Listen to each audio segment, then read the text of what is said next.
Book 9, 1812. Chapter 1. From the close of the year 1811, an intensified arming and concentration of the forces of Western Europe began, and in 1812 these forces, millions of men, reckoning those transporting and feeding the army, moved from the west eastwards to the Russian frontier, toward which, since 1811, Russian forces had been similarly drawn. On the 12th of June, 1812, the forces of Western Europe crossed the Russian frontier and war began. That is, an event took place opposed to human reason and to human nature. Millions of men perpetrated against one another such innumerable crimes, frauds, treacheries, thefts, forgeries, issues of false money, burglaries, incendiarisms, and murders as in whole centuries are not recorded in the annals of all the law courts of the world, but which those who committed them did not at the time regard as being crimes. What produced this extraordinary occurrence? What were its causes? The historians tell us with naive assurance that its causes were the wrongs inflicted on the Duke of Oldenburg, the non-observance of the continental system, the ambition of Napoleon, the firmness of Alexander, the mistakes of the diplomatists, and so on. Consequently, it would only have been necessary for Metternich, Rumyantsev, or Talleyrand, between a levee and an evening party, to have taken proper pains and written a more adroit note, or for Napoleon to have written to Alexander, "My respected brother, I consent to restore the duchy to the Duke of Oldenburg," and there would have been no war. We can understand that the matter seemed like that to contemporaries. It naturally seemed to Napoleon that the war was caused by England's intrigues, as in fact he said on the island of St. Helena. It naturally seemed to members of the English Parliament that the cause of the war was Napoleon's ambition. To the Duke of Oldenburg that the cause of the war was the violence done to him. To businessmen that the cause of the war was the continental system, which was ruining Europe. To the generals and old soldiers that the chief reason for the war was the necessity of giving them employment. To the legitimists of that day that it was the need of re-establishing les bons principes, and to the diplomatists of that time that it all resulted from the fact that the alliance between Russia and Austria in 1809 had not been sufficiently well concealed from Napoleon, and from the awkward wording of Memorandum No. 178. It is natural that these and a countless and infinite quantity of other reasons, the number depending on the endless diversity of points of view, presented themselves to the men of that day. But to us, to posterity, who view the thing that happened in all its magnitude and perceive its plain and terrible meaning, these causes seem insufficient. To us it is incomprehensible that millions of Christian men killed and tortured each other either because Napoleon was ambitious or Alexander was firm, or because England's policy was astute or the Duke of Oldenburg wronged.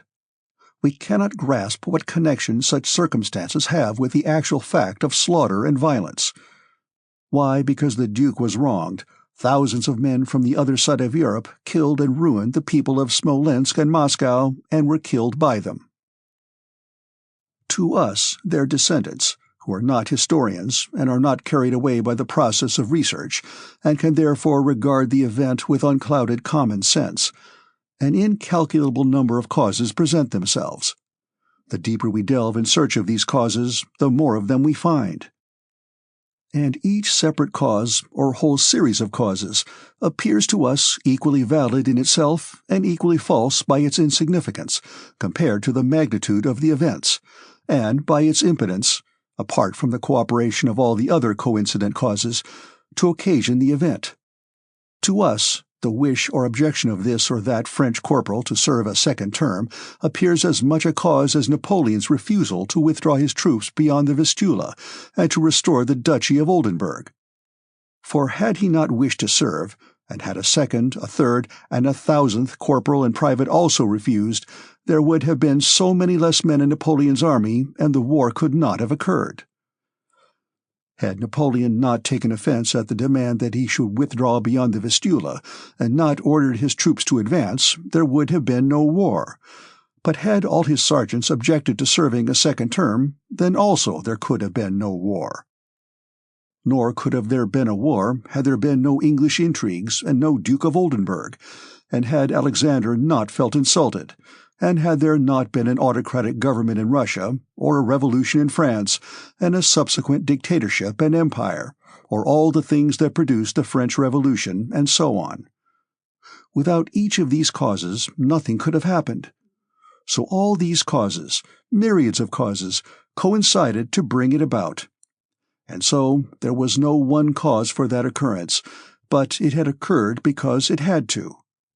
Millions of men, renouncing their human feelings and reason, had to go from west to east to slay their fellows, just as some centuries previously hordes of men had come from the east to the west slaying their fellows.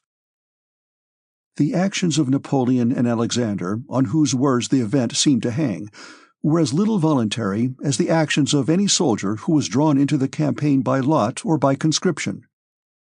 This could not be otherwise, for in order that the will of Napoleon and Alexander, on whom the event seemed to depend, should be carried out, the concurrence of innumerable circumstances was needed without any one of which the event could not have taken place. It was necessary that millions of men in whose hands lay the real power, the soldiers who fired or transported provisions and guns, should consent to carry out the will of these weak individuals, and should have been induced to do so by an infinite number of diverse and complex causes. We are forced to fall back on fatalism as an explanation of irrational events, that is to say, events the reasonableness of which we do not understand. The more we try to explain such events in history reasonably, the more unreasonable and incomprehensible do they become to us. Each man lives for himself, using his freedom to attain his personal aims, and feels with his whole being that he can now do or abstain from doing this or that action. But as soon as he has done it, that action performed at a certain moment in time becomes irrevocable and belongs to history, in which it has not a free but a predestined significance. There are two sides to the life of every man: his individual life, which is the more free, the more abstract its interests, and his elemental hive life, in which he inevitably obeys laws laid down for him. Man lives consciously for himself, but is an unconscious instrument in the attainment of the historic universal aims of humanity. A deed done is irrevocable, and its result, coinciding in time with the actions of millions of other men, assumes an historic significance. The higher a man stands on the social ladder, the more people he is connected with, and the more power he has over others, the more evident is the predestination and inevitability of his every action. The king's heart is in the hands of the Lord. A king is history's slave. History, that is, the unconscious general hive life of mankind, uses every moment of the life of kings as a tool for its own purposes. Though Napoleon at that time, in 1812, was more convinced than ever that it depended on him, verser ou ne pas verser le sang de le peuple, to shed or not to shed the blood of his peoples, as Alexander expressed it in the last letter he wrote him, he had never been so much in the grip of inevitable laws which compelled him, while thinking that he was acting on his own volition, to perform the hive life, that is to say, for history, whatever had to be performed. The people of the West moved eastwards to slay their fellow men, and by the law of coincidence, thousands of minute causes fitted in and coordinated to produce that movement and war. Reproaches for the non-observance of the continental system, the Duke of Oldenburg's wrongs, the movement of troops into Prussia, undertaken, as it seemed to Napoleon, only for the purpose of securing an armed peace, the French emperor's love and habit of war coinciding with his people's inclinations, allurement by the grandeur of the preparations, and the expenditure on those preparations and the need of obtaining advantages to compensate for that expenditure, the intoxicating honors he received in Dresden, the diplomatic negotiations which, in the opinion of contemporaries, were carried on with a sincere desire to attain peace, but which only wounded the self-love of both sides, and millions of other causes that adapted themselves to the event that was happening or coincided with it. When an apple has ripened and falls, why does it fall? Because of its attraction to the earth, because its stalk withers, because it is dried by the sun, because it grows heavier, because the wind shakes it, or because the boy standing below wants to eat it. Nothing is the cause. All this is only the coincidence of conditions in which all vital organic and elemental events occur.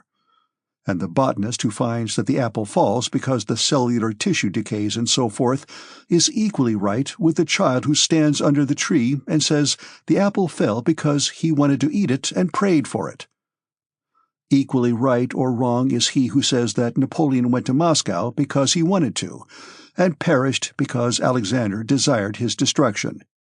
And he who says that an undermined hill weighing 1,000,000 tons fell because the last navvy struck it for the last time with his mattock. In historic events, the so-called great men are labels giving names to events, and like labels, they have but the smallest connection with the event itself. Every act of theirs, which appears to them an act of their own will, is in an historical sense involuntary, and is related to the whole course of history and predestined from eternity. Chapter 2.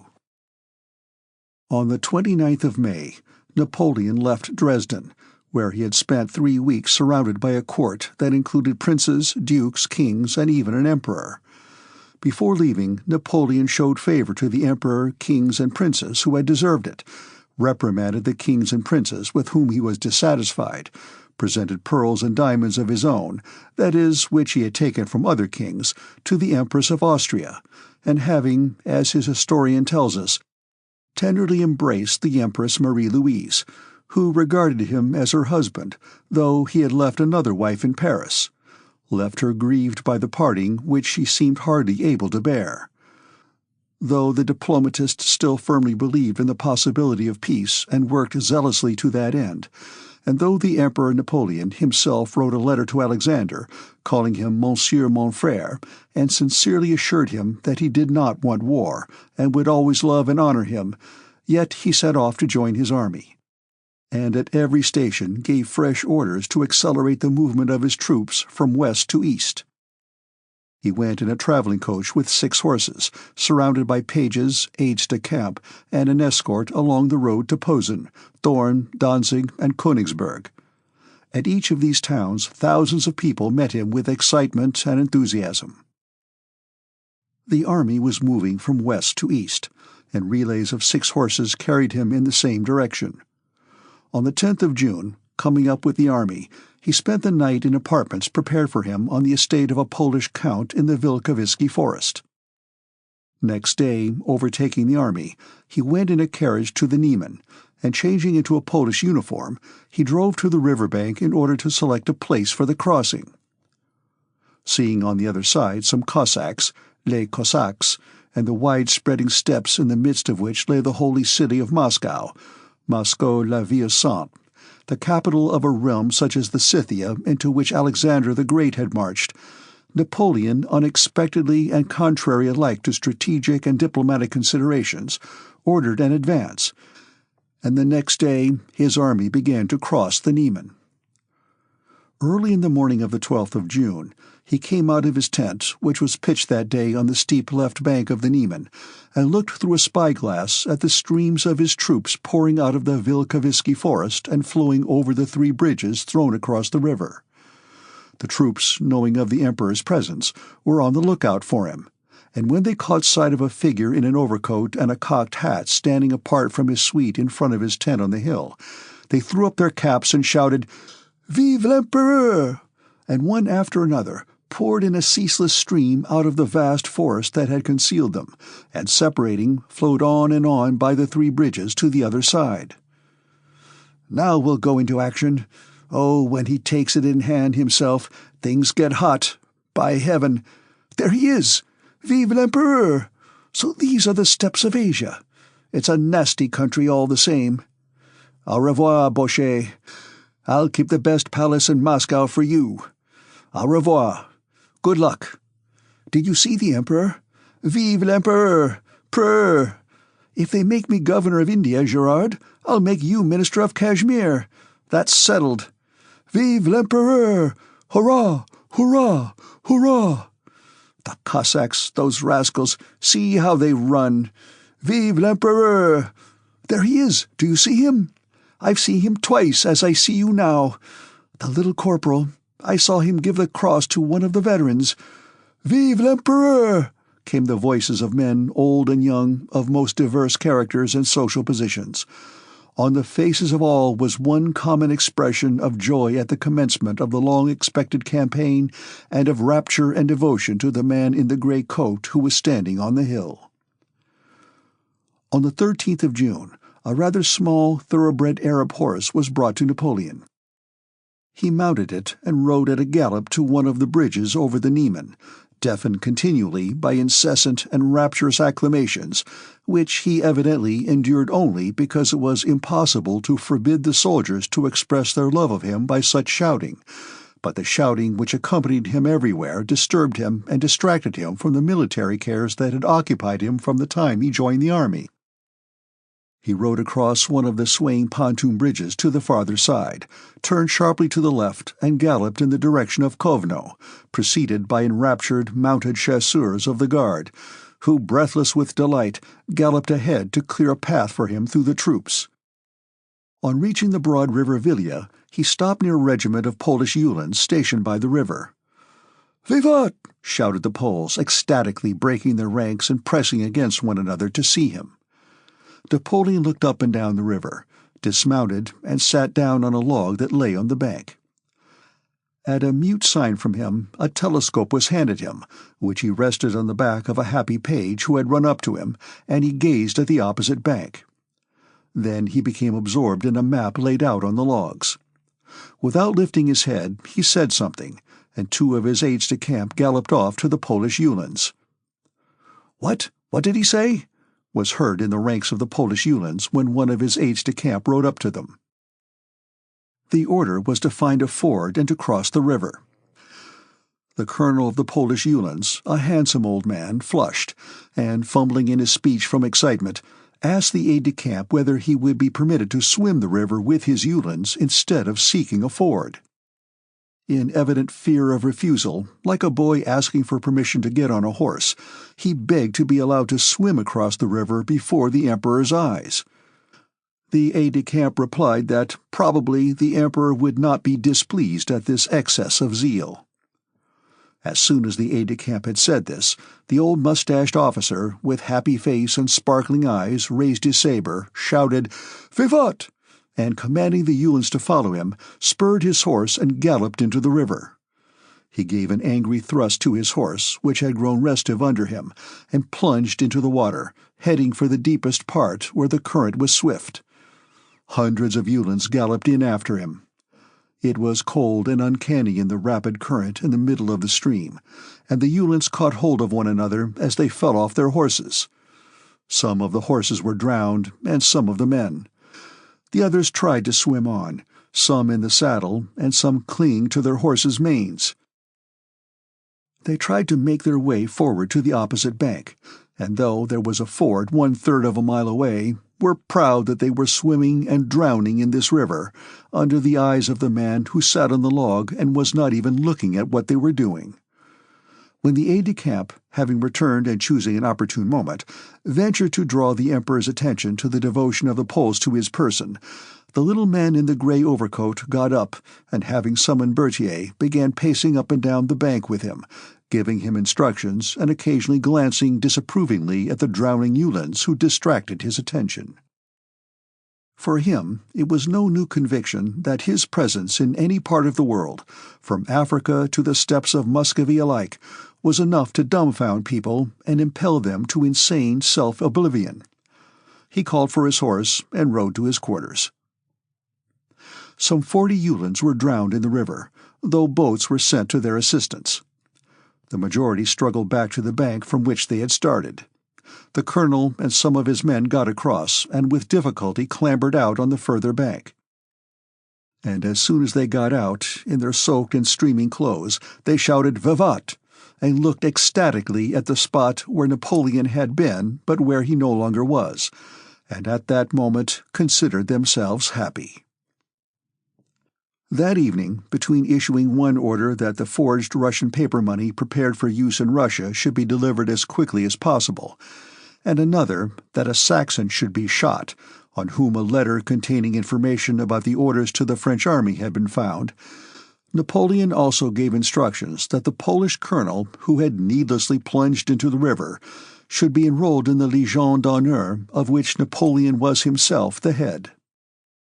Quas vult perdere dementat. Those whom God wishes to destroy, he drives mad. Chapter 3. The Emperor of Russia had, meanwhile, been in Vilna for more than a month, reviewing troops and holding maneuvers. Nothing was ready for the war that everyone expected, and to prepare for which the Emperor had come from Petersburg. There was no general plan of action.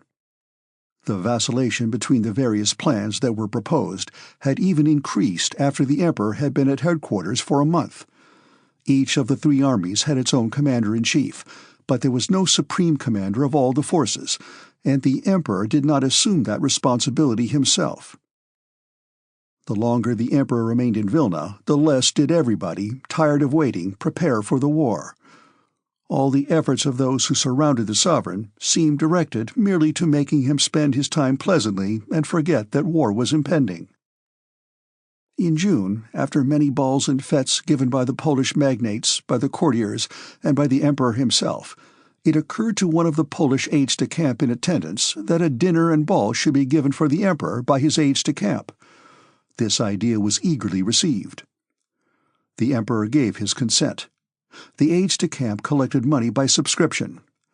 The lady who was thought to be most pleasing to the Emperor was invited to act as hostess. Count Bennigsen, being a landowner in the Vilna province, offered his country house for the fête, and the 13th of June was fixed for a ball, dinner, regatta, and fireworks at Zakret, Count Bennigsen's country seat. The very day that Napoleon issued the order to cross the Niemen, and his vanguard, driving off the Cossacks, crossed the Russian frontier, Alexander spent the evening at the entertainment given by his aides-de-camp at Bennigsen's country house. It was a gay and brilliant fête. Connoisseurs of such matters declared that rarely had so many beautiful women been assembled in one place. Countess Bezzikova was present among other Russian ladies, who had followed the sovereign from Petersburg to Vilna and eclipsed the refined Polish ladies by her massive, so-called Russian type of beauty. The Emperor noticed her and honored her with a dance. Boris Drubetskoy, having left his wife in Moscow and being for the present en garçon, as he phrased it, was also there, and though not an aide-de-camp, had subscribed a large sum toward the expenses. Boris was now a rich man, who had risen to high honors and no longer sought patronage, but stood on an equal footing with the highest of those of his own age. He was meeting Elaine in Vilna after not having seen her for a long time and did not recall the past, but as Elaine was enjoying the favors of a very important personage, and Boris had only recently married, they met as good friends of long standing. At midnight, dancing was still going on. Elaine, not having a suitable partner, herself offered to dance the mazurka with Boris. They were the third couple. Boris, coolly looking at Elaine's dazzling bare shoulders, which emerged from a dark, gold-embroidered gauze gown, talked to her of old acquaintances, and at the same time, unaware of it himself and unnoticed by others, never for an instant ceased to observe the Emperor, who was in the same room.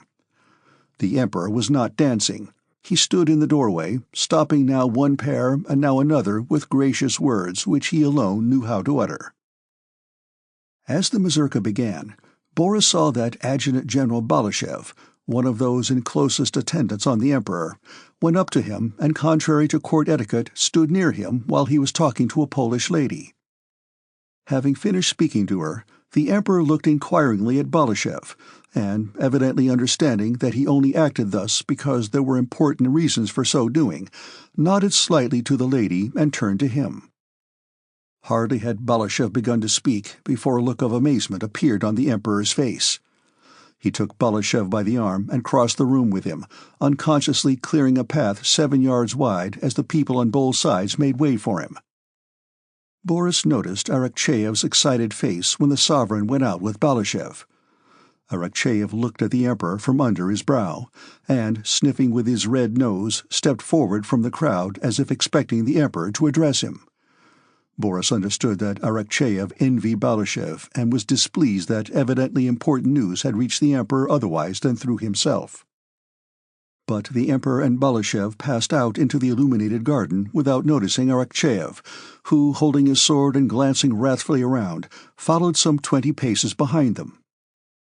All the time Boris was going through the figures of the mazurka, he was worried by the question of what news Balashev had brought and how he could find it out before others. In the figure in which he had to choose 2 ladies, he whispered to Elaine that he meant to choose Countess Petochka, who, he thought, had gone out onto the veranda, and glided over the parquet to the door opening into the garden, where, seeing Balashev and the Emperor returning to the veranda, he stood still. They were moving toward the door. Boris, fluttering as if he had not had time to withdraw, respectfully pressed close to the doorpost with bowed head. The Emperor, with the agitation of one who has been personally affronted, was finishing with these words: "To enter Russia without declaring war. I will not make peace as long as a single armed enemy remains in my country." It seemed to Boris that it gave the Emperor pleasure to utter these words. He was satisfied with the form in which he had expressed his thoughts, but displeased that Boris had overheard it. "Let no one know of it," the Emperor added with a frown. Boris understood that this was meant for him, and closing his eyes, slightly bowed his head. The Emperor re-entered the ballroom and remained there about another half-hour. Boris was thus the first to learn the news that the French army had crossed the Niemen, and thanks to this was able to show certain important personages that much that was concealed from others was usually known to him, and by this means he rose higher in their estimation. The unexpected news of the French having crossed the Niemen was particularly startling after a month of unfulfilled expectations, and at a ball. At first receiving the news, under the influence of indignation and resentment, the Emperor had found a phrase that pleased him, fully expressed his feelings, and has since become famous. On returning home at 2 o'clock that night, he sent for his secretary, Shishkov, and told him to write an order to the troops and a rescript to Field Marshal Prince Saltykov, in which he insisted on the words being inserted that he would not make peace so long as a single armed Frenchman remained on Russian soil. Next day, the following letter was sent to Napoleon. Monsieur mon frère, yesterday I learned that, despite the loyalty with which I have kept my engagements with your Majesty, your troops have crossed the Russian frontier, and I have this moment received from Petersburg a note, in which Count Lauriston informs me, as a reason for this aggression, that your Majesty has considered yourself to be in a state of war with me from the time Prince Karakin asked for his passports. The reasons on which the Duke de Bassano based his refusal to deliver them to him would never have led me to suppose that that could serve as a pretext for aggression. In fact, the ambassador, as he himself has declared, was never authorized to make that demand, and as soon as I was informed of it, I let him know how much I disapproved of it, and ordered him to remain at his post.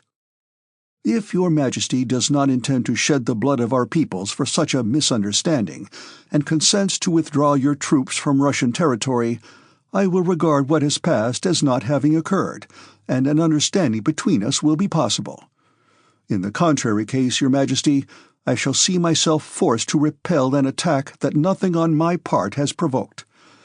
It still depends on your Majesty to preserve humanity from the calamity of another war. I am, etc., signed, Alexander. Chapter 4. At 2 in the morning of the 14th of June, the Emperor, having sent for Balashev and read him his letter to Napoleon, ordered him to take it and hand it personally to the French Emperor. When dispatching Balashev, the Emperor repeated to him the words that he would not make peace so long as a single armed enemy remained on Russian soil, and told him to transmit those words to Napoleon.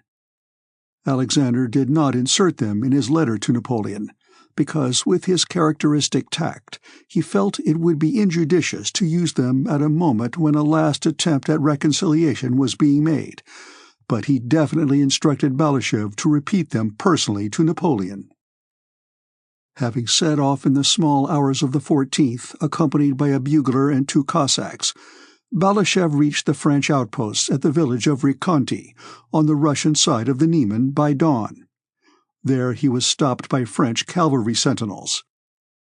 A French non-commissioned officer of hussars, in crimson uniform and a shaggy cap, shouted to the approaching Balashëv to halt. Balashëv did not do so at once, but continued to advance along the road at a walking pace. The non-commissioned officer frowned, and muttering words of abuse, advanced his horse's chest against Balashëv, put his hand to his saber, and shouted rudely at the Russian general, asking, was he deaf that he did not do as he was told? Balashëv mentioned who he was. The non-commissioned officer began talking with his comrades about regimental matters without looking at the Russian general. After living at the seat of the highest authority and power, after conversing with the Emperor less than 3 hours before, and in general being accustomed to the respect due to his rank in the service, Balashëv found it very strange here on Russian soil to encounter this hostile, and still more this disrespectful, application of brute force to himself. The sun was only just appearing from behind the clouds. The air was fresh and dewy. A herd of cattle was being driven along the road from the village, and over the fields the larks rose trilling, one after another, like bubbles rising in water. Balashëv looked around him, awaiting the arrival of an officer from the village. The Russian Cossacks and bugler and the French hussars looked silently at one another from time to time. A French colonel of hussars, who had evidently just left his bed, came riding from the village on a handsome, sleek grey horse, accompanied by 2 hussars. The officer, the soldiers, and their horses all looked smart and well kept. It was that first period of a campaign when troops are still in full trim, almost like that of peacetime maneuvers, but with a shade of martial swagger in their clothes and a touch of the gaiety and spirit of enterprise which always accompany the opening of a campaign. The French colonel with difficulty repressed a yawn, but was polite and evidently understood Balashëv's importance. He led him past his soldiers and behind the outposts, and told him that his wish to be presented to the Emperor would most likely be satisfied immediately, as the Emperor's quarters were, he believed, not far off. They rode through the village of Rikonti, past tethered French hussar horses, past sentinels and men who saluted their colonel and stared with curiosity at a Russian uniform, and came out at the other end of the village. The colonel said that the commander of the division was 1.25 miles away and would receive Balashëv and conduct him to his destination. The sun had by now risen and shone gaily on the bright verdure. They had hardly ridden up a hill, past a tavern, before they saw a group of horsemen coming toward them. In front of the group, on a black horse with trappings that glittered in the sun, rode a tall man with plumes in his hat and black hair curling down to his shoulders. He wore a red mantle and stretched his long legs forward in French fashion. This man rode toward Balashëv at a gallop, his plumes flowing and his gems and gold lace glittering in the bright June sunshine.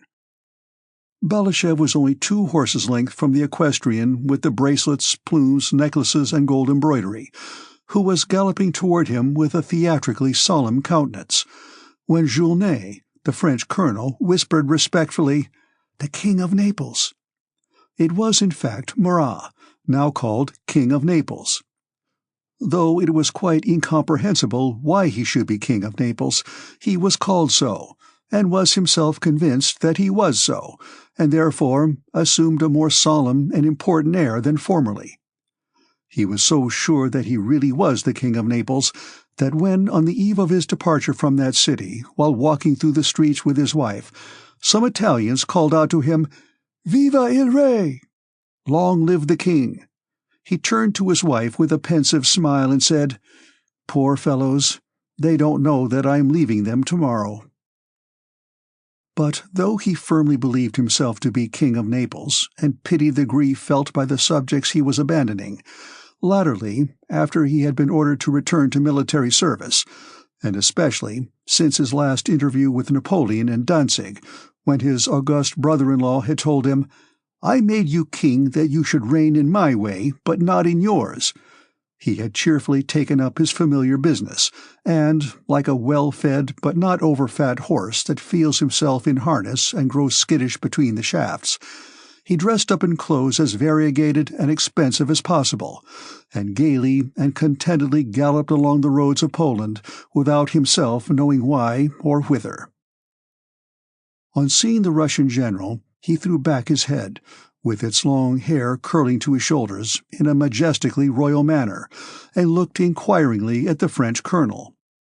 The colonel respectfully informed His Majesty of Balashev's mission, whose name he could not pronounce. "De Balmashev," said the king, overcoming by his assurance the difficulty that had presented itself to the colonel. "Charmed to make your acquaintance, General," he added with a gesture of kingly condescension. As soon as the king began to speak loud and fast, his royal dignity instantly forsook him, and without noticing it he passed into his natural tone of good-natured familiarity. He laid his hand on the withers of Balashev's horse and said, "Well, General, it all looks like war," as if regretting a circumstance of which he was unable to judge.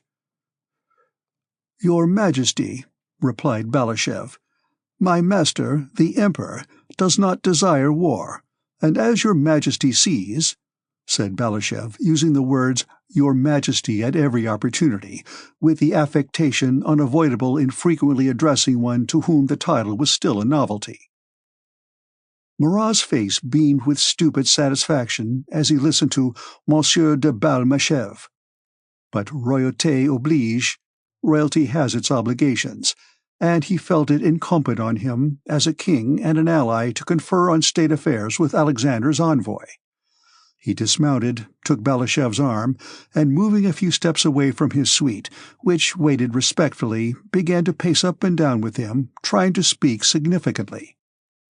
He referred to the fact that the Emperor Napoleon had resented the demand that he should withdraw his troops from Prussia, especially when that demand became generally known and the dignity of France was thereby offended. Balashev replied that there was nothing offensive in the demand because— but Marat interrupted him. "Then you don't consider the Emperor Alexander the aggressor?" he asked unexpectedly, with a kindly and foolish smile.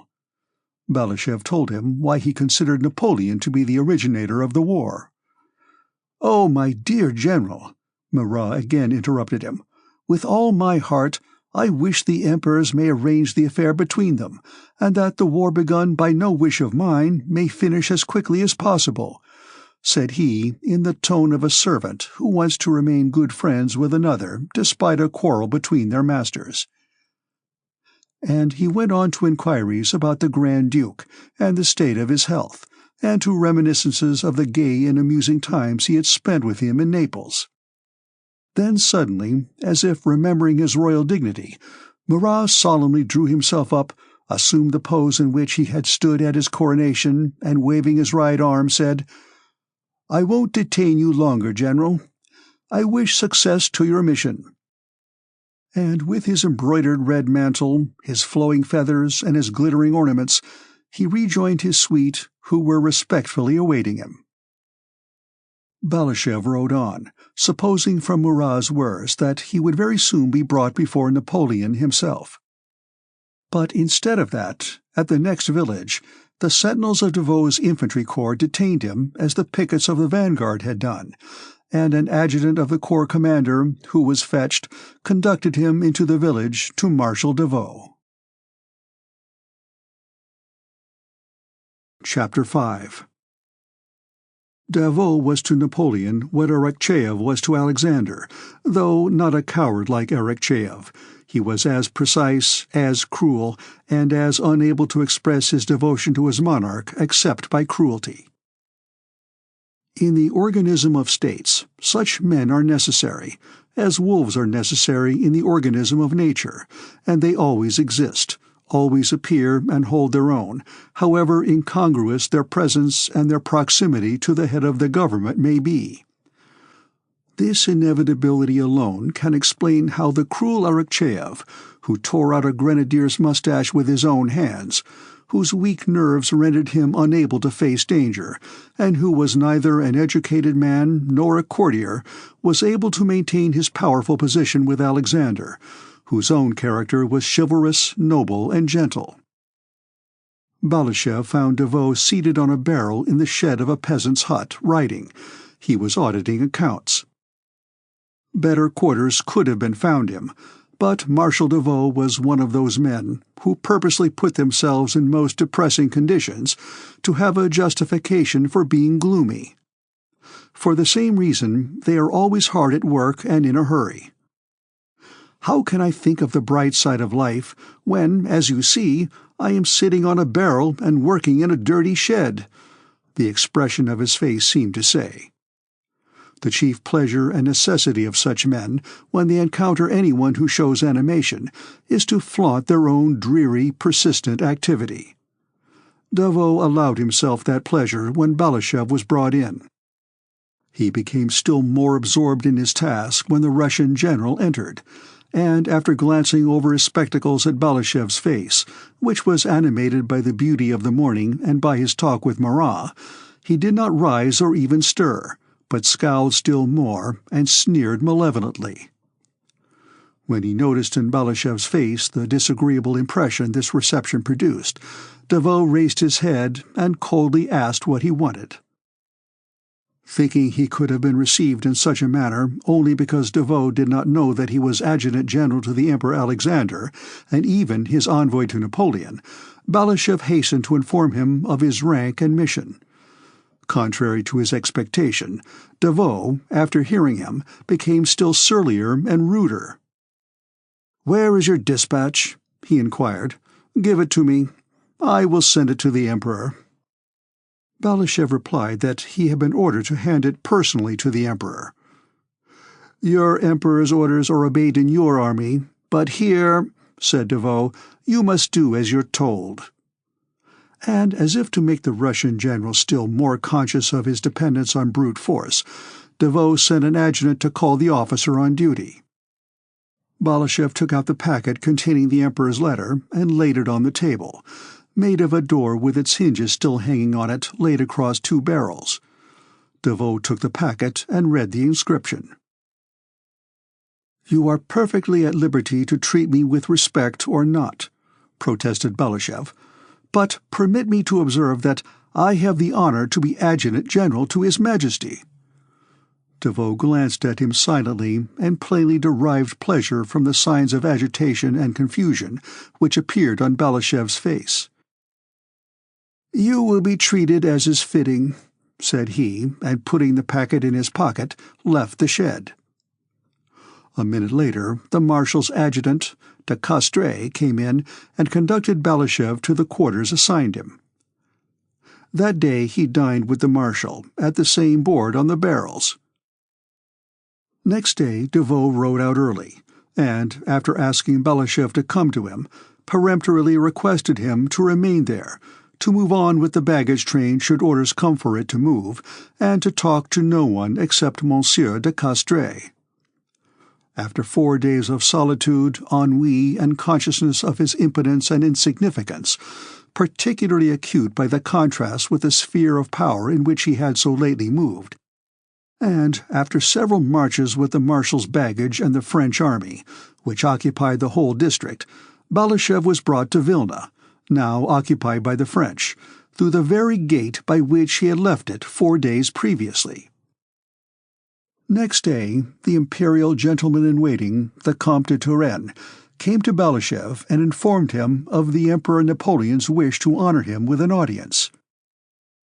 4 days before, sentinels of the Preobrazhensk regiment had stood in front of the house to which Balashëv was conducted, and now 2 French grenadiers stood there in blue uniforms unfastened in front and with shaggy caps on their heads, and an escort of hussars and uhlans and a brilliant suite of aides-de-camp, pages, and generals, who were waiting for Napoleon to come out, were standing at the porch round his saddle-horse and his Mameluke Rostand.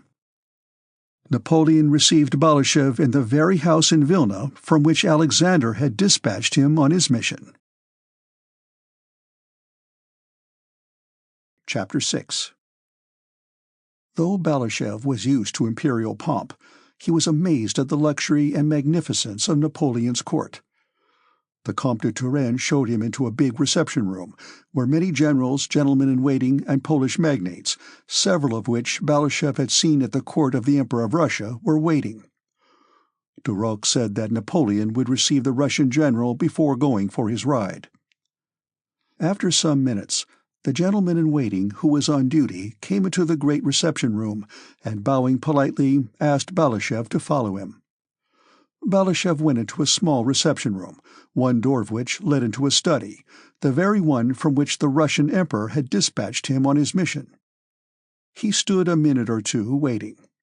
He heard hurried footsteps beyond the door. Both halves of it were opened rapidly. All was silent, and then from the study the sound was heard of other steps, firm and resolute. They were those of Napoleon. He had just finished dressing for his ride, and wore a blue uniform, opening in front over a white waistcoat so long that it covered his rotund stomach, white leather breeches tightly fitting the fat thighs of his short legs, and Hessian boots. His short hair had evidently just been brushed, but one lock hung down in the middle of his broad forehead.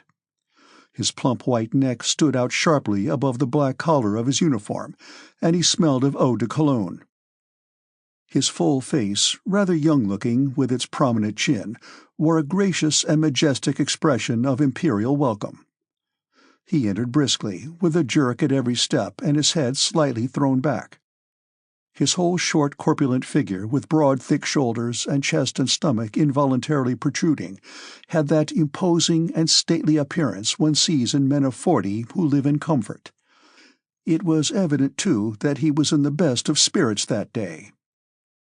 He nodded in answer to Balashëv's low and respectful bow, and coming up to him, at once began speaking like a man who values every moment of his time and does not condescend to prepare what he has to say, but is sure he will always say the right thing and say it well.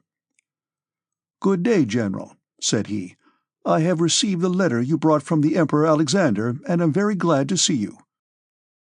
He glanced with his large eyes to Balashëv's face and immediately looked past him.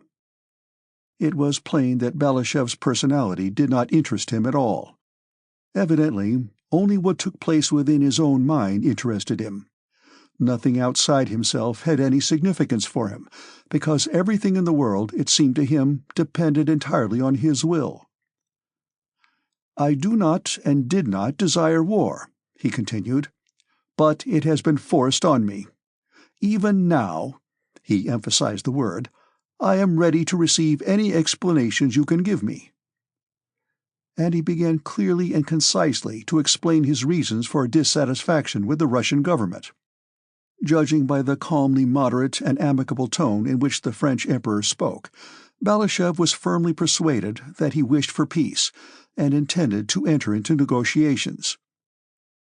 When Napoleon, having finished speaking, looked inquiringly at the Russian envoy, Balashëv began a speech he had prepared long before. "Sire, the Emperor, my master—" But the sight of the Emperor's eyes bent on him confused him. "You are flurried. Compose yourself," Napoleon seemed to say, as with a scarcely perceptible smile he looked at Balashëv's uniform and sword. Balashëv recovered himself and began to speak.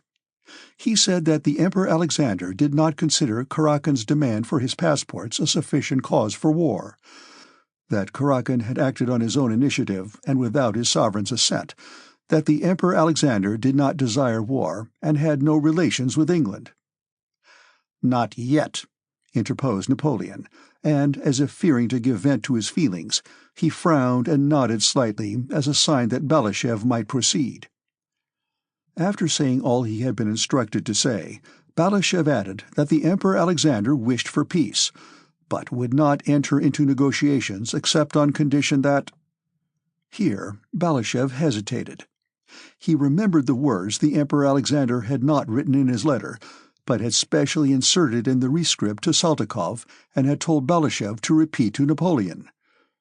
Balashëv remembered these words: "So long as a single-armed foe remains on Russian soil." But some complex feeling restrained him. He could not utter them, though he wished to do so. He grew confused and said, "On condition that the French army retires beyond the Niemen." Napoleon noticed Balashev's embarrassment when uttering these last words. His face twitched, and the calf of his left leg began to quiver rhythmically. Without moving from where he stood, he began speaking in a louder tone and more hurriedly than before. During the speech that followed, Balashev, who more than once lowered his eyes, involuntarily noticed the quivering of Napoleon's left leg, which increased the more Napoleon raised his voice. "I desire peace no less than the Emperor Alexander," he began. "Have I not for 18 months been doing everything to obtain it? I have waited 18 months for explanations. But in order to begin negotiations, what is demanded of me?" he said, frowning and making an energetic gesture of inquiry with his small, white, plump hand. "The withdrawal of your army beyond the Niemen, sire," replied Balashev. "The Niemen?" repeated Napoleon. "So now you want me to retire beyond the Niemen? Only the Niemen?" repeated Napoleon, looking straight at Balashev. The latter bowed his head respectfully. Instead of the demand of 4 months earlier to withdraw from Pomerania, only a withdrawal beyond the Niemen was now demanded. Napoleon turned quickly and began to pace the room. "You say the demand now is that I am to withdraw beyond the Niemen before commencing negotiations. But in just the same way, 2 months ago the demand was that I should withdraw beyond the Vistula and the Oder, and yet you are willing to negotiate." He went in silence from one corner of the room to the other, and again stopped in front of Balashev. Balashev noticed that his left leg was quivering faster than before, and his face seemed petrified in its stern expression. The quivering of his left leg was a thing Napoleon was conscious of. "The vibration of my left calf is a great sign with me," he remarked at a later date. "Such demands as to retreat beyond the Vistula and Oder may be made to a Prince of Baden, but not to me," Napoleon almost screamed, quite to his own surprise. "If you gave me Petersburg and Moscow, I could not accept such conditions. You say I have begun this war, but who first joined his army? The Emperor Alexander, not I. And you offer me negotiations when I have expended millions, when you are in alliance with England, and when your position is a bad one. You offer me negotiations. But what is the aim of your alliance with England? What has she given you?"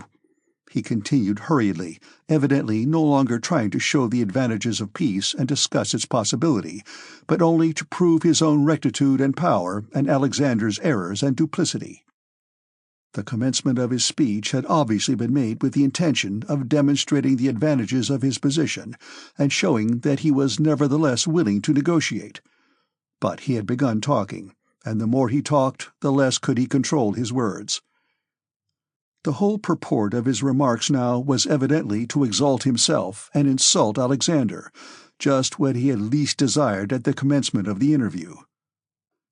"I hear you have made peace with Turkey?" Balashev bowed his head affirmatively.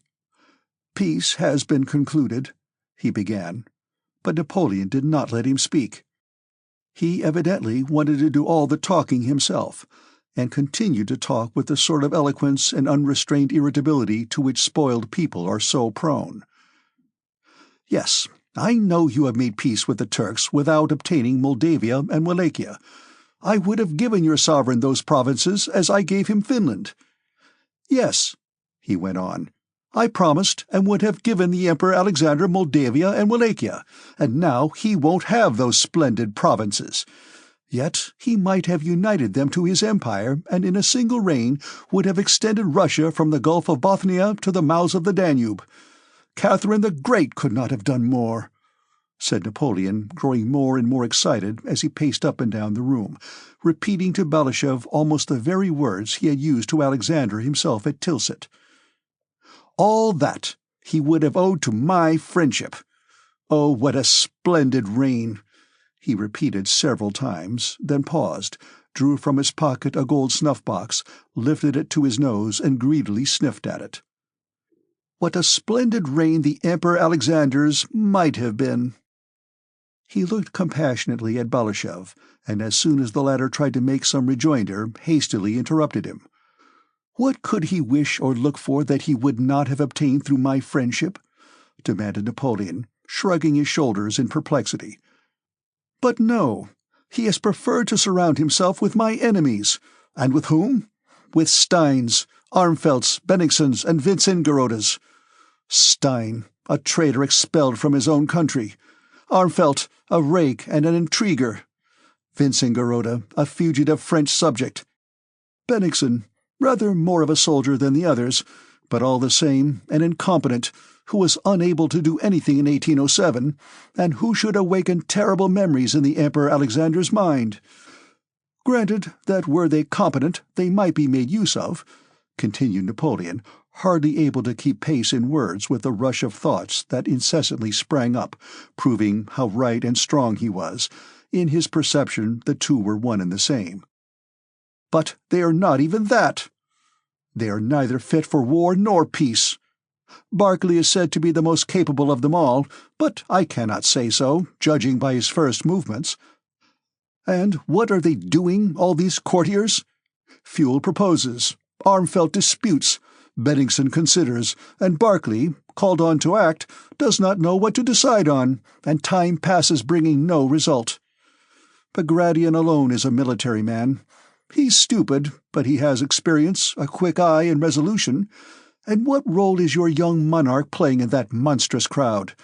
They compromise him and throw on him the responsibility for all that happens. A sovereign should not be with the army unless he is a general," said Napoleon, evidently uttering these words as a direct challenge to the Emperor. He knew how Alexander desired to be a military commander. "The campaign began only a week ago, and you haven't even been able to defend Vilna. You are cut in two, and have been driven out of the Polish provinces. Your army is grumbling." "On the contrary, Your Majesty," said Balashëv, hardly able to remember what had been said to him, and following these verbal fireworks with difficulty. "The troops are burning with eagerness." "I know everything," Napoleon interrupted him. "I know everything. I know the number of your battalions as exactly as I know my own. You have not 200,000 men, and I have 3 times that number. I give you my word of honor," said Napoleon, forgetting that his word of honor could carry no weight. "I give you my word of honor that I have 530,000 men this side of the Vistula. The Turks will be of no use to you. They are worth nothing, and have shown it by making peace with you. As for the Swedes, it is their fate to be governed by mad kings. Their king was insane, and they changed him for another, Bernadotte, who promptly went mad, for no Swede would ally himself with Russia unless he were mad." Napoleon grinned maliciously and again raised his snuff-box to his nose. Balashëv knew how to reply to each of Napoleon's remarks, and would have done so. He continually made the gesture of a man wishing to say something, but Napoleon always interrupted him. To the alleged insanity of the Swedes, Balashëv wished to reply that, when Russia is on her side, Sweden is practically an island. But Napoleon gave an angry exclamation to drown his voice. Napoleon was in that state of irritability in which a man has to talk, and talk, merely to convince himself that he is in the right. Balashëv began to feel uncomfortable. As envoy, he feared to demean his dignity and felt the necessity of replying. But as a man, he shrank before the transport of groundless wrath that had evidently seized Napoleon. He knew that none of the words now uttered by Napoleon had any significance, and that Napoleon himself would be ashamed of them when he came to his senses. Balashëv stood with downcast eyes, looking at the movements of Napoleon's stout legs and trying to avoid meeting his eyes. "But what do I care about your allies?" said Napoleon. "I have allies, the Poles. There are 80,000 of them, and they fight like lions. And there will be 200,000 of them."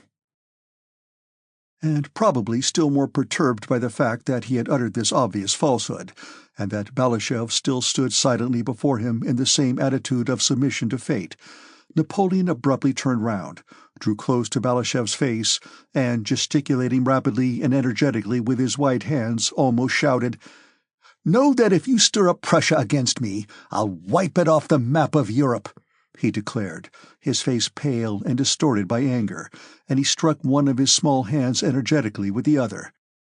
"Yes, I will throw you back beyond the Dvina and beyond the Dnieper, and will re-erect against you that barrier which it was criminal and blind of Europe to allow to be destroyed.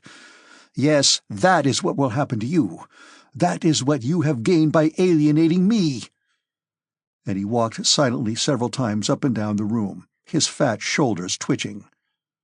He put his snuff-box into his waistcoat pocket, took it out again, lifted it several times to his nose, and stopped in front of Balashev. He paused, looked ironically straight into Balashev's eyes, and said in a quiet voice, "And yet what a splendid reign your master might have had." Balashev, feeling it incumbent on him to reply, said that from the Russian side things did not appear in so gloomy a light. Napoleon was silent, still looking derisively at him, and evidently not listening to him. Balashev said that in Russia the best results were expected from the war. Napoleon nodded condescendingly, as if to say, "I know it's your duty to say that, but you don't believe it yourself. I have convinced you." When Balashev had ended, Napoleon again took out his snuff-box, sniffed at it, and stamped his foot twice on the floor as a signal. The door opened. A gentleman in waiting, bending respectfully, handed the Emperor his hat and gloves. Another brought him a pocket-handkerchief. Napoleon, without giving them a glance, turned to Balashev. "Assure the Emperor Alexander from me," said he, taking his hat, "that I am as devoted to him as before. I know him thoroughly, and very highly esteem his lofty qualities. I will detain you no longer, General. You shall receive my letter to the Emperor." And Napoleon went quickly to the door. Everyone in the reception-room rushed forward and descended the staircase. Chapter 7. After all that Napoleon had said to him, those bursts of anger, and the last dryly spoken words, "I will detain you no longer, General. You shall receive my letter," Balashev felt convinced that Napoleon would not wish to see him, and would even avoid another meeting with him, an insulted envoy, especially as he had witnessed his unseemly anger. But to his surprise, Balashev received through Duroc an invitation to dine with the Emperor that day. Bessières, Caulaincourt, and Berthier were present at that dinner. Napoleon met Balashev cheerfully and amiably. He not only showed no sign of constraint or self-reproach on account of his outburst that morning, but, on the contrary, tried to reassure Balashev. It was evident that he had long been convinced that it was impossible for him to make a mistake, and that in his perception whatever he did was right, not because it harmonized with any idea of right and wrong, but because he did it. The Emperor was in very good spirits after his ride through Vilna, where crowds of people had rapturously greeted and followed him. From all the windows of the streets through which he rode, rugs, flags, and his monogram were displayed, and the Polish ladies welcoming him waved their handkerchiefs to him. At dinner, having placed Balashev beside him, Napoleon not only treated him amiably, but behaved as if Balashev were one of his own courtiers, one of those who sympathized with his plans and ought to rejoice at his success. In the course of conversation he mentioned Moscow and questioned Balashev about the Russian capital, not merely as an interested traveler asks about a new city he intends to visit, but as if convinced that Balashev, as a Russian, must be flattered by his curiosity. "How many inhabitants are there in Moscow? How many houses? Is it true that Moscow is called Holy Moscow? How many churches are there in Moscow?" he asked. And receiving the reply that there were more than 200 churches, he remarked, "Why such a quantity of churches?" "The Russians are very devout," replied Balashev. "But a large number of monasteries and churches is always a sign of the backwardness of a people," said Napoleon, turning to Caulaincourt for appreciation of this remark. Balashev respectfully ventured to disagree with the French Emperor. "Every country has its own character," said he. "But nowhere in Europe is there anything like that," said Napoleon. "I beg your Majesty's pardon," returned Balashëv. "Besides Russia, there is Spain, where there are also many churches and monasteries." This reply of Balashëv's, which hinted at the recent defeats of the French in Spain, was much appreciated when he related it at Alexander's court, but it was not much appreciated at Napoleon's dinner, where it passed unnoticed. The uninterested and perplexed faces of the marshals showed that they were puzzled as to what Balashëv's tone suggested. "If there is a point, we don't see it, or it is not at all witty," their expression seemed to say. So little was his rejoinder appreciated that Napoleon did not notice it at all, and naively asked Balashëv through what towns the direct road from there to Moscow passed. Balashëv, who was on the alert all through the dinner, replied that just as all roads lead to Rome, so all roads lead to Moscow. There were many roads, and among them the road through Poltava, which Charles XII chose. Balashëv involuntarily flushed with pleasure at the aptitude of this reply, but hardly had he uttered the word Poltava before Caulaincourt began speaking of the badness of the road from Petersburg to Moscow, and of his Petersburg reminiscences. After dinner they went to drink coffee in Napoleon's study, which 4 days previously had been that of the Emperor Alexander. Napoleon sat down, toying with his Sèvres coffee cup, and motioned Balashëv to a chair beside him. Napoleon was in that well-known after-dinner mood which, more than any reasoned cause, makes a man contented with himself and disposed to consider everyone his friend. It seemed to him that he was surrounded by men who adored him, and he felt convinced that, after his dinner, Balashëv too was his friend and worshipper. Napoleon turned to him with a pleasant, though slightly ironic smile. "They tell me this is the room the Emperor Alexander occupied. Strange, isn't it, General?" he said, evidently not doubting that his remark would be agreeable to his hearer, since it went to prove his, Napoleon's, superiority to Alexander. Balashëv made no reply, and bowed his head in silence. "Yes, 4 days ago in this room, Wintzingerode and Stein were deliberating," continued Napoleon, with the same derisive and self-confident smile. "What I can't understand," he went on, "is that the Emperor Alexander has surrounded himself with my personal enemies. That I do not understand. Has he not thought that I may do the same?" And he turned inquiringly to Balashëv, and evidently this thought turned him back onto the track of his morning's anger, which was still fresh in him. "And let him know that I will do so," said Napoleon, rising and pushing his cup away with his hand. "I'll drive all his Württemberg, Baden, and Weimar relations out of Germany. Yes, I'll drive them out. Let him prepare an asylum for them in Russia." Balashëv bowed his head with an air indicating that he would like to make his bow and leave, and only listened because he could not help hearing what was said to him. Napoleon did not notice this expression. He treated Balashëv not as an envoy from his enemy, but as a man now fully devoted to him, and who must rejoice at his former master's humiliation. "And why has the Emperor Alexander taken command of the armies? What is the good of that? War is my profession, but his business is to reign and not to command armies. Why has he taken on himself such a responsibility?"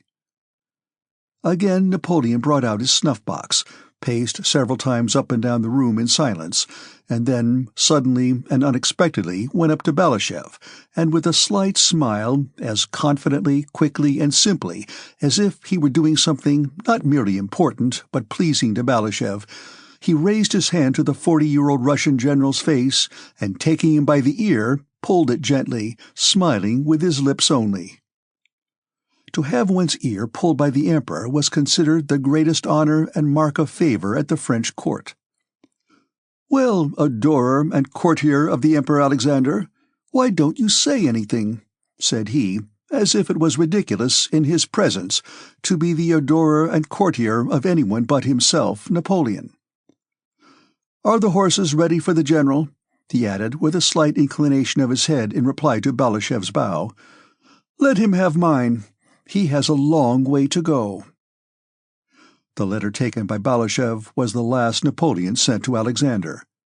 Every detail of the interview was communicated to the Russian monarch, and the war began.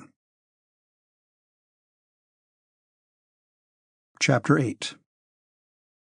After his interview with Pierre in Moscow, Prince Andrew went to Petersburg, on business as he told his family, but really to meet Anatole Kuragin, whom he felt it necessary to encounter. On reaching Petersburg, he inquired for Kuragin, but the latter had already left the city. Pierre had warned his brother-in-law that Prince Andrew was on his track. Anatole Kuragin promptly obtained an appointment from the Minister of War and went to join the army in Moldavia.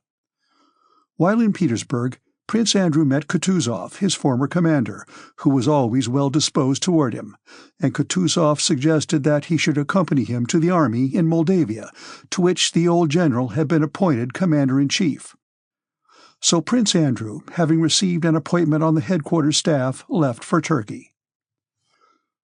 Prince Andrew did not think it proper to write and challenge Kuragin. He thought that if he challenged him without some fresh cause, it might compromise the young Countess Rostova, and so he wanted to meet Kuragin personally in order to find a fresh pretext for a duel. But again failed to meet Kuragin in Turkey, for soon after Prince Andrew arrived, the latter returned to Russia. In a new country, amid new conditions, Prince Andrew found life easier to bear. After his betrothed had broken faith with him, which he felt the more acutely the more he tried to conceal its effects, the surroundings in which he had been happy became trying to him, and the freedom and independence he had once prized so highly were still more so. Not only could he no longer think the thoughts that had first come to him as he lay gazing at the sky on the field of Austerlitz and had later enlarged upon with Pierre, and which had filled his solitude at Bogucharovo and then in Switzerland and Rome, but he even dreaded to recall them and the bright and boundless horizons they had revealed. He was now concerned only with the nearest practical matters unrelated to his past interests, and he seized on these the more eagerly the more those past interests were closed to him. It was as if that lofty, infinite canopy of heaven that had once towered above him had suddenly turned into a low, solid vault that weighed him down, in which all was clear but nothing eternal or mysterious.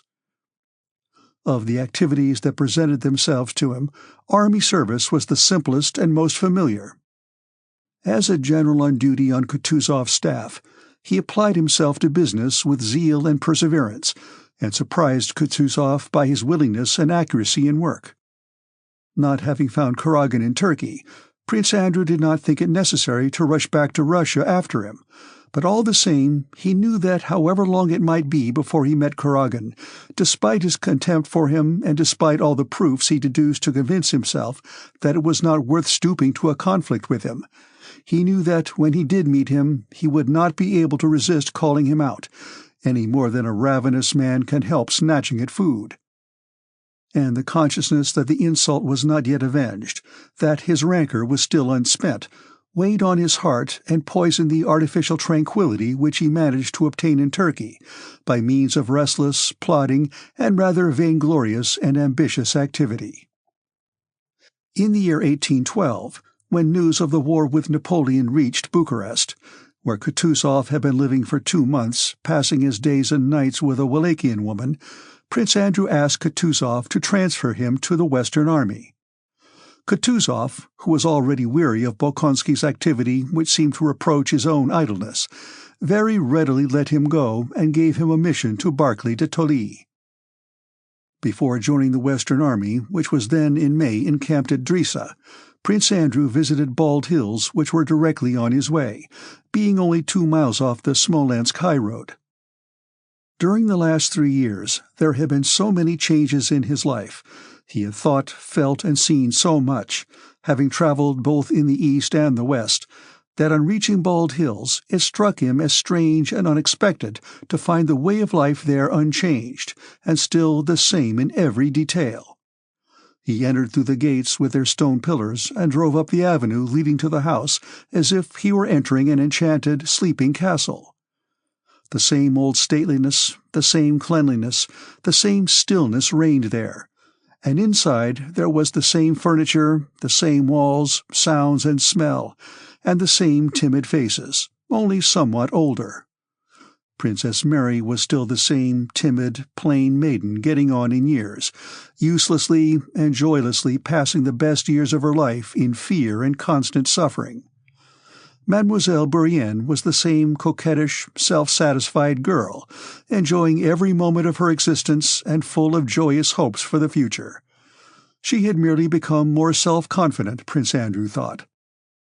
De Sales, the tutor he had brought from Switzerland, was wearing a coat of Russian cut and talking broken Russian to the servants, but was still the same narrowly intelligent, conscientious, and pedantic preceptor.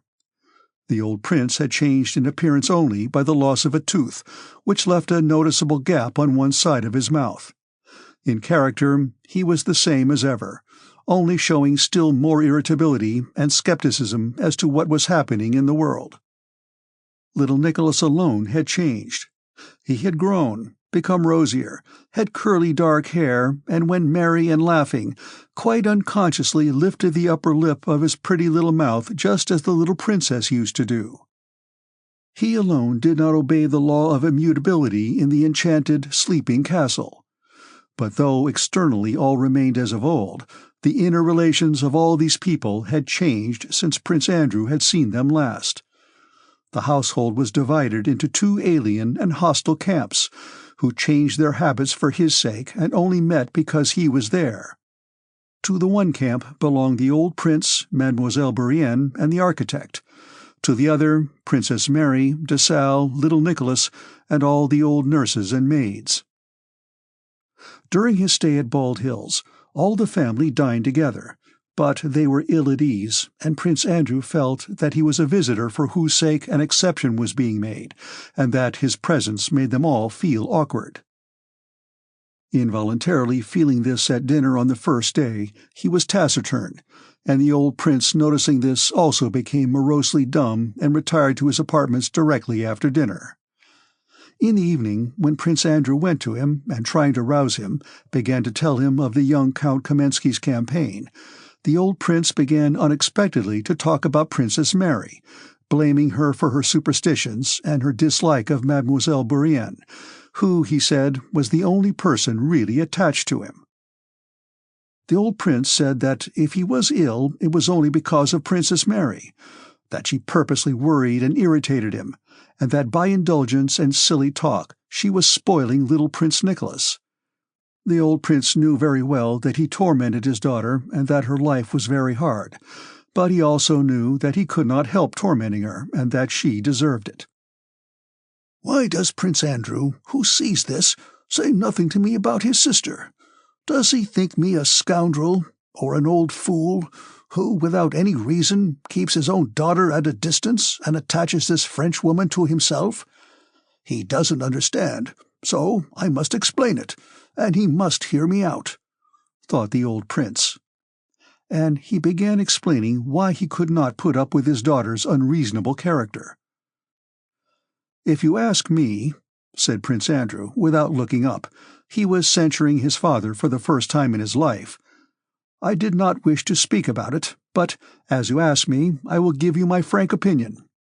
If there is any misunderstanding and discord between you and Mary, I can't blame her for it at all. I know how she loves and respects you.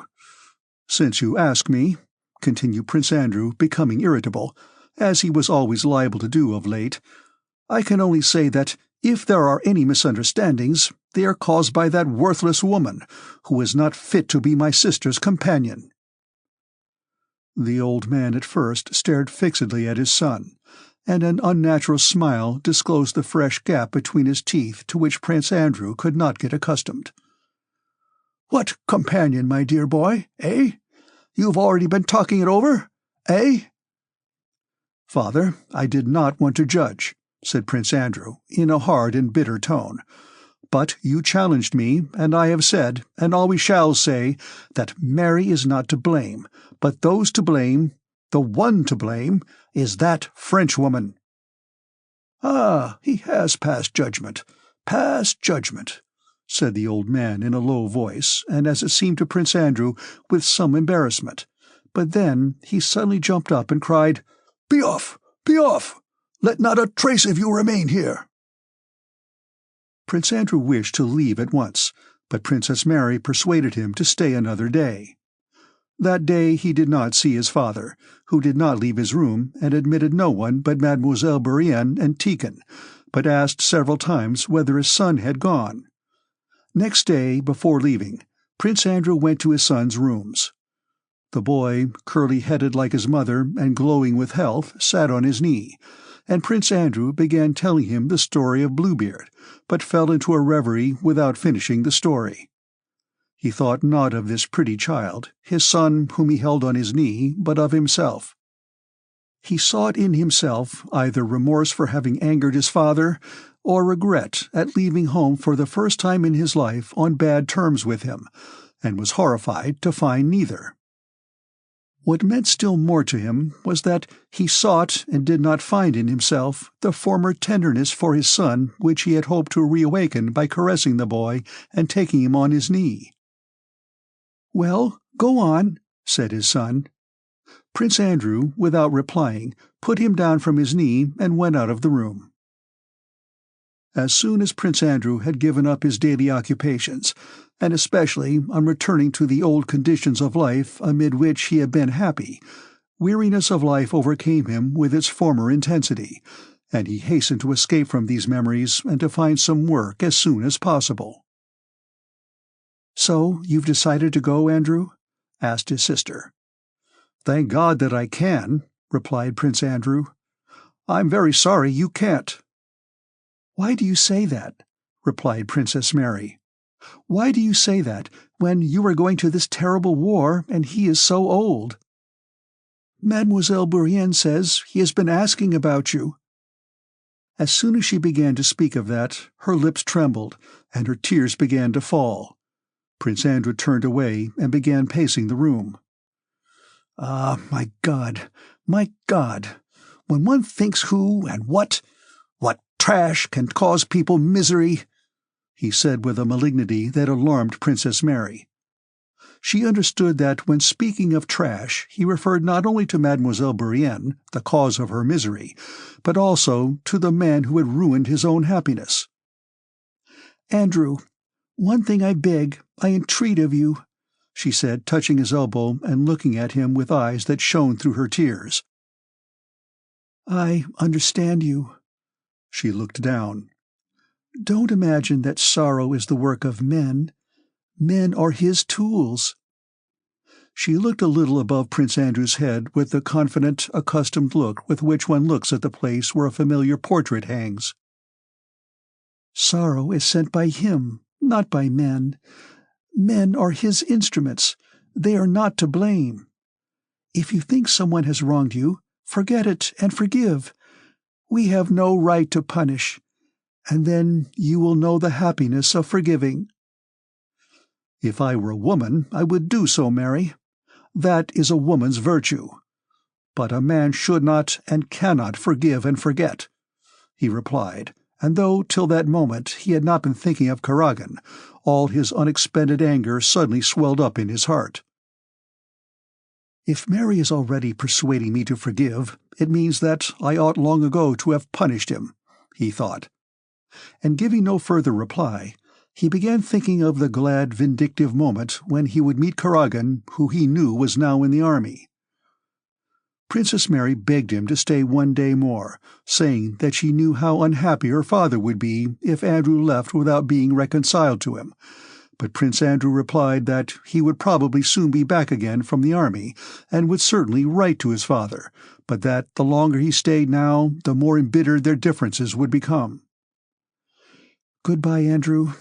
Remember that misfortunes come from God, and men are never to blame," were the last words he heard from his sister when he took leave of her. Then it must be so, thought Prince Andrew, as he drove out of the avenue from the house at Bald Hills.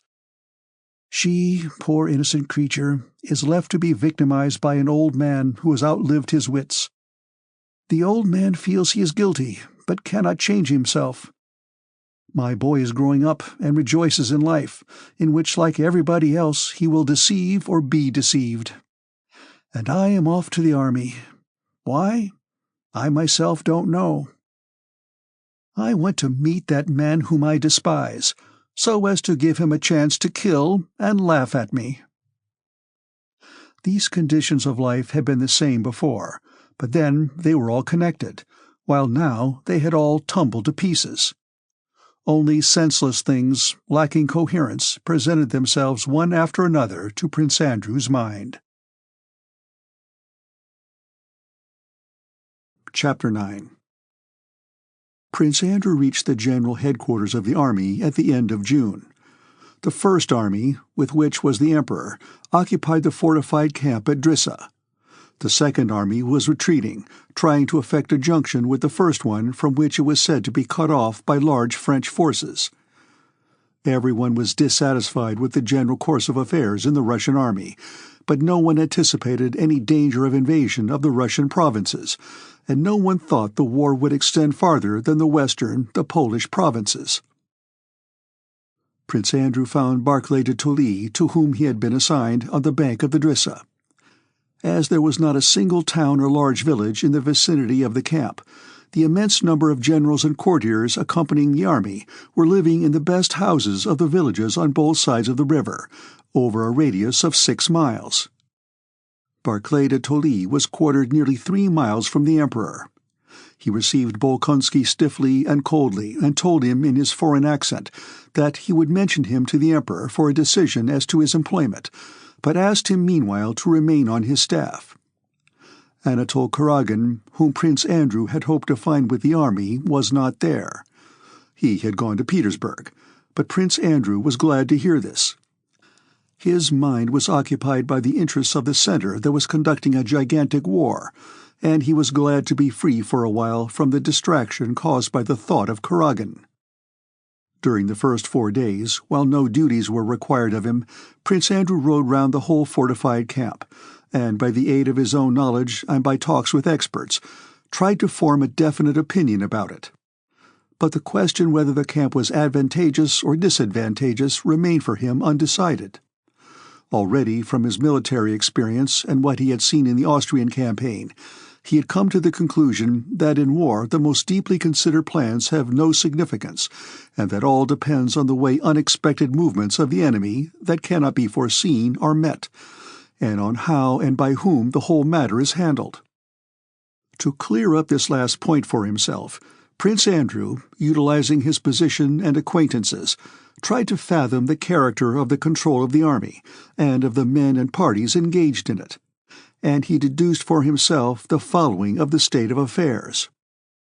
While the Emperor had still been at Vilna, the forces had been divided into 3 armies. First, the army under Barclay de Tolly, secondly, the army under Bagration, and thirdly, the one commanded by Tormasov. The Emperor was with the First Army, but not as commander-in-chief. In the orders issued it was stated, not that the Emperor would take command, but only that he would be with the army. The Emperor, moreover, had with him not a commander-in-chief's staff, but the imperial headquarters staff. In attendance on him was the head of the imperial staff, Quartermaster General Prince Volkonsky, as well as generals, imperial aides-de-camp, diplomatic officials, and a large number of foreigners, but not the army staff. Besides these, there were in attendance on the Emperor without any definite appointments, Arakcheyev, the ex-minister of war, Count Bennigsen, the senior general in rank, the Grand Duke Tsarevich Konstantin Pavlovich, Count Rumyantsev, the chancellor, Stein, a former Prussian minister, Armfeldt, a Swedish general, Fuel, the chief author of the plan of campaign, Paolucci, an adjutant general and Sardinian émigré, Voltsogen, and many others.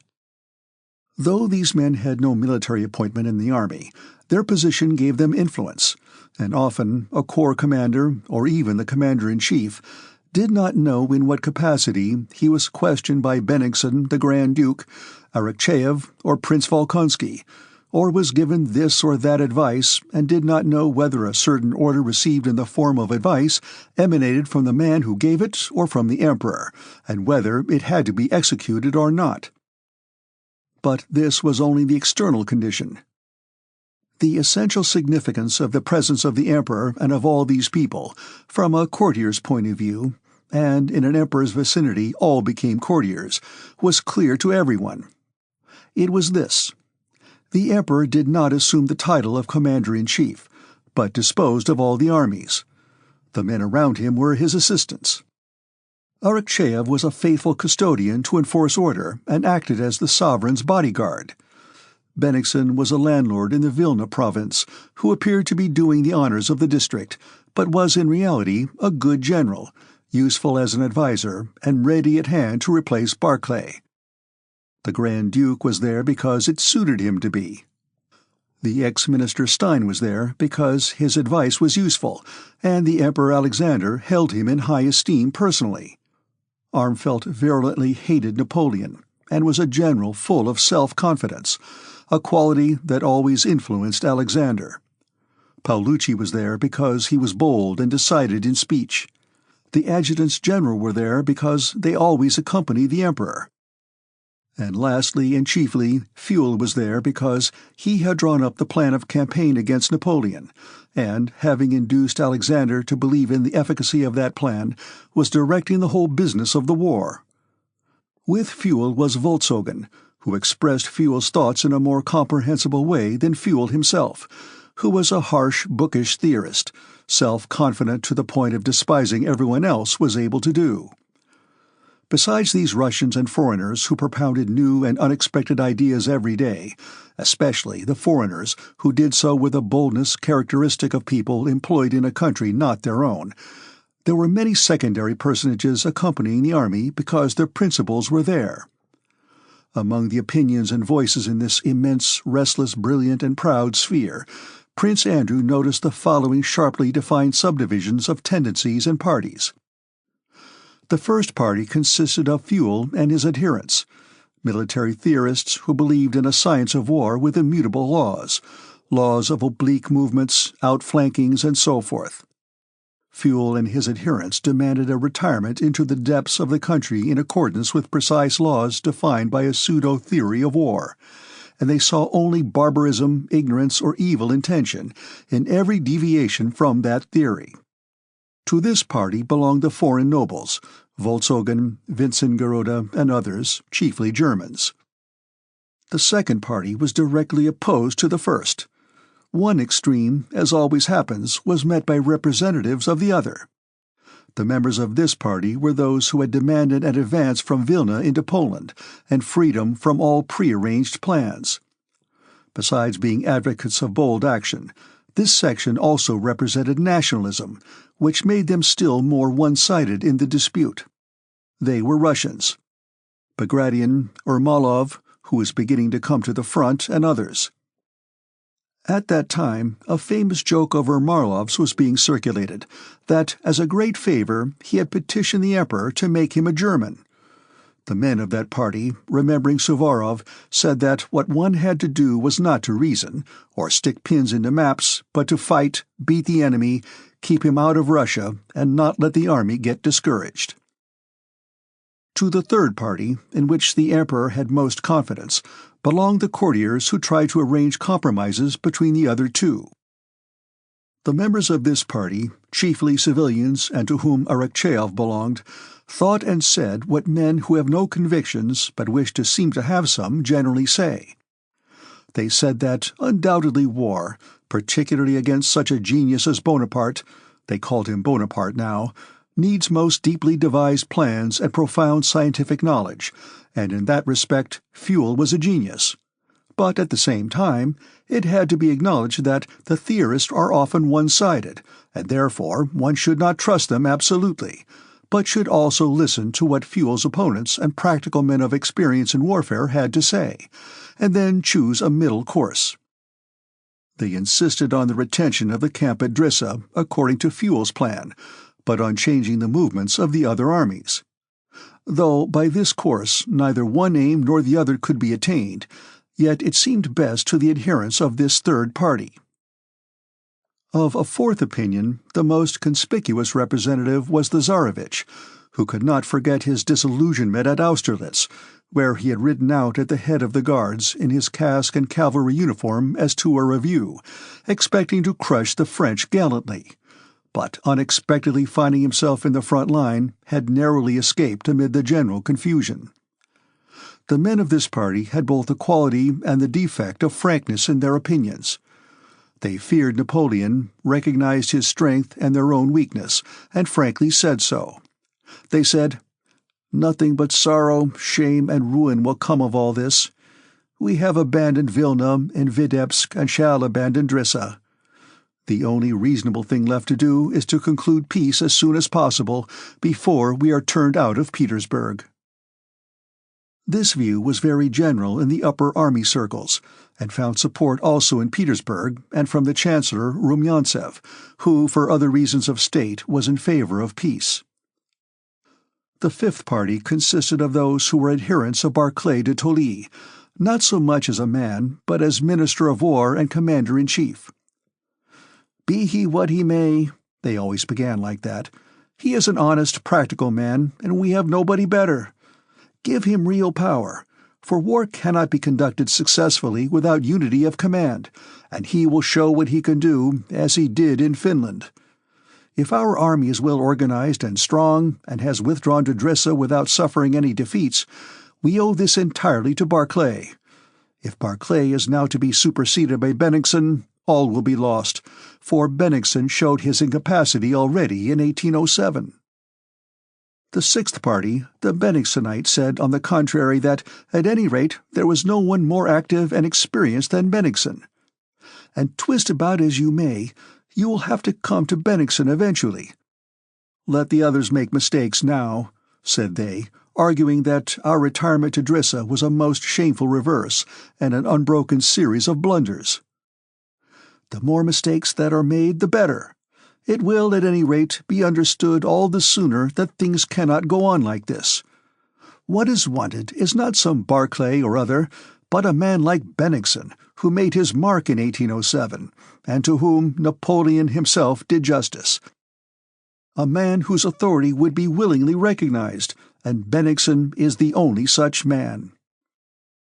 The seventh party consisted of the sort of people who are always to be found, especially around young sovereigns, and of whom there were particularly many round Alexander, generals and imperial aides-de-camp passionately devoted to the emperor, not merely as a monarch, but as a man, adoring him sincerely and disinterestedly, as Rostov had done in 1805, and who saw in him not only all the virtues but all human capabilities as well.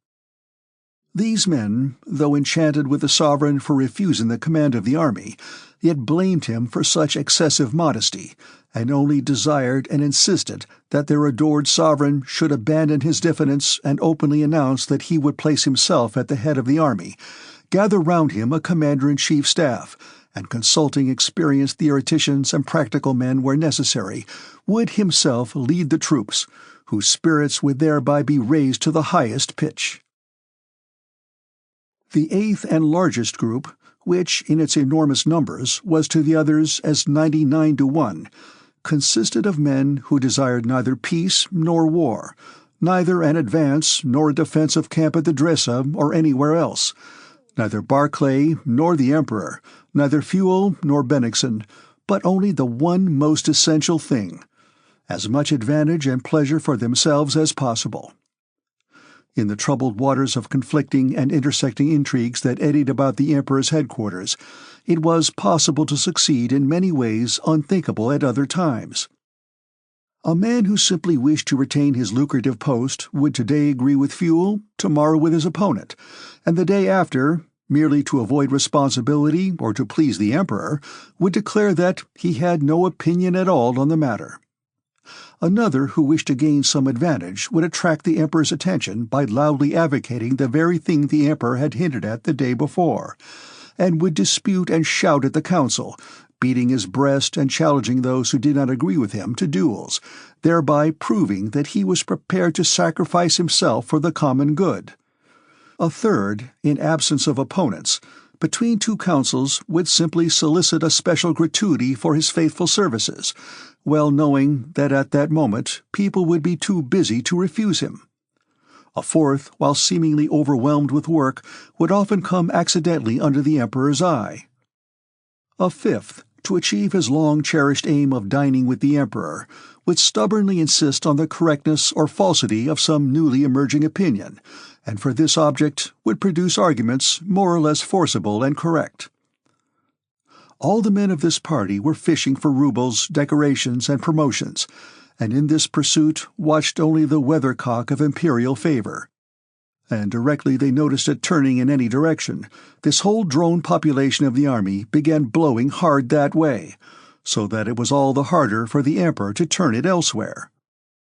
Amid the uncertainties of the position, with the menace of serious danger giving a peculiarly threatening character to everything, amid this vortex of intrigue, egotism, conflict of views and feelings, and the diversity of race among these people, this eighth and largest party of those preoccupied with personal interests imparted great confusion and obscurity to the common task. Whatever question arose, a swarm of these drones, without having finished their buzzing on a previous theme, flew over to the new one and by their hum drowned and obscured the voices of those who were disputing honestly. From among all these parties, just at the time Prince Andrew reached the army, a ninth party was being formed, and was beginning to raise its voice. This was the party of the elders, reasonable men experienced and capable in state affairs, who, without sharing any of those conflicting opinions, were able to take a detached view of what was going on at the staff at headquarters, and to consider means of escape from this muddle, indecision, intricacy, and weakness. The men of this party said and thought that what was wrong resulted chiefly from the emperor's presence in the army with his military court, and from the consequent presence there of an indefinite, conditional, and unsteady fluctuation of relations, which is in place at court, but harmfully in an army. That a sovereign should reign but not command the army, and that the only way out of the position would be for the emperor and his court to leave the army, that the mere presence of the emperor paralyzed the action of 50,000 men required to secure his personal safety, and that the worst commander-in-chief, if independent, would be better than the very best one trammeled by the presence and authority of the monarch.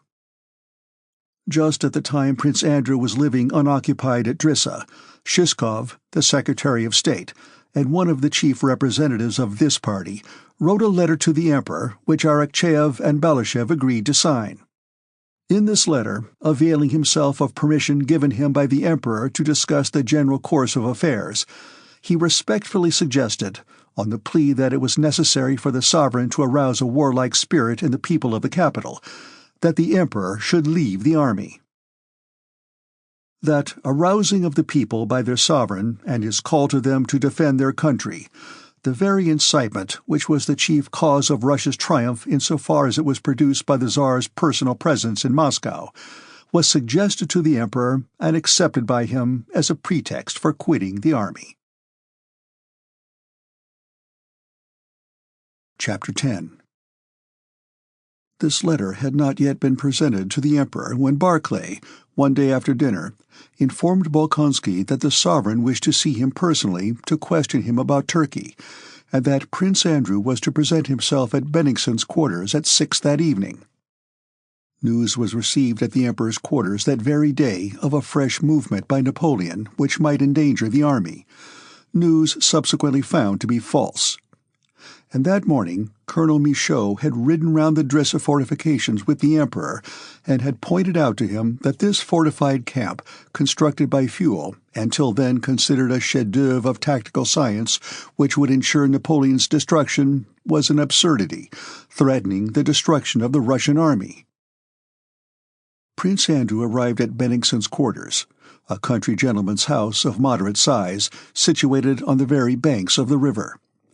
Neither Bennigsen nor the emperor was there, but Chernyshev, the emperor's aide-de-camp, received Bolkonsky, and informed him that the Emperor, accompanied by General Bennigsen and Marquis Paolucci, had gone a second time that day to inspect the fortifications of the Drissa camp, of the suitability of which serious doubts were beginning to be felt.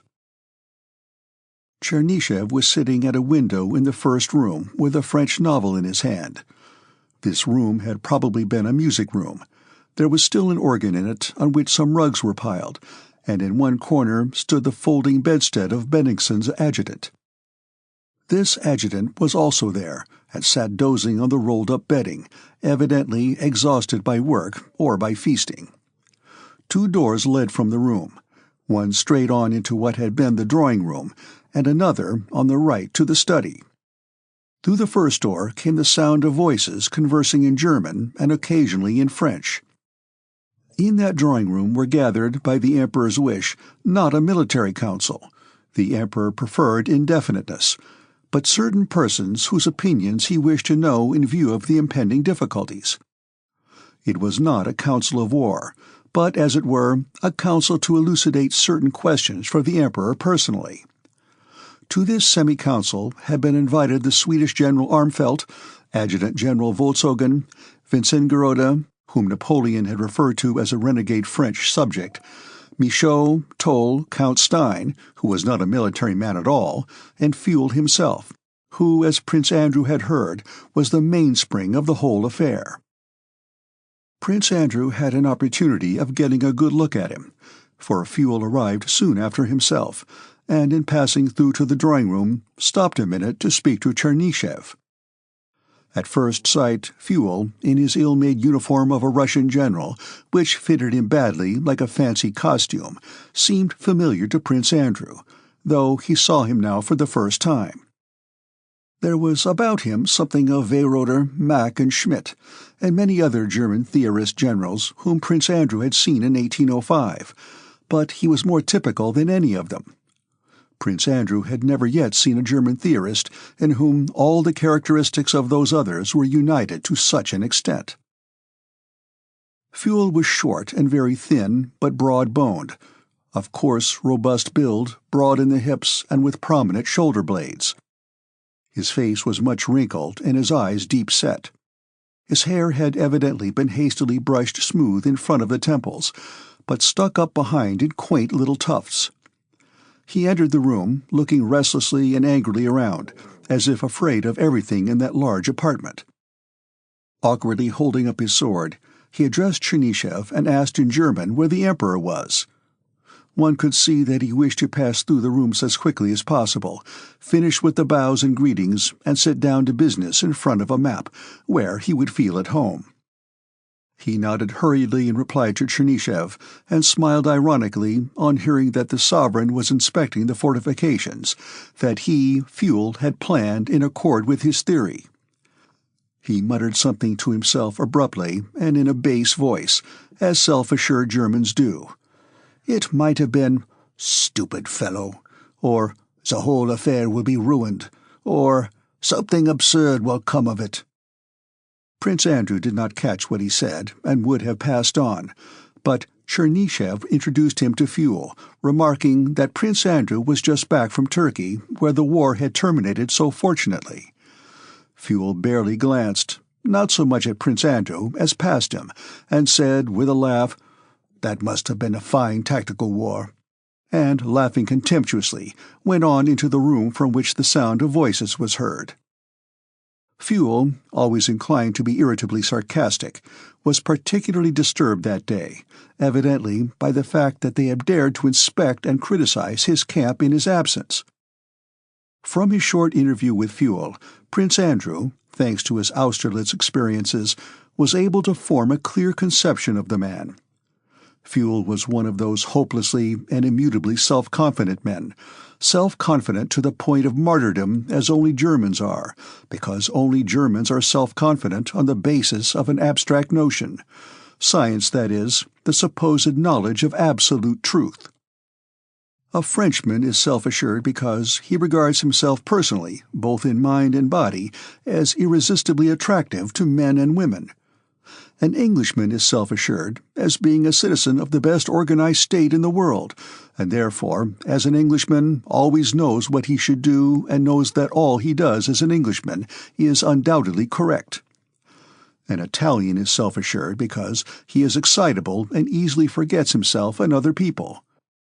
A Russian is self-assured just because he knows nothing and does not want to know anything, because he does not believe that anything can be known. The German's self-assurance is worst of all, stronger and more repulsive than any other, because he imagines that he knows the truth, science, which he himself has invented, but which is for him the absolute truth. Fuel was evidently of that sort. He had a science, the theory of oblique movements deduced by him from the history of Frederick the Great's wars, and all he came across in the history of more recent warfare seemed to him absurd and barbarous, monstrous collisions in which so many blunders were committed by both sides that these wars could not be called wars. They did not accord with the theory, and therefore could not serve as material for science. In 1806, Fuel had been one of those responsible for the plan of campaign that ended in Jena and Auerstadt, but he did not see the least proof of the fallibility of his theory in the disasters of that war. On the contrary, the deviations made from his theory were, in his opinion, the sole cause of the whole disaster, and with characteristically gleeful sarcasm he would remark, "There, I said the whole affair would go to the devil." Fuel was one of those theoreticians who so love their theory that they lose sight of the theory's object, its practical application. His love of theory made him hate everything practical, and he would not listen to it. He was even pleased by failures, for failures resulting from deviations in practice from the theory only proved to him the accuracy of his theory. He said a few words to Prince Andrew and Chernyshев about the present war, with the air of a man who knows beforehand that all will go wrong, and who is not displeased that it should be so. The unbrushed tufts of hair sticking up behind and the hastily brushed hair on his temples expressed this most eloquently. He passed into the next room, and the deep, querulous sounds of his voice were at once heard from there. Chapter 11. Prince Andrew's eyes were still following Fuel out of the room when Count Benningsen entered hurriedly, and nodding to Bolkonsky, but not pausing, went into the study, giving instructions to his adjutant as he went. The Emperor was following him, and Benningsen had hastened on to make some preparations and to be ready to receive the sovereign. Chernyshев and Prince Andrew went out into the porch, where the Emperor, who looked fatigued, was dismounting. Marquis Paolucci was talking to him with particular warmth, and the Emperor, with his head bent to the left, was listening with a dissatisfied air. The Emperor moved forward, evidently wishing to end the conversation, but the flushed and excited Italian, oblivious of decorum, followed him and continued to speak. "And as for the man who advised forming this camp, the Drissa camp," said Paolucci, as the Emperor mounted the steps and, noticing Prince Andrew, scanned his unfamiliar face. "As to that person, sire," continued Paolucci desperately, apparently unable to restrain himself, "the man who advised the Drissa camp, I see no alternative but the lunatic asylum or the gallows."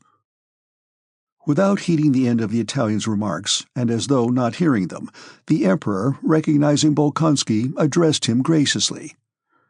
"I am very glad to see you. Go in there where they are meeting and wait for me." The Emperor went into the study. He was followed by Prince Peter Mikhailovich Volkonsky and Baron Stein, and the door closed behind them.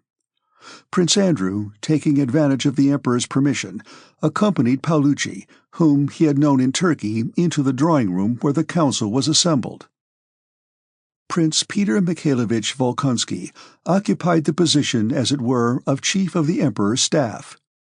He came out of the study into the drawing-room with some maps which he spread on a table, and put questions on which he wished to hear the opinion of the gentlemen present. What had happened was that news, which afterwards proved to be false, had been received during the night of a movement by the French to outflank the Drissa camp. The first to speak was General Armfeldt, who, to meet the difficulty that presented itself, unexpectedly proposed a perfectly new position away from the Petersburg and Moscow roads. The reason for this was inexplicable, unless he wished to show that he too could have an opinion. But he urged that at this point the army should unite and there await the enemy.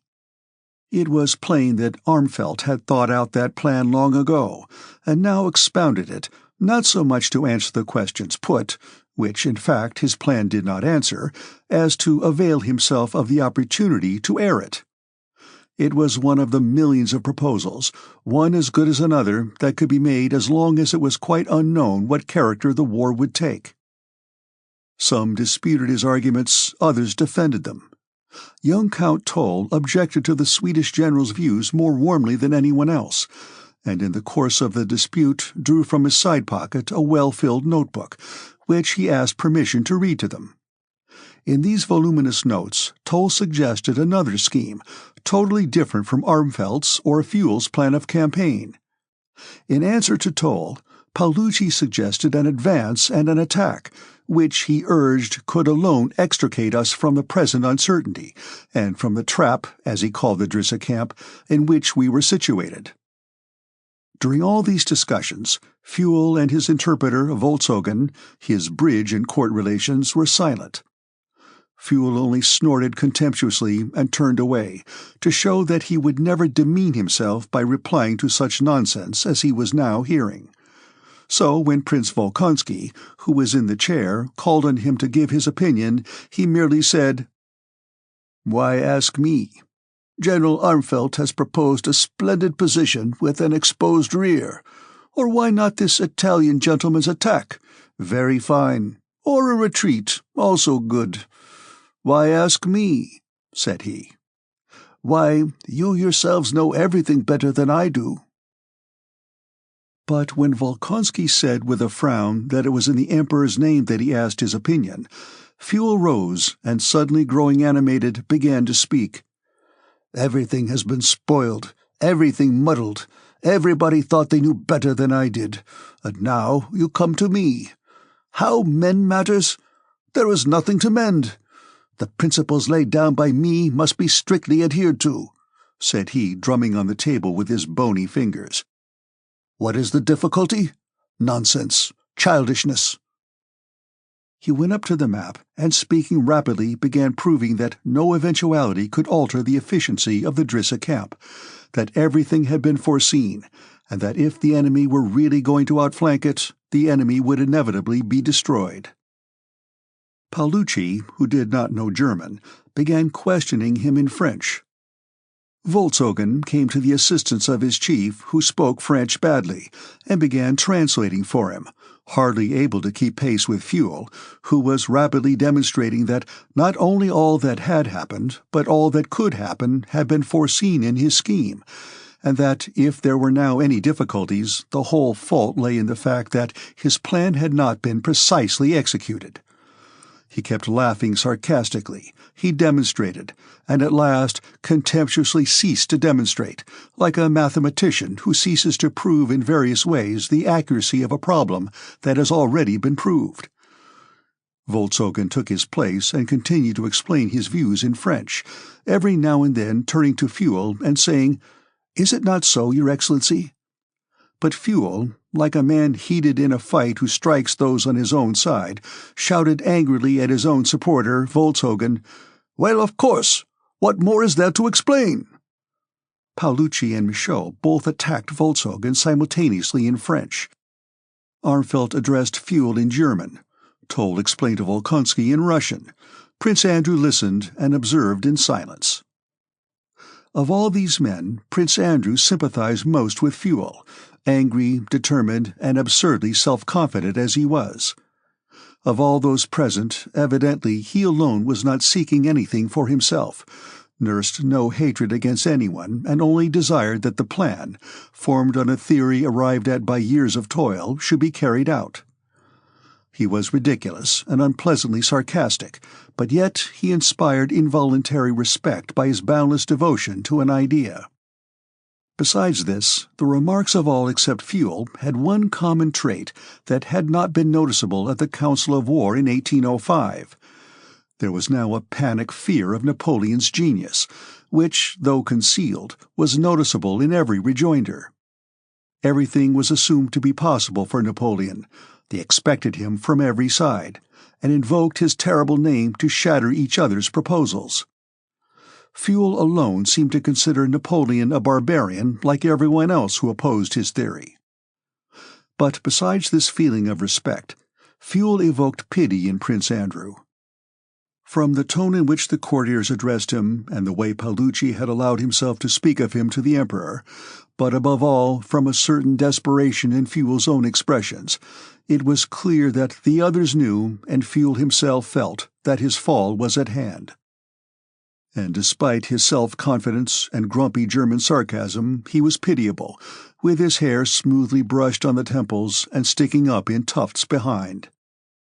Though he concealed the fact under a show of irritation and contempt, he was evidently in despair that the sole remaining chance of verifying his theory by a huge experiment and proving its soundness to the whole world was slipping away from him.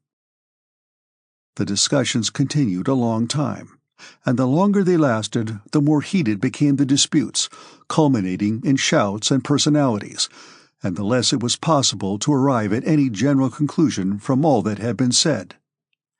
Prince Andrew, listening to this polyglot talk and to these surmises, plans, refutations, and shouts, felt nothing but amazement at what they were saying. A thought that had long since and often occurred to him during his military activities, the idea that there is not and cannot be any science of war, and that, therefore, there can be no such thing as a military genius, now appeared to him an obvious truth. What theory and science is possible about a matter the conditions and circumstances of which are unknown and cannot be defined, especially when the strength of the acting forces cannot be ascertained? No one was or is able to foresee in what condition our or the enemy's armies will be in a day's time, and no one can gauge the force of this or that detachment. Sometimes, when there is not a coward at the front to shout, "We are cut off," and start running, but a brave and jolly lad who shouts, "Hurrah!" a detachment of 5,000 is worth 30,000, as at Schöngraben, while at times 50,000 run from 8,000, as at Austerlitz. What science can there be in a matter in which, as in all practical matters, nothing can be defined and everything depends on innumerable conditions, the significance of which is determined at a particular moment which arrives no one knows when? Armfeldt says, "Our army is cut in half," and Paolucci says, "We have got the French army between two fires." Michaud says that the worthlessness of the Drissa camp lies in having the river behind it, and Fuel says that is what constitutes its strength. Toll proposes one plan, Armfeldt another, and they are all good and all bad, and the advantages of any suggestions can be seen only at the moment of trial. And why do they all speak of a military genius? Is a man a genius who can order bread to be brought up at the right time and say who is to go to the right and who to the left? It is only because military men are invested with pomp and power, and crowds of sycophants flatter power, attributing to it qualities of genius it does not possess. The best generals I have known were, on the contrary, stupid or absent-minded men. Bagration was best. Napoleon himself admitted that. And of Bonaparte himself, I remember his limited, self-satisfied face on the field of Austerlitz. Not only does a good army commander not need any special qualities, on the contrary, he needs the absence of the highest and best human attributes: love, poetry, tenderness, and philosophic inquiring doubt. He should be limited, firmly convinced that what he is doing is very important, otherwise he will not have sufficient patience, and only then will he be a brave leader. God forbid that he should be humane, should love or pity, or think of what is just and unjust.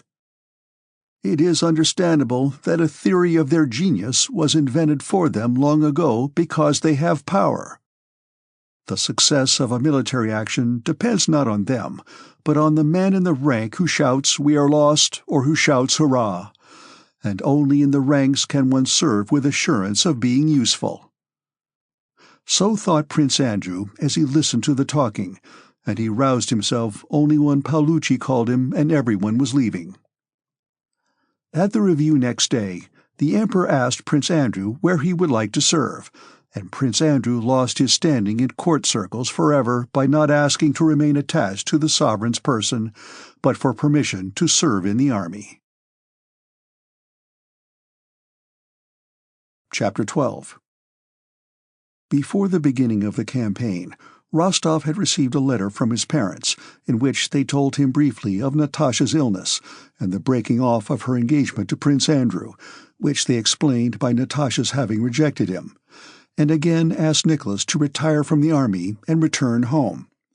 On receiving this letter, Nicholas did not even make any attempt to get leave of absence or to retire from the army, but wrote to his parents that he was sorry Natasha was ill and her engagement broken off, and that he would do all he could to meet their wishes. To Sonia he wrote separately. "Adored friend of my soul," he wrote, "nothing but honor could keep me from returning to the country. But now, at the commencement of the campaign, I should feel dishonored, not only in my comrades' eyes, but in my own, if I preferred my own happiness to my love and duty to the fatherland. But this shall be our last separation. Believe me, directly the war is over, if I am still alive and still loved by you, I will throw up everything and fly to you, to press you forever to my ardent breast."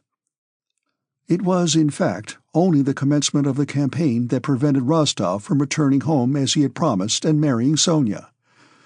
The autumn in Otradno with the hunting, and the winter with the Christmas holidays and Sonia's love, had opened out to him a vista of tranquil rural joys and peace such as he had never known before, and which now allured him.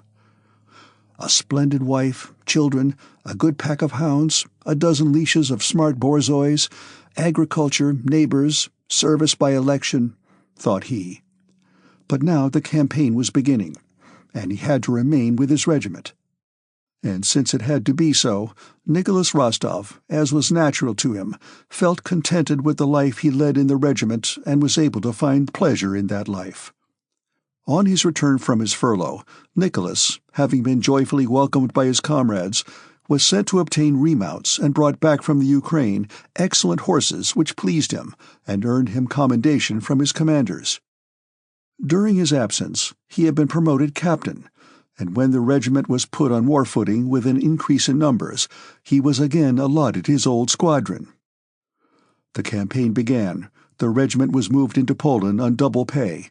New officers arrived, new men and horses, and above all, everybody was infected with the merrily excited mood that goes with the commencement of a war. And Rostov, conscious of his advantageous position in the regiment, devoted himself entirely to the pleasures and interests of military service, though he knew that sooner or later he would have to relinquish them. The troops retired from Vilna for various complicated reasons of state, political and strategic. Each step of the retreat was accompanied by a complicated interplay of interests, arguments, and passions at headquarters. For the Pavlograd Hussars, however, the whole of this retreat during the finest period of summer and with sufficient supplies was a very simple and agreeable business. It was only at headquarters that there was depression, uneasiness, and intriguing. In the body of the army, they did not ask themselves where they were going or why. If they regretted having to retreat, it was only because they had to leave billets they had grown accustomed to, or some pretty young Polish lady. If the thought that things looked bad chanced to enter anyone's head, he tried to be as cheerful as befits a good soldier, and not to think of the general trend of affairs, but only of the task nearest to hand. First they camped gaily before the Vilna, making acquaintance with the Polish landowners, preparing for reviews and being reviewed by the Emperor and other high commanders. Then came an order to retreat to Svetsiani and destroy any provisions they could not carry away with them. Svetsiani was remembered by the hussars only as the Drunken Camp, a name the whole army gave to their encampment there, and because many complaints were made against the troops, who, taking advantage of the order to collect provisions, took also horses, carriages, and carpets from the Polish proprietors. Rostov remembered Svetsiani, because on the first day of their arrival at that small town, he changed his sergeant major, and was unable to manage all the drunken men of his squadron, who, unknown to him, had appropriated 5 barrels of old beer. From Svetsiani they retired farther and farther to Drissa, and thence again beyond Drissa, drawing near to the frontier of Russia proper. On the 13th of July, the Pavlograds took part in a serious action for the first time. On the 12th of July, on the eve of that action, there was a heavy storm of rain and hail. In general, the summer of 1812 was remarkable for its storms. The 2 Pavlograd squadrons were bivouacking on a field of rye, which was already in ear but had been completely trodden down by cattle and horses. The rain was descending in torrents, and Rostov, with a young officer named Ilyin, his protégé, was sitting in a hastily constructed shelter. An officer of their regiment, with long mustaches extending onto his cheeks, who, after riding to the staff, had been overtaken by the rain, entered Rostov's shelter. "I have come from the staff, Count. Have you heard of Raevski's exploit?" And the officer gave them details of the Saltanov battle, which he had heard at the staff. Rostov, smoking his pipe and turning his head about as the water trickled down his neck, listened inattentively, with an occasional glance at Ilyin, who was pressing close to him. This officer, a lad of 16 who had recently joined the regiment, was now in the same relation to Nicholas that Nicholas had been to Denisov 7 years before. Ilyin tried to imitate Rostov in everything, and adored him as a girl might have done. Dzerzhinsky, the officer with the long mustache, spoke grandiloquently of the Saltanov Dam being a Russian Thermopylae, and of how a deed worthy of antiquity had been performed by General Raevski. He recounted how Raevski had led his 2 sons onto the dam under terrific fire and had charged with them beside him. Rostov heard the story, and not only said nothing to encourage Dzerzhinsky's enthusiasm, but, on the contrary, looked like a man ashamed of what he was hearing, though with no intention of contradicting it. Since the campaigns of Austerlitz and of 1807, Rostov knew by experience that men always lie when describing military exploits, as he himself had done when recounting them. Besides that, he had experience enough to know that nothing happens in a war at all as we can imagine or relate it. And so he did not like Dzerzhinsky's tale, nor did he like Dzerzhinsky himself, who, with his mustaches extending over his cheeks, bent low over the face of his hearer, as was his habit, and crowded Rostov in the narrow shanty. Rostov looked at him in silence. In the first place, there must have been such a confusion and crowding on the dam that was being attacked, that if Raevski did lead his sons there, it could have had no effect except perhaps on some dozen men nearest to him, thought he. The rest could not have seen how or with whom Raevski came onto the dam. And even those who did see it would not have been much stimulated by it, for what had they to do with Raevski's tender paternal feelings when their own skins were in danger? And besides, the fate of the fatherland did not depend on whether they took the Saltanov Dam or not, as we are told was the case at Thermopylae. So why should he have made such a sacrifice? And why expose his own children in the battle? I would not have taken my brother Petya there, or even Ilyin, who's a stranger to me but a nice lad, but would have tried to put them somewhere under cover. Nicholas continued to think as he listened to Dzerzhinsky. But he did not express his thoughts, for in such matters, too, he had gained experience. He knew that this tale redounded to the glory of our arms, and so no one had to pretend not to doubt it, and he acted accordingly. "I can't stand this any more," said Ilyin, noticing that Rostov did not relish Dzerzhinsky's conversation. "My stockings and shirt, and the water is running on my seat. I'll go and look for shelter. The rain seems less heavy." Ilyin went out, and Dzerzhinsky rode away. 5 minutes later, Ilyin, splashing through the mud, came running back to the shanty. "Hurrah! Rostov, come quick! I found it! About 200 yards away there's a tavern where ours have already gathered. We can at least get dry there, and Mary Hendrikovna's there." Mary Hendrikovna was the wife of the regimental doctor, a pretty young German woman he had married in Poland. The doctor, whether from lack of means or because he did not like to part from his young wife in the early days of their marriage, took her about with him wherever the Hussar regiment went, and his jealousy had become a standing joke among the Hussar officers. Rostov threw his cloak over his shoulders, shouted to Lavrushka to follow with the things, and, now slipping in the mud, now splashing right through it, set off with Ilyin in the lessening rain and the darkness that was occasionally rent by distant lightning. "Rostov, where are you?" "Here." "What lightning?" they called to one another. Chapter 13. In the tavern, before which stood the doctor's covered cart, there were already some 5 officers. Mary Hendrikovna, a plump little blonde German in a dressing jacket and nightcap, was sitting on a broad bench in the front corner. Her husband, the doctor, lay asleep behind her. Rostov and Ilyin, on entering the room, were welcomed with merry shouts and laughter. "Dear me, how jolly we are!" said Rostov, laughing. "And why do you stand there gaping?" "What swells they are! Why, the water streams from them! Don't make our drawing-room so wet." "Don't mess Mary Hendrikovna's dress!" cried other voices. Rostov and Ilyin hastened to find a corner where they could change into dry clothes without offending Mary Hendrikovna's modesty.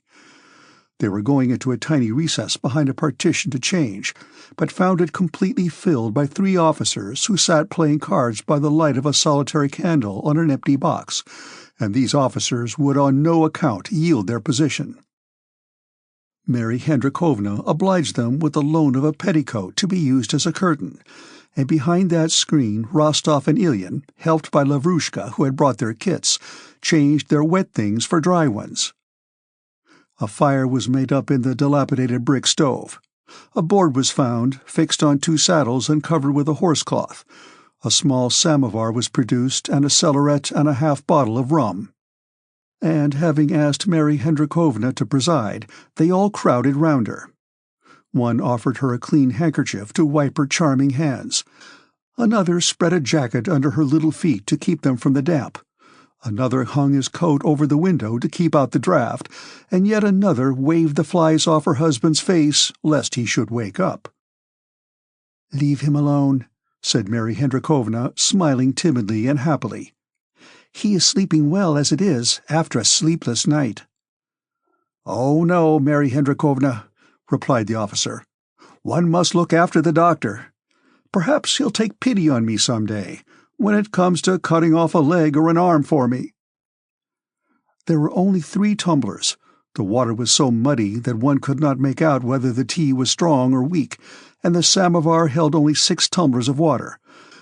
But this made it all the pleasanter to take turns in order of seniority to receive one's tumbler from Mary Hendrikovna's plump little hands with their short and not over-clean nails.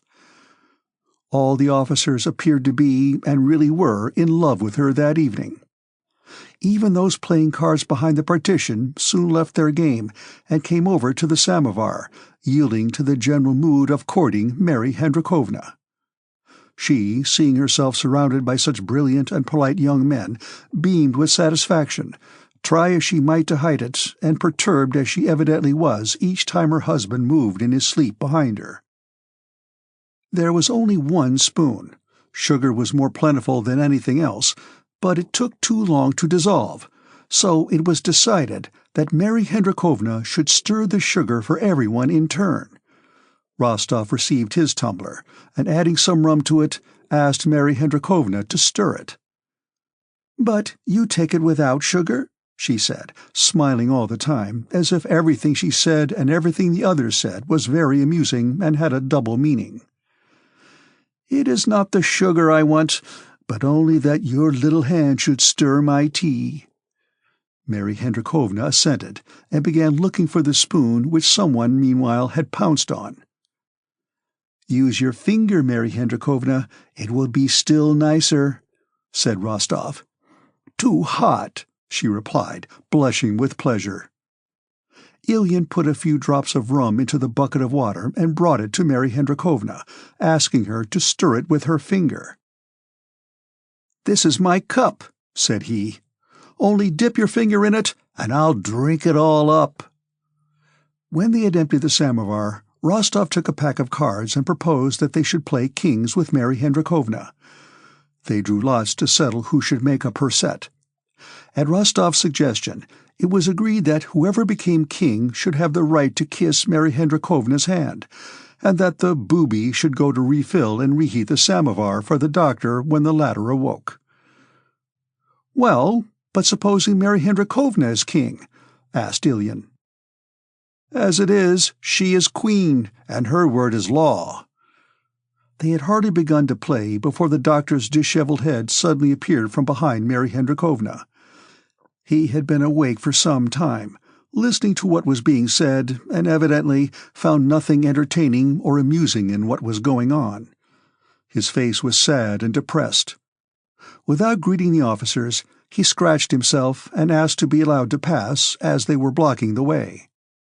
As soon as he had left the room, all the officers burst into loud laughter, and Mary Hendrikovna blushed till her eyes filled with tears, and thereby became still more attractive to them. Returning from the yard, the doctor told his wife, who had ceased to smile so happily and looked at him in alarm, awaiting her sentence, that the rain had ceased and they must go to sleep in their covered cart or everything in it would be stolen. "But I'll send an orderly. 2 of them," said Rostov. "What an idea, doctor!" "I'll stand guard on it myself," said Ilyin. "No, gentlemen, you have had your sleep, but I have not slept for 2 nights," replied the doctor as he sat down morosely beside his wife, waiting for the game to end. Seeing his gloomy face as he frowned at his wife, the officers grew still merrier, and some of them could not refrain from laughter, for which they hurriedly sought plausible pretexts. When he had gone, taking his wife with him, and had settled down with her in their covered cart, the officers lay down in the tavern, covering themselves with their wet cloaks, but they did not sleep for a long time. Now they exchanged remarks, recalling the doctor's uneasiness and his wife's delight. Now they ran out into the porch and reported what was taking place in the covered trap. Several times Rostov, covering his head, tried to go to sleep, but some remark would arouse him and conversation would be resumed, to the accompaniment of unreasoning, merry, childlike laughter. Chapter 14. It was nearly 3 o'clock, but no one was yet asleep, when the quartermaster appeared with an order to move on to the little town of Ostrovna. Still laughing and talking, the officers began hurriedly getting ready and again boiled some muddy water in the samovar. But Rostov went off to his squadron without waiting for tea. Day was breaking, the rain had ceased, and the clouds were dispersing. It felt damp and cold, especially in clothes that were still moist. As they left the tavern in the twilight of the dawn, Rostov and Ilyin both glanced under the wet and glistening leather hood of the doctor's cart, from under the apron of which his feet were sticking out, and in the middle of which his wife's nightcap was visible and her sleepy breathing audible. "She really is a dear little thing," said Rostov to Ilyin, who was following him. "A charming woman," said Ilyin, with all the gravity of a boy of 16. Half an hour later, the squadron was lined up on the road. The command was heard to mount, and the soldiers crossed themselves and mounted. Rostov, riding in front, gave the order, "Forward!" and the hussars, with clanking sabres and subdued talk, the horses' hoofs splashing in the mud, defiled in 4s and moved along the broad road planted with birch trees on each side, following the infantry and a battery that had gone on in front. Tattered blue-purple clouds, reddening in the east, were scudding before the wind. It was growing lighter and lighter. That curly grass which always grows by country roadsides became clearly visible, still wet with the night's rain. The drooping branches of the birches, also wet, swayed in the wind and flung down bright drops of water to one side. The soldiers' faces were more and more clearly visible. Rostov, always closely followed by Ilyin, rode along the side of the road between two rows of birch trees. While campaigning, Rostov allowed himself the indulgence of riding not a regimental but a Cossack horse. A judge of horses and a sportsman, he had lately procured himself a large, fine, mettlesome Donnay's horse, dun-colored with light mane and tail, and when he rode it no one could outgallop him. To ride this horse was a pleasure to him, and he thought of the horse, of the morning, of the doctor's wife, but not once of the impending danger. Formerly, when going into action, Rostov had felt afraid. Now he had not the least feeling of fear. He was fearless, not because he had grown used to being under fire, one cannot grow used to danger, but because he had learned how to manage his thoughts when in danger. He had grown accustomed when going into action to think about anything but what would seem most likely to interest him, the impending danger. During the first period of his service, hard as he tried and much as he reproached himself with cowardice, he had not been able to do this, but with time it had come of itself. Now he rode beside Ilyin under the birch trees, occasionally plucking leaves from a branch that met his hand, sometimes touching his horse's side with his foot, or, without turning round, handing a pipe he had finished to a hussar riding behind him, with as calm and careless an air as though he were merely out for a ride. He glanced with pity at the excited face of Ilyin, who talked much and in great agitation. He knew from experience the tormenting expectation of terror and death the cornet was suffering, and knew that only time could help him. As soon as the sun appeared in a clear strip of sky beneath the clouds, the wind fell, as if it dared not spoil the beauty of the summer morning after the storm. Drops still continued to fall, but vertically now, and all was still. The whole sun appeared on the horizon and disappeared behind a long narrow cloud that hung above it. A few minutes later it reappeared brighter still from behind the top of the cloud, tearing its edge. Everything grew bright and glittered, and with that light, as if in reply to it, came the sound of guns ahead of them. Before Rostov had had time to consider and determine the distance of that firing, Count Osterman Tolstoy's adjutant came galloping from Vitebsk with orders to advance at a trot along the road. The squadron overtook and passed the infantry and the battery, which had also quickened their pace, rode down a hill, and passing through an empty and deserted village, again ascended. The horses began to lather and the men to flush. "Halt! Dress your ranks!" The order of the regimental commander was heard ahead. "Forward by the left! Walk! March!" came the order from in front. And the hussars, passing along the line of troops on the left flank of our position, halted behind our Uhlans who were in the front line. To the right stood our infantry in a dense column. They were the reserve. Higher up the hill, on the very horizon, our guns were visible through the wonderfully clear air, brightly illuminated by slanting morning sunbeams. In front, beyond a hollow dale, could be seen the enemy's columns and guns. Our advance line, already in action, could be heard briskly exchanging shots with the enemy in the dale.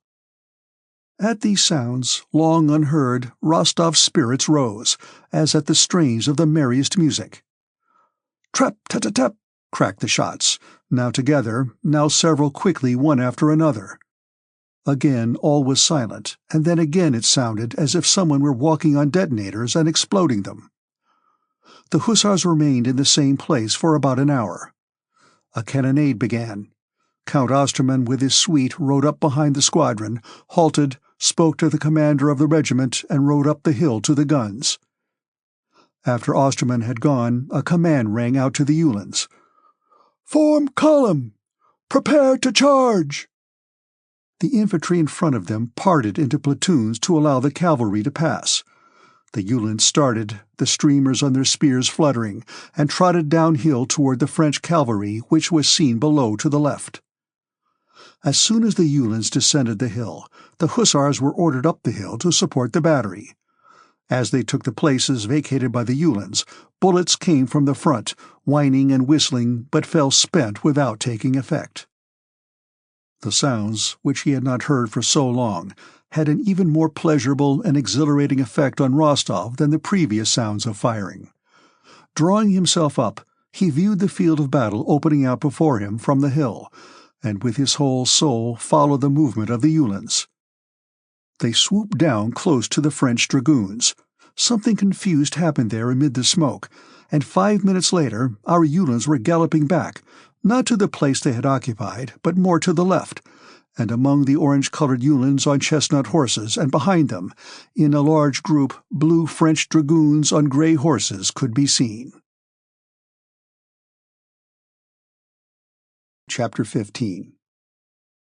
Rostov, with his keen sportsman's eye, was one of the first to catch sight of these blue French dragoons pursuing our Uhlans. Nearer and nearer in disorderly crowds came the Uhlans and the French dragoons pursuing them. He could already see how these men, who looked so small at the foot of the hill, jostled and overtook one another, waving their arms and their sabers in the air. Rostov gazed at what was happening before him as at a hunt. He felt instinctively that if the hussars struck at the French dragoons now, the latter could not withstand them.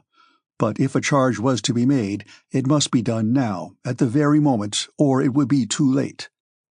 He looked around. A captain, standing beside him, was gazing like himself with eyes fixed on the cavalry below them. "Andrew Savitstanich," said Rostov.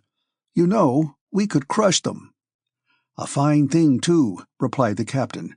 "And really—" Rostov, without waiting to hear him out, touched his horse, galloped to the front of his squadron, and before he had time to finish giving the word of command, the whole squadron, sharing his feeling, was following him. Rostov himself did not know how or why he did it. He acted as he did when hunting, without reflecting or considering. He saw the dragoons near and that they were galloping in disorder. He knew they could not withstand an attack, knew there was only that moment, and that if he let it slip it would not return.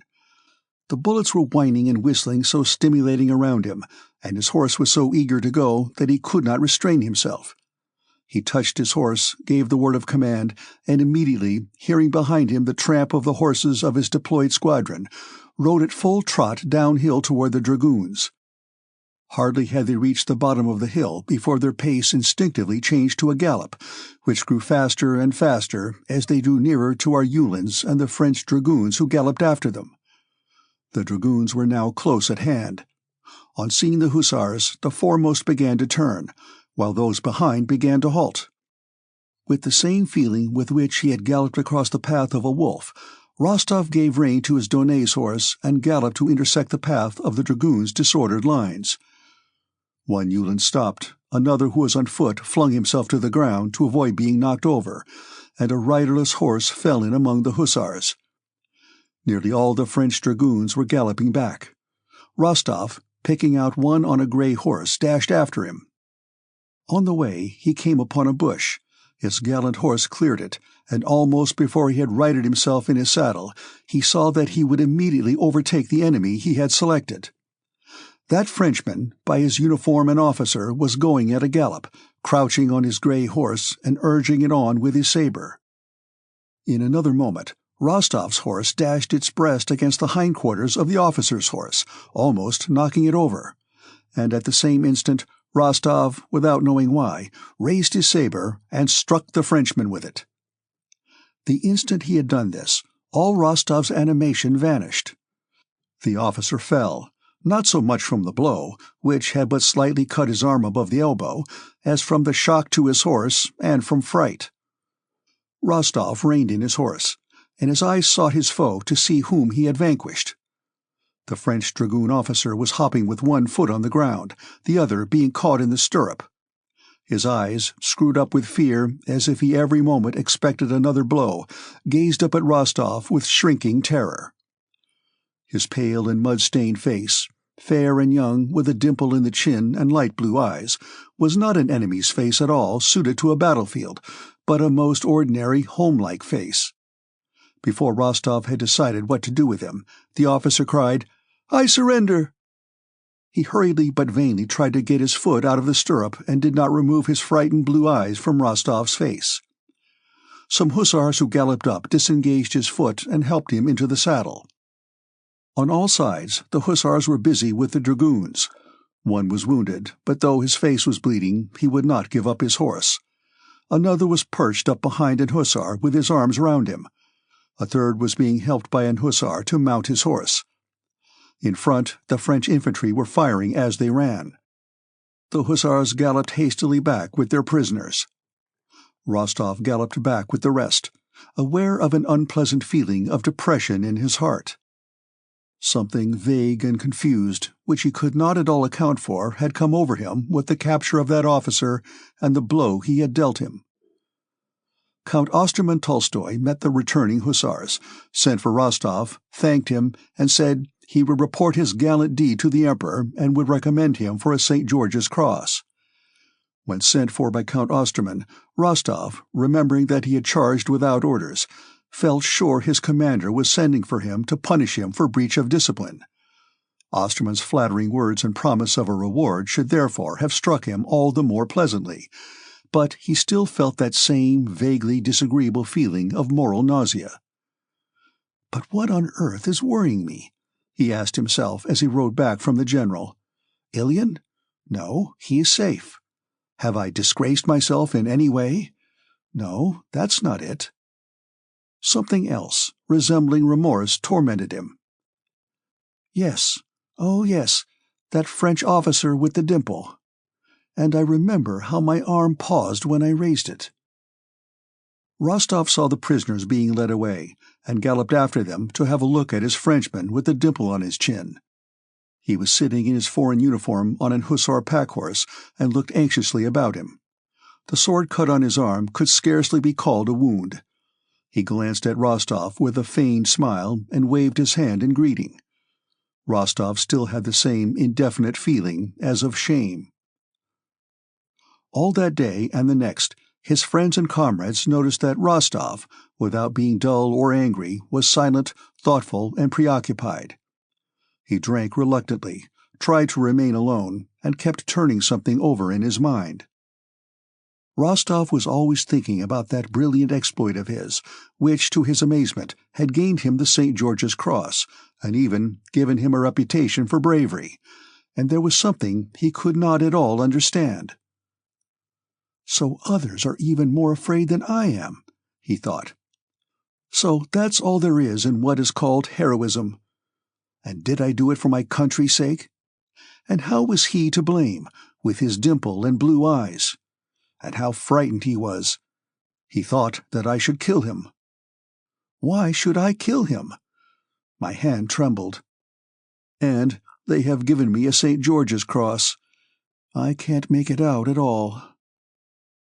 But while Nicholas was considering these questions, and still could reach no clear solution of what puzzled him so, the wheel of fortune in the service, as often happens, turned in his favor. After the affair at Ostrovna, he was brought into notice, received command of a hussar battalion, and when a brave officer was needed, he was chosen. Chapter 16. On receiving news of Natasha's illness, the Countess, though not quite well yet and still weak, went to Moscow with Petya and the rest of the household, and the whole family moved from Marya Dmitrievna's house to their own and settled down in town. Natasha's illness was so serious that, fortunately for her and for her parents, the consideration of all that had caused the illness, her conduct and the breaking off of her engagement, receded into the background. She was so ill that it was impossible for them to consider in how far she was to blame for what had happened. She could not eat or sleep, grew visibly thinner, coughed, and as the doctors made them feel, was in danger. They could not think of anything but how to help her. Doctors came to see her singly and in consultation, talked much in French, German, and Latin, blamed one another, and prescribed a great variety of medicines for all the diseases known to them.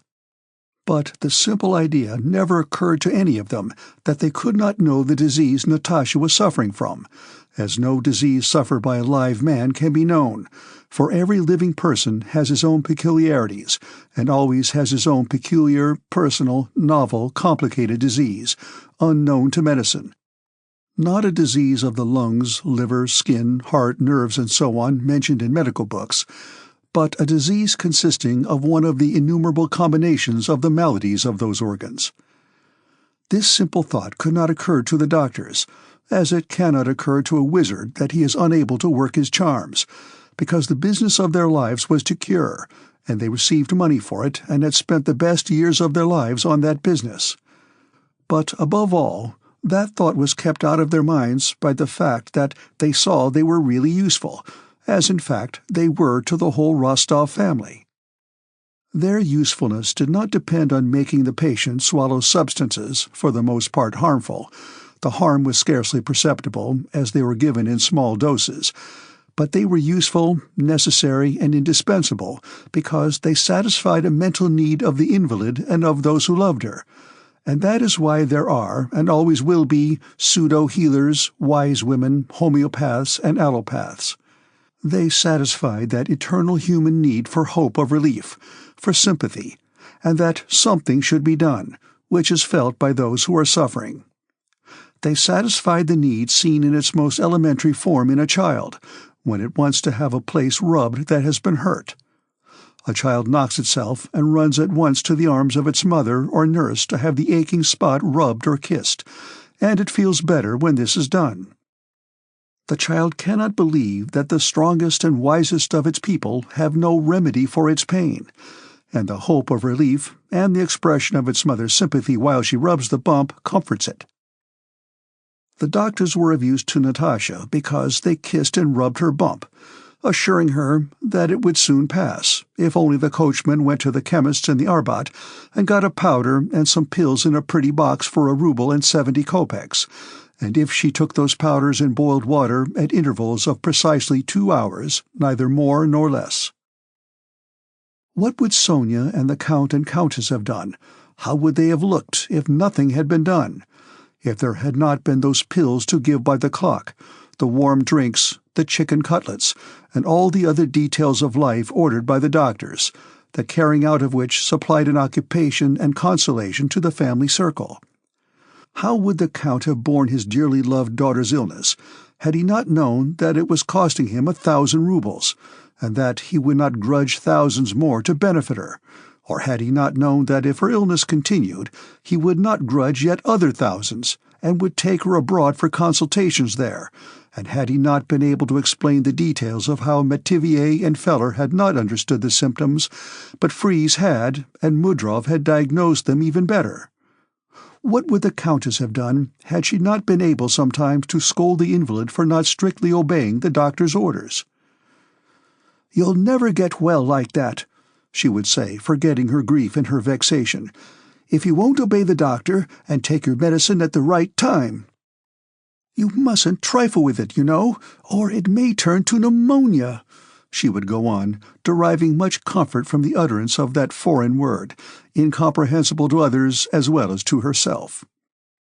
What would Sonia have done without the glad consciousness that she had not undressed during the first 3 nights in order to be ready to carry out all the doctor's injunctions with precision, and that she still kept awake at night so as not to miss the proper time when the slightly harmful pills in the little gilt box had to be administered? Even to Natasha herself, it was pleasant to see that so many sacrifices were being made for her sake, and to know that she had to take medicine at certain hours, though she declared that no medicine would cure her and that it was all nonsense. And it was even pleasant to be able to show, by disregarding the orders, that she did not believe in medical treatment and did not value her life. The doctor came every day, felt her pulse, looked at her tongue, and regardless of her grief-stricken face, joked with her. But when he had gone into another room, to which the Countess hurriedly followed him, he assumed a grave air and, thoughtfully shaking his head, said that, though there was danger, he had hopes of the effect of this last medicine, and one must wait and see, that the malady was chiefly mental, but— And the Countess, trying to conceal the action from herself and from him, slipped a gold coin into his hand and was always returned to the patient with a more tranquil mind. The symptoms of Natasha's illness were that she ate little, slept little, coughed, and was always low-spirited. The doctor said that she could not get on without medical treatment, so they kept her in the stifling atmosphere of the town, and the Rostovs did not move to the country that summer of 1812. In spite of the many pills she swallowed, and the drops and powders out of the little bottles and boxes, of which Madame Schoss, who was fond of such things, made a large collection, and in spite of being deprived of the country life to which she was accustomed, youth prevailed. Natasha's grief began to be overlaid by the impressions of daily life. It ceased to press so painfully on her heart. It gradually faded into the past, and she began to recover physically. Chapter 17. Natasha was calmer, but no happier. She not merely avoided all external forms of pleasure, balls, promenades, concerts, and theaters, but she never laughed without a sound of tears in her laughter. She could not sing. As soon as she began to laugh, or tried to sing by herself, tears choked her.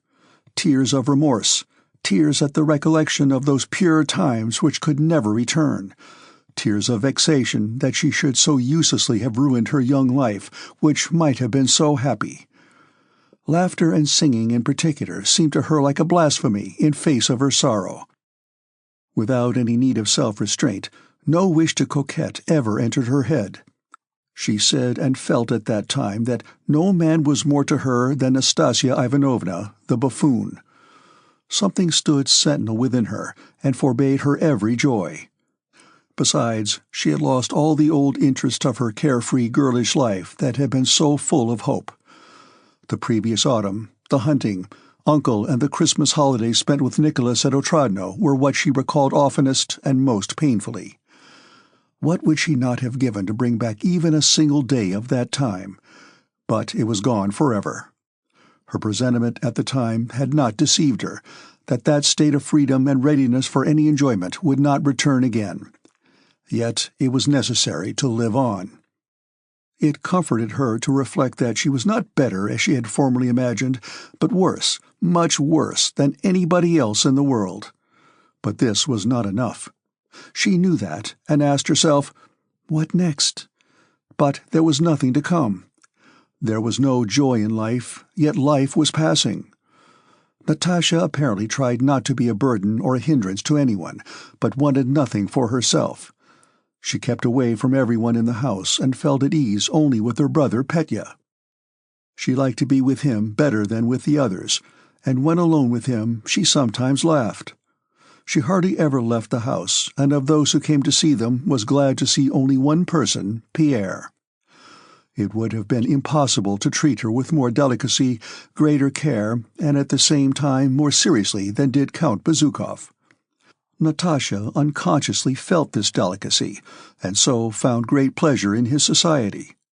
But she was not even grateful to him for it. Nothing good on Pierre's part seemed to her to be an effort. It seemed so natural for him to be kind to everyone that there was no merit in his kindness. Sometimes Natasha noticed embarrassment and awkwardness on his part in her presence, especially when he wanted to do something to please her, or feared that something they spoke of would awaken memories distressing to her. She noticed this, and attributed it to his general kindness and shyness, which she imagined must be the same toward everyone as it was to her. After those involuntary words, that if he were free he would have asked on his knees for her hand and her love, uttered at a moment when she was so strongly agitated, Pierre never spoke to Natasha of his feelings, and it seemed plain to her that those words, which had then so comforted her, were spoken as all sorts of meaningless words are spoken to comfort a crying child. It was not because Pierre was a married man, but because Natasha felt very strongly with him, that moral barrier, the absence of which she had experienced with Kuragin, that it never entered her head that the relations between him and herself could lead to love on her part, still less on his, or even to the kind of tender, self-conscious, romantic friendship between a man and a woman of which she had known several instances. Before the end of the fast of St. Peter, Agrafena Ivanovna Belova, a country neighbor of the Rostovs, came to Moscow to pay her devotions at the shrines of the Moscow saints. She suggested that Natasha should fast and prepare for Holy Communion, and Natasha gladly welcomed the idea. Despite the doctor's orders that she should not go out early in the morning, Natasha insisted on fasting and preparing for the sacrament, not as they generally prepared for it in the Rostov family, by attending 3 services in their own house, but as Agrafena Ivanovna did, by going to church every day for a week and not once missing vespers, matins, or mass. The Countess was pleased with Natasha's zeal. After the poor results of the medical treatment, in the depths of her heart she hoped that prayer might help her daughter more than medicines, and though not without fear and concealing it from the doctor, she agreed to Natasha's wish and entrusted her to Belova. Agrafena Ivanovna used to come to wake Natasha at 3 in the morning, but generally found her already awake. She was afraid of being late for matins. Hastily washing and meekly putting on her shabbiest dress and an old mantilla, Natasha, shivering in the fresh air, went out into the deserted streets lit by the clear light of dawn. By Agrafena Ivanovna's advice, Natasha prepared herself not in their own parish, but at a church where, according to the devout Agrafena Ivanovna, the priest was a man of very severe and lofty life. There were never many people in the church. Natasha always stood beside Belova in the customary place before an icon of the Blessed Virgin, led into the screen before the choir on the left side, and a feeling, new to her, of humility before something great and incomprehensible seized her when at that unusual morning hour, gazing at the dark face of the Virgin illuminated by the candles burning before it and by the morning light falling from the window, she listened to the words of the service, which she tried to follow with understanding.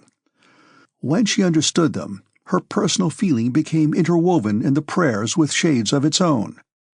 When she did not understand, it was sweeter still to think that the wish to understand everything is pride, that it is impossible to understand all, that it is only necessary to believe and to commit oneself to God, whom she felt guiding her soul at those moments. She crossed herself, bowed low, and when she did not understand, in horror at her own vileness, simply asked God to forgive her everything, to have mercy upon her. The prayers to which she surrendered herself most of all were those of repentance.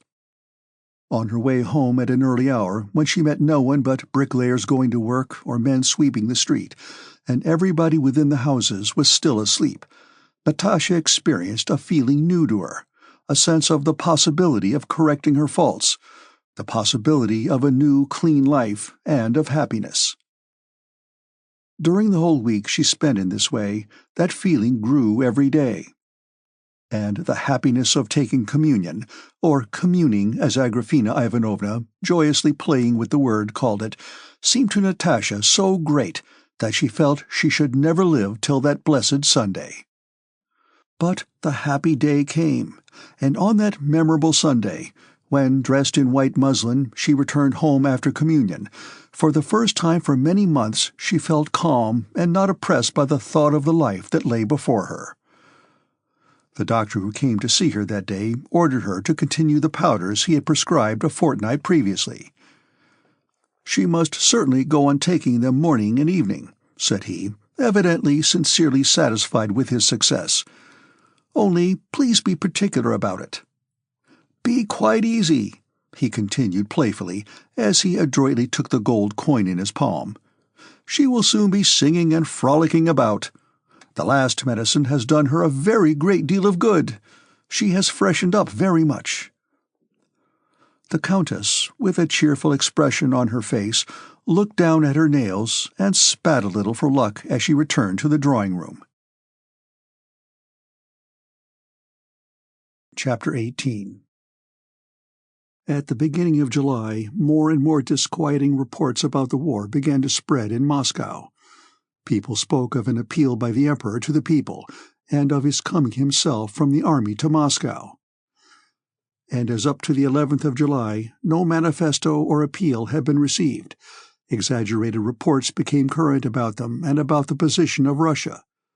It was said that the Emperor was leaving the army because it was in danger. It was said that Smolensk had surrendered, that Napoleon had an army of 1,000,000, and only a miracle could save Russia. On the 11th of July, which was Saturday, the manifesto was received but was not yet in print, And Pierre, who was at the Rostovs', promised to come to dinner next day, Sunday, and bring a copy of the manifesto and appeal, which he would obtain from Count Rostopchin. That Sunday the Rostovs went to Mass at the Razumovskys' private chapel as usual. It was a hot July day. Even at 10 o'clock, when the Rostovs got out of their carriage at the chapel, the sultry air, the shouts of hawkers, the light and gay summer clothes of the crowd, the dusty leaves of the trees on the boulevard, the sounds of the band and the white trousers of a battalion marching to parade, the rattling of wheels on the cobblestones, and the brilliant hot sunshine were all full of that summer languor, that content and discontent with the present which is most strongly felt on a bright, hot day in town. All the Moscow notabilities, all the Rostovs' acquaintances were at the Razumovskys' chapel, for, as if expecting something to happen, many wealthy families who usually left town for their country estates had not gone away that summer. As Natasha, at her mother's side, passed through the crowd behind a liveried footman who cleared the way for them, she heard a young man speaking about her in too loud a whisper. "That's Rostova, the one who... She's much thinner, but all the same, she's pretty." She heard, or thought she heard, the names of Kuragin and Bolkonsky. But she was always imagining that. It always seemed to her that everyone who looked at her was thinking only of what had happened to her. With a sinking heart, wretched as she always was now when she found herself in a crowd, Natasha, in her lilac silk dress trimmed with black lace, walked, as women can walk, with the more repose and stateliness the greater the pain and shame in her soul. She knew for certain that she was pretty, but this no longer gave her satisfaction as it used to. On the contrary, it tormented her more than anything else of late, and particularly so on this bright, hot summer day in town. "It's Sunday again, another week past," she thought, recalling that she had been here the Sunday before. "And always the same life that is no life, and the same surroundings in which it used to be so easy to live. I'm pretty, I'm young, and I know that I am good. I used to be bad, but now I know I am good," she thought. "But yet my best years are slipping by and are no good to anyone." She stood by her mother's side and exchanged nods with acquaintances near her.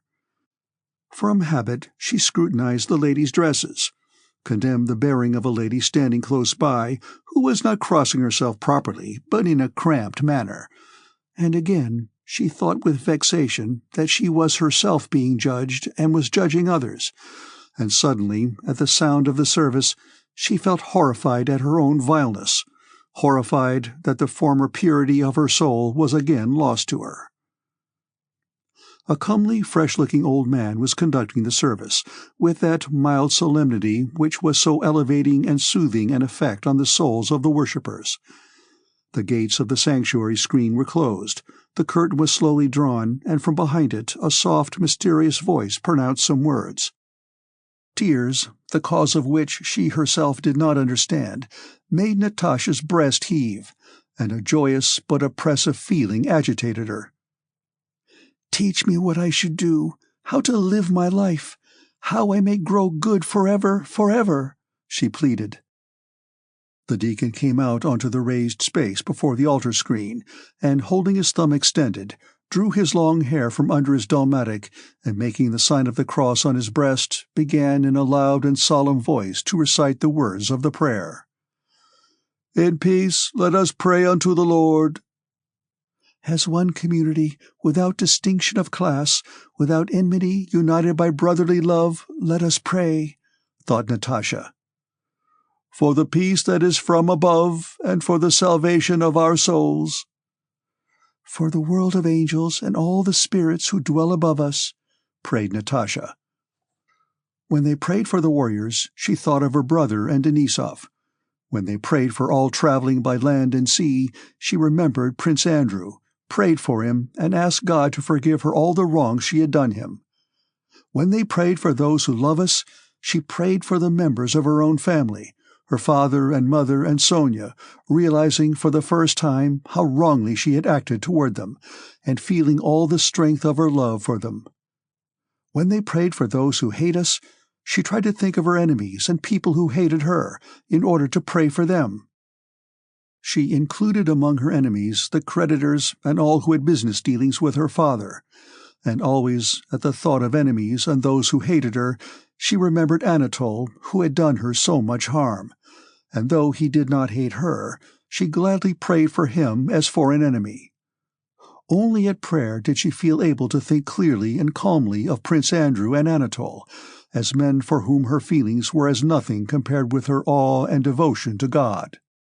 When they prayed for the imperial family and the synod, she bowed very low and made the sign of the cross, saying to herself that even if she did not understand, still she could not doubt, and at any rate love the governing synod and prayed for it.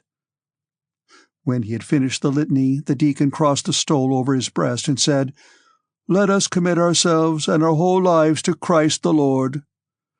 "Commit ourselves to God," Natasha inwardly repeated. "Lord God, I submit myself to thy will," she thought. "I want nothing, wish for nothing. Tell me what to do and how to use my will. Take me, prayed Natasha, with impatient emotion in her heart, not crossing herself, but letting her slender arms hang down, as if expecting some invisible power at any moment to take her and deliver her from herself, from her regrets, desires, remorse, hopes, and sins. The Countess looked round several times at her daughter's softened face and shining eyes, and prayed God to help her.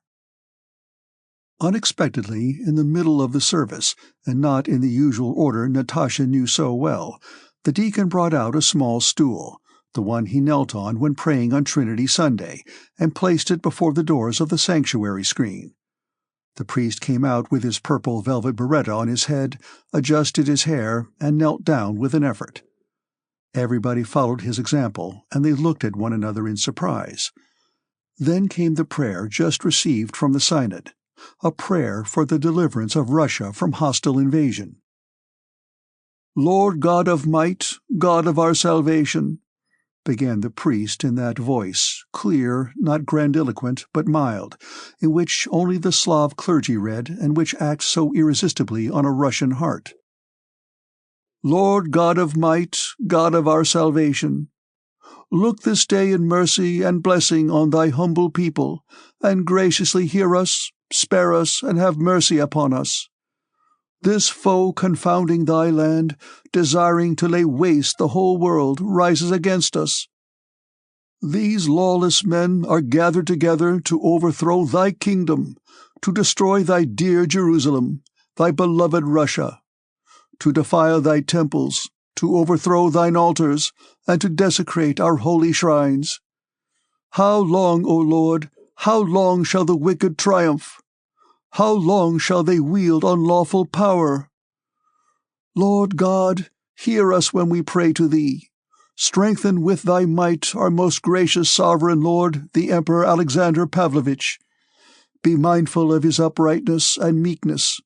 Reward him according to his righteousness, and let it preserve us, thy chosen Israel.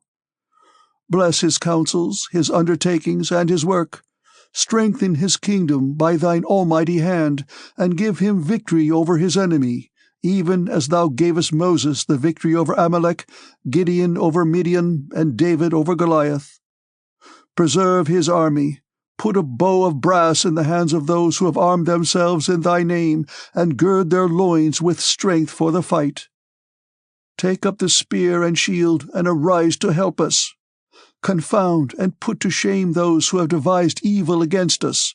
May they be before the faces of thy faithful warriors as dust before the wind, and may thy mighty angel confound them and put them to flight. May they be ensnared when they know it not, and may the plots they have laid in secret be turned against them. Let them fall before thy servants' feet, and be laid low by our hosts. Lord, thou art able to save both great and small. Thou art God, and man cannot prevail against thee. God of our fathers, remember thy bounteous mercy and loving kindness which are from of old. Turn not thy face from us, but be gracious to our unworthiness, And in thy great goodness and thy many mercies regard not our transgressions and iniquities. Create in us a clean heart and renew a right spirit within us. Strengthen us all in thy faith. Fortify our hope. Inspire us with true love for one another. Arm us with unity of spirit in the righteous defense of the heritage thou gavest to us and to our fathers. And let not the scepter of the wicked be exalted against the destiny of those thou hast sanctified. O Lord, our God, in whom we believe and in whom we put our trust, let us not be confounded in our hope of thy mercy, and give us a token of thy blessing, that those who hate us and our orthodox faith may see it and be put to shame and perish, and may all the nations know that thou art the Lord and we are thy people. Show thy mercy upon us this day, O Lord, and grant us thy salvation. Make the hearts of thy servants to rejoice in thy mercy. Smite down our enemies, and destroy them swiftly beneath the feet of thy faithful servants.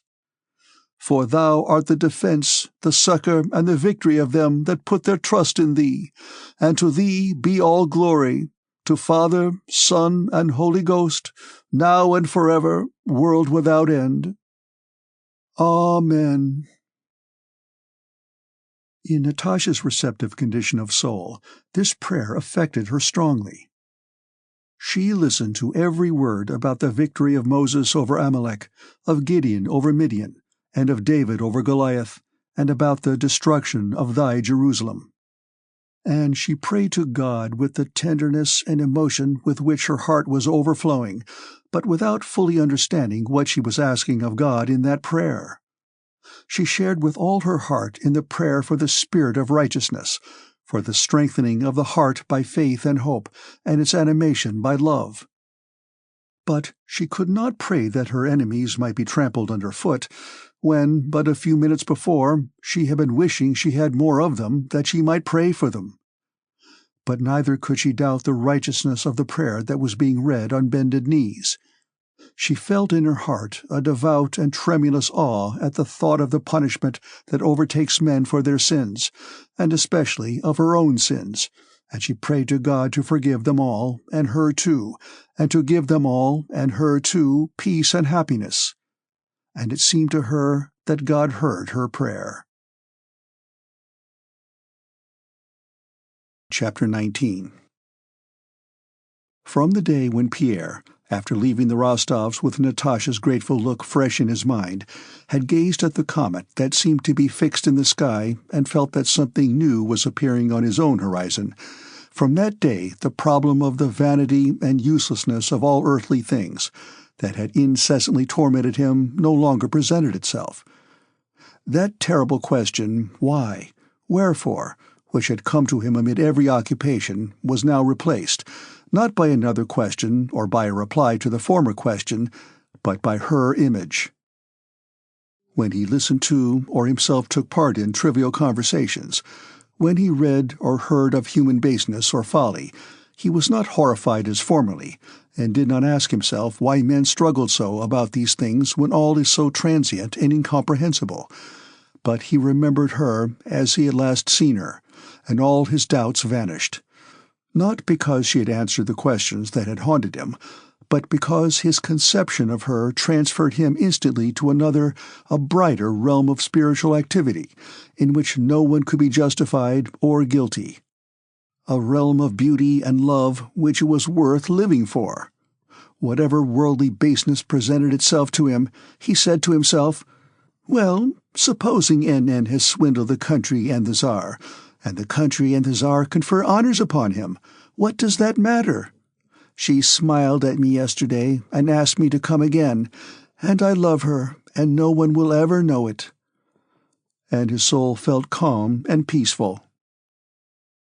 Pierre still went into society, drank as much, and led the same idle and dissipated life, because besides the hours he spent at the Rostovs, there were other hours he had to spend somehow, and the habits and acquaintances he had made in Moscow formed a current that bore him along irresistibly. But latterly, When more and more disquieting reports came from the seat of war, and Natasha's health began to improve, and she no longer aroused in him the former feeling of careful pity, an ever-increasing restlessness, which he could not explain, took possession of him.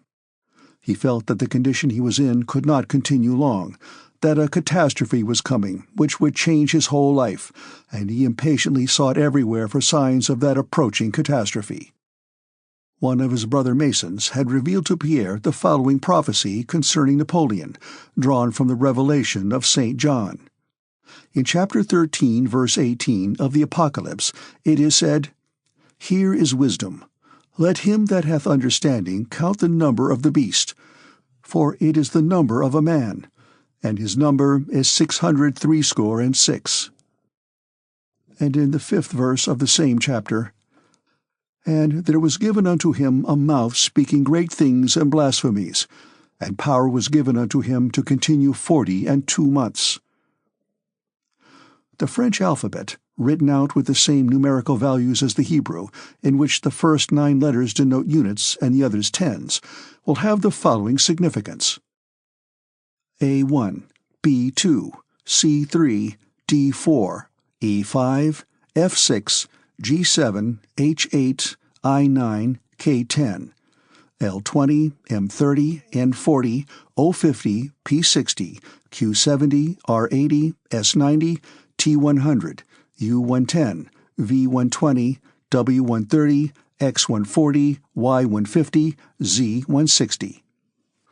Writing the words L'Empereur Napoleon in numbers, it appears that the sum of them is 666, and that Napoleon was therefore the beast foretold in the Apocalypse. Moreover, by applying the same system to the words 42, 42, which was the term allowed to the beast that spoke great things and blasphemies, the same number 666 was obtained, from which it followed that the limit fixed for Napoleon's power had come in the year 1812, when the French emperor was 42. This prophecy pleased Pierre very much, and he often asked himself what would put an end to the power of the beast, that is, of Napoleon, and tried by the same system of using letters as numbers and adding them up to find an answer to the question that engrossed him.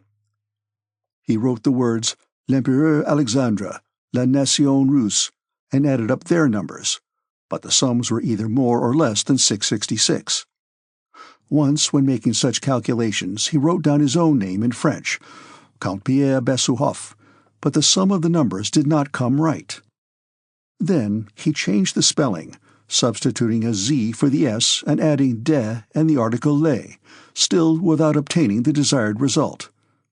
Then it occurred to him, if the answer to the question were contained in his name, his nationality would also be given in the answer.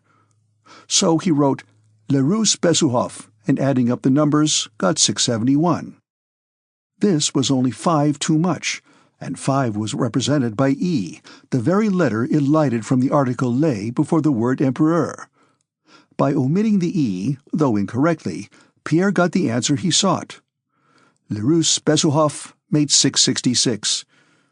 This discovery excited him.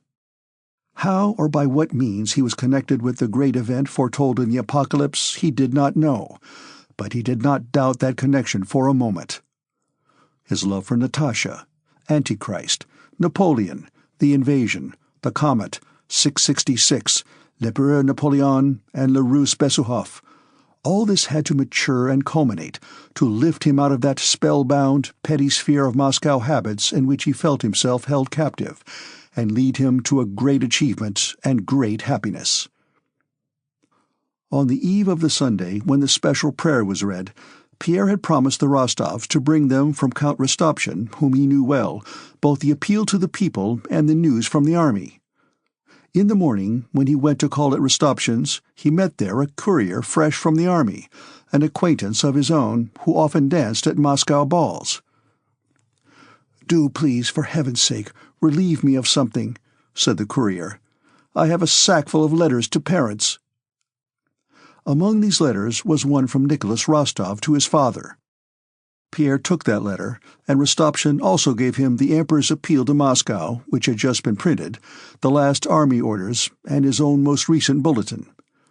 Glancing through the army orders, Pierre found in one of them, in the lists of killed, wounded, and rewarded, the name of Nikolai Rostov, awarded a St. George's Cross of the 4th class for courage shown in the Ostrovna affair, and in the same order the name of Prince Andrew Bolkonsky, appointed to the command of a regiment of chasseurs. Though he did not want to remind the Rostovs of Bolkonsky, Pierre could not refrain from making them happy by the news of their sons having received a decoration, so he sent that printed army order and Nicholas' letter to the Rostovs, keeping the appeal, the bulletin, and the other orders to take with him when he went to dinner.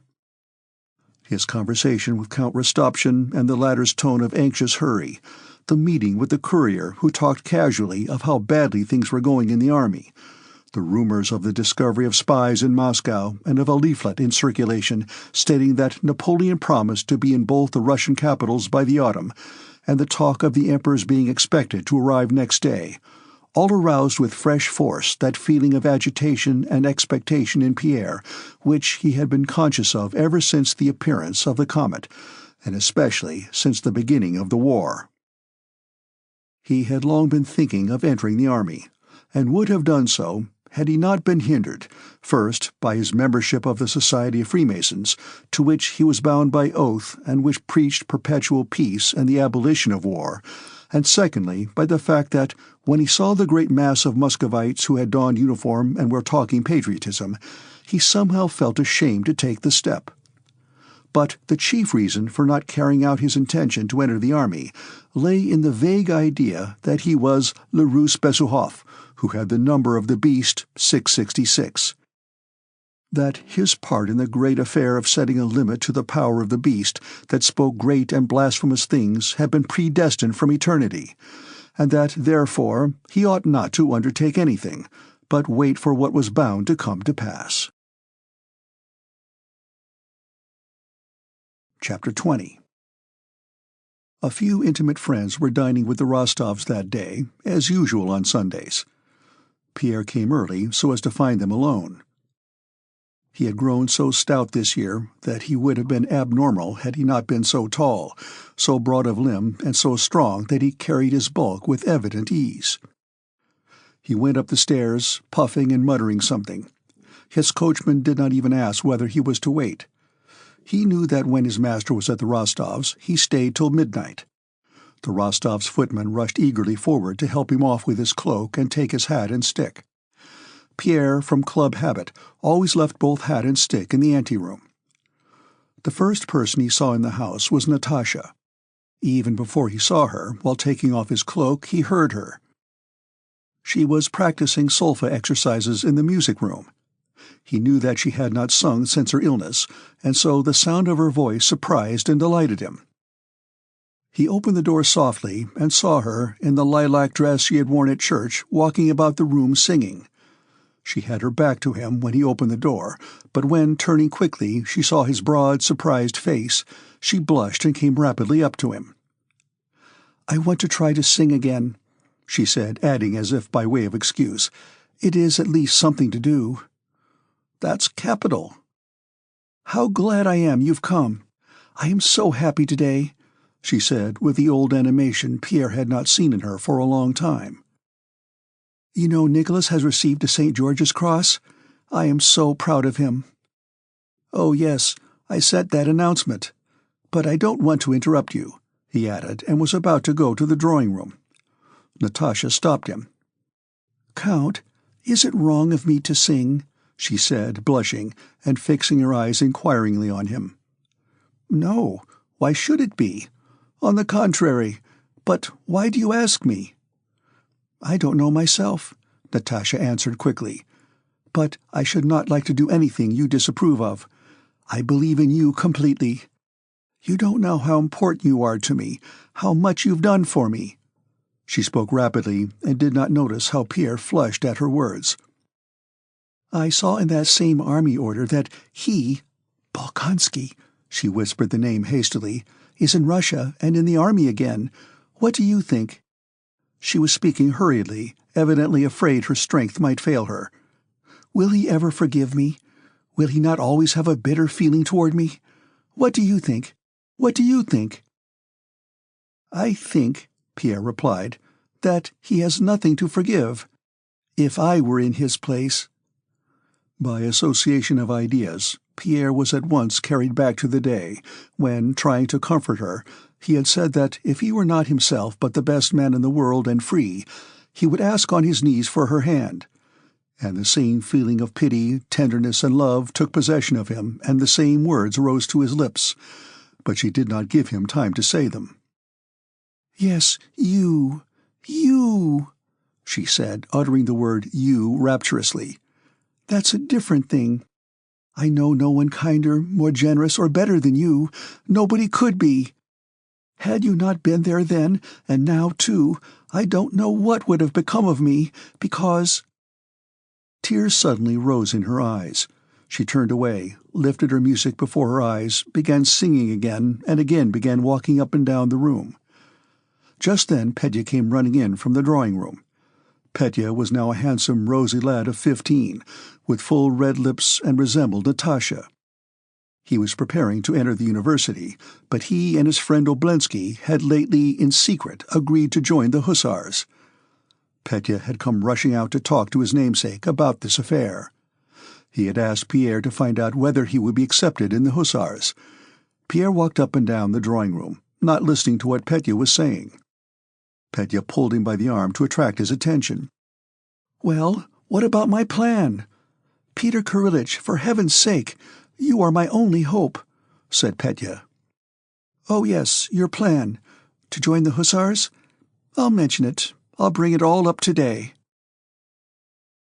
"Well, mon cher, have you got the manifesto?" asked the old count. "The countess has been to mass at the Razumovskys' and heard the new prayer. She says it's very fine." "Yes, I've got it," said Pierre. "The emperor's to be here tomorrow. There's to be an extraordinary meeting of the nobility, and they are talking of a levy of 10 men per 1,000. Oh yes, let me congratulate you." "Yes, thank God. Well, and what news from the army?" "We are again retreating. They say we're already near Smolensk," replied Pierre. Oh, Lord," exclaimed the count. "Where is the manifesto?" "The Emperor's appeal? Oh, yes." Pierre began feeling in his pockets for the papers, but could not find them.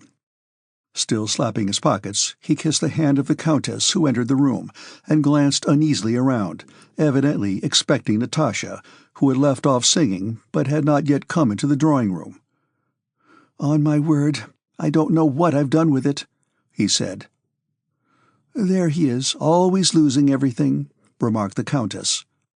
Natasha entered with a softened and agitated expression of face and sat down looking silently at Pierre. As soon as she entered, Pierre's features, which had been gloomy, suddenly lighted up, and while still searching for the papers, he glanced at her several times. "No, really, I'll drive home. I must have left them there. I'll certainly— But you'll be late for dinner. Oh, and my coachman has gone." But Sonia, who had gone to look for the papers in the anteroom, had found them in Pierre's hat, where he had carefully tucked them under the lining. Pierre was about to begin reading. "No, after dinner," said the old count, evidently expecting much enjoyment from that reading. At dinner, at which champagne was drunk to the health of the new Chevalier of St. George, Shinshin told them the town news, of the illness of the old Georgian princess, of Mativier's disappearance from Moscow, and of how some German fellow had been brought to Rostopchin and accused of being a French spy, so Count Rostopchin had told the story, and how Rostopchin let him go and assured the people that he was not a spy at all, but only an old German ruin. "People are being arrested," said the count. "I've told the countess she should not speak French so much. It's not the time for it now." "And have you heard?" Shinshin asked. "Prince Golitsyn has engaged a master to teach him Russian. It is becoming dangerous to speak French in the streets." "And how about you, Count Peter Kirillich? If they call up the militia, you too will have to mount a horse," remarked the old count, addressing Pierre. Pierre had been silent and preoccupied all through dinner, seeming not to grasp what was said. He looked at the count. "Oh yes, the war," he said. "No, what sort of warrior should I make? And yet everything is so strange, so strange. I can't make it out. I don't know. I am very far from having military tastes, but in these times no one can answer for himself." After dinner, the Count settled himself comfortably in an easy-chair and with a serious face asked Sonia, who was considered an excellent reader, to read the appeal. "To Moscow, our ancient capital. The enemy has entered the borders of Russia with immense forces.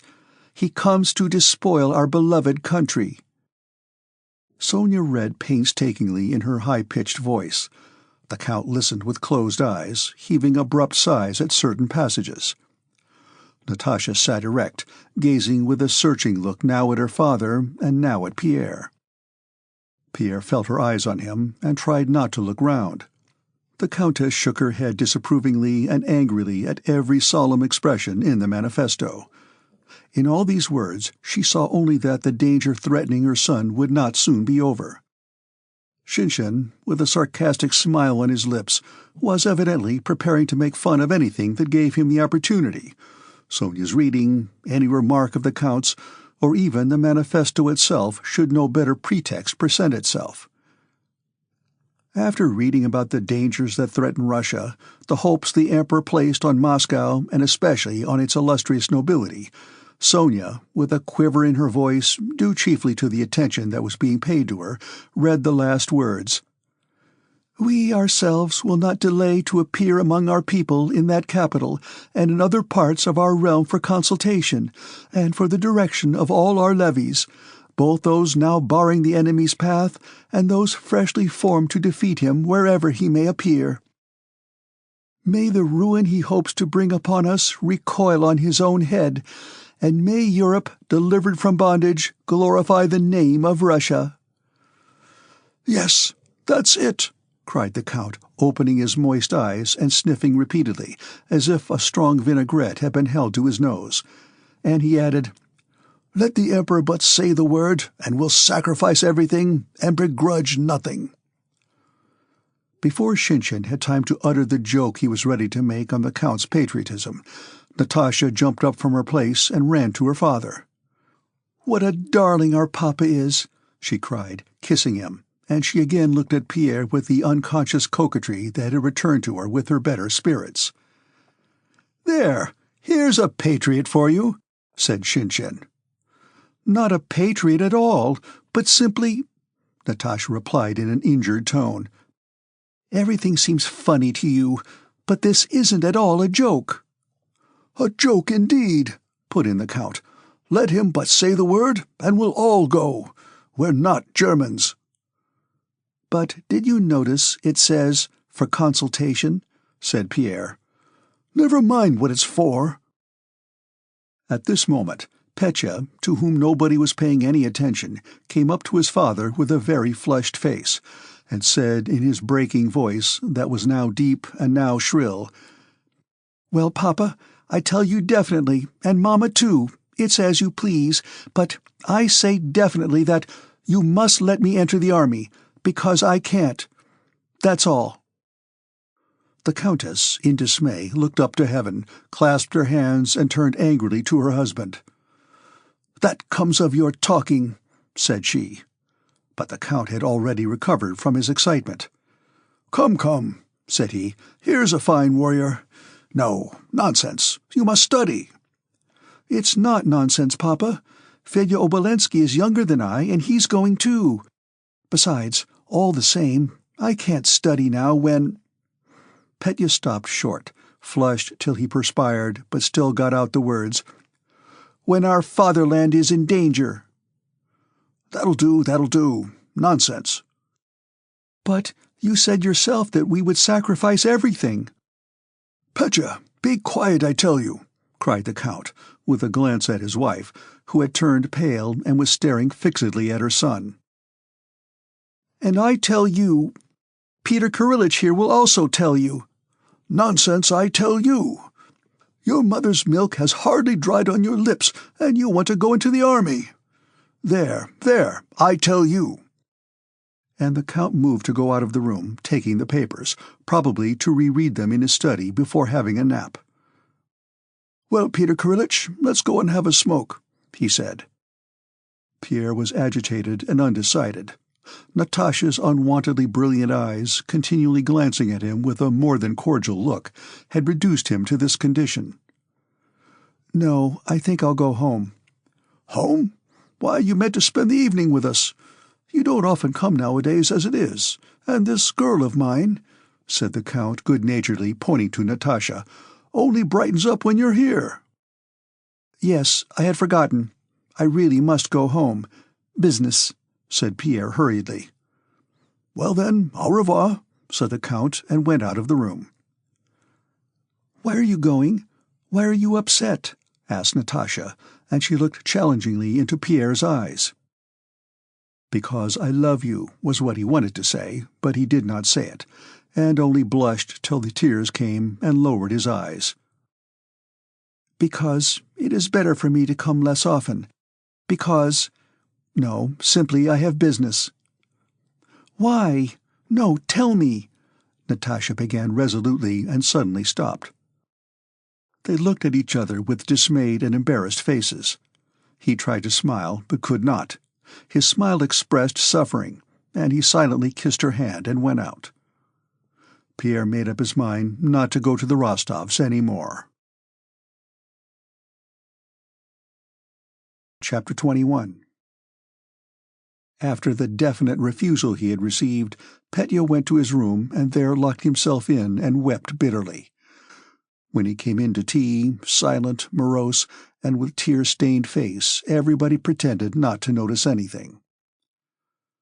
Next day the Emperor arrived in Moscow, and several of the Rostovs' domestic serfs begged permission to go to have a look at him. That morning Petya was a long time dressing, and arranging his hair and collar to look like a grown-up man. He frowned before his looking-glass, gesticulated, shrugged his shoulders, and finally, without saying a word to anyone, took his cap and left the house by the back door, trying to avoid notice. Petya decided to go straight to where the Emperor was, and to explain frankly to some gentleman-in-waiting— he imagined the Emperor to be always surrounded by gentlemen-in-waiting— that he, Count Rostov, in spite of his youth, wished to serve his country. That youth could be no hindrance to loyalty, and that he was ready to. While dressing, Petya had prepared many fine things he meant to say to the gentleman-in-waiting. It was on the very fact of being so young that Petya counted for success in reaching the Emperor. He even thought how surprised everyone would be at his youthfulness, and yet in the arrangement of his collar and hair and by his sedate, deliberate walk, he wished to appear a grown-up man. But the farther he went, and the more his attention was diverted by the ever-increasing crowds moving toward the Kremlin, the less he remembered to walk with the sedateness and deliberation of a man.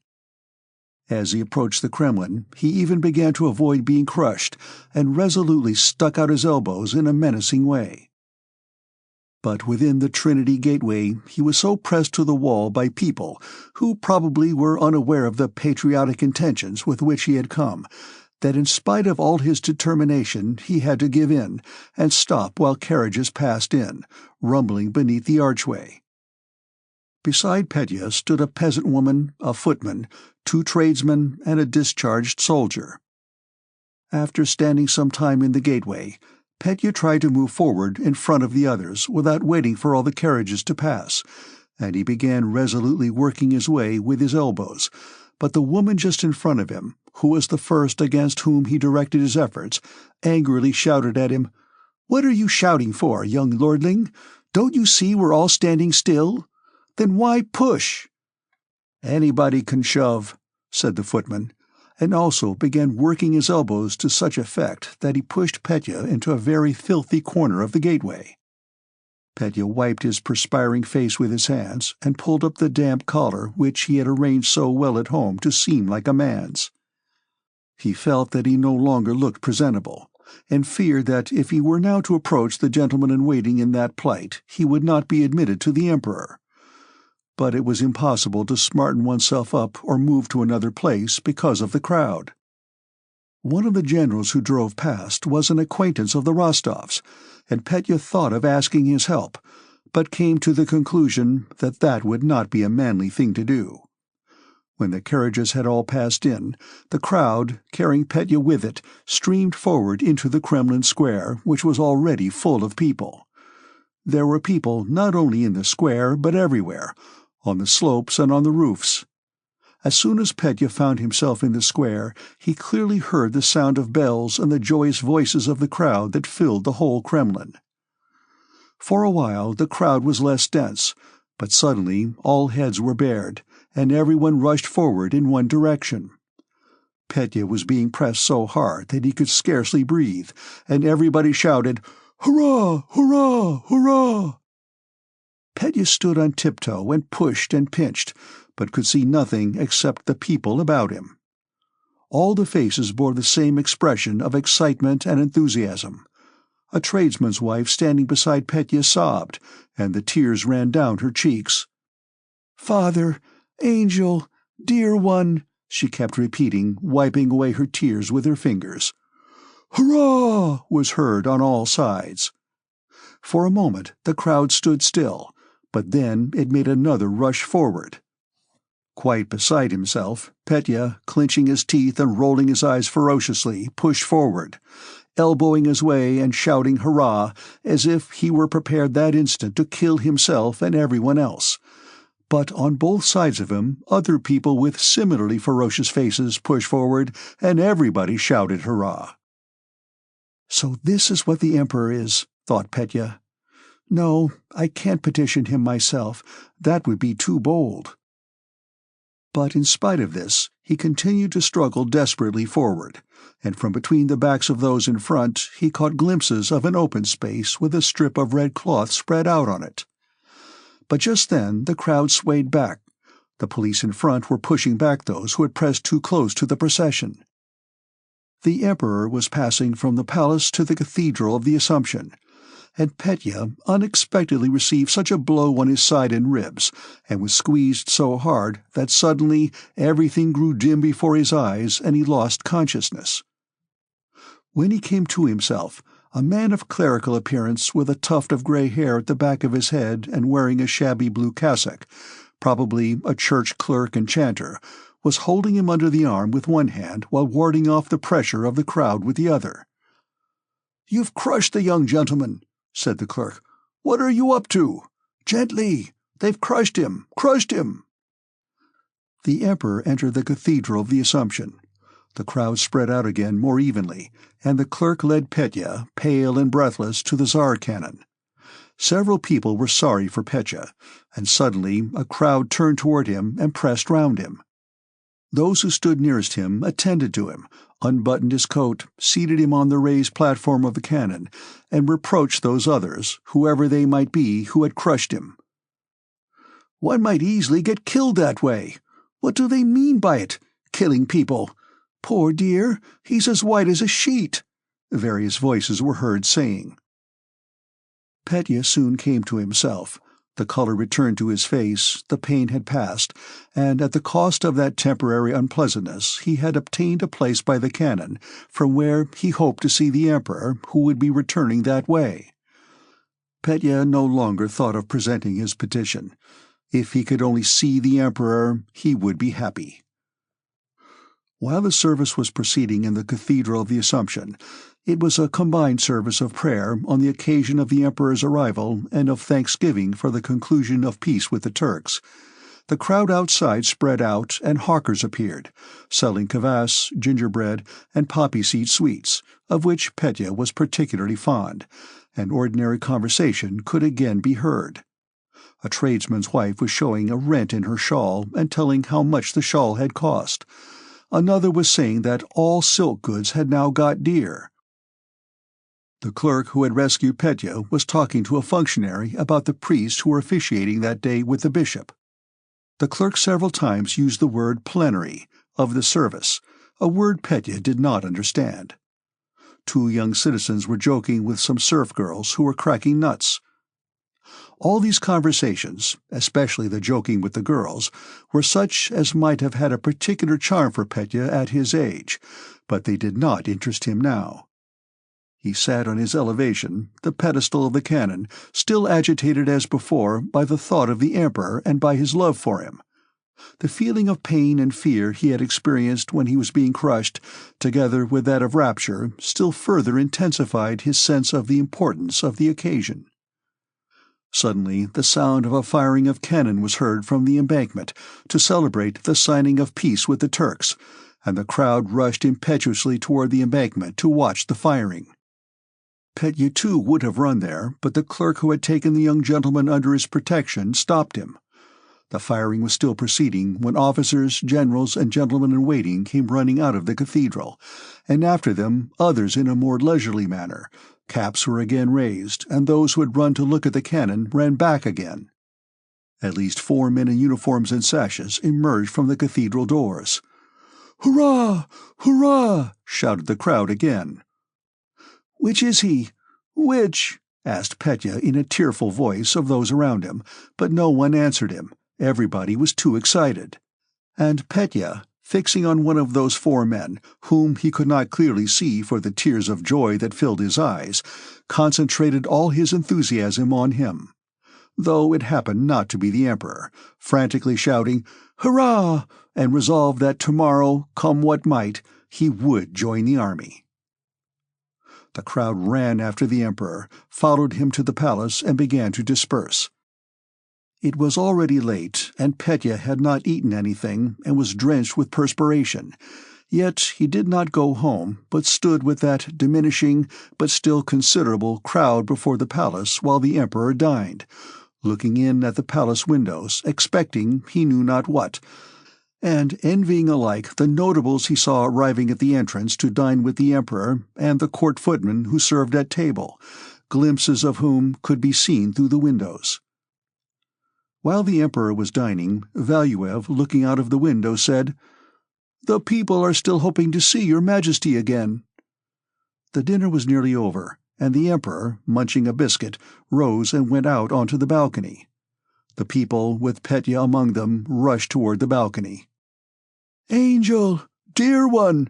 Hurrah! Father!" cried the crowd, and Petya with it. And again, the women and men of weaker mold, Petya among them, wept with joy. A largish piece of the biscuit the Emperor was holding in his hand broke off, fell on the balcony parapet, and then to the ground. A coachman in a jerkin, who stood nearest, sprang forward and snatched it up. Several people in the crowd rushed at the coachman. Seeing this, the Emperor had a plateful of biscuits brought him and began throwing them down from the balcony. Petya's eyes grew bloodshot, and still more excited by the danger of being crushed, he rushed at the biscuits. He did not know why, but he had to have a biscuit from the Tsar's hand, and he felt that he must not give way. He sprang forward and upset an old woman who was catching at a biscuit. The old woman did not consider herself defeated, though she was lying on the ground. She grabbed at some biscuits, but her hand did not reach them.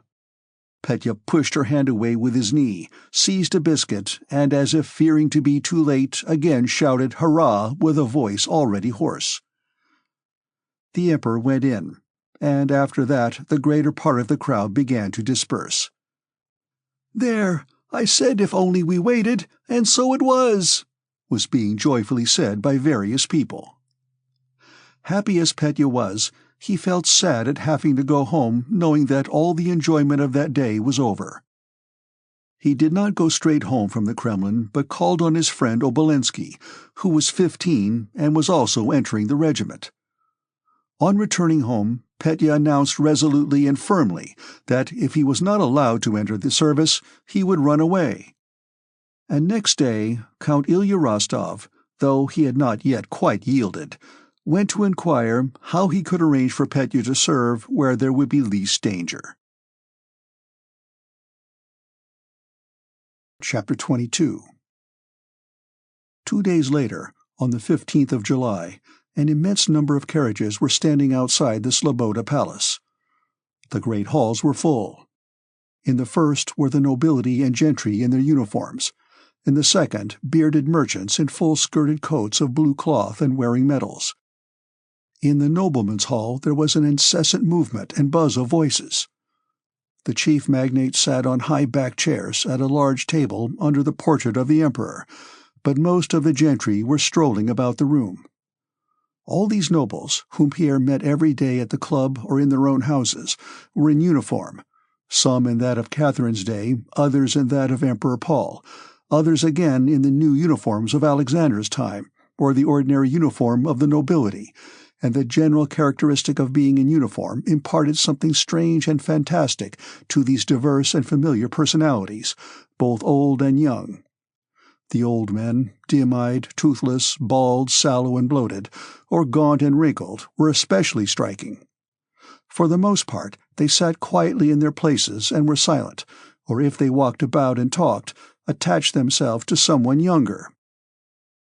On all these faces, as on the faces of the crowd Petya had seen in the square, there was a striking contradiction. The general expectation of a solemn event, and at the same time the everyday interests in a Boston card party, Peter the cook, Zinaida Dmitrievna's health, and so on. Pierre was there too, buttoned up since early morning in a nobleman's uniform that had become too tight for him. He was agitated. This extraordinary gathering, not only of nobles, but also of the merchant class, les états généraux, States General, evoked in him a whole series of ideas he had long laid aside but which were deeply graven in his soul. Thoughts of the contrat social and the French Revolution. The words that had struck him in the Emperor's appeal, that the sovereign was coming to the capital for consultation with his people, strengthened this idea. And imagining that in this direction something important which he had long awaited was drawing near, he strolled about watching and listening to conversations, but nowhere finding any confirmation of the ideas that occupied him. The Emperor's manifesto was read, evoking enthusiasm, and then all moved about discussing it. Besides the ordinary topics of conversation, Pierre heard questions of where the marshals of the nobility were to stand when the Emperor entered, when a ball should be given in the Emperor's honor, whether they should group themselves by districts or by whole provinces, and so on. But as soon as the war was touched on, or what the nobility had been convened for, the talk became undecided and indefinite. Then all preferred listening to speaking. A middle-aged man, handsome and virile, in the uniform of a retired naval officer, was speaking in one of the rooms, and a small crowd was pressing round him. Pierre went up to the circle that had formed round the speaker and listened. Count Ilya Rostov, in a military uniform of Catherine's time, was sauntering with a pleasant smile among the crowd, with all of whom he was acquainted. He too approached that group and listened with a kindly smile and nods of approval, as he always did, to what the speaker was saying.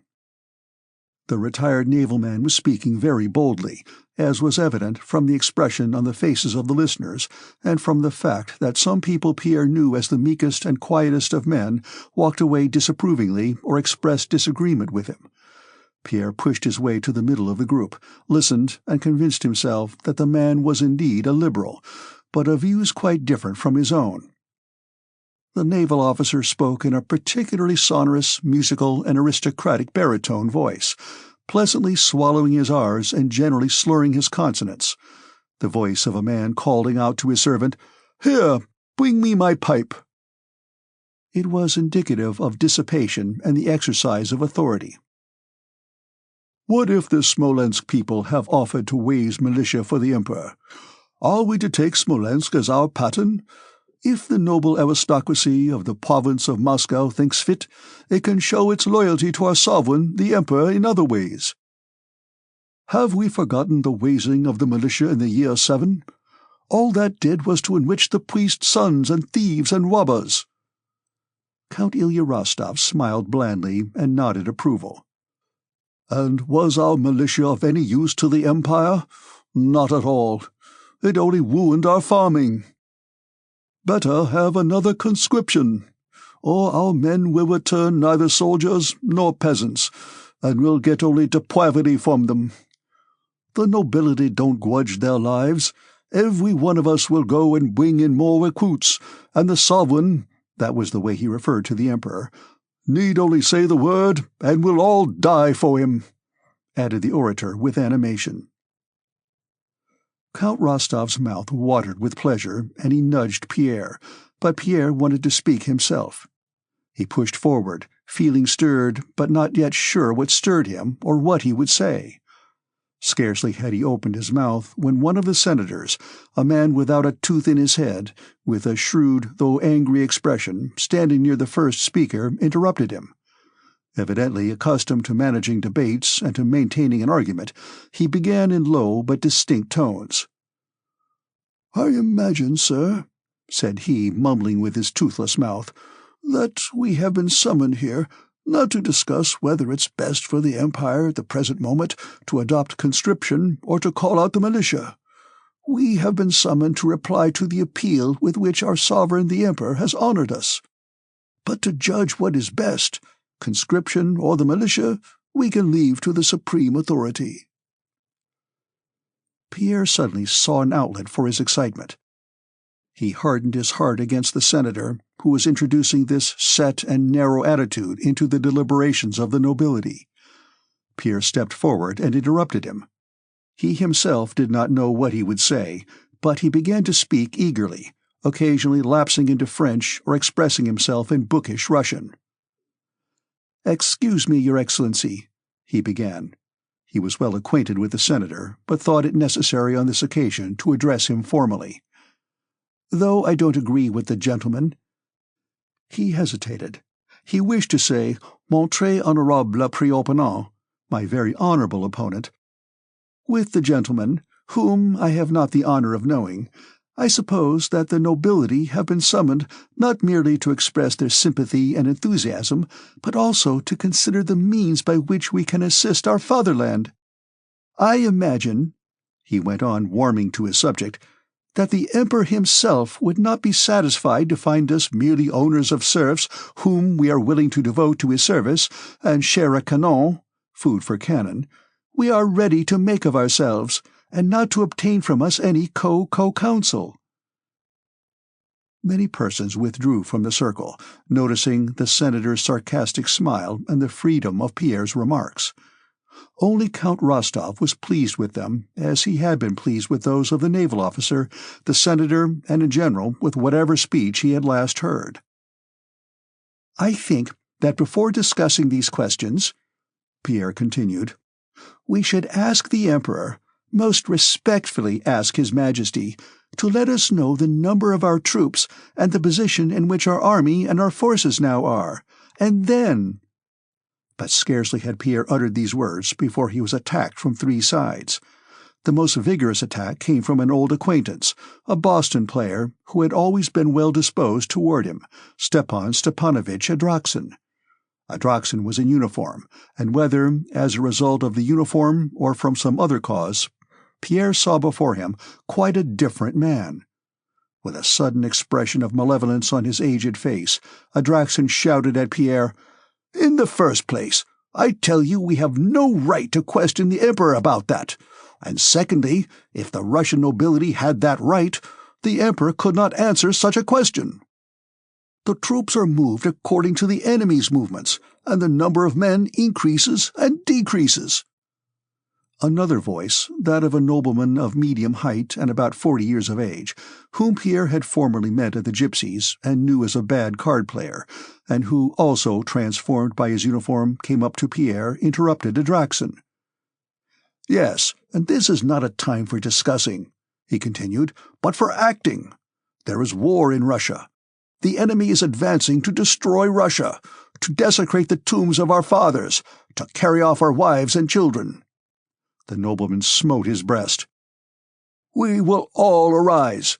Every one of us will go, for our father the Tsar," he shouted, rolling his bloodshot eyes. Several approving voices were heard in the crowd. "We are Russians, and will not grudge our blood in defense of our faith, the throne, and the fatherland. We must cease raving if we are sons of our fatherland. We will show Europe how Russia rises to the defense of Russia." Pierre wished to reply, but could not get in a word. He felt that his words, apart from what meaning they conveyed, were less audible than the sound of his opponent's voice. Count Rostov at the back of the crowd was expressing approval. Several persons, briskly turning a shoulder to the orator at the end of a phrase, said, "That's right, quite right, just so." Pierre wished to say that he was ready to sacrifice his money, his serfs, or himself, only one ought to know the state of affairs in order to be able to improve it, but he was unable to speak. Many voices shouted and talked at the same time, so that Count Rostov had not time to signify his approval of them all, and the group increased, dispersed, reformed, and then moved with a hum of talk into the largest hall and to the big table. Not only was Pierre's attempt to speak unsuccessful, but he was rudely interrupted, pushed aside, and people turned away from him as from a common enemy. This happened not because they were displeased by the substance of his speech, which had even been forgotten after the many subsequent speeches, but to animate it the crowd needed a tangible object to love and a tangible object to hate. Pierre became the latter. Many other orators spoke after the excited nobleman, and all in the same tone.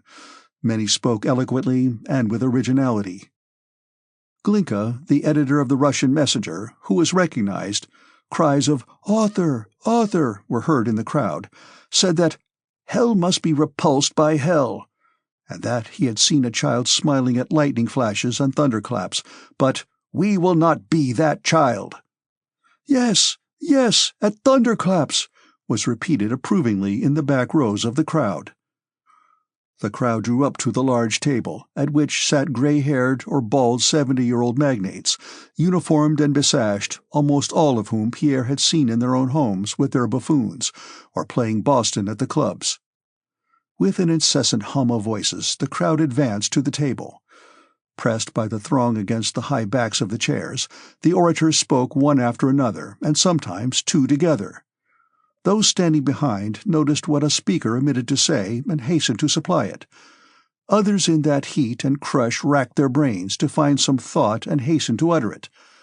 The old magnates, whom Pierre knew, sat and turned to look first at one and then at another, and their faces, for the most part, only expressed the fact that they found it very hot. Pierre, however, felt excited, and the general desire to show that they were ready to go to all lengths, which found expression in the tones and looks more than in the substance of the speeches, infected him too. He did not renounce his opinions, but felt himself in some way to blame and wished to justify himself. "I only said that it would be more to the purpose to make sacrifices when we know what is needed," said he, trying to be heard above the other voices. One of the old men nearest to him looked round, but his attention was immediately diverted by an exclamation at the other side of the table. "Yes, Moscow will be surrendered! She will be our expiation!" shouted one man. "He is the enemy of mankind!" cried another. "Allow me to speak! Gentlemen, you are crushing me!" Chapter 23. At that moment, Count Rostopchin, with his protruding chin and alert eyes, wearing the uniform of a general with sash over his shoulder, entered the room, stepping briskly to the front of the crowd of gentry. "Our sovereign the Emperor will be here in a moment," said Rostopchin. "I am straight from the palace. Seeing the position we are in, I think there is little need for discussion. The Emperor has deigned to summon us and the merchants. Millions will pour forth from there," he pointed to the merchants' hall, "but our business is to supply men and not spare ourselves. That is the least we can do." A conference took place confined to the magnates sitting at the table. The whole consultation passed more than quietly. After all the preceding noise, the sound of their old voices saying one after another, "I agree," or, for variety, "I too am of that opinion," and so on, had even a mournful effect. The secretary was told to write down the resolution of the Moscow nobility and gentry, that they would furnish 10 men, fully equipped, out of every 1,000 serfs, as the Smolensk gentry had done. Their chairs made a scraping noise as the gentlemen who had conferred rose with apparent relief, and began walking up and down, arm in arm, to stretch their legs and converse in couples. "The Emperor! The Emperor!" A sudden cry resounded through the halls, and the whole throng hurried to the entrance. The Emperor entered the hall through a broad path between two lines of nobles. Every face expressed respectful, awe-struck curiosity. Pierre stood rather far off and could not hear all that the Emperor said. From what he did hear, he understood that the Emperor spoke of the danger threatening the Empire, and of the hopes he placed on the Moscow nobility.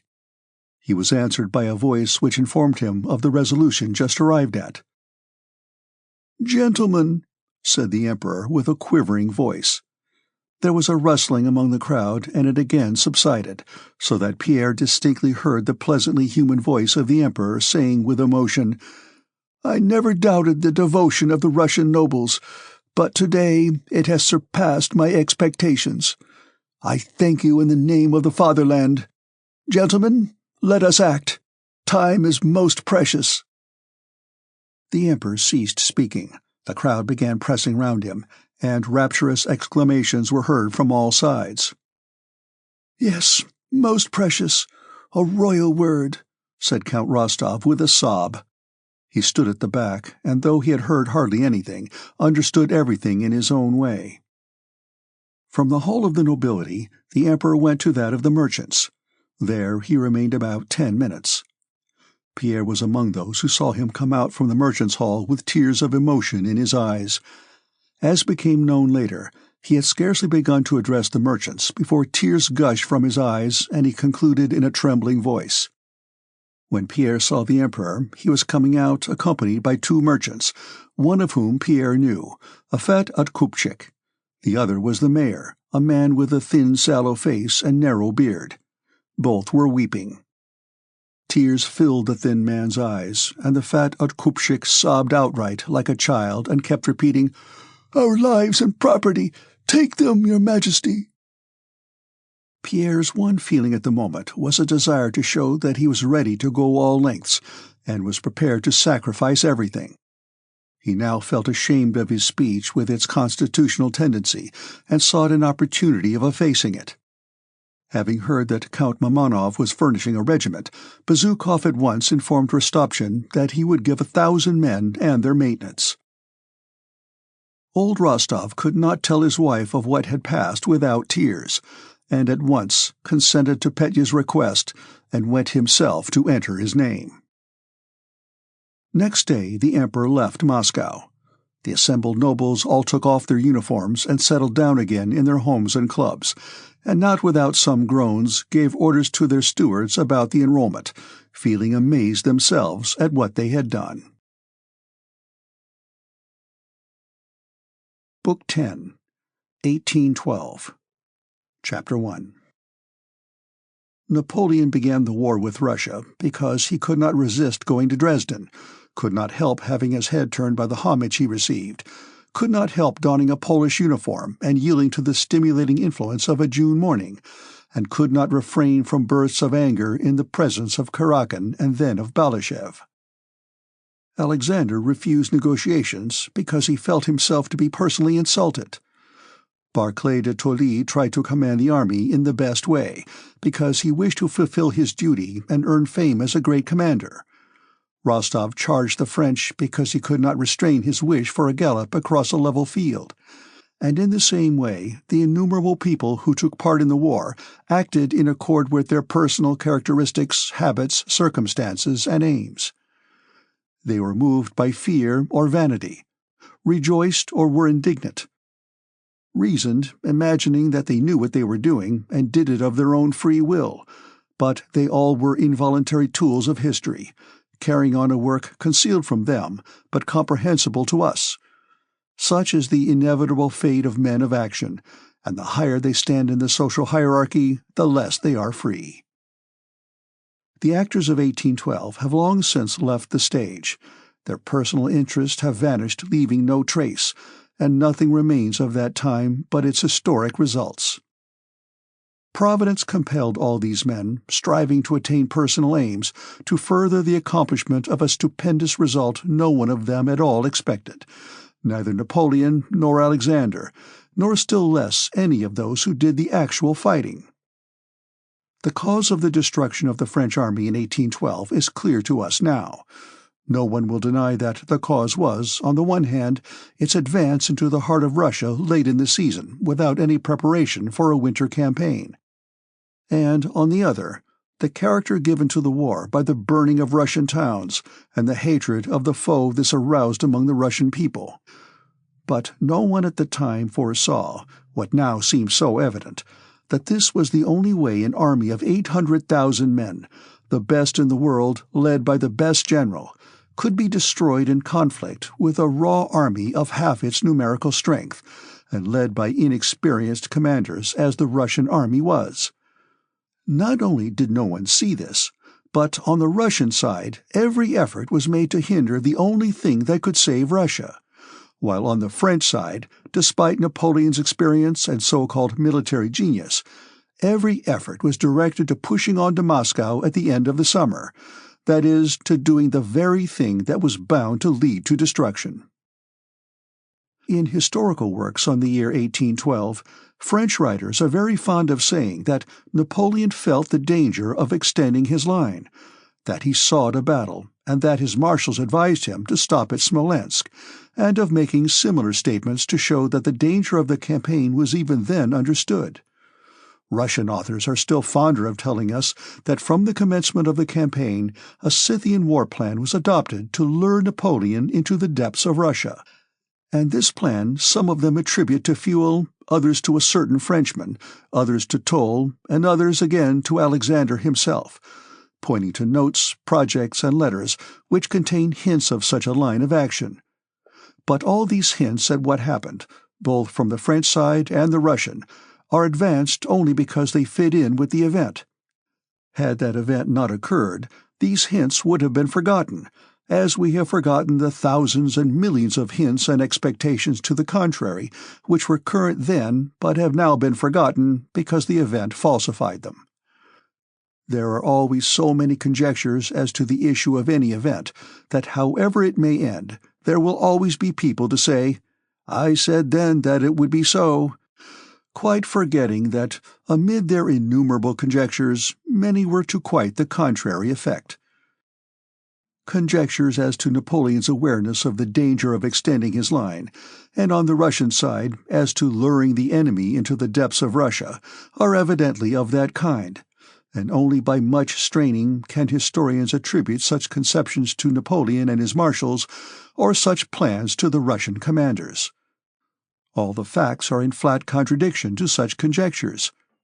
During the whole period of the war, not only was there no wish on the Russian side to draw the French into the heart of the country, but from their first entry into Russia everything was done to stop them. And not only was Napoleon not afraid to extend his line, but he welcomed every step forward as a triumph, and did not seek battle as eagerly as in former campaigns, but very lazily. At the very beginning of the war, our armies were divided, and our sole aim was to unite them, though uniting the armies was no advantage if we meant to retire and lure the enemy into the depths of the country. Our emperor joined the army to encourage it to defend every inch of Russian soil and not to retreat. The enormous Drissa camp was formed on Fuel's plan, and there was no intention of retiring farther. The emperor reproached the commanders-in-chief for every step they retired. He could not bear the idea of letting the enemy even reach Smolensk, still less could he contemplate the burning of Moscow. And when our armies did unite, he was displeased that Smolensk was abandoned and burned without a general engagement having been fought under its walls. So thought the emperor, and the Russian commanders and people were still more provoked at the thought that our forces were retreating into the depths of the country. Napoleon, having cut our armies apart, advanced far into the country, and missed several chances of forcing an engagement. In August he was at Smolensk, and thought only of how to advance farther, though, as we now see, that advance was evidently ruinous to him. The facts clearly show that Napoleon did not foresee the danger of the advance on Moscow, nor did Alexander and the Russian commanders then think of luring Napoleon on, but quite the contrary. The luring of Napoleon into the depths of the country was not a result of any plan, for no one believed it to be possible. It resulted from a most complex interplay of intrigues, aims, and wishes among those who took part in the war and had no perception whatever of the inevitable, or of the one way of saving Russia. Everything came about fortuitously. The armies were divided at the commencement of the campaign. We tried to unite them, with the evident intention of giving battle and checking the enemy's advance, and by this effort to unite them while avoiding battle with a much stronger enemy, and necessarily withdrawing the armies at an acute angle, we led the French on to Smolensk. But we withdrew at an acute angle not only because the French advanced between our two armies. The angle became still more acute, and we withdrew still farther, because Barclay de Tolly was an unpopular foreigner disliked by Bagration, who would come under his command, and Bagration, being in command of the Second Army, tried to postpone joining up and coming under Barclay's command as long as he could. Bagration was slow in effecting the junction, though that was the chief aim of all at headquarters, because, as he alleged, he exposed his army to danger on this march, and it was best for him to retire more to the left and more to the south, worrying the enemy from flank and rear and securing from the Ukraine recruits for his army. And it looks as if he planned this in order not to come under the command of the detested foreigner Barclay, whose rank was inferior to his own. The Emperor was with the army to encourage it, but his presence and ignorance of what steps to take, and the enormous number of advisers and plans, destroyed the First Army's energy, and it retired. The intention was to make a stand at the Drissa camp, but Paolucci, aiming at becoming commander-in-chief, unexpectedly employed his energy to influence Alexander, and Fuel's whole plan was abandoned and the command entrusted to Barclay. But as Barclay did not inspire confidence, his power was limited. The armies were divided. There was no unity of command, and Barclay was unpopular. But from this confusion, division, and the unpopularity of the foreign commander-in-chief, there resulted on the one hand indecision and the avoidance of a battle, which we could not have refrained from had the armies been united and had someone else instead of Barclay been in command, and on the other an ever-increasing indignation against the foreigners and an increase in patriotic zeal. At last the Emperor left the army, and as the most convenient, and indeed the only pretext for his departure, it was decided that it was necessary for him to inspire the people in the capitals and arouse the nation in general to a patriotic war. And by his visit of the Emperor to Moscow, the strength of the Russian army was trebled. He left in order not to obstruct the commander-in-chief's undivided control of the army, and hoping that more decisive action would then be taken. But the command of the armies became still more confused and enfeebled. Bennigsen, the Tsarevich, and a swarm of adjutants-general remained with the army to keep the commander-in-chief under observation and arouse his energy, and Barclay, feeling less free than ever under the observation of all these eyes of the Emperor, became still more cautious of undertaking any decisive action and avoided giving battle. Barclay stood for caution. The Tsarevich hinted at treachery and demanded a general engagement. Lubomirsky, Voronitsky, Volochky, and the others of that group stirred up so much trouble that Barclay, under pretext of sending papers to the Emperor, dispatched these Polish adjutants-general to Petersburg and plunged into an open struggle with Bennigsen and the Tsarevich. At Smolensk, the armies at last reunited, much as Bagration disliked it. Bagration drove up in a carriage to the house occupied by Barclay. Barclay donned his sash and came out to meet and report to his senior officer, Bagration. Despite his seniority in rank, Bagration, in this contest of magnanimity, took his orders from Barclay, but having submitted, agreed with him less than ever. By the Emperor's orders, Bagration reported direct to him. He wrote to Arakcheyev, the Emperor's confidant, "It must be as my sovereign pleases, but I cannot work with the minister," meaning Barclay. "For God's sake, send me somewhere else, if only in command of a regiment. I cannot stand it here. Headquarters are so full of Germans that a Russian cannot exist, and there is no sense in anything. I thought I was really serving my sovereign and the fatherland, but it turns out that I am serving Barclay. I confess I do not want to." The swarm of Brunitskys and Vininskorodas and their like still further embittered the relations between the commanders-in-chief, and even less unity resulted. Preparations were made to fight the French before Smolensk. A general was sent to survey the position. This general, hating Barclay, rode to visit a friend of his own, a corps commander, and having spent the day with him, returned to Barclay and condemned, as unsuitable from every point of view, the battleground he had not seen. While disputes and intrigues were going on about the future field of battle, and while we were looking for the French, having lost touch with them, the French stumbled upon Neverovsky's division and reached the walls of Smolensk. It was necessary to fight an unexpected battle at Smolensk to save our lines of communication. The battle was fought, and thousands were killed on both sides. Smolensk was abandoned contrary to the wishes of the Emperor and of the whole people. But Smolensk was burned by its own inhabitants who had been misled by their governor. And these ruined inhabitants, setting an example to other Russians, went to Moscow thinking only of their own losses but kindling hatred of the foe. Napoleon advanced farther, and we retired, thus arriving at the very result which caused his destruction. Chapter 2. The day after his son had left, Prince Nicholas sent for Princess Mary to come to his study. "Well, are you satisfied now?" said he. "You've made me quarrel with my son. Satisfied, are you? That's all you wanted. Satisfied? It hurts me. It hurts. I'm old and weak, and this is what you wanted. Well then, gloat over it. Gloat over it." After that, Princess Mary did not see her father for a whole week. He was ill and did not leave his study.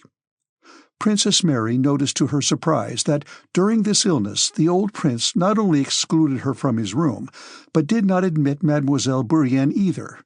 Tikhon alone attended him. At the end of the week, the prince reappeared and resumed his former way of life, devoting himself with special activity to building operations and the arrangement of the gardens, and completely breaking off his relations with Mademoiselle Bourienne.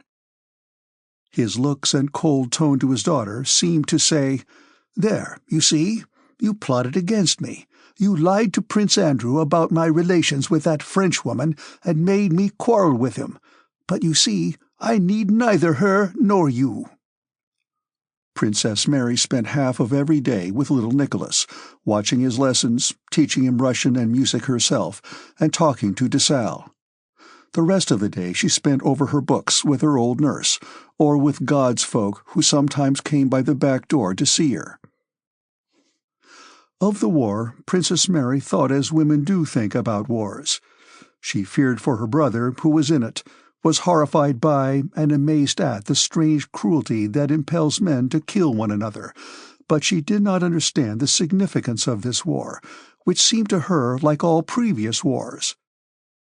She did not realize the significance of this war, though de Sales, with whom she constantly conversed, was passionately interested in its progress, and tried to explain his own conception of it to her, and though the God's folk who came to see her reported, in their own way, the rumors current among the people of an invasion by Antichrist, and though Julie, now Princess Drubetskaya, who had resumed correspondence with her, wrote patriotic letters from Moscow.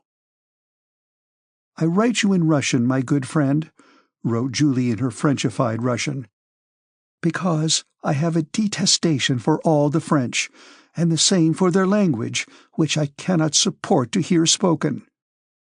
We in Moscow are elated by enthusiasm for our adored Emperor. My poor husband is enduring pains and hunger in Jewish taverns, but the news which I have inspires me yet more. You heard probably of the heroic exploit of Raevsky, embracing his 2 sons and saying, 'I will perish with them, but we will not be shaken.' And truly, though the enemy was twice stronger than we were unshakable. We pass the time as we can, but in war, as in war. The Princesses Aline and Sophie sit whole days with me, and we, unhappy widows of live men, make beautiful conversations over our sharpie. Only you, my friend, are missing." And so on. The chief reason Princess Mary did not realize the full significance of this war was that the old prince never spoke of it, did not recognize it, and laughed at Dessalles when he mentioned it at dinner. The prince's tone was so calm and confident that Princess Mary unhesitatingly believed him.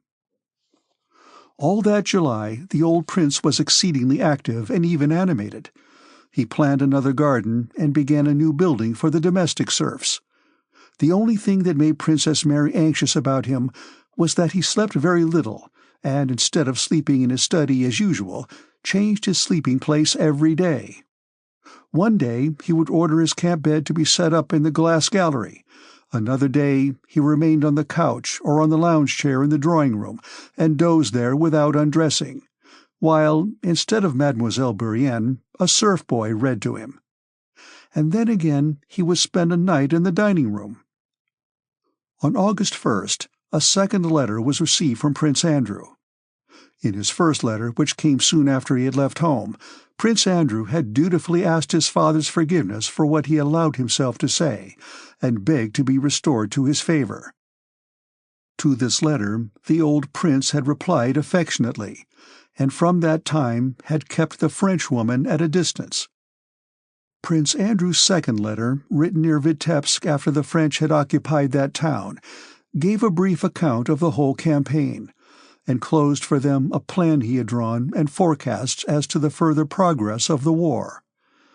In this letter Prince Andrew pointed out to his father the danger of staying at Bald Hills, so near the theatre of war and on the army's direct line of march, and advised him to move to Moscow. At dinner that day, on Dessalles mentioning that the French were said to have already entered Vitebsk, the old prince remembered his son's letter.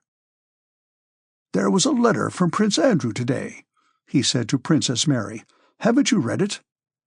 "No, father," she replied in a frightened voice. She could not have read the letter, as she did not even know it had arrived. "He writes about this war," said the prince, with the ironic smile that had become habitual to him in speaking of the present war. "That must be very interesting," said Dessalles. "Prince Andrew is in a position to know." "Oh, very interesting," said Mademoiselle Bourienne. "Go and get it for me," said the old prince to Mademoiselle Bourienne. "You know, under the paperweight on the little table." Mademoiselle Bourienne jumped up eagerly. "No, don't!" he exclaimed with a frown. "You go, Michael Ivanovitch." Michael Ivanovitch rose and went to the study. But as soon as he had left the room, the old prince, looking uneasily round, threw down his napkin and went himself. "They can't do anything, always make some muddle," he muttered. While he was away, Princess Mary, Dessalles, Mademoiselle Bourienne, and even little Nicholas exchanged looks in silence.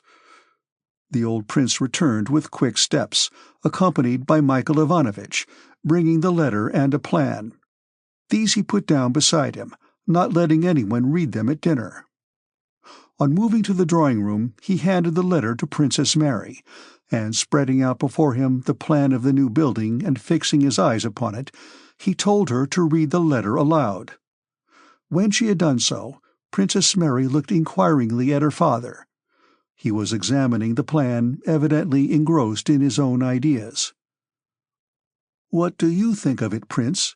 Dessalles ventured to ask. I?" said the prince, as if unpleasantly awakened, and not taking his eyes from the plan of the building. "Very possibly the theatre of war will move so near to us that—" "Ha, ha, ha! The theatre of war!" said the prince.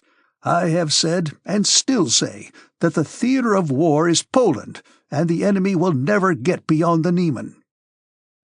Dessalles looked in amazement at the prince, who was talking of the Niemen when the enemy was already at the Dnieper, but Princess Mary, forgetting the geographical position of the Niemen, thought that what her father was saying was correct. "When the snow melts, they'll sink in the Polish swamps. Only they could fail to see it," the prince continued, evidently thinking of the campaign of 1807, which seemed to him so recent. "Bennigsen should have advanced into Prussia sooner, then things would have taken a different turn." "But, Prince," Dessalles began timidly, "the letter mentions Vitebsk." "Ah, the letter?" "Yes," replied the prince peevishly. "Yes, yes." His face suddenly took on a morose expression. He paused. "Yes, he writes that the French were beaten at what river is it?" De Sale dropped his eyes. "The prince says nothing about that," he remarked gently. "Doesn't he? But I didn't invent it myself." No one spoke for a long time. "Yes, yes. Well, Michael Ivanovich," he suddenly went on, raising his head and pointing to the plan of the building, "tell me how you meant to alter it." Michael Ivanovich went up to the plan, and the prince, after speaking to him about the building, looked angrily at Princess Mary, and de Sale went to his own room.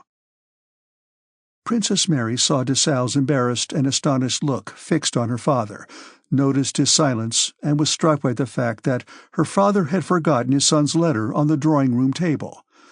But she was not only afraid to speak of it, and asked de Sale the reason of his confusion and silence, but was afraid even to think about it. In the evening, Michael Ivanovich, sent by the prince, came to Princess Mary for Prince Andrew's letter, which had been forgotten in the drawing-room. She gave it to him, and, unpleasant as it was to her to do so, ventured to ask him what her father was doing. "Always busy," replied Michael Ivanovich, with a respectfully ironic smile which caused Princess Mary to turn pale. "He's worrying very much about the new building. He has been reading a little, but now," Michael Ivanovich went on, lowering his voice, "now he's at his desk, busy with his will, I expect." One of the prince's favorite occupations of late had been the preparation of some papers he meant to leave at his death, and which he called his will. "And Alpátych is being sent to Smolensk?" asked Princess Mary. "Oh, yes. He has been waiting to start for some time." Chapter 3. When Michael Ivanovich returned to the study with the letter, the old prince, with spectacles on and a shade over his eyes, was sitting at his open bureau with screened candles, holding a paper in his outstretched hand, and in a somewhat dramatic attitude was reading his manuscript, his remarks as he termed it, which was to be transmitted to the Emperor after his death. When Michael Ivanovich went in, there were tears in the prince's eyes evoked by the memory of the time when the paper he was now reading had been written. He took the letter from Michael Ivanovitch's hand, put it in his pocket, folded up his papers, and called in Alpátych, who had long been waiting. The prince had a list of things to be bought in Smolensk, and walking up and down the room past Alpátych, who stood by the door, he gave his instructions. "First, notepaper. Did you hear? 8 quires, like this sample, gilt-edged. It must be exactly like the sample. Varnish, sealing wax, as in Michael Ivanovitch's list." He paced up and down for a while and glanced at his notes. "Then hand to the governor in person a letter about the deed." Next, bolts for the doors of the new building were wanted, and had to be of a special shape the prince had himself designed, and a leather case had to be ordered to keep the will in. The instructions to Alpátych took over 2 hours, and still the prince did not let him go. He sat down, sank into thought, closed his eyes, and dozed off. Alpátych made a slight movement. "Well, go, go! If any more is wanted, I'll send after you." Alpátych went out. The prince again went to his bureau, glanced into it, fingered his papers, closed the bureau again, and sat down at the table to write to the governor. It was already late when he rose after sealing the letter. He wished to sleep, but he knew he would not be able to, and that most depressing thoughts came to him in bed. So he called Tikhon and went through the rooms with him to show him where to set up the bed for that night. He went about looking at every corner. Every place seemed unsatisfactory, but worst of all was his customary couch in the study. That couch was dreadful to him, probably because of the oppressive thoughts he had had when lying there. It was unsatisfactory everywhere, but the corner behind the piano in the sitting-room was better than other places. He had never slept there yet. With the help of a footman, Tikhon brought in the bedstead and began putting it up. "That's not right! That's not right!" cried the prince, and himself pushed it a few inches from the corner and then closer in again. "Well, at last I've finished. Now I'll rest," thought the prince, and let Tikhon undress him. Frowning with vexation at the effort necessary to divest himself of his coat and trousers, the prince undressed, sat down heavily on the bed, and appeared to be meditating as he looked contemptuously at his withered yellow legs.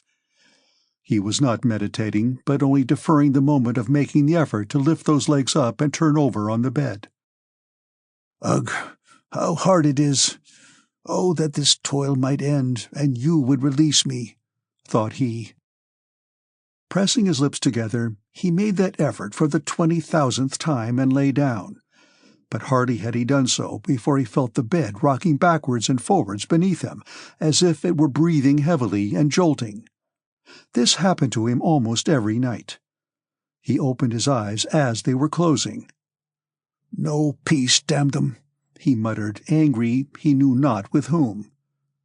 "Ah, yes, there was something else important, very important, that I was keeping till I should be in bed. The bolts? No, I told him about them. No, it was something in the drawing-room. Princess Mary talked some nonsense. Dessalles, that fool, said something in my pocket. Can't remember. Tikhon, what did we talk about at dinner?" "About Prince Michael." "Be quiet, quiet!" The prince slapped his hand on the table. "Yes, I know. Prince Andrew's letter. Princess Mary read it. Dessalles said something about Vitebsk. Now I'll read it."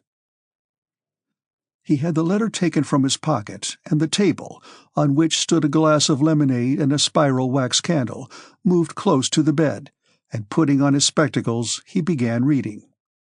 Only now, in the stillness of the night, reading it by the faint light under the green shade, did he grasp its meaning for a moment. "The French at Vitebsk, in 4 days' march, they may be at Smolensk. Perhaps are already there. Tikhon!" Tikhon jumped up. No, I don't want anything," he shouted. He put the letter under the candlestick and closed his eyes. And there rose before him the Danube at bright noonday. Reeds, the Russian camp, and himself a young general without a wrinkle on his ruddy face, vigorous and alert, entering Potemkin's gaily colored tent, and a burning sense of jealousy of the favorite agitated him now as strongly as it had done then. He recalled all the words spoken at that first meeting with Potemkin, and he saw before him a plump, rather sallow-faced, short, stout woman, the Empress Mother, with her smile and her words at her first gracious reception of him, and then that same face on the catafalque and the encounter he had with Zubov over her coffin about his right to kiss her hand. "Oh, quicker, quicker! To get back to that time and have done with all the present! Quicker, quicker! And that they should leave me in peace." Chapter 4. Bald Hills, Prince Nicholas Bolkonsky's estate, lay 40 miles east from Smolensk and 2 miles from the main road to Moscow. The same evening that the prince gave his instructions to Alpatych, Dessalles, having asked to see Princess Mary, told her that, as the prince was not very well and was taking no steps to secure his safety, though from Prince Andrew's letter it was evident that to remain at Bald Hills might be dangerous, he respectfully advised her to send a letter by Alpatych to the provincial governor at Smolensk, asking him to let her know the state of affairs and the extent of the danger to which Bald Hills was exposed. Dessalles wrote this letter to the governor for Princess Mary. She signed it, and it was given to Alpatych with instructions to hand it to the governor and to come back as quickly as possible if there was danger. Having received all his orders, Alpatych, wearing a white beaver hat, a present from the prince, and carrying a stick as the prince did, went out accompanied by his family. 3 well-fed roans stood ready, harnessed to a small conveyance with a leather hood. The larger bell was muffled, and the little bells on the harness stuffed with paper. The prince allowed no one at Bald Hills to drive with ringing bells. But on a long journey Alpatich liked to have them. His satellites, the senior clerk, a counting-house clerk, a scullery maid, a cook, 2 old women, a little page boy, the coachman, and various domestic serfs, were seeing him off. His daughter placed chintz-covered down cushions for him to sit on and behind his back. His old sister-in-law popped in a small bundle, and one of the coachmen helped him into the vehicle. There, women's fuss, women, said Alpatich, puffing and speaking rapidly just as the prince did, and he climbed into the trap. After giving the clerk orders about the work to be done, Alpatich, not trying to imitate the prince now, lifted the hat from his bald head and crossed himself 3 times. "If there is anything, come back, Yakov Alpatich. For Christ's sake, think of us," cried his wife, referring to the rumors of war and the enemy. Women's fuss," muttered Alpatich to himself, and started on his journey, looking round at the fields of yellow rye and the still green, thickly growing oats, and at other quite black fields just being ploughed a second time. As he went along, he looked with pleasure at the year's splendid crop of corn, scrutinized the strips of rye field which here and there were already being reaped, made his calculations as to the sowing and the harvest, and asked himself whether he had not forgotten any of the prince's orders. Having baited the horses twice on the way, he arrived at the town toward evening on the 4th of August. Alpatich kept meeting and overtaking baggage trains and troops on the road. As he approached Smolensk, he heard the sounds of distant firing, but these did not impress him. What struck him most was the sight of a splendid field of oats in which a camp had been pitched, and which was being mown down by the soldiers, evidently for fodder. This fact impressed Alpatich, but in thinking about his own business he soon forgot it. All the interests of his life for more than 30 years had been bounded by the will of the prince, and he never went beyond that limit. Everything not connected with the execution of the prince's orders did not interest and did not even exist for Alpatich. On reaching Smolensk on the evening of the 4th of August, he put up in the Gatchina suburb across the Dnieper, at the inn kept by Ferapantov, which he had been in the habit of putting up for the last 30 years. Some 30 years ago, Ferapantov, by Alpatich's advice, had brought a wood from the prince, had begun to trade, and now had a house, an inn, and a corn-dealer's shop in that province. He was a stout, dark, red-faced peasant in the 40s, with thick lips, a broad knob of a nose, similar knobs over his black frowning brows, and a round belly. Wearing a waistcoat over his cotton shirt, Ferapantov was standing before his shop, which opened onto the street. On seeing Alpatich, he went up to him. "You're welcome, Yakov Alpatich. Folks are leaving the town, but you have come to it," said he. "Why are they leaving the town?" asked Alpatich. "That's what I say. Folks are foolish, always afraid of the French." Women's fuss, said Alpatich. "Just what I think, Yakov Alpatich. What I say is, orders have been given not to let them in, so that must be right. And the peasants are asking 3 rubles for carting. It isn't Christian." Yakov Alpatich heard without heeding. He asked for a samovar and for hay for his horses, and when he had had his tea, he went to bed. All night long, troops were moving past the inn. Next morning, Alpatich donned a jacket he wore only in town and went out on business. It was a sunny morning, and by 8 o'clock it was already hot. A good day for harvesting, thought Alpatich. From beyond the town, firing had been heard since early morning. At 8 o'clock, the booming of a cannon was added to the sound of musketry. Many people were hurrying through the streets, and there were many soldiers, but cabs were still driving about, tradesmen stood at their shops, and service was being held in the churches as usual. Alpatich went to the shops, to government offices, to the post office, and to the governor's. In the offices and shops and at the post office, Everyone was talking about the army and about the enemy who was already attacking the town.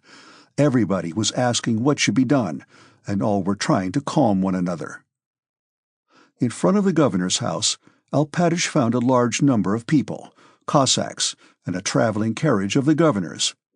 At the porch he met 2 of the landed gentry, one of whom he knew. This man, an ex-captain of police, was saying angrily, "It's no joke, you know. It's all very well if you're single. 'One man, though undone, is but one,' as the proverb says. But with 13 in your family and all the property, they brought us to utter ruin. What sort of governors are they to do that? They ought to be hanged, the brigands." "Oh, come, that's enough," said the other. "What do I care? Let him hear. We're not dogs," said the ex-captain of police, and looking round he noticed Alpatych. "Oh, Yakov Alpatych, what have you come for?" "To see the governor by His Excellency's order," answered Alpatych, lifting his head and proudly thrusting his hand into the bosom of his coat, as he always did when he mentioned the prince. "He has ordered me to inquire into the position of affairs," he added. "Yes, go and find out," shouted the angry gentleman. "They've brought things to such a pass that there are no carts or anything. There it is again, do you hear?" he said, pointing in the direction whence came the sounds of firing. "They've brought us all to ruin, the brigands," he repeated, and descended the porch steps. Alpatych swayed his head and went upstairs. In the waiting room were tradesmen, women, and officials, looking silently at one another. The door of the governor's room opened, and they all rose and moved forward. An official ran out, said some words to a merchant, called a stout official with a cross hanging on his neck to follow him, and vanished again, evidently wishing to avoid the inquiring looks and questions addressed to him. Alpatych moved forward, and next time the official came out, addressed him, one hand placed in the breast of his buttoned coat, and handed him 2 letters. "To His Honor Baron Asch, from General-in-Chief Prince Bolkonsky," he announced with such solemnity and significance that the official turned to him and took the letters. A few minutes later the governor received Alpatych and hurriedly said to him, "Inform the prince and princess that I knew nothing. I acted on the highest instructions. Here," and he handed a paper to Alpatych. "Still, as the prince is unwell, my advice is that they should go to Moscow. I am just starting myself. Inform them." But the governor did not finish. A dusty, perspiring officer ran into the room and began to say something in French. The governor's face expressed terror. "Go," he said, nodding his head to Alpatych, and began questioning the officer. Eager, frightened, helpless glances were turned on Alpatych when he came out of the governor's room.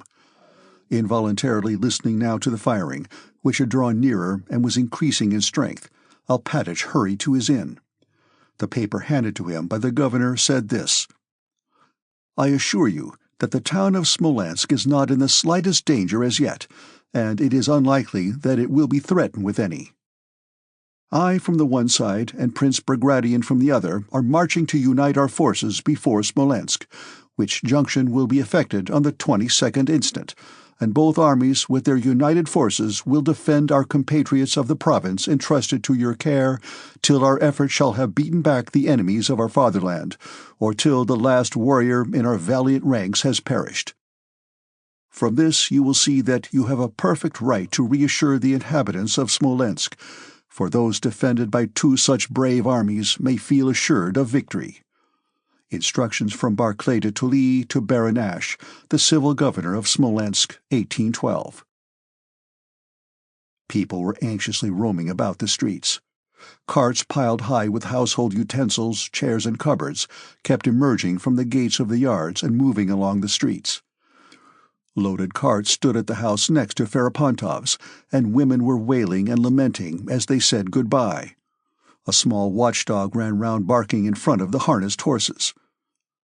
Alpatych entered the inn-yard at a quicker pace than usual, and went straight to the shed where his horses and trap were. The coachman was asleep. He woke him up, told him to harness, and went into the passage. From the host's room came the sounds of a child crying, the despairing sobs of a woman, and the hoarse, angry shouting of Ferapontov. The cook began running hither and thither in the passage like a frightened hen, just as Alpatych entered. "He's done her to death, killed the mistress, beat her, dragged her about so." "What for?" asked Alpatych. "She kept begging to go away. She's a woman. 'Take me away,' says she. 'Don't let me perish with my little children. Folks,' she says, 'are all gone, so why,' she says, 'don't we go?' And he began beating and pulling her about so." At these words, Alpatych nodded as if in approval, and not wishing to hear more, went to the door of the room opposite the innkeeper's, where he had left his purchases. "You brute! You murderer!" screamed a thin, pale woman, who, with a baby in her arms and her kerchief torn from her head, burst through the door at that moment and down the steps into the yard. Ferapantov came out after her, but on seeing Alpatych, adjusted his waistcoat, smoothed his hair, yawned, and followed Alpatych into the opposite room. "Going already?" said he. Alpatych, without answering or looking at his host, sorted his packages and asked how much he owed. "We'll reckon up. Well, have you been to the governor's?" asked Ferapantov. "What has been decided?" Alpatych replied that the governor had not told him anything definite. "With our business, how can we get away?" said Ferapantov. "We'd have to pay 7 rubles a cartload to Dorogobuj, and I tell them they're not Christians to ask it. Selivanov, now, did a good stroke last Thursday. Sold flour to the army at 9 rubles a sack. Will you have some tea?" he added. While the horses were being harnessed, Alpatych and Ferapantov, over their tea, talked of the price of corn, the crops, and the good weather for harvesting. "Well, it seems to be getting quieter," remarked Ferapantov, finishing his 3rd cup of tea and getting up. "Ours must have got the best of it. The orders were to not let them in, so we're in force, it seems. They say the other day Matthew Ivanitch Platov drove them into the river Marina and drowned some 18,000 in one day." Alpatych collected his parcels, handed them to the coachman who had come in, and settled up with the innkeeper. The noise of wheels, hoofs, and bells was heard from the gateway as a little trap passed out. It was by now late in the afternoon. Half the street was in shadow, the other half brightly lit by the sun. Alpatych looked out of the window and went to the door. Suddenly, the strange sound of a far-off whistling and thud was heard, followed by a boom of cannon blending into a dull roar that set the windows rattling. He went out into the street. 2 men were running past toward the bridge.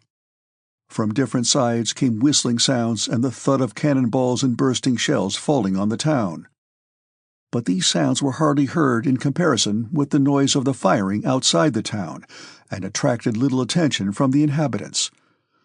The town was being bombarded by 130 guns, which Napoleon had ordered up after 4 o'clock. The people did not at once realize the meaning of this bombardment. At first, the noise of the falling bombs and shells only aroused curiosity.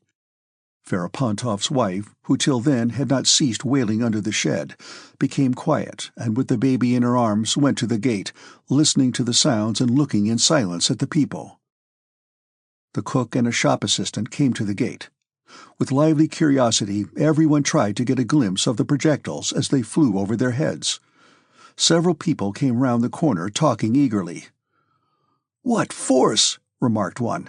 "Knocked the roof and ceiling all to splinters." "Routed up the earth like a pig," said another. "That's grand, it bucks one up," laughed the first. "Lucky you jumped aside, or it would have wiped you out." Others joined those men and stopped and told how cannonballs had fallen on a house close to them. Meanwhile, still more projectiles, now with the swift, sinister whistle of a cannonball, now with the agreeable intermittent whistle of a shell, flew over people's heads incessantly, but not one fell close by. They all flew over. Alpatych was getting into his trap. The innkeeper stood at the gate. "What are you staring at?" he shouted to the cook, who, in her red skirt, with sleeves rolled up, swinging her bare elbows, had stepped to the corner to listen to what was being said. "What marvels!" she exclaimed, but hearing her master's voice she turned back, pulling down her tucked-up shirt. Once more something whistled, but this time quite close, swooping downwards like a little bird. A flame flashed in the middle of the street. Something exploded, and the street was shrouded in smoke. "Scoundrel! What are you doing?" shouted the innkeeper, rushing to the cook. At that moment, the pitiful wailing of women was heard from different sides. The frightened baby began to cry, and people crowded silently with pale faces round the cook. The loudest sound in the crowd was her wailing. "Oh, dear souls, dear kind souls! Don't let me die! My good souls!" 5 minutes later, no one remained in the street. The cook, with her thigh broken by a shell splinter, had been carried into the kitchen. Alpatych, his coachman, Ferapontov's wife and children, and the house porter were all sitting in the cellar listening. The roar of guns, the whistling of projectiles, and the piteous moaning of the cook, which rose above the other sounds, did not cease for a moment. The mistress rocked and hushed her baby, and when anyone came into the cellar, asked in a pathetic whisper what had become of her husband, who had remained in the street. A shopman who entered told her that her husband had gone with others to the cathedral, whence they were fetching the wonder-working icon of Smolensk. Toward dusk, the cannonade began to subside. Alpatych left the cellar and stopped in the doorway. The evening sky that had been so clear was clouded with smoke, through which, high up, the sickle of the new moon shone strangely. Now that the terrible din of the guns had ceased, a hush seemed to reign over the town, broken only by the rustle of footsteps, the moaning, the distant cries, and the crackle of fires which seemed widespread everywhere. The cook's moans had now subsided. On two sides, black curling clouds of smoke rose and spread from the fires. Through the streets, soldiers in various uniforms walked or ran confusedly in different directions, like ants from a ruined ant-hill. Several of them ran into Ferapontov's yard before Alpatych's eyes. Alpatych went out to the gate. A retreating regiment, thronging and hurrying, blocked the street. Noticing him, an officer said, "The town is being abandoned. Get away, get away!" And then, turning to the soldier, shouted, "I'll teach you to run into the yards!" Alpatych went back to the house, called the coachman, and told him to set off. Ferapontov's whole household came out too, following Alpatych and the coachman. The women, who had been silent till then, suddenly began to wail as they looked at the fires, the smoke and even the flames of which could be seen in the failing twilight. And, as if in reply, the same kind of lamentation was heard from other parts of the street. Inside the shed, Alpatych and the coachman arranged the tangled reins and traces of their horses with trembling hands. As Alpatych was driving out of the gate, he saw some 10 soldiers in Ferapontov's open shop, talking loudly and filling their bags and knapsacks with flour and sunflower seeds. Just then Ferapontov returned and entered his shop. On seeing the soldiers, he was about to shout at them, but suddenly stopped, clutching at his hair, burst into sobs and laughter. "Loot everything, lads! Don't let those devils get in!" he cried, taking some bags of flour himself and throwing them into the street. Some of the soldiers were frightened and ran away. Others went on filling their bags. On seeing Alpatych, Ferapontov turned to him. "Russia is done for," he cried. "Alpatych, I'll set the place on fire myself. We're done for!" And Ferapontov ran into the yard. Soldiers were passing in a constant stream along the street, blocking it completely, so that Alpatych could not pass out and had to wait. Ferapontov's wife and children were also sitting in a cart waiting till it was possible to drive out. Night had come. There were stars in the sky, and the new moon shone out amid the smoke that screened it. On the sloping descent to the Dnieper, Alpatych's cart and that of the innkeeper's wife, which were slowly moving amid the rows of soldiers and of other vehicles, had to stop. In a side street near the crossroads where the vehicles had stopped, a house and some shops were on fire. This fire was already burning itself out. The flames now died down and were lost in the black smoke, now suddenly flared up again brightly, lighting up with strange distinctness the faces of the people crowding at the crossroads. Black figures flitted about before the fire, and through the incessant crackling of the flames, talking and shouting could be heard. Seeing that his trap would not be able to move on for some time, Alpatich got down and turned into the side street to look at the fire. Soldiers were continually rushing backwards and forwards near it, and he saw two of them and a man in a frieze coat dragging burning beams into another yard across the street, while others carried bundles of hay. Alpatich went up to a large crowd standing before a high barn which was blazing briskly. The walls were all on fire, and the back wall had fallen in. The wooden roof was collapsing, and the rafters were alight. The crowd was evidently watching for the roof to fall in, and Alpatich watched for it too. "Alpatich!" A familiar voice suddenly hailed the old man. "Mercy on us, Your Excellency!" answered Alpatich, immediately recognizing the voice of his young prince. Prince Andrew, in his riding cloak, mounted on a black horse, was looking at Alpatich from the back of the crowd. "Why are you here?" he asked. Your Excellency," stammered Alpatich, and broke into sobs. "Are we really lost? Master—" "Why are you here?" Prince Andrew repeated. At that moment the flames flared up and showed his young master's pale, worn face. Alpatich told how he had been sent there, and how difficult it was to get away. "Are we really quite lost, Your Excellency?" he asked again. Prince Andrew, without replying, took out a notebook, and raising his knee began writing in pencil on a page he tore out. He wrote to his sister, "Smolensk is being abandoned. Bald Hills will be occupied by the enemy within a week.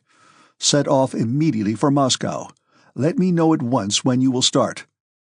Send by special messenger to Uzvaj."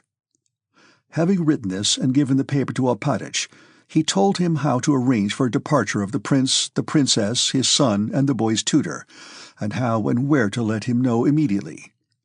Before he had had time to finish giving these instructions, a chief of staff followed by a suite galloped up to him. "You are a colonel?" shouted the chief of staff with a German accent, in a voice familiar to Prince Andrew. "Houses are set on fire in your presence, and you stand by. What does this mean? You will answer for it," shouted Berg, who was now assistant to the chief of staff of the commander of the left flank of the infantry of the First Army, a place, as Berg said, very agreeable and well en evidence. Prince Andrew looked at him, and without replying went on speaking to Alpatich. "So tell them that I shall await a reply till the 10th, and if by the 10th I don't receive news that they have all got away, I shall have to throw up everything and come myself to Bald Hills." "Prince," said Berg, recognizing Prince Andrew, "I only spoke because I have to obey orders, because I always do obey exactly. You must please excuse me," he went on apologetically. Something crackled in the flames. The fire died down for a moment, and wreaths of black smoke rolled from under the roof. There was another terrible crash, and something huge collapsed. "Ho, row, row!" yelled the crowd, echoing the crash of the collapsing roof of the barn, the burning grain in which diffused a cake-like aroma all around. The flames flared up again, lighting the animated, delighted, exhausted faces of the spectators. The man in the frieze coat raised his arms and shouted, "It's fine, lads! Now it's raging! It's fine!" "That's the owner himself," cried several voices.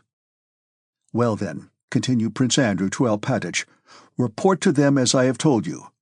And not replying a word to Berg, who was now mute beside him, he touched his horse and rode down the side street. Chapter 5. From Smolensk, the troops continued to retreat, followed by the enemy. On the 10th of August, the regiment Prince Andrew commanded was marching along the high road past the avenue leading to Bald Hills. Heat and drought had continued for more than 3 weeks. Each day fleecy clouds floated across the sky and occasionally veiled the sun, but toward evening the sky cleared again and the sun set in reddish-brown mist. Heavy night dews alone refreshed the earth. The unreaped corn was scorched and shed its grain. The marshes dried up. The cattle lowed from hunger, finding no food on the sun-parched meadows. Only at night and in the forests while the dew lasted was there any freshness. But on the road, the high road along which the troops marched, there was no such freshness even at night or when the road passed through the forest. The dew was imperceptible on the sandy dust churned up more than 6 inches deep. As soon as the day dawned, the march began. The artillery and baggage wagons moved noiselessly through the deep dust that rose to the very hubs of the wheels, and the infantry sank ankle-deep in that soft, choking, hot dust that never cooled even at night. Some of this dust was kneaded by the feet and wheels, while the rest rose and hung like a cloud over the troops, settling in eyes, ears, hair, and nostrils, and worst of all, in the lungs of the men and beasts as they moved along that road. The higher the sun rose, the higher rose that cloud of dust, and through the screen of its hot, fine particles, one could look with naked eye at the sun, which showed like a huge crimson ball in the unclouded sky. There was no wind, and the men choked in that motionless atmosphere. They marched with handkerchiefs tied over their noses and mouths. When they passed through a village, they all rushed to the wells and fought for the water and drank it down to the mud. Prince Andrew was in command of a regiment, and the management of that regiment, the welfare of the men, and the necessity of receiving and giving orders engrossed him. The burning of Smolensk and its abandonment made an epoch in his life. A novel feeling of anger against the foe made him forget his own sorrow. He was entirely devoted to the affairs of his regiment, and was considerate and kind to his men and officers. In the regiment they called him our prince, were proud of him and loved him. But he was kind and gentle only to those of his regiment, to Timokhin and the like, people quite new to him, belonging to a different world and who could not know and understand his past. As soon as he came across a former acquaintance or anyone from the staff, he bristled up immediately and grew spiteful, ironical, and contemptuous. Everything that reminded him of his past was repugnant to him, and so in his relations with that former circle he confined himself to trying to do his duty and not to be unfair. In truth, everything presented itself in a dark and gloomy light to Prince Andrew, especially after the abandonment of Smolensk on the 6th of August. He considered that it could and should have been defended. And after his sick father had had to flee to Moscow, abandoning to pillage his dearly beloved Bald Hills, which he had built and peopled. But despite this, thanks to his regiment, Prince Andrew had something to think about entirely apart from general questions. 2 days previously, he had received news that his father, son, and sister had left for Moscow, and though there was nothing for him to do at Bald Hills, Prince Andrew, with a characteristic desire to foment his own grief, decided that he must ride there. He ordered his horse to be saddled, and leaving his regiment on the march, rode to his father's estate, where he had been born and spent his childhood. Riding past the pond where there used always to be dozens of women chattering as they rinsed their linen or beat it with wooden beetles, Prince Andrew noticed that there was not a soul about, and that the little washing wharf, torn from its place and half submerged, was floating on its side in the middle of the pond. He rode to the keeper's lodge. No one was at the stone entrance gates of the drive, and the doors stood open. Grass had already begun to grow on the garden paths, and horses and calves were straying in the English park. Prince Andrew rode up to the hothouse. Some of the glass panes were broken, and of the trees in tubs some were overturned and others dried up. He called for Taras, the gardener, but no one replied. Having gone round the corner of the hothouse to the ornamental garden, he saw that the carved garden fence was broken and branches of the plum trees had been torn off with the fruit. An old peasant whom Prince Andrew in his childhood had often seen at the gate was sitting on a green garden seat plaiting a bast shoe. He was deaf and did not hear Prince Andrew ride up. He was sitting on the seat the old prince used to like to sit on, and beside him strips of bast were hanging on the broken and withered branch of a magnolia. Prince Andrew rode up to the house. Several limes in the old garden had been cut down, and a piebald mare and her foal were wandering in front of the house among the rose bushes. The shutters were all closed, except one window which was open. A little serf boy, seeing Prince Andrew, ran into the house. Alpátych, having sent his family away, was alone at Bald Hills, and was sitting indoors reading the Lives of the Saints. On hearing that Prince Andrew had come, he went out with his spectacles on his nose, buttoning his coat, and hastily stepping up, without a word, began weeping and kissing Prince Andrew's knee. Then, vexed at his own weakness, he turned away and began to report on the position of affairs. Everything precious and valuable had been removed to Bogucharovo. 70 quarters of grain had also been carted away. The hay and spring corn, of which Alpátych said there had been a remarkable crop that year, had been commandeered by the troops and mown down while still green. The peasants were ruined. Some of them too had gone to Bogucharovo, only a few remained. Without waiting to hear him out, Prince Andrew asked, "When did my father and sister leave?" Meaning, when did they leave for Moscow? Alpátych, understanding the question to refer to their departure for Bogucharovo, replied that they had left on the 7th, and again went into details concerning the estate management, asking for instructions. "Am I to let the troops have the oats, and to take a receipt for them? We have still 600 quarters left," he inquired. "What am I to say to him?" thought Prince Andrew, looking down on the old man's bald head shining in the sun, and seeing by the expression on his face that the old man himself understood how untimely such questions were, and only asked them to allay his grief. "Yes, let them have it," replied Prince Andrew. "If you notice some disorder in the garden," said Alpátych, "it was impossible to prevent it. 3 regiments have been here and spent the night, dragoons mostly. I took down the name and rank of their commanding officer to hand in a complaint about it." "Well, and what are you going to do? Will you stay here if the enemy occupies the place?" asked Prince Andrew. Alpátych turned his face to Prince Andrew, looked at him, and suddenly, with a solemn gesture, raised his arm. "He is my refuge. His will be done," he exclaimed. A group of bare-headed peasants was approaching across the meadow toward the prince. "Well, good-bye," said Prince Andrew, bending over to Alpátych. "You must go away too. Take away what you can, and tell the serfs to go to the Ryazan estate, or to the one near Moscow." Alpátych clung to Prince Andrew's leg and burst into sobs. Gently disengaging himself, the prince spurred his horse and rode down the avenue at a gallop.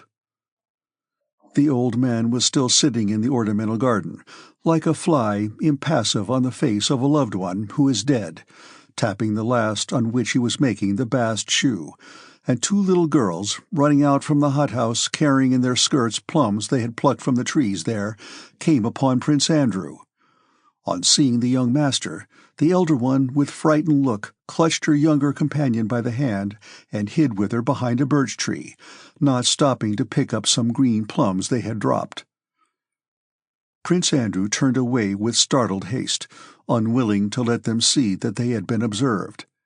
He was sorry for the pretty, frightened little girl, was afraid of looking at her, and yet felt an irresistible desire to do so. A new sensation of comfort and relief came over him, when, seeing these girls, he realized the existence of other human interests entirely aloof from his own and just as legitimate as those that occupied him. Evidently, these girls passionately desired one thing: to carry away and eat those green plums without being caught, and Prince Andrew shared their wish for the success of their enterprise. He could not resist looking at them once more.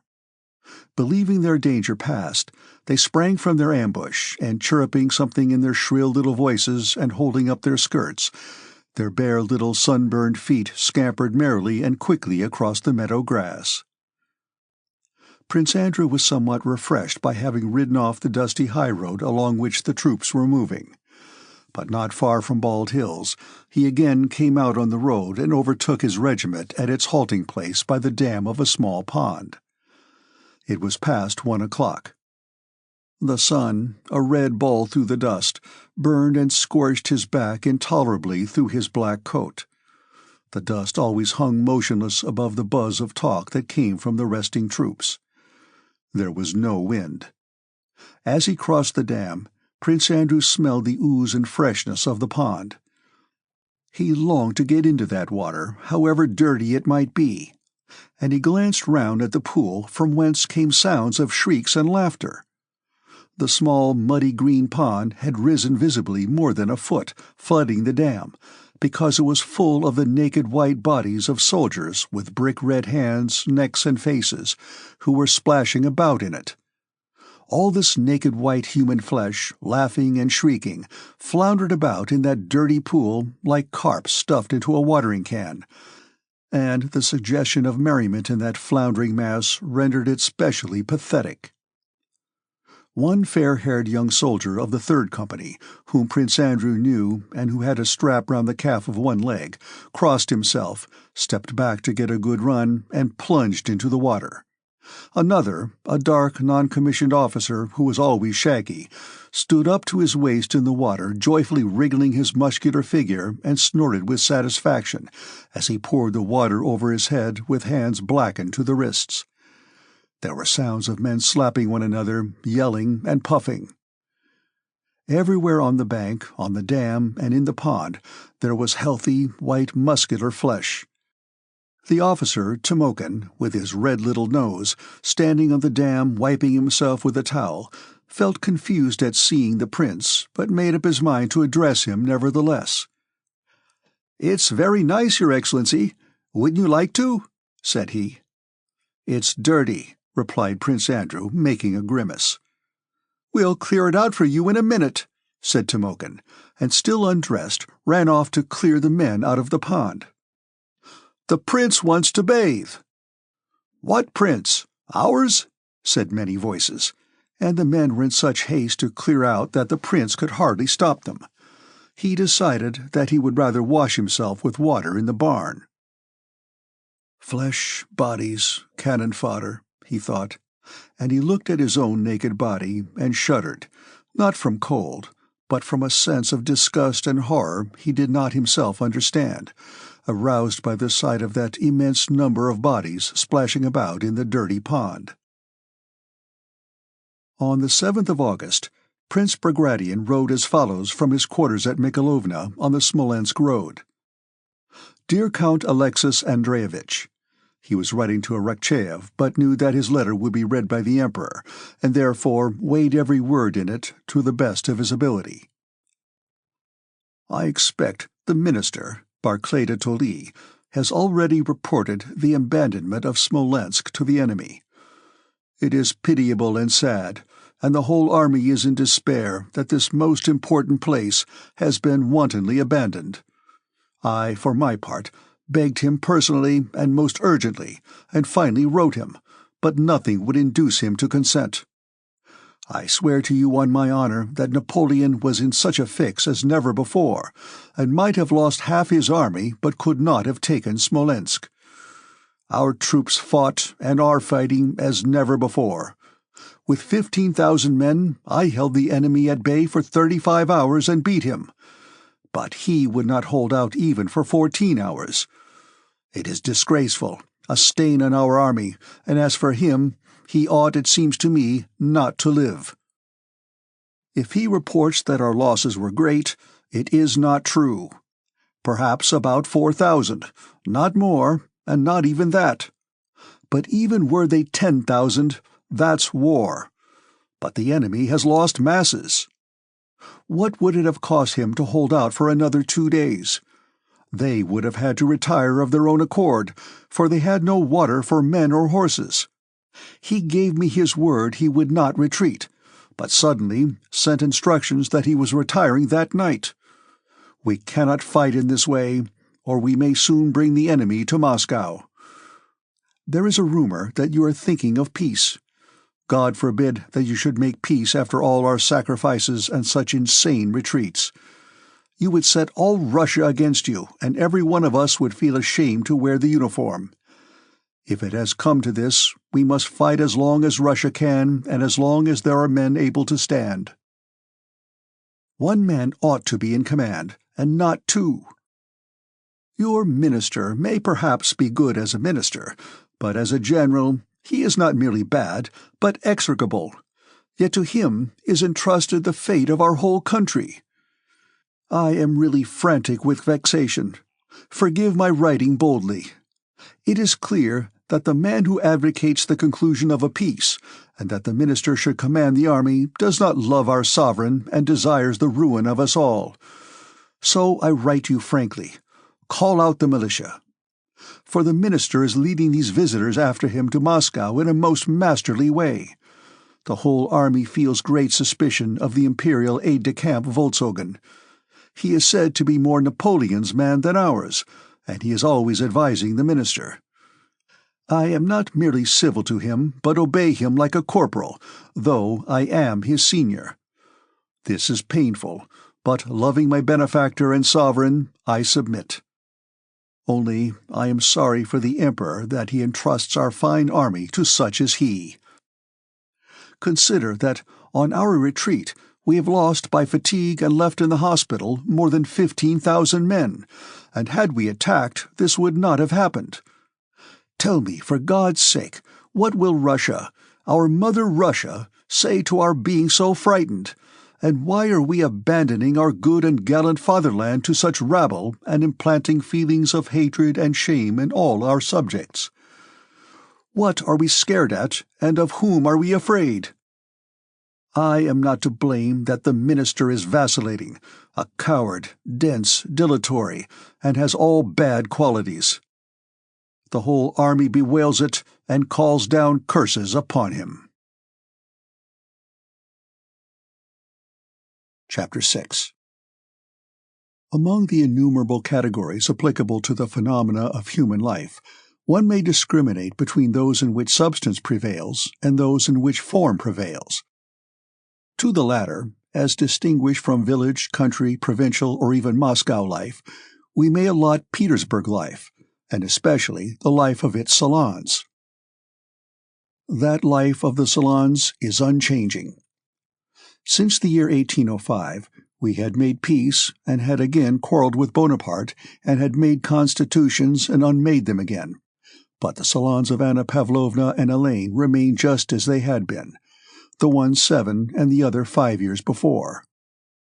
At Anna Pavlovna's, they talked with perplexity of Bonaparte's successes just as before, and saw in them and in the subservience shown to him by the European sovereigns a malicious conspiracy, the sole object of which was to cause unpleasantness and anxiety to the court circle, of which Anna Pavlovna was the representative.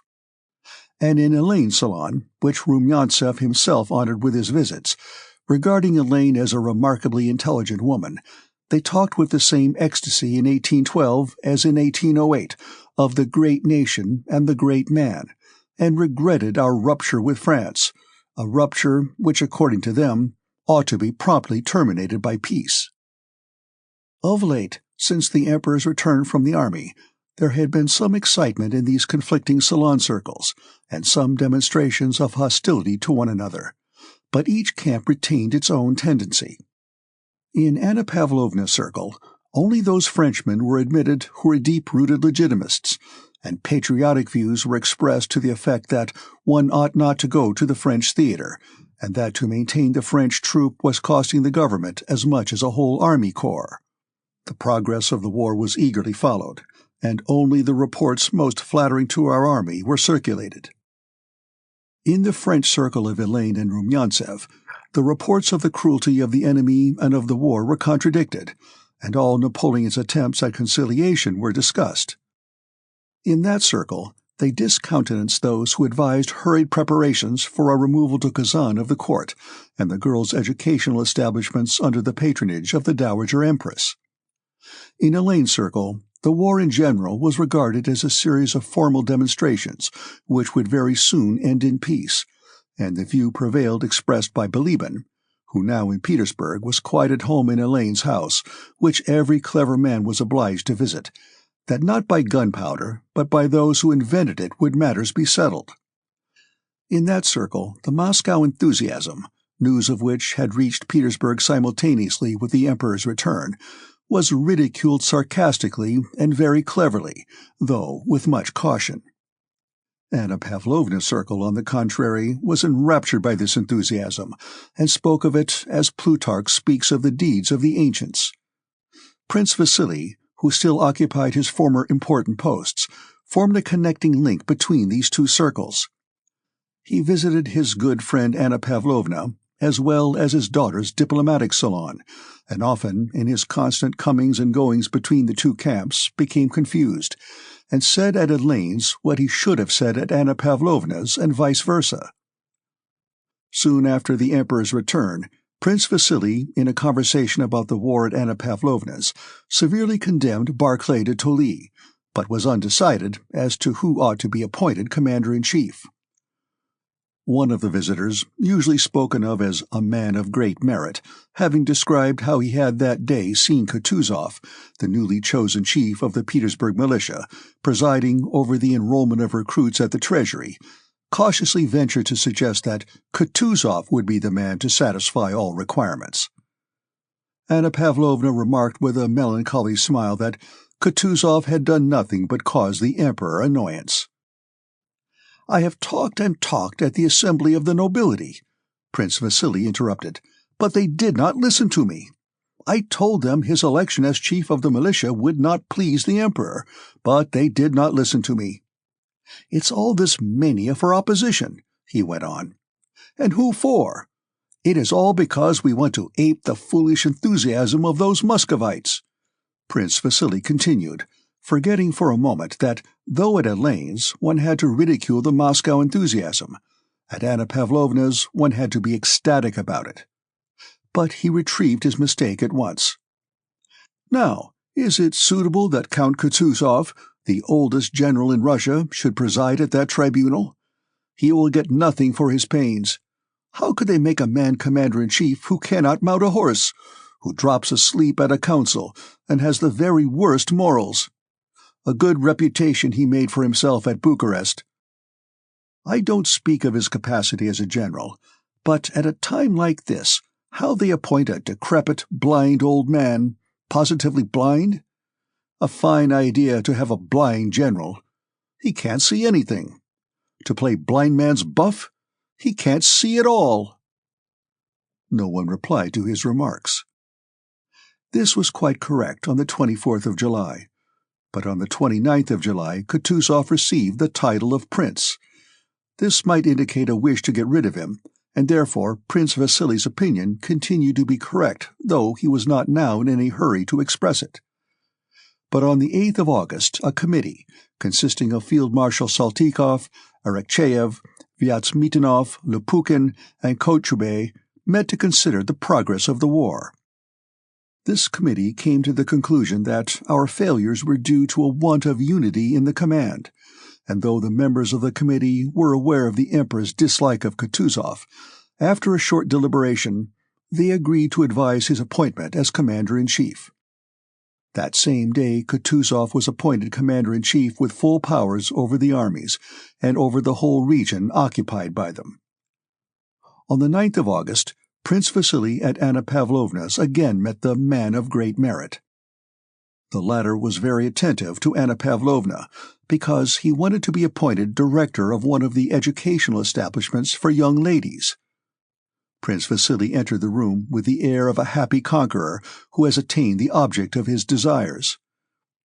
"Well, have you heard the great news? Prince Kutuzov is field marshal. All dissensions are at an end. I am so glad, so delighted. At last we have a man," said he, glancing sternly and significantly around at everyone in the drawing-room.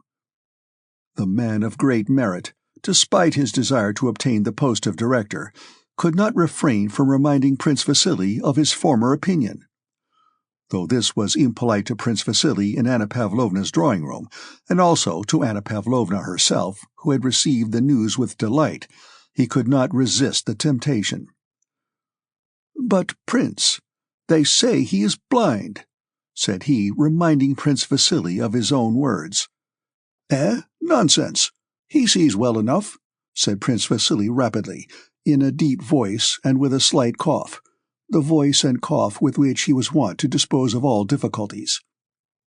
"He sees well enough," he added. "And what I am so pleased about," he went on, "is that our sovereign has given him full powers over all the armies and the whole region, powers no commander-in-chief ever had before. He is a second autocrat," he concluded with a victorious smile. "God grant it, God grant it," said Anna Pavlovna. The man of great merit, who was still a novice in court circles, wishing to flatter Anna Pavlovna by defending her former position on the question, observed, "It is said that the Emperor was reluctant to give Kutuzov those powers. They say he blushed like a girl to whom Joconde is read, when he said to Kutuzov, 'Your Emperor and the fatherland award you this honor.'" "Perhaps the heart took no part in that speech," said Anna Pavlovna. "Oh, no, no," warmly rejoined Prince Vasily, who would not now yield Kutuzov to anyone. In his opinion, Kutuzov was not only admirable himself, but was adored by everybody. "No, that's impossible," said he, "for our sovereign appreciated him so highly before."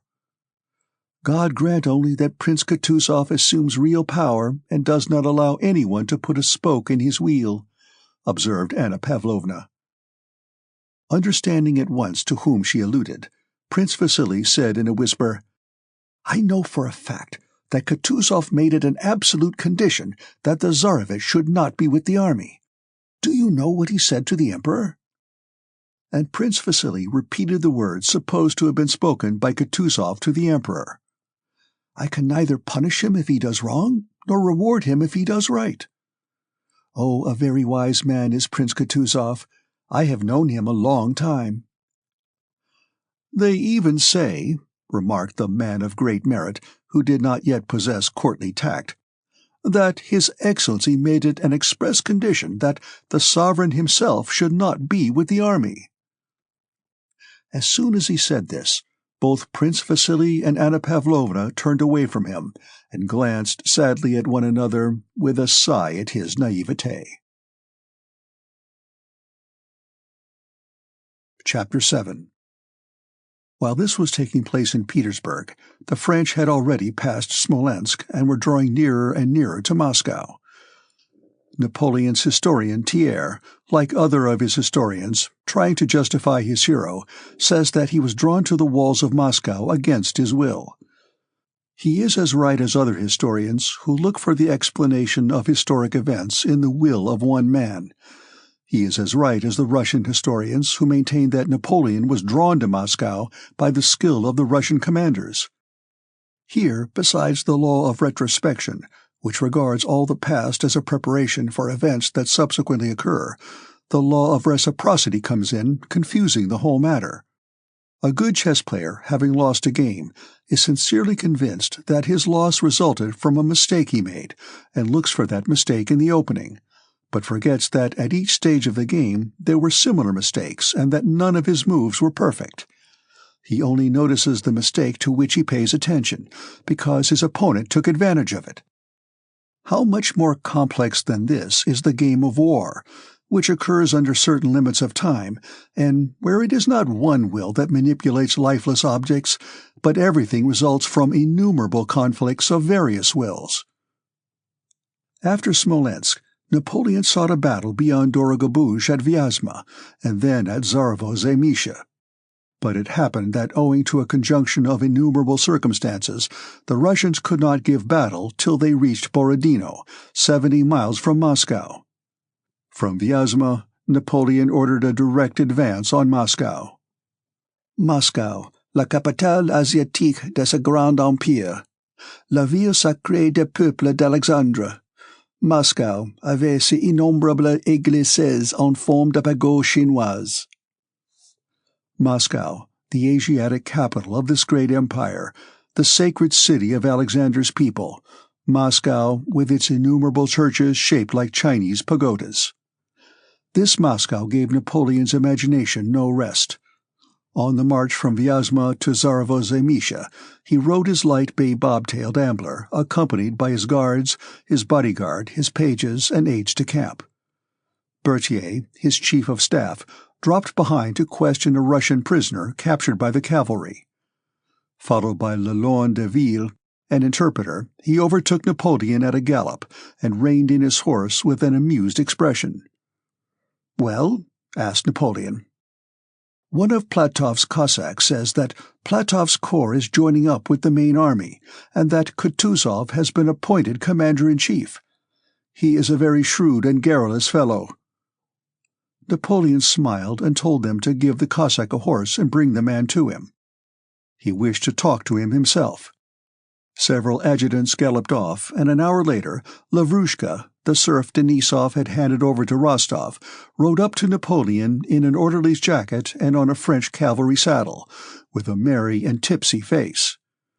Napoleon told him to ride by his side and began questioning him. "You are a Cossack?" "Yes, a Cossack, Your Honor."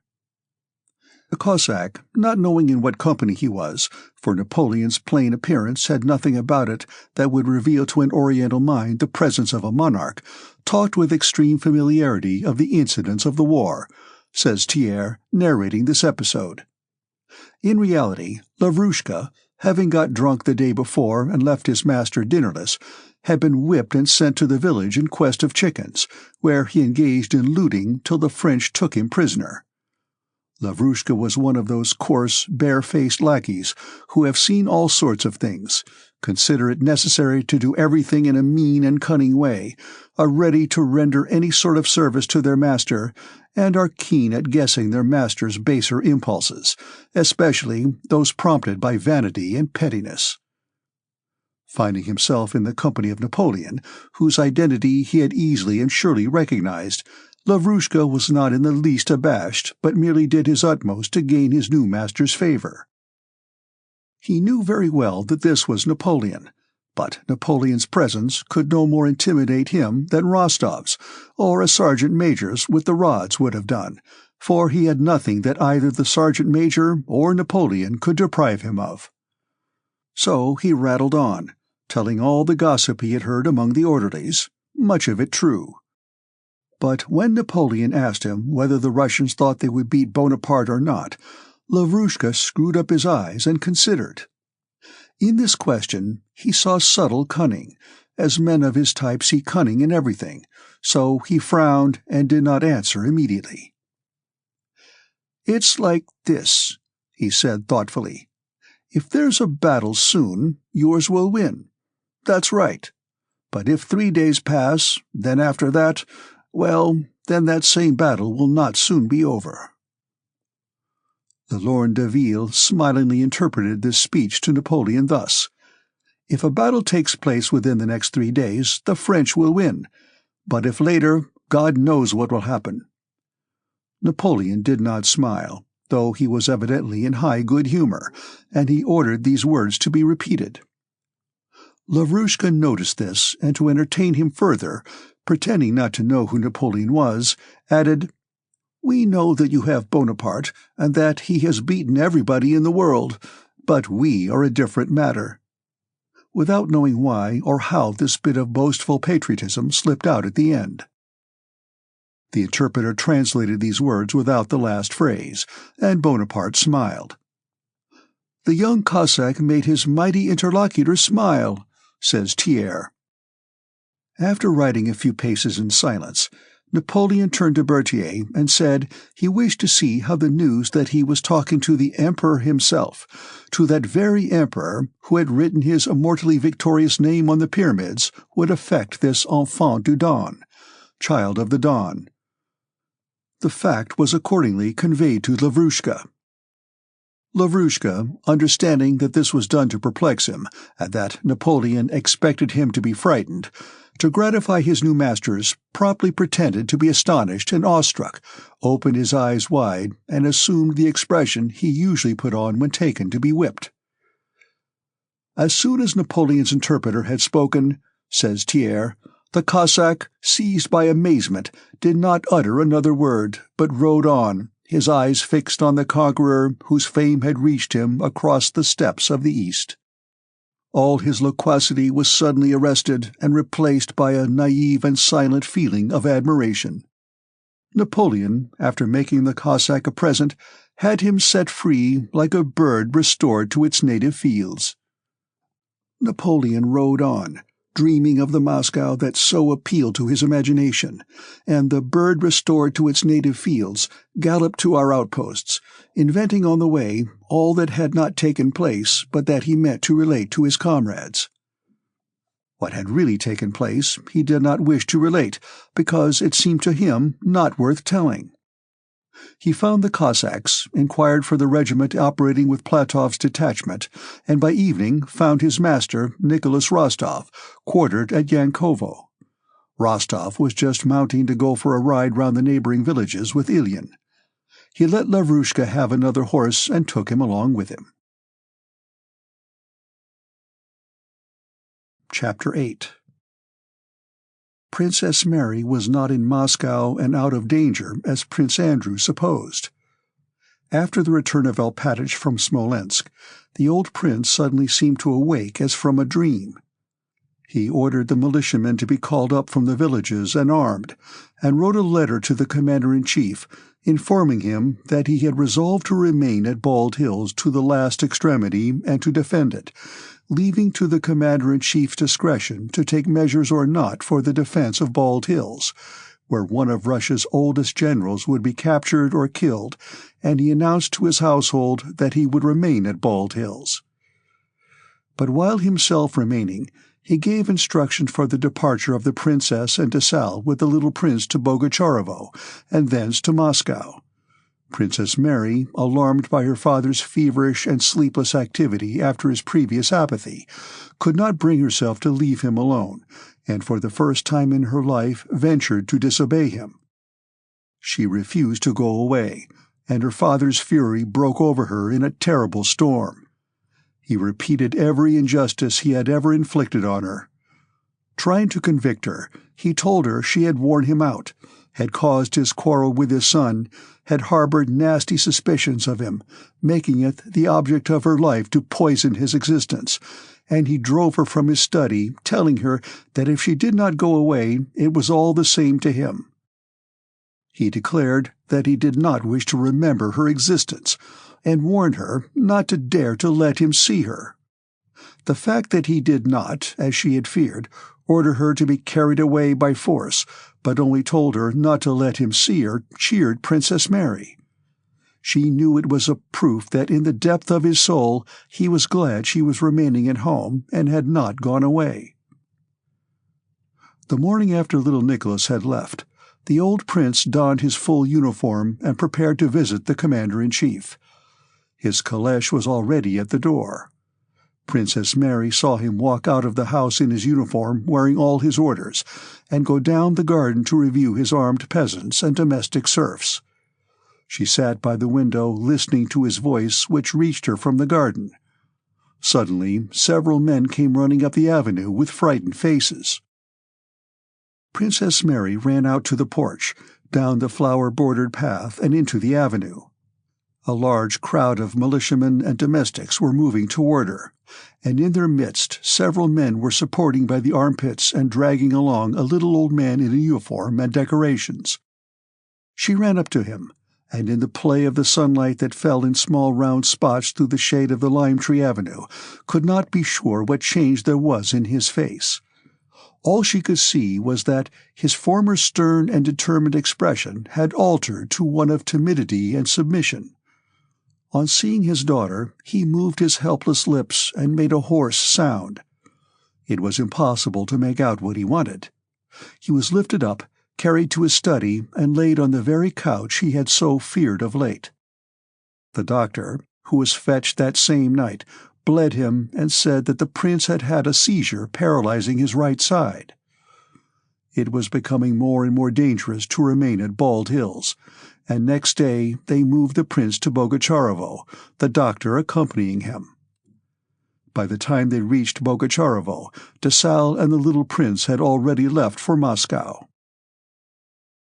For 3 weeks the old prince lay stricken by paralysis in the new house Prince Andrew had built at Bogucharovo, ever in the same state, getting neither better nor worse. He was unconscious and lay like a distorted corpse.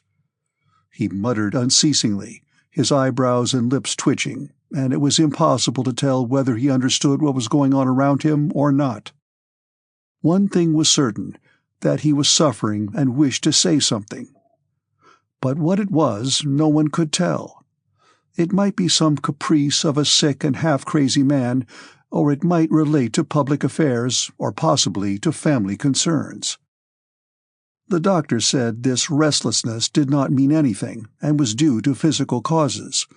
But Princess Mary thought he wished to tell her something, and the fact that her presence always increased his restlessness confirmed her opinion. He was evidently suffering both physically and mentally. There was no hope of recovery. It was impossible for him to travel. It would not do to let him die on the road. Would it not be better if the end did come, the very end? Princess Mary sometimes thought. Night and day, hardly sleeping at all, she watched him, and, terrible to say, often watched him not with the hope of finding signs of improvement, but wishing to find symptoms of the approach of the end. Strange as it was to her to acknowledge this feeling in herself, yet there it was. And what seemed still more terrible to her was that since her father's illness began, perhaps even sooner, when she stayed with him expecting something to happen, all the personal desires and hopes that had been forgotten or sleeping within her had awakened. Thoughts that had not entered her mind for years.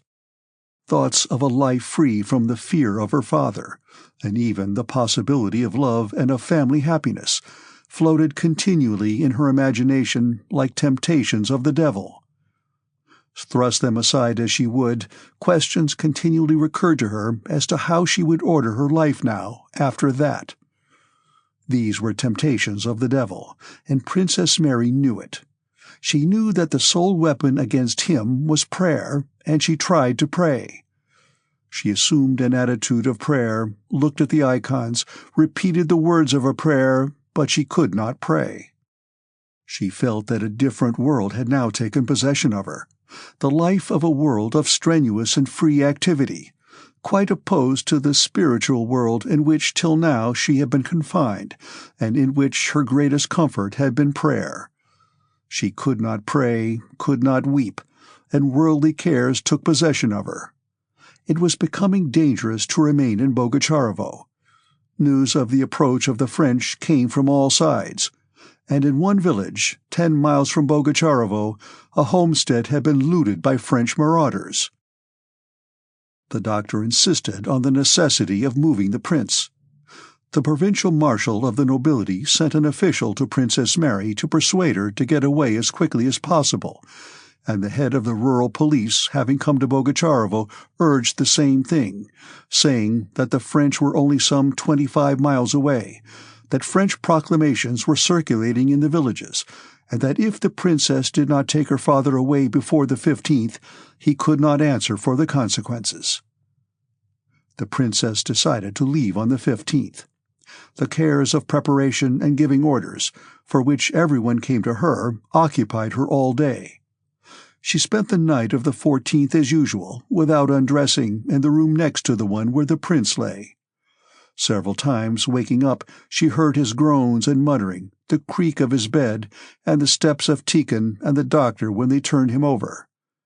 Several times she listened at the door, and it seemed to her that his mutterings were louder than usual, and that they turned him over oftener. She could not sleep, and several times went to the door and listened, wishing to enter, but not deciding to do so. Though he did not speak, Princess Mary saw and knew how unpleasant every sign of anxiety on his account was to him. She had noticed with what dissatisfaction he turned from the look she sometimes involuntarily fixed on him. She knew that her going in during the night at an unusual hour would irritate him. But never had she felt so grieved for him or so much afraid of losing him. She recalled all her life with him, and in every word and act of his found an expression of his love of her. Occasionally, amid these memories, temptations of the devil would surge into her imagination. Thoughts of how things would be after his death, and how her new, liberated life would be ordered.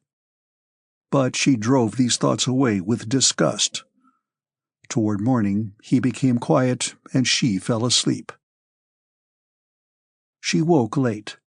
That sincerity which often comes with waking showed her clearly what chiefly concerned her about her father's illness. On waking, she listened to what was going on behind the door, and hearing him groan, said to herself with a sigh that things were still the same. But what could have happened? What did I want? I want his death, she cried with a feeling of loathing for herself. She washed, dressed, said her prayers, and went out to the porch. In front of it stood carriages without horses, and things were being packed into the vehicles. It was a warm gray morning. Princess Mary stopped at the porch, still horrified by her spiritual baseness, and trying to arrange her thoughts before going to her father. The doctor came downstairs and went out to her. "He is a little better today," said he. "I was looking for you. One can make out something of what he is saying. His head is clearer. Come in, he is asking for you." Princess Mary's heart beat so violently at this news that she grew pale and leaned against the wall to keep from falling.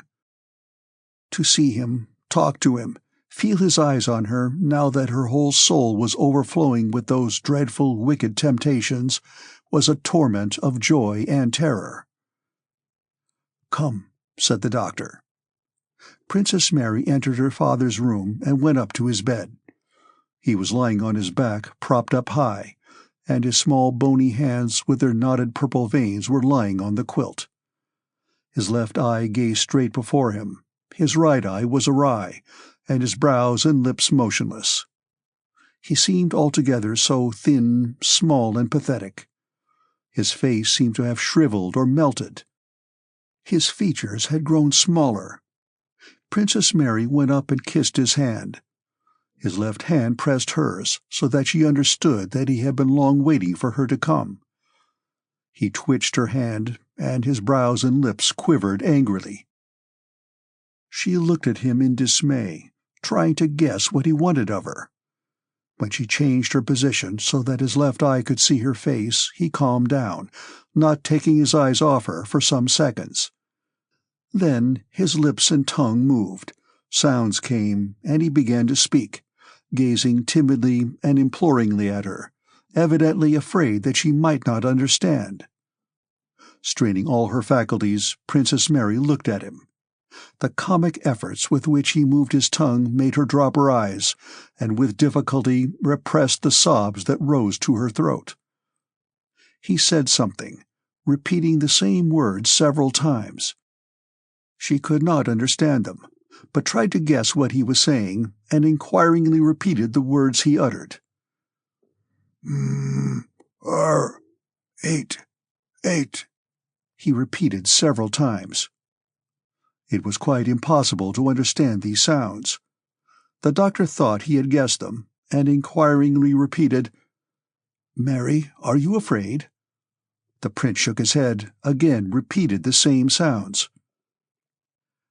My mind aches?" questioned Princess Mary. He made a mumbling sound in confirmation of this, took her hand and began pressing it to different parts of his breast, as if trying to find the right place for it. "Always thoughts about you. Thoughts." He then uttered much more clearly than he had done before, now that he was sure of being understood. Princess Mary pressed her head against his hand, trying to hide her sobs and tears. He moved his hand over her hair. "I have been calling you all night," he brought out. "If only I had known," she said through her tears. "I was afraid to come in." He pressed her hand. "Weren't you asleep?" "No, I did not sleep," said Princess Mary, shaking her head. Unconsciously imitating her father, she now tried to express herself as he did, as much as possible by signs, and her tongue too seemed to move with difficulty. "Dear one, dearest." Princess Mary could not quite make out what he had said, but from his look it was clear that he had uttered a tender caressing word such as he had never used to her before. "Why didn't you come in?" "And I was wishing for his death," thought Princess Mary. He was silent a while. "Thank you, daughter dear, for all. Forgive. Thank you. Forgive. Thank you." And tears began to flow from his eyes. "Call Andrew," he said suddenly, and a childish, timid expression of doubt showed itself on his face as he spoke. He himself seemed aware that his demand was meaningless. So at least it seemed to Princess Mary. "I have a letter from him," she replied. He glanced at her with timid surprise. "Where is he?" "He's with the army, Father, at Smolensk." He closed his eyes and remained silent a long time. Then, as if in answer to his doubts and to confirm the fact that now he understood and remembered everything, he nodded his head and reopened his eyes. "Yes," he said, softly and distinctly. "Russia has perished. They've destroyed her." And he began to sob, and again tears flowed from his eyes. Princess Mary could no longer restrain herself, and wept while she gazed at his face. Again he closed his eyes. His sobs ceased, he pointed to his eyes, and Tikhon, understanding him, wiped away the tears. Then he again opened his eyes and said something none of them could understand for a long time, till at last Tikhon understood and repeated it. Princess Mary had sought the meaning of his words in the mood in which he had just been speaking. She thought he was speaking of Russia, or Prince Andrew, of herself, of his grandson, or of his own death, and so she could not guess his words. "Put on your white dress. I like it," was what he said. Having understood this, Princess Mary sobbed still louder, and the doctor, taking her arm, led her out to the veranda, soothing her and trying to persuade her to prepare for her journey.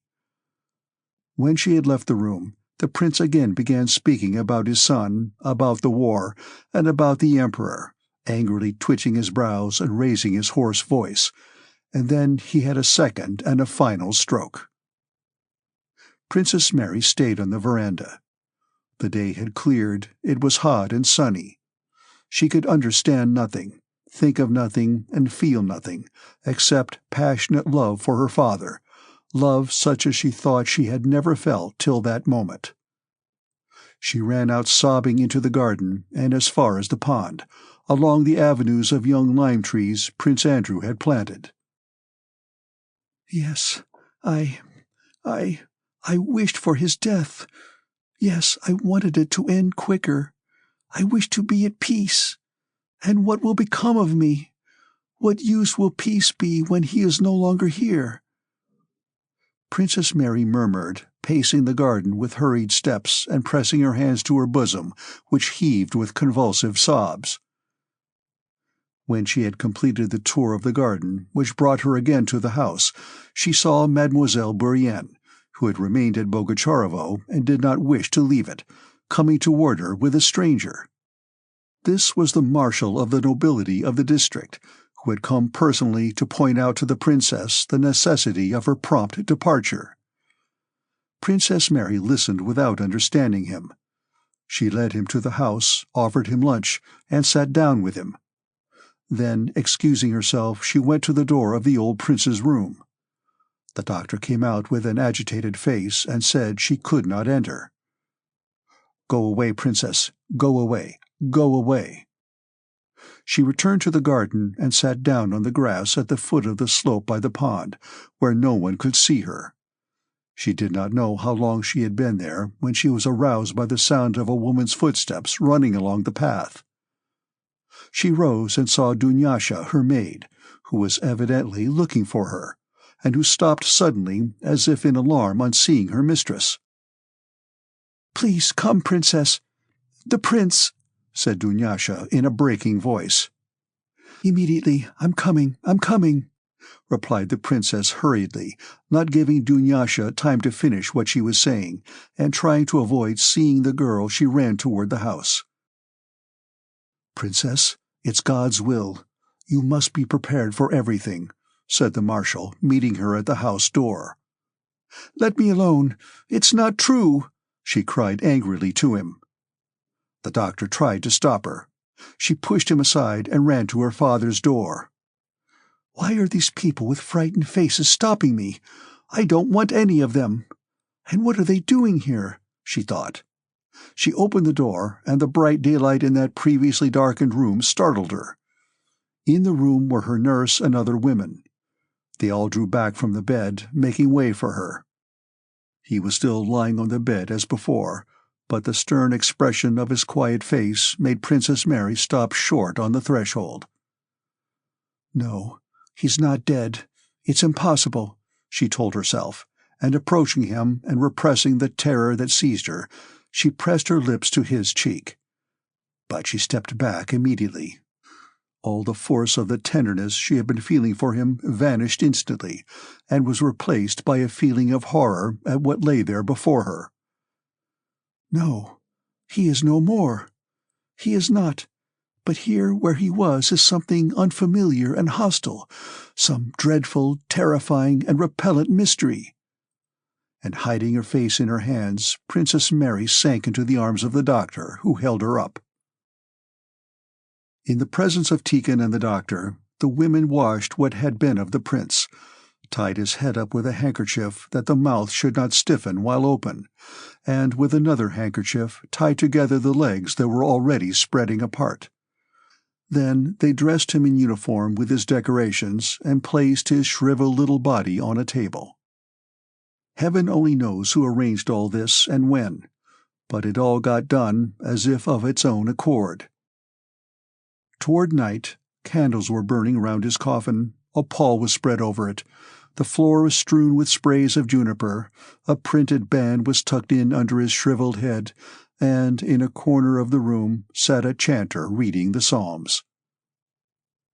Just as horses shy and snort and gather about a dead horse, so the inmates of the house and strangers crowded into the drawing-room round the coffin.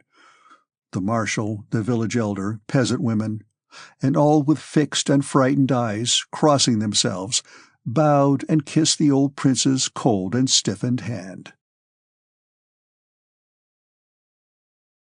Chapter 9. Until Prince Andrew settled in Bogucharovo, its owners had always been absentees, and its peasants were of quite a different character from those of Bald Hills. They differed from them in speech, dress, and disposition. They were called steppe peasants. The old prince used to approve of them for their endurance at work when they came to Bald Hills to help with the harvest, or to dig ponds and ditches, but he disliked them for their boorishness. Prince Andrew's last stay at Bogucharovo, when he introduced hospitals and schools and reduced the quit rent the peasants had to pay, had not softened their disposition, but had, on the contrary, strengthened them in the traits of character the old prince called boorishness. Various obscure rumors were always current among them. At one time, a rumor that they would all be enrolled as Cossacks. At another, of a new religion to which they were all to be converted. Then of some proclamation of the Tsar's, and of an oath to the Tsar Paul in 1797, in connection with which it was rumored that freedom had been granted them but the landowners had stopped it, then of Peter Fedorovitch's return to the throne in 7 years' time, when everything would be made free and so simple that there would be no restrictions. Rumors of the war with Bonaparte and his invasion were connected in their minds with the same sort of vague notions of Antichrist, the end of the world, and pure freedom. In the vicinity of Bogucharovo were large villages belonging to the crown, or to owners whose serfs paid quit-rent and could work where they pleased. There were very few resident landlords in the neighborhood, and also very few domestic or literate serfs. And in the lives of the peasantry of those parts the mysterious undercurrents in the life of the Russian people, the causes and meaning of which are so baffling to contemporaries, were more clearly and strongly noticeable than among others. One instance, which had occurred some 20 years before, was a movement among the peasants to emigrate to some unknown warm rivers. Hundreds of peasants, among them the Bogucharovo folk, suddenly began selling their cattle and moving in whole families toward the southeast. As birds migrate to somewhere beyond the sea, so these men with their wives and children streamed to the southeast, to parts where none of them had ever been. They set off in caravans, bought their freedom one by one or ran away, and drove or walked toward the warm rivers. Many of them were punished, some sent to Siberia. Many died of cold and hunger on the road. Many returned of their own accord, and the movement died down of itself just as it had sprung up, without apparent reason. But such undercurrents still existed among the people, and gathered new forces ready to manifest themselves just as strangely, unexpectedly, and at the same time simply, naturally, and forcibly. Now, in 1812, to anyone living in close touch with these people, it was apparent that these undercurrents were acting strongly and nearing an eruption. Alpatych, who had reached Bogucharovo shortly before the old prince's death, noticed an agitation among the peasants, and that, contrary to what was happening in the Bald Hills district, where over a radius of 40 miles all the peasants were moving away and leaving their villages to be devastated by the Cossacks, the peasants in the steppe region round Bogucharovo were, it was rumored, in touch with the French, received leaflets from them that passed from hand to hand and did not migrate. He learned from domestic serfs loyal to him that the peasant Karp, who possessed great influence in the village commune and had recently been away driving a government transport, had returned with news that the Cossacks were destroying deserted villages, but that the French did not harm them. Alpatych also knew that on the previous day another peasant had even brought from the village of Veslukovo, which was occupied by the French, a proclamation by a French general that no harm would be done to the inhabitants, and if they remained, they would be paid for anything taken from them. As proof of this, the peasant had brought from Veslukovo 100 rubles in notes. He did not know that they were false, paid to him in advance for hay. More important still, Alpatych learned that on the morning of the very day he gave the village elder orders to collect carts to move the prince's luggage from Bogucharovo, there had been a village meeting at which it had been decided not to move, but to wait. Yet there was no time to waste. On the 15th, the day of the old prince's death, the marshal had insisted on Princess Mary's leaving at once, as it was becoming dangerous. He had told her that after the 16th he could not be responsible for what might happen. On the evening of the day the old prince died, the marshal went away, promising to return next day for the funeral. But this he was unable to do, for he received tidings that the French had unexpectedly advanced, and had barely time to remove his own family and valuables from his estate. For some 30 years Bogucharovo had been managed by the village elder, Dron, whom the old prince called by the diminutive Dronushka. Dron was one of those physically and mentally vigorous peasants who grow big beards as soon as they are of age, and go on unchanged till they are 60 or 70, without a grey hair or the loss of a tooth, as straight and strong at 60 as at 30. Soon after the migration to the warm rivers, in which he had taken part like the rest, Dron was made village elder and overseer of Bogucharovo, and had since filled that post irreproachably for 23 years. The peasants feared him more than they did their master. The masters, both the old prince and the young and the steward, respected him, and jestingly called him the minister. During the whole time of his service, Dron had never been drunk or ill. Never, after sleepless nights or the hardest tasks, had he shown the least fatigue, and though he could not read, he had never forgotten a single money account or the number of quarters of flour in any of the endless cartloads he sold for the prince, nor a single shock of the whole corn crop on any single acre of the Bogucharovo fields. Alpatych, arriving from the devastated Bald Hills estate, sent for his Dron on the day of the prince's funeral, and told him to have 12 horses got ready for the prince's carriages and 18 carts for the things to be removed from Bogucharovo. Though the peasants paid quit-rent, Alpatych thought no difficulty would be made about complying with this order, for there were 230 households at work in Bogucharovo, and the peasants were well-to-do. But on hearing the order, Dron lowered his eyes and remained silent. Alpatych named certain peasants he knew, from whom he told him to take the carts. Dron replied that the horses of these peasants were away carting. Alpatych named others, but they too, according to Dron, had no horses available. Some horses were carting for the government, others were too weak, and others had died for want of fodder. It seemed that no horses could be had even for the carriages, much less for the carting. Alpatych looked intently at Dron and frowned. Just as Dron was a model village elder, so Alpatych had not managed the prince's estates for 20 years in vain. He was a model steward, possessing in the highest degree the faculty of divining the needs and instincts of those he dealt with. Having glanced at Dron, he at once understood that his answers did not express his personal views, but the general mood of the Bogucharovo commune, by which the elder had already been carried away. But he also knew that Dron, who had acquired property and was hated by the commune, must be hesitating between the two camps, the masters and the serfs. He noticed his hesitation in Dron's look and therefore frowned and moved closer up to him. "Now just listen, Dranushka," said he. "Don't talk nonsense to me.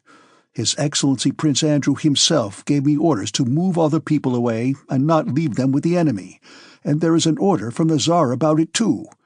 Anyone who stays is a traitor to the Tsar. Do you hear?" "I hear," Dron answered without lifting his eyes. Alpatych was not satisfied with this reply. "Dron, it will turn out badly," he said, shaking his head. "The power is in your hands," Dron rejoined sadly. "Dron, drop it," Alpatych repeated, withdrawing his hand from his bosom and solemnly pointing to the floor at Dron's feet. "I can see through you and 3 yards into the ground under you," he continued, gazing at the floor in front of Dron.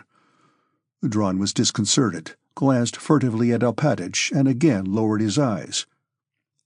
"You drop this nonsense, and tell the people to get ready to leave their homes and go to Moscow, and to get carts ready for tomorrow morning for the prince's things. And don't go to any meeting yourself, do you hear?" Dron suddenly fell on his knees. "Yakov Alpatych, discharge me. Take the keys from me and discharge me for Christ's sake." "Stop that!" cried Alpatych sternly. "I see through you and 3 yards under you," he repeated, knowing that his skill in beekeeping, his knowledge of the right time to sow the oats, and the fact that he had been able to retain the old prince's favor for 20 years had long since gained him the reputation of being a wizard, and that the power of seeing 3 yards under a man is considered an attribute of wizards. Dron got up and was about to say something, but Alpatych interrupted him. "What is it you have got into your heads, eh? What are you thinking of, eh?" "What am I to do with the people?" said Dron. "They're quite beside themselves. I have already told them." "Told them? I dare say," said Alpatych. "Are they drinking?" he asked abruptly. "Quite beside themselves, Yakov Alpatych. They've fetched another barrel." "Well then, listen. I'll go to the police officer, and you tell them so, and that they must stop this, and the carts must be got ready." "I understand." Alpatych did not insist further. He had managed people for a long time, and knew that the chief way to make them obey is to show no suspicion that they can possibly disobey. Having wrung a submissive "I understand" from Dron, Alpatych contented himself with that, though he not only doubted, but felt almost certain, that without the help of troops the carts would not be forthcoming. And so it was, for when evening came, no carts had been provided. In the village, outside the drink shop, another meeting was being held, which decided that the horses should be driven out into the woods and the cart should not be provided. Without saying anything of this to the princess, Alpatych had his own belongings taken out of the carts which had arrived from Bald Hills, and those horses got ready for the princess' carriages. Meanwhile, he went himself to the police authorities. Chapter 10. After her father's funeral, Princess Mary shut herself up in her room and did not admit anyone. A maid came to the door to say that Alpatych was asking for orders about their departure. This was before his talk with Drawn. Princess Mary raised herself on the sofa on which she had been lying and replied through the closed door that she did not mean to go away and begged to be left in peace. The windows of the room in which she was lying looked westward. She lay on the sofa with her face to the wall, fingering the buttons of the leather cushion and seeing nothing but that cushion, and her confused thoughts were centered on one subject: the irrevocability of death and her own spiritual baseness, which she had not suspected, but which had shown itself during her father's illness. She wished to pray, but did not dare to, dared not in her present state of mind address herself to God. She lay for a long time in that position. The sun had reached the other side of the house, and its slanting rays shone into the open window, lighting up the room and part of the morocco cushion at which Princess Mary was looking. The flow of her thoughts suddenly stopped. Unconsciously she sat up, smoothed her hair, got up and went to the window, involuntarily inhaling the freshness of the clear but windy evening. "Yes, you can well enjoy the evening now. He is gone, and no one will hinder you," she said to herself, and sinking into a chair, she let her head fall on the window-sill. Someone spoke her name in a soft and tender voice from the garden and kissed her head. She looked up. It was Mademoiselle Bourienne in a black dress and weepers. She softly approached Princess Mary, sighed, kissed her, and immediately began to cry. The princess looked up at her. All their former disharmony and her own jealousy recurred to her mind. But she remembered, too, how he had changed of late toward Mademoiselle Bourienne, and could not bear to see her, thereby showing how unjust were the reproaches Princess Mary had mentally addressed to her. Besides, is it for me who desired his death, to condemn anyone? She thought. Princess Mary vividly pictured to herself the position of Mademoiselle Bourienne, whom she had of late kept at a distance, but who yet was dependent on her and living in her house. She felt sorry for her and held out her hand with a glance of gentle inquiry. Mademoiselle Bourienne at once began crying again and kissed that hand, speaking of the princess' sorrow and making herself a partner in it. She said her only consolation was the fact that the princess allowed her to share her sorrow, that all the old misunderstandings should sink into nothing but this great grief, that she felt herself blameless in regard to everyone, and that he, from above, saw her affection and gratitude. The princess heard her, not heeding her words, but occasionally looking up at her and listening to the sound of her voice. "Your position is doubly terrible, dear princess," said Mademoiselle Bourienne after a pause. "I understand that you could not, and cannot, think of yourself, but with my love for you I must do so. Has Alpatych been to you? Has he spoken to you of going away?" she asked. Princess Mary did not answer. She did not understand who was to go or where to. Is it possible to plan or think of anything now? Is it not all the same? She thought, and did not reply. "You know, chère Marie," said Mademoiselle Bourienne, "that we are in danger, are surrounded by the French. It would be dangerous to move now. If we go, we are almost sure to be taken prisoners, and God knows—" Princess Mary looked at her companion without understanding what she was talking about. "Oh, if anyone knew how little anything matters to me now," she said. Of course, I would on no account wish to go away from him. Alpatich did say something about going. Speak to him. I can do nothing, and don't want to." "I've spoken to him. He hopes we should be in time to get away tomorrow, but I think it would now be better to stay here," said Mademoiselle Bourienne. "Because you will agree, chère Marie, to fall into the hands of the soldiers or of riotous peasants would be terrible." Mademoiselle Bourienne took from her reticule a proclamation, not printed on ordinary Russian paper, of General Rameau's, telling people not to leave their homes, and that the French authorities would afford them proper protection. She handed this to the princess. "I think it would be best to appeal to that general," she continued, "and I am sure that all due respect would be shown you."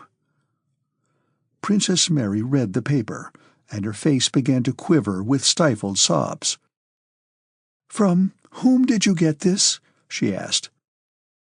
"They probably recognize that I am French by my name," replied Mademoiselle Bourienne, blushing. Princess Mary, with the paper in her hand, rose from the window and with a pale face went out of the room, and into what had been Prince Andrew's study. "Dunyasha, send Alpatich or Dranushka or somebody to me," she said, "and tell Mademoiselle Bourienne not to come to me," she added, hearing Mademoiselle Bourienne's voice. "We must go at once, she said, appalled at the thought of being left in the hands of the French.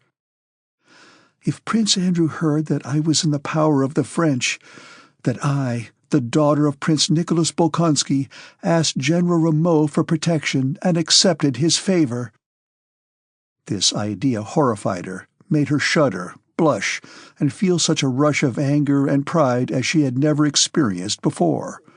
All that was distressing, and especially all that was humiliating in her position, rose vividly to her mind. They, the French, would settle in this house. Monsieur le General Rameau would occupy Prince Andrew's study and amuse himself by looking through and reading his letters and papers. Mademoiselle Bourienne would do the honors of Bogucharovo for him. I should be given a small room as a favor. The soldiers would violate my father's newly dug grave to steal his crosses and stars. They would tell me of their victories over the Russians, and would pretend to sympathize with my sorrow, thought Princess Mary, not thinking her own thoughts, but feeling bound to think like her father and her brother. For herself, she did not care where she remained or what happened to her, but she felt herself the representative of her dead father and of Prince Andrew. Involuntarily, she thought their thoughts and felt their feelings. What they would have said and what they would have done she felt bound to say and do. She went into Prince Andrew's study, trying to enter completely into his ideas and consider her position. The demands of life, which had seemed to her annihilated by her father's death, all at once rose before her with a new, previously unknown force and took possession of her. Agitated and flushed, she paced the room, sending now for Michael Ivanovitch and now for Tikhon or Dron. Dunyasha, the nurse, and the other maids could not say in how far Mademoiselle Bourienne's statement was correct. Alpatich was not at home. He had gone to the police. Neither could the architect Michael Ivanovitch, who, on being sent for, came in with sleepy eyes, tell Princess Mary anything. With just the same smile of agreement with which for 15 years he had been accustomed to answer the old prince without expressing views of his own, he now replied to Princess Mary, so that nothing definite could be got from his answers. The old valet Tikhon, with sunken, emaciated face that bore the stamp of inconsolable grief, replied, "Yes, Princess," to all Princess Mary's questions, and hardly refrained from sobbing as he looked at her. At length Dron, the village elder, entered the room, and with a deep bow to Princess Mary came to a halt by the doorpost. Princess Mary walked up and down the room and stopped in front of him. "Dranushka," she said, regarding as a sure friend this Dranushka, who always used to bring a special kind of gingerbread from his visit to the fair at Vyazma every year and smilingly offer it to her. "Dranushka, now, since our misfortune—" she began, but could not go on. "We are all in God's hands," said he with a sigh. They were silent for a while. "Dranushka, Alpatych has gone off somewhere, and I have no one to turn to.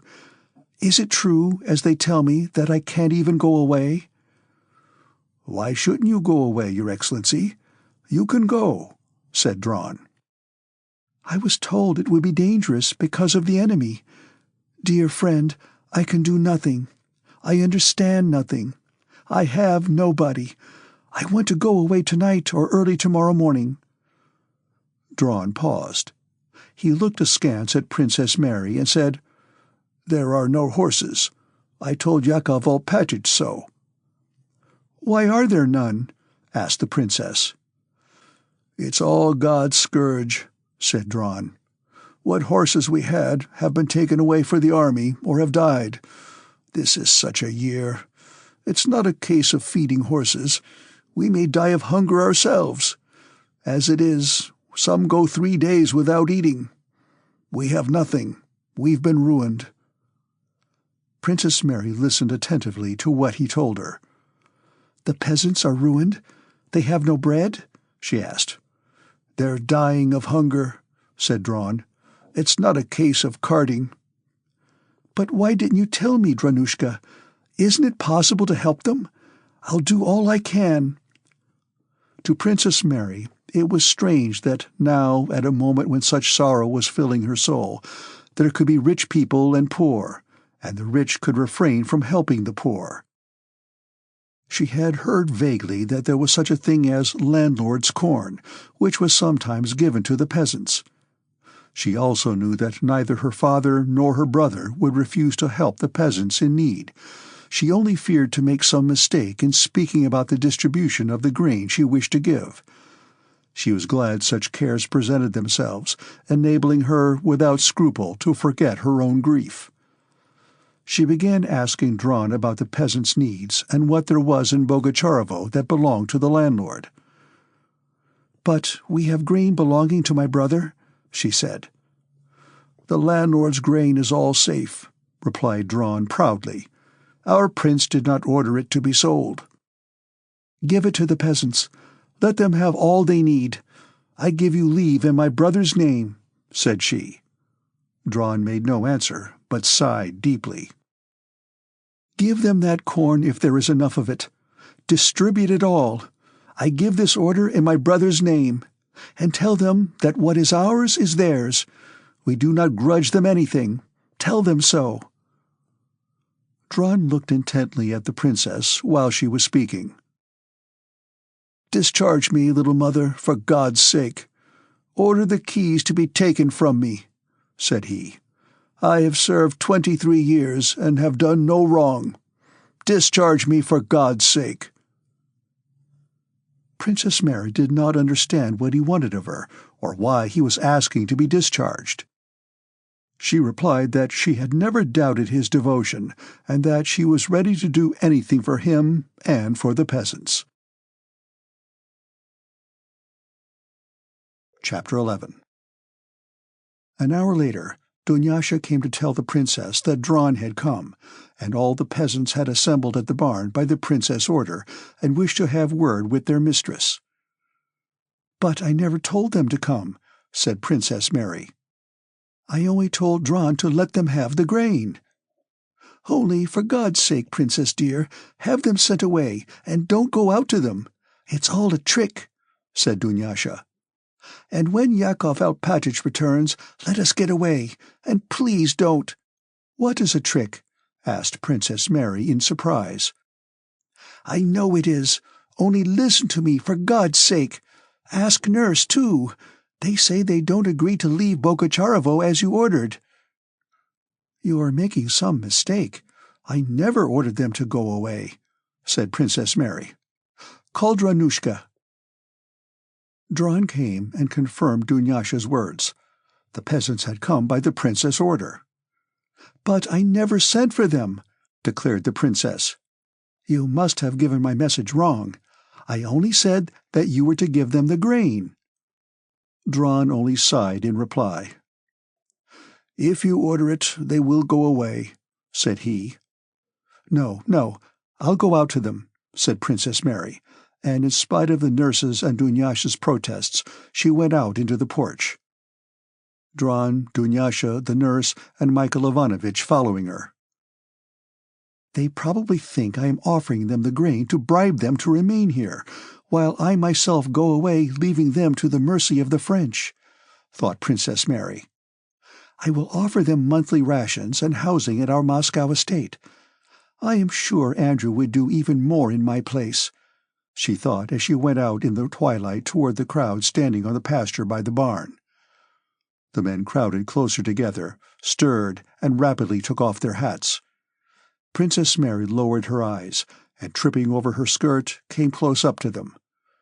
So many different eyes, old and young, were fixed on her, and there were so many different faces, that she could not distinguish any of them, and, feeling that she must speak to them all at once, did not know how to do it. But again the sense that she represented her father and her brother gave her courage, and she boldly began her speech. "I am very glad you have come," she said without raising her eyes, and feeling her heart beating quickly and violently. "Dranushka tells me that the war has ruined you. That is our common misfortune, and I shall grudge nothing to help you. I am myself going away because it is dangerous here. The enemy is near. Because I am giving you everything, my friends, and I beg you to take everything, all our grain, so that you may not suffer want. And if you have been told that I am giving you the grain to keep you here, that is not true. On the contrary, I ask you to go with all your belongings to our estate near Moscow, and I promise you I will see to it that there you shall want for nothing. You shall be given food and lodging." The princess stopped. Sighs were the only sound heard in the crowd. "I am not doing this on my own account," she continued. "I do it in the name of my dead father, who was a good master to you, and of my brother and his son." Again she paused. No one broke the silence. "Ours is a common misfortune, and we will share it together. All that is mine is yours," she concluded, scanning the faces before her. All eyes were gazing at her with one and the same expression. She could not fathom whether it was curiosity, devotion, gratitude, or apprehension and distrust, but the expression on all the faces was identical. "We are all very thankful for your bounty, but it won't do for us to take the landlord's grain," said a voice at the back of the crowd. "But why not?" asked the princess. No one replied, and Princess Mary, looking round at the crowd, found that every eye she met was now immediately dropped. "But why don't you want to take it?" she asked again. No one answered. The silence began to oppress the princess, and she tried to catch someone's eye. "Why don't you speak?" she inquired of a very old man who stood just in front of her, leaning on his stick. "If you think something more is wanted, tell me. I will do anything," said she, catching his eye. But as if this angered him, he bent his head quite low and muttered, "Why should we agree? We don't want the grain." "Why should we give up everything? We don't agree! Don't agree!" "We're sorry for you, but we're not willing. Go away yourself, alone," came from various sides of the crowd. And again all the faces in that crowd bore an identical expression, though now it was certainly not an expression of curiosity or gratitude, but of angry resolve. "But you can't have understood me," said Princess Mary with a sad smile. "Why don't you want to go?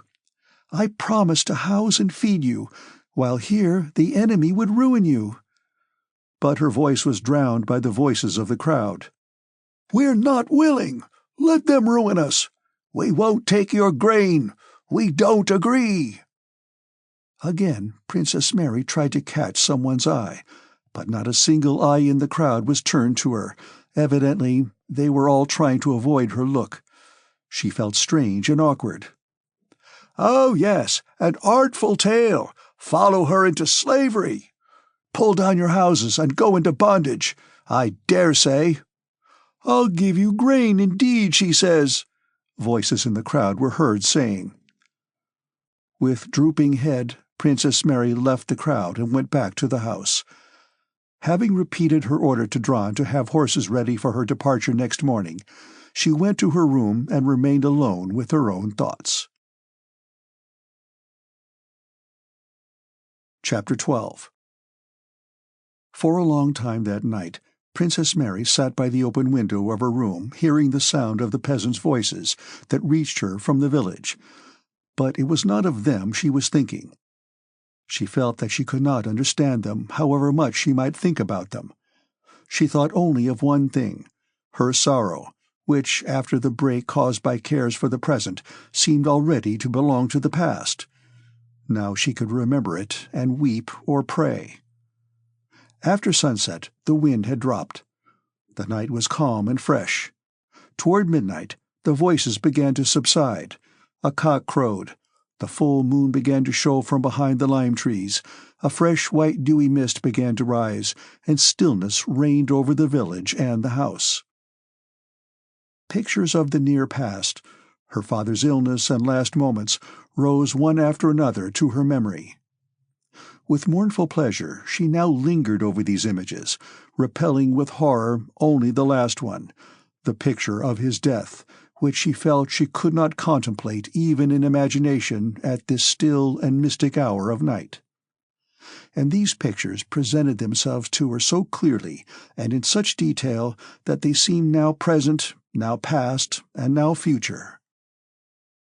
She vividly recalled the moment when he had his first stroke and was being dragged along by his armpits through the garden at Bald Hills, muttering something with his helpless tongue, twitching his grey eyebrows and looking uneasily and timidly at her. "Even then he wanted to tell me what he told me the day he died," she thought. "He had always thought what he said then." And she recalled in all its detail the night at Bald Hills before he had the last stroke, when, with a foreboding of disaster, she had remained at home against his will. She had not slept and had stolen downstairs on tiptoe, and going to the door of the conservatory where he slept that night, had listened at the door. In a suffering and weary voice he was saying something to Tikhon, speaking of the Crimea and its warm nights and of the Empress. Evidently he had wanted to talk. "And why didn't he call me? Why didn't he let me be there instead of Tikhon?" Princess Mary had thought and thought again now. Now he will never tell anyone what he had in his soul. Never will that moment return for him or for me when he might have said all he longed to say, and not Tikhon but I might have heard and understood him. Why didn't I enter the room? She thought. Perhaps he would then have said to me what he said the day he died. While talking to Tikhon, he asked about me twice. He wanted to see me, and I was standing close by outside the door. It was sad and painful for him to talk to Tikhon, who did not understand him. I remember how he began speaking to him about Lisa as if she were alive. He had forgotten she was dead, and Tikhon reminded him that she was no more, and he shouted, "Fool!" He was greatly depressed. From behind the door I heard how he lay down on his bed groaning and loudly exclaimed, "My God!" Why didn't I go in then? What could he have done to me? What could I have lost? And perhaps he would then have been comforted, and would have said that word to me. And Princess Mary uttered aloud the caressing word he had said to her on the day of his death. "Dearest," she repeated, and began sobbing, with tears that relieved her soul. She now saw his face before her, and not the face she had known ever since she could remember and had always seen at a distance, but the timid, feeble face she had seen for the first time quite closely, with all its wrinkles and details, when she stooped near to his mouth to catch what he said. "Dear Est," she repeated again. What was he thinking when he uttered that word? What is he thinking now? This question suddenly presented itself to her, and in answer she saw him before her with the expression that was on his face as he lay in his coffin with his chin bound up with a white handkerchief. And the horror that had seized her when she touched him and convinced herself that that was not he, but something mysterious and horrible, seized her again. She tried to think of something else and to pray, but could do neither. With wide-open eyes she gazed at the moonlight and the shadows, expecting every moment to see his dead face, and she felt that the silence brooding over the house and within it held her fast. "Dunyasha," she whispered. "Dunyasha!" she screamed wildly, and tearing herself out of this silence, she ran to the servants' quarters to meet her old nurse and the maidservants who came running toward her. Chapter 13. On the 17th of August, Rostov and Ilyin, accompanied by Lavrushka, who had just returned from captivity, and by an hussar orderly, left their quarters at Yankovo, 10 miles from Bogucharovo, and went for a ride, to try a new horse Ilyin had bought, and to find out whether there was any hay to be had in the villages. For the last 3 days, Bogucharovo had lain between the two hostile armies, so that it was as easy for the Russian rearguard to get to it as for the French vanguard. Rostov, as a careful squadron commander, wished to take such provisions as remained at Bogucharovo before the French could get them. Rostov and Ilyin were in the merriest of moods. On the way to Bogucharovo, a princely estate with a dwelling house and farm where they hoped to find many domestic serfs and pretty girls, they questioned Lavrushka about Napoleon and laughed at his stories, and raced one another to try Ilyin's horse. Rostov had no idea that the village he was entering was the property of that very Bolkonsky who had been engaged to his sister. Rostov and Ilyin gave rein to their horses for a last race along the incline before reaching Bogucharovo, and Rostov, outstripping Ilyin, was the first to gallop into the village street. "You're first," cried Ilyin, flushed. "Yes, always first, both on the grassland and here," answered Rostov, stroking his heated Donet's horse. "And I'd have wanted my Frenchie, Your Excellency," said Lavrushka from behind, alluding to his shabby cart-horse, "only I didn't wish to mortify you." They rode at a foot-pace to the barn, where a large crowd of peasants was standing. Some of the men bared their heads, others stared at the new arrivals without doffing their caps. 2 tall old peasants with wrinkled faces and scanty beards emerged from the tavern, smiling, staggering, and singing some incoherent song, and approached the officers. "Fine fellows," said Rostov, laughing. "Is there any hay here?" "And how like one another," said Ilyin. "A most merry sang one of the peasants with a blissful smile. One of the men came out of the crowd and went up to Rostov. "Who do you belong to?" he asked. "The French," replied Ilyin jestingly, "and here is Napoleon himself." And he pointed to Lavrushka.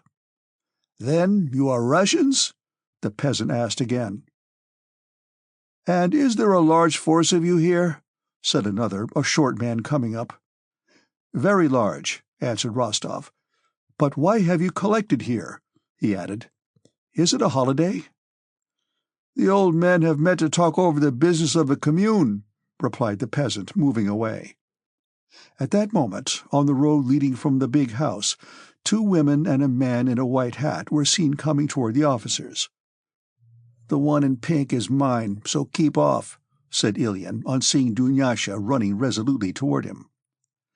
"She'll be ours," said Lavrushka to Ilyin, winking. "What do you want, my pretty?" said Ilyin with a smile. "The princess ordered me to ask your regiment and your name." "This is Count Rostov, squadron commander, and I am your humble servant." "Company!" roared the tipsy peasant, with a beatific smile as he looked at Ilyin talking to the girl. Following Dunyasha, Alpatych advanced to Rostov, having bared his head while still at a distance. "May I make bold to trouble your honor?" said he respectfully, but with a shade of contempt for the youthfulness of this officer, and with a hand thrust into his bosom. "My mistress, daughter of General-in-Chief Prince Nicholas Bolkonsky, who died on the 15th of this month, finding herself in difficulties owing to the boorishness of these people," he pointed to the peasants, "asks you to come up to the house. Won't you please ride on a little farther?" said Alpátych with a melancholy smile, "as it is not convenient in the presence of—" He pointed to the two peasants who kept as close to him as horseflies to a horse. "Ah, Alpátych! Ah, Yakov Alpátych! Grand! Forgive us for Christ's sake, eh?" said the peasant, smiling joyfully at him. Rostov looked at the tipsy peasants and smiled. "Or perhaps they amuse your honor," remarked Alpátych with a staid air, as he pointed at the old men with his free hand. "No, there's not much to be amused at here," said Rostov, and rode on a little way. "What's the matter?" he asked. "I make bold to inform your honor that the rude peasants here don't wish to let the mistress leave the estate, and threaten to unharness her horses, so that though everything has been packed up since morning, Her Excellency cannot get away." "Impossible!" exclaimed Rostov. "I have the honor to report to you the actual truth," said Alpátych. Rostov dismounted, gave his horse to the orderly, and followed Alpátych to the house, questioning him as to the state of affairs.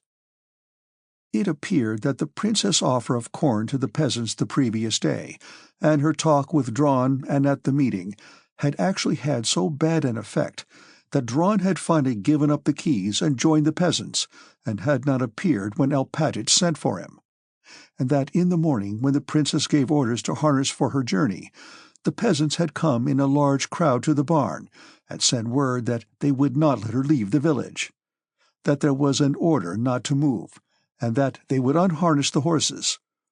Alpátych had gone out to admonish them, but was told it was chiefly Karp who did the talking, Dron not showing himself in the crowd, that they could not let the princess go, that there was an order to the contrary, but that if she stayed they would serve her as before and obey her in everything. At the moment when Rostov and Ilyín were galloping along the road, Princess Mary, despite the dissuasions of Alpátych, her nurse, and the maids, had given orders to harness and intended to start, but when the cavalrymen were espied, they were taken for Frenchmen, the coachman ran away, and the women in the house began to wail. "Father! Benefactor! God has sent you!" exclaimed deeply moved voices as Rostov passed through the anteroom. Princess Mary was sitting helpless and bewildered in the large sitting-room when Rostov was shown in. She could not grasp who he was and why he had come, or what was happening to her. When she saw his Russian face, and by his walk and the first words he uttered recognized him as a man of her own class, she glanced at him with her deep radiant look and began speaking in a voice that faltered and trembled with emotion. This meeting immediately struck Rostov as a romantic event. A helpless girl overwhelmed with grief, left to the mercy of coarse, rioting peasants. And what a strange fate sent me here! What gentleness and nobility there are in her features and expression, thought he as he looked at her and listened to her timid story. When she began to tell him that all this had happened the day after her father's funeral, her voice trembled. She turned away, and then, as if fearing he might take her words as meant to move him to pity, looked at him with an apprehensive glance of inquiry. There were tears in Rostov's eyes. Princess Mary noticed this, and glanced gratefully at him with that radiant look which caused the plainness of her face to be forgotten. "I cannot express, Princess, how glad I am that I happen to ride here and am able to show my readiness to serve you," said Rostov, rising. "Go when you please, and I give you my word of honor that no one shall dare to cause you annoyance, if only you will allow me to act as your escort." And bowing respectfully, as if to a lady of royal blood, he moved toward the door. Rostov's deferential tone seemed to indicate that though he would consider himself happy to be acquainted with her, he did not wish to take advantage of her misfortunes to intrude upon her. Princess Mary understood this and appreciated his delicacy. "I am very, very grateful to you," she said in French. "But I hope it was all a misunderstanding, and that no one is to blame for it." She suddenly began to cry. "Excuse me," she said. Rostov, knitting his brows, left the room with another low bow. Chapter 14. "Well, is she pretty?" "Ah, friend, my pink one is delicious. Her name is Dunyasha." But on glancing at Rostov's face, Ilyin stopped short. He saw that his hero and commander was following quite a different train of thought. Rostov glanced angrily at Ilyin and, without replying, strode off with rapid steps to the village. "I'll show them. I'll give it to them, the brigands," he said to himself. Alpatych, at a gliding trot, only just managing not to run, kept up with him with difficulty. "What decision have you been pleased to come to?" said he. Rostov stopped, and, clenching his fists, suddenly and sternly turned on Alpatych. "Decision? What decision? Old dotard!" cried he. "What have you been about, eh? The peasants are rioting, and you can't manage them? You're a traitor yourself. I know you. I'll flay you all alive." And, as if afraid of wasting his store of anger, he left Alpatych and went rapidly forward. Alpatych, mastering his offended feelings, kept pace with Rostov at a gliding gait, and continued to impart his views. He said the peasants were obdurate, and that at the present moment it would be imprudent to over-resist them without an armed force, and would it not be better first to send for the military? "I'll give them armed force. I'll over-resist them," uttered Rostov meaninglessly, breathless with irrational animal fury and the need to vent it. Without considering what he would do, he moved unconsciously with quick, resolute steps toward the crowd. And the nearer he drew to it, the more Alpatych felt that this unreasonable action might produce good results. The peasants in the crowd were similarly impressed when they saw Rostov's rapid, firm steps and resolute, frowning face. After the hussars had come to the village and Rostov had gone to see the princess, a certain confusion and dissension had arisen among the crowd. Some of the peasants said that these new arrivals were Russians, and might take it amiss that the mistress was being detained. Dron was of this opinion, but as soon as he expressed it, Karp and others attacked their ex-elder. "How many years have you been fattening on the commune?" Karp shouted at him. "It's all one to you. You'll dig up your pot of money and take it away with you. What does it matter to you whether our homes are ruined or not? We've been told to keep order, and that no one is to leave their homes or take away a single grain, and that's all about it," cried another. "It was your son's turn to be conscripted, but no fear. You begrudged your lump of a son." A little old man suddenly began attacking Dron. "And so they took my Vanka to be shaved for a soldier. But we all have to die." "To be sure, we all have to die, but I'm not against the commune," said Dron. "That's it, not against it. You filled your belly." The two tall peasants had their say.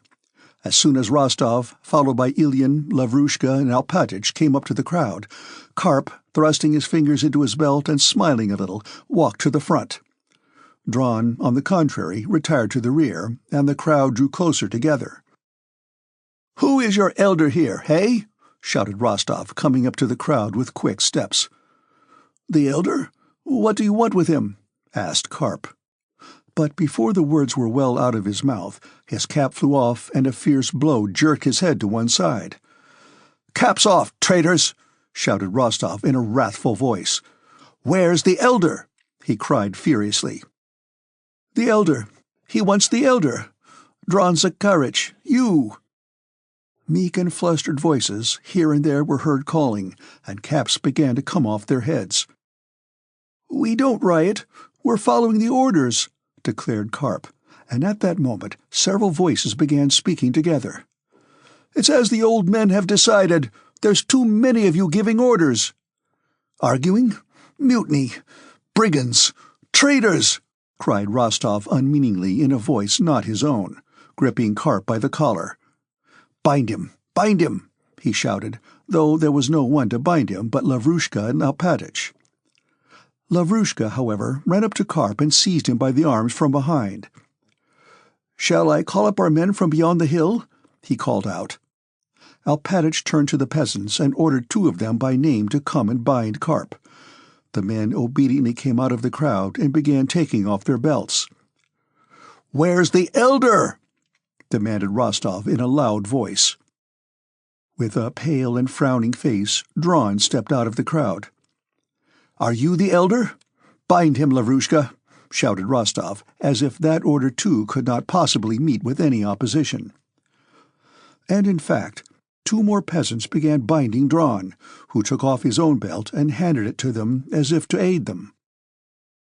"And you all listen to me," said Rostov to the peasants. "Be off to your houses at once, and don't let one of your voices be heard." "Why, we've not done any harm. We did it just out of foolishness. It's all nonsense. I said then that it was not in order," voices were heard bickering with one another. "There, what did I say?" said Alpatych, coming into his own again. "It's wrong, lads." "It's our stupidity, Yakov Alpatych," came the answers, and the crowd began at once to disperse through the village. The 2 bound men were led off to the master's house. The 2 drunken peasants followed them. "Aye, when I look at you," said one of them to Karp. "How can one talk to the masters like that? What were you thinking of, you fool?" added the other. "A real fool." 2 hours later, the carts were standing in the courtyard of the Bogocharovo house. The peasants were briskly carrying out the proprietor's goods and packing them on the carts, and Dron, liberated at Princess Mary's wish from the cupboard where he had been confined, was standing in the yard directing the men. "Don't put it in so carelessly," said one of the peasants, a man with a round, smiling face, taking a casket from a housemaid. "You know it has cost money. How can you chuck it in like that, or shove it under the cord where it'll get rubbed? I don't like that way of doing things.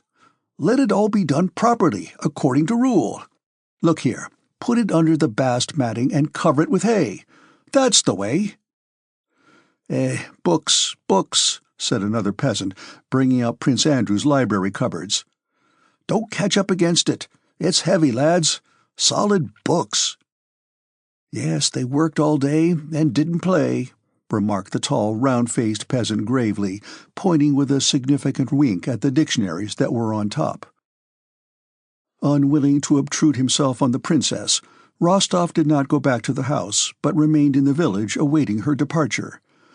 When her carriage drove out of the house, he mounted and accompanied her 8 miles from Bogocharovo to where the road was occupied by our troops. At the inn at Yankovo, he respectfully took leave of her, for the first time permitting himself to kiss her hand. "How can you speak so?" he blushingly replied to Princess Mary's expression of gratitude for her deliverance, as she termed what had occurred. "Any police officer would have done as much. If we had had only peasants to fight, we should not have let the enemy come so far," said he with a sense of shame and wishing to change the subject. "I am only happy to have had the opportunity of making your acquaintance. Goodbye, Princess. I wish you happiness and consolation, and hope to meet you again in happier circumstances. If you don't want to make me blush, please don't thank me." But the princess, if she did not again thank him in words, thanked him with the whole expression of her face, radiant with gratitude and tenderness. She could not believe that there was nothing to thank him for. On the contrary, it seemed to her certain that had he not been there, she would have perished at the hands of the mutineers and of the French, and that he had exposed himself to terrible and obvious danger to save her.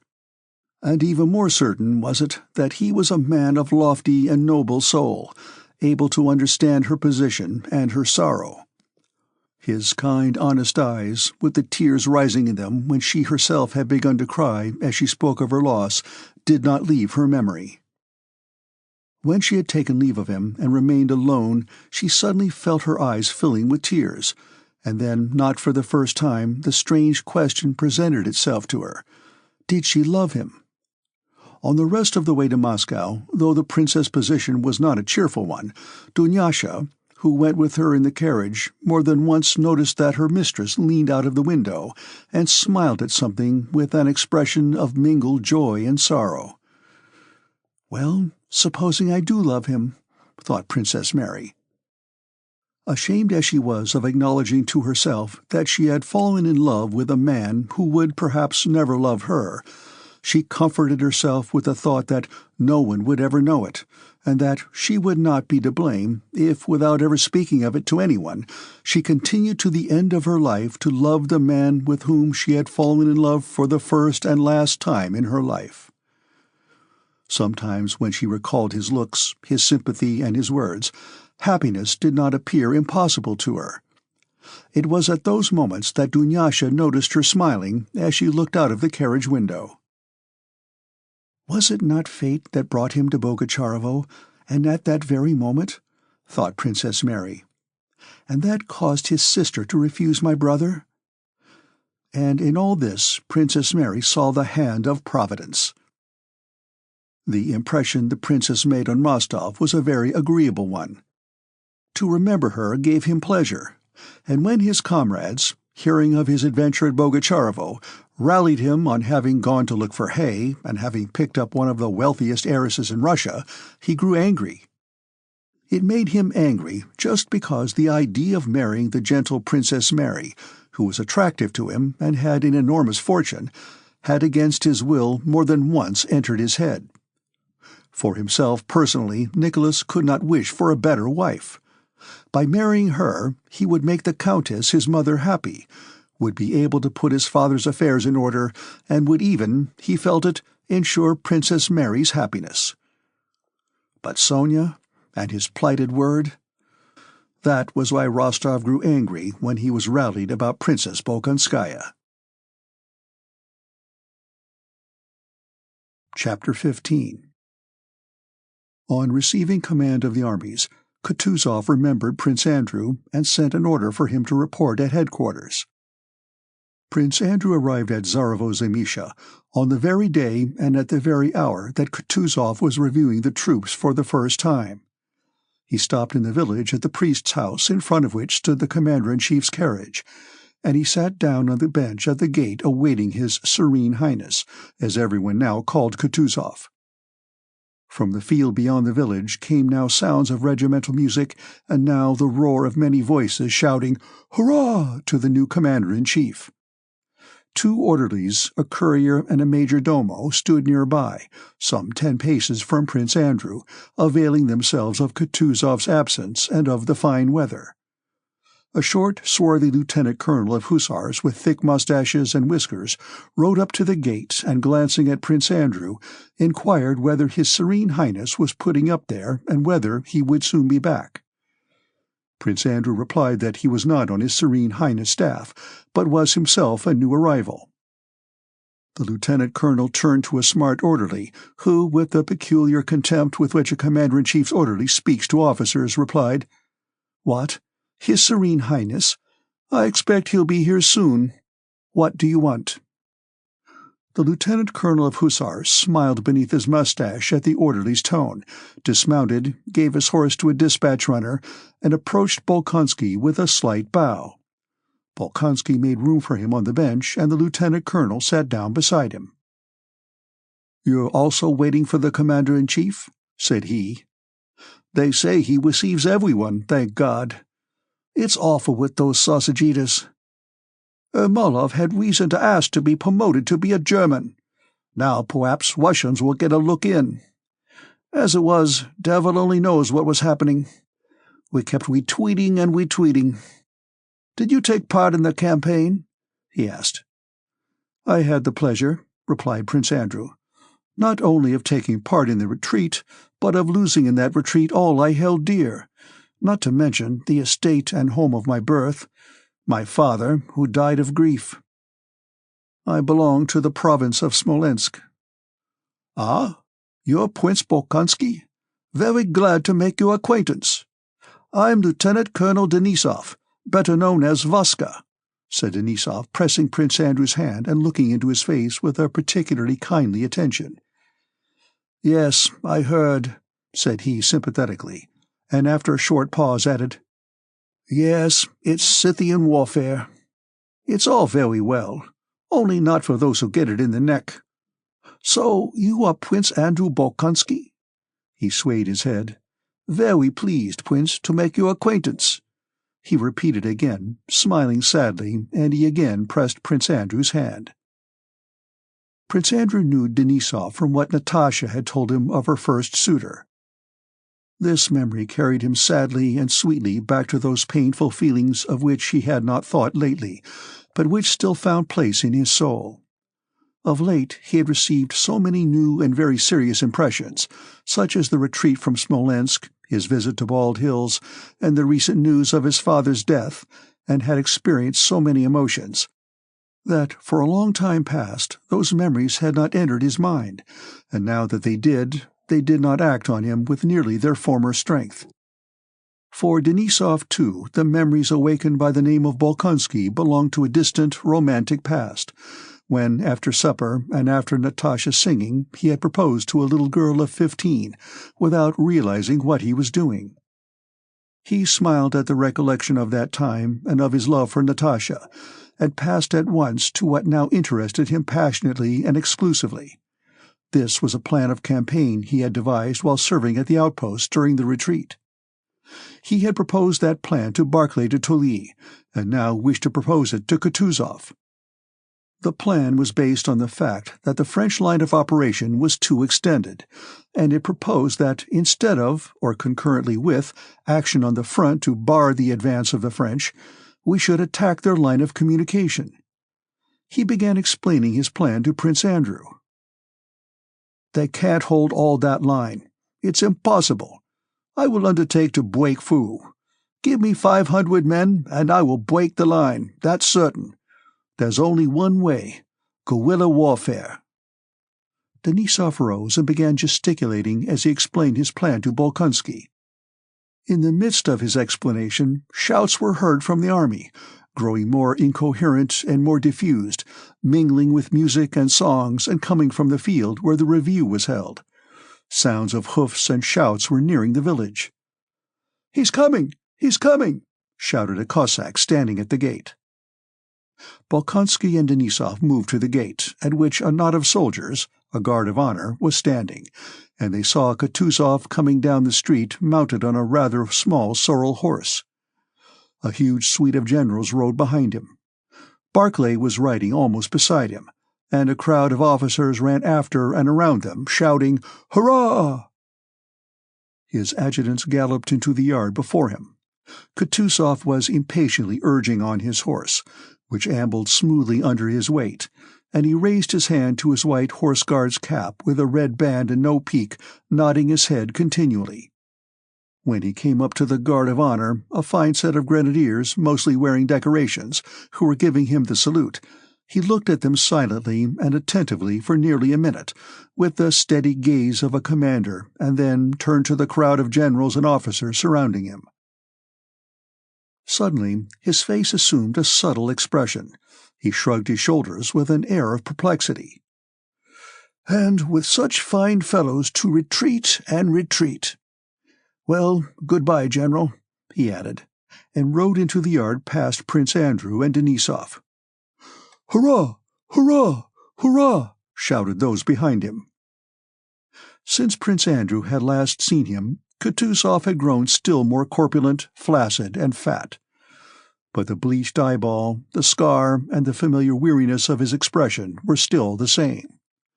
He was wearing the white horse-guard's cap and a military overcoat with a whip hanging over his shoulder by a thin strap. He sat heavily and swayed limply on the brisk little horse. "Phew, phew, phew," he whistled just audibly as he rode into the yard. His face expressed the relief of relaxed strain felt by a man who means to rest after a ceremony.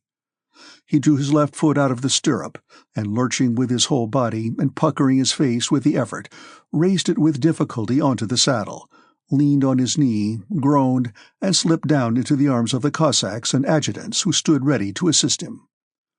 He pulled himself together, looked round, screwing up his eyes, glanced at Prince Andrew, and, evidently not recognizing him, moved with his waddling gait to the porch. "Phew, phew, phew," he whistled, and again glanced at Prince Andrew. As often occurs with old men, it was only after some seconds that the impression produced by Prince Andrew's face linked itself up with Kutuzov's remembrance of his personality. "Ah, how do you do, my dear prince? How do you do, my dear boy? Come along," said he, glancing wearily round, and he stepped onto the porch, which creaked under his weight. He unbuttoned his coat and sat down on a bench in the porch. "And how's your father?" "I received news of his death yesterday," replied Prince Andrew abruptly. Kutuzov looked at him with eyes wide open with dismay, and then took off his cap and crossed himself. "May the kingdom of heaven be his. God's will be done to us all." He sighed deeply, his whole chest heaving, and was silent for a while. "I loved him and respected him, and sympathized with you with all my heart." He embraced Prince Andrew, pressing him to his fat breast, and for some time did not let him go. When he released him, Prince Andrew saw that Kutuzov's flabby lips were trembling, and that tears were in his eyes. He sighed and pressed on the bench with both hands to raise himself. Come with me, we'll have a talk," said he. But at that moment, Denisov, no more intimidated by his superiors than by the enemy, came with jingling spurs up the steps of the porch, despite the angry whispers of the adjutants who tried to stop him. Kutuzov, his hand still pressed on the seat, glanced at him glumly. Denisov, having given his name, announced that he had to communicate to His Serene Highness a matter of great importance for their country's welfare. Kutuzov looked wearily at him, and lifting his hands with a gesture of annoyance, folded them across his stomach, repeating the words, "For our country's welfare? Well, what is it? Speak." Denisov blushed like a girl. It was strange to see the color rise in that shaggy, bibulous, time-worn face, and boldly began to expound his plan of cutting the enemy's lines of communication between Smolensk and Vyazma. Denisov came from those parts and knew the country well. His plan seemed decidedly a good one, especially from the strength of conviction with which he spoke. Kutuzov looked down at his own legs, occasionally glancing at the door of the adjoining hut, as if expecting something unpleasant to emerge from it. And from that hut, while Denisov was speaking, a general with a portfolio under his arm really did appear. "What?" said Kutuzov in the midst of Denisov's explanations. "Are you ready so soon?" "Ready, Your Serene Highness," replied the general.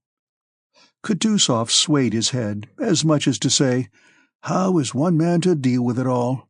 and again listened to Denisov.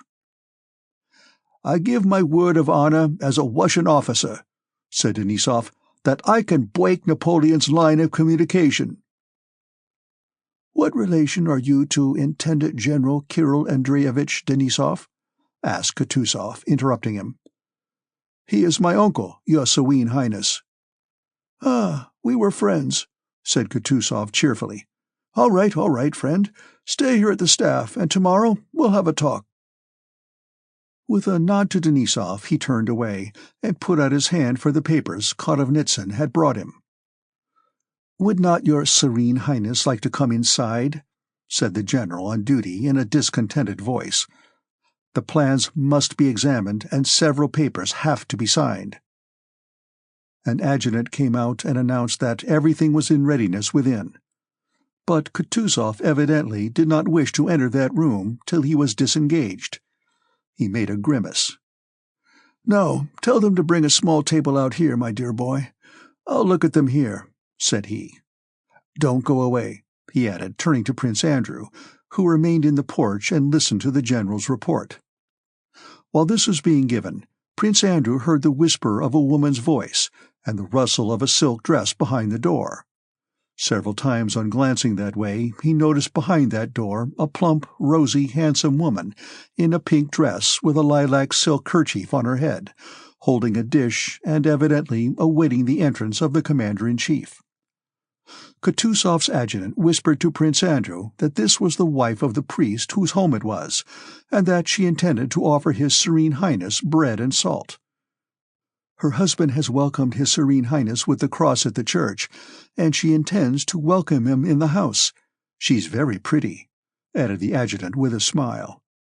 At those words, Kutuzov looked round. He was listening to the general's report, which consisted chiefly of a criticism of the position at Zarovo-Zemisha, as he had listened to Denisov, and 7 years previously had listened to the discussion at the Austerlitz Council of War. He evidently listened only because he had ears, which, though there was a piece of tow in one of them, could not help hearing. But it was evident that nothing the general could say would surprise or even interest him, that he knew all that would be said beforehand, and heard it all only because he had to, as one has to listen to the chanting of a service of prayer. All that Denisov had said was clever and to the point. What the general was saying was even more clever and to the point, but it was evident that Kutuzov despised knowledge and cleverness, and knew of something else that would decide the matter, something independent of cleverness and knowledge. Prince Andrew watched the commander-in-chief's face attentively, and the only expression he could see there was one of boredom, curiosity as to the meaning of the feminine whispering behind the door, and a desire to observe propriety. It was evident that Kutuzov despised cleverness and learning, and even the patriotic feelings shown by Denisov, but despised them not because of his own intellect, feelings, or knowledge — he did not try to display any of these — but because of something else. He despised them because of his old age and experience of life. The only instruction Kutuzov gave of his own accord during that report referred to looting by the Russian troops. At the end of the report, the general put before him for signature a paper relating to the recovery of payment from army commanders for green oats mown down by the soldiers, when landowners lodged petitions for compensation. After hearing the matter, Kutuzov smacked his lips together and shook his head. "Into the stove, into the fire with it. I tell you once for all, my dear fellow," said he, "into the fire with all such things. Let them cut the crops and burn wood to their heart's content. I don't order it or allow it, but I don't exact compensation either. One can't get on without it. When wood is chopped, the chips will fly." He looked at the paper again. "Oh, this German precision," he muttered, shaking his head. Chapter 16. "Well, that's all," said Kutuzov as he signed the last of the documents, and rising heavily and smoothing out the folds in his fat white neck, he moved toward the door with a more cheerful expression. The priest's wife, flushing rosy red, caught up the dish she had after all not managed to present at the right moment, though she had so long been preparing for it, and with a low bow offered it to Kutuzov. He screwed up his eyes, smiled, lifted her chin with his hand, and said, "Ah, what a beauty! Thank you, sweetheart." He took some gold pieces from his trouser pocket and put them on the dish for her. "Well, my dear, and how are we getting on?"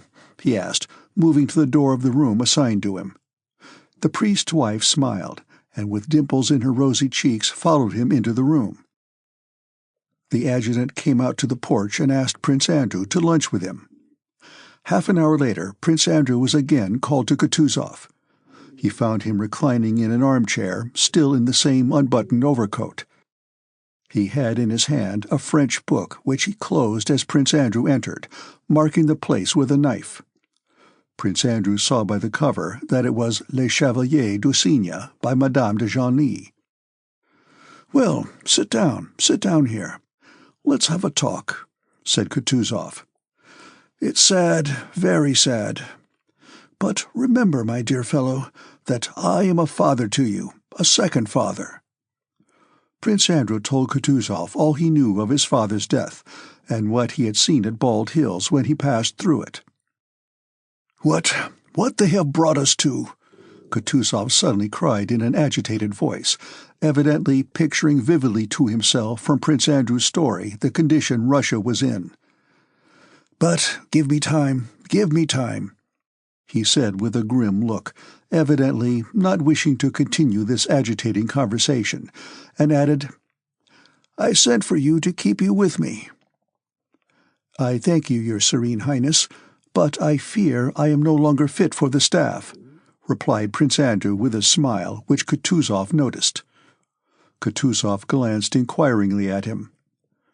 "But above all," added Prince Andrew, "I have grown used to my regiment, am fond of the officers, and I fancy the men also like me. I should be sorry to leave the regiment. If I decline the honor of being with you, believe me—" A shrewd, kindly, yet subtly derisive expression lit up Kutuzov's podgy face. He cut Bolkonsky short. "I am sorry, for I need you. But you're right. It's not here that men are needed. Advisers are always plentiful, but men are not. The regiments would not be what they are if the would-be advisers served there as you do. I remember you at Austerlitz. I remember you with the standard," said Kutuzov, and a flush of pleasure suffused Prince Andrew's face at this recollection. Taking his hand and drawing him downwards, Kutuzov offered his cheek to be kissed, and again Prince Andrew noticed tears in the old man's eyes. Though Prince Andrew knew that Kutuzov's tears came easily, and that he was particularly tendered to and considerate of him from a wish to show sympathy with his loss, yet this reminder of Austerlitz was both pleasant and flattering to him. "Go your way, and God be with you. I know your path is the path of honor." He paused. "I missed you at Bucharest, but I needed someone to send." And changing the subject, Kutuzov began to speak of the Turkish war and the peace that had been concluded. "Yes, I have been much blamed," he said, "both for that war and the peace, but everything came at the right time. Tout vient à point à celui qui sait attendre." Everything comes in time to him who knows how to wait. "And there were as many advisers there as here," he went on, returning to the subject of advisers, which evidently occupied him. "Ah, those advisers," said he. "If we had listened to them all, we should not have made peace with Turkey, and should not have been through with that war. Everything in haste, but more haste, less speed. Kamensky would have been lost if he had not died. He stormed fortresses with 30,000 men. It is not difficult to capture a fortress, but it is difficult to win a campaign. For that, not storming and attacking, but patience and time were wanted. Kamensky sent soldiers to Rostchuk, but I only employed these two things, and took more fortresses than Kamensky, and made them Turks eat horseflesh." He swayed his head. "And the French shall too, believe me," he went on, growing warmer and beating his chest. "I'll make them eat horseflesh." And tears again dimmed his eyes. "But shan't we have to accept battle?" remarked Prince Andrew. "We shall if everybody wants it. It can't be helped. But believe me, my dear boy, there is nothing stronger than those two, patience and time. They will do it all. But the advisers, n'entendant pas de cette oreille, voilà le mal." "Don't see it that way. That's the trouble." "Some want a thing, others don't. What's one to do?" he asked, evidently expecting an answer. "Well, what do you want us to do?" he repeated, and his eyes shone with a deep, shrewd look. "I'll tell you what to do," he continued, as Prince Andrew still did not reply. "I will tell you what to do, and what I do. Dans le dos, mon cher." He paused. "Abstiens-toi." "When in doubt, my dear fellow, do nothing." He articulated the French proverb deliberately. "Well, good-bye, my dear fellow. Remember that with all my heart I share your sorrow, and that for you I am not a serene highness, nor a prince, nor a commander-in-chief, but a father. If you want anything, come straight to me. Goodbye, my dear boy." Again he embraced and kissed Prince Andrew. But before the latter had left the room, Kutuzov gave a sigh of relief and went on with his unfinished novel, Le Chevalier du Cygne, by Madame de Genlis. Prince Andrew could not have explained how or why it was, but after that interview with Kutuzov, he went back to his regiment reassured as to the general course of affairs and as to the man to whom it had been entrusted. The more he realized the absence of all personal motive in that old man, in whom there seemed to remain only the habit of passions, and in place of an intellect, grouping events and drawing conclusions, only the capacity calmly to contemplate the course of events, the more reassured he was that everything would be as it should. He will not bring in any plan of his own. He will not devise or undertake anything, thought Prince Andrew. But he will hear everything, remember everything, and put everything in its place. He will not hinder anything useful, nor allow anything harmful. He understands that there is something stronger and more important than his own will, the inevitable course of events, and he can see them and grasp their significance, and seeing that significance can refrain from meddling and renounce his personal wish directed to something else. And above all, thought Prince Andrew, one believes in him because he's Russian, despite the novel by Genlis and the French proverbs, and because his voice shook when he said, "What have they brought us to?" and had a sob in it when he said he would make them eat horseflesh. On such feelings, more or less dimly shared by all, the unanimity and general approval were founded with which, despite court influences, the popular choice of Kutuzov as commander-in-chief was received.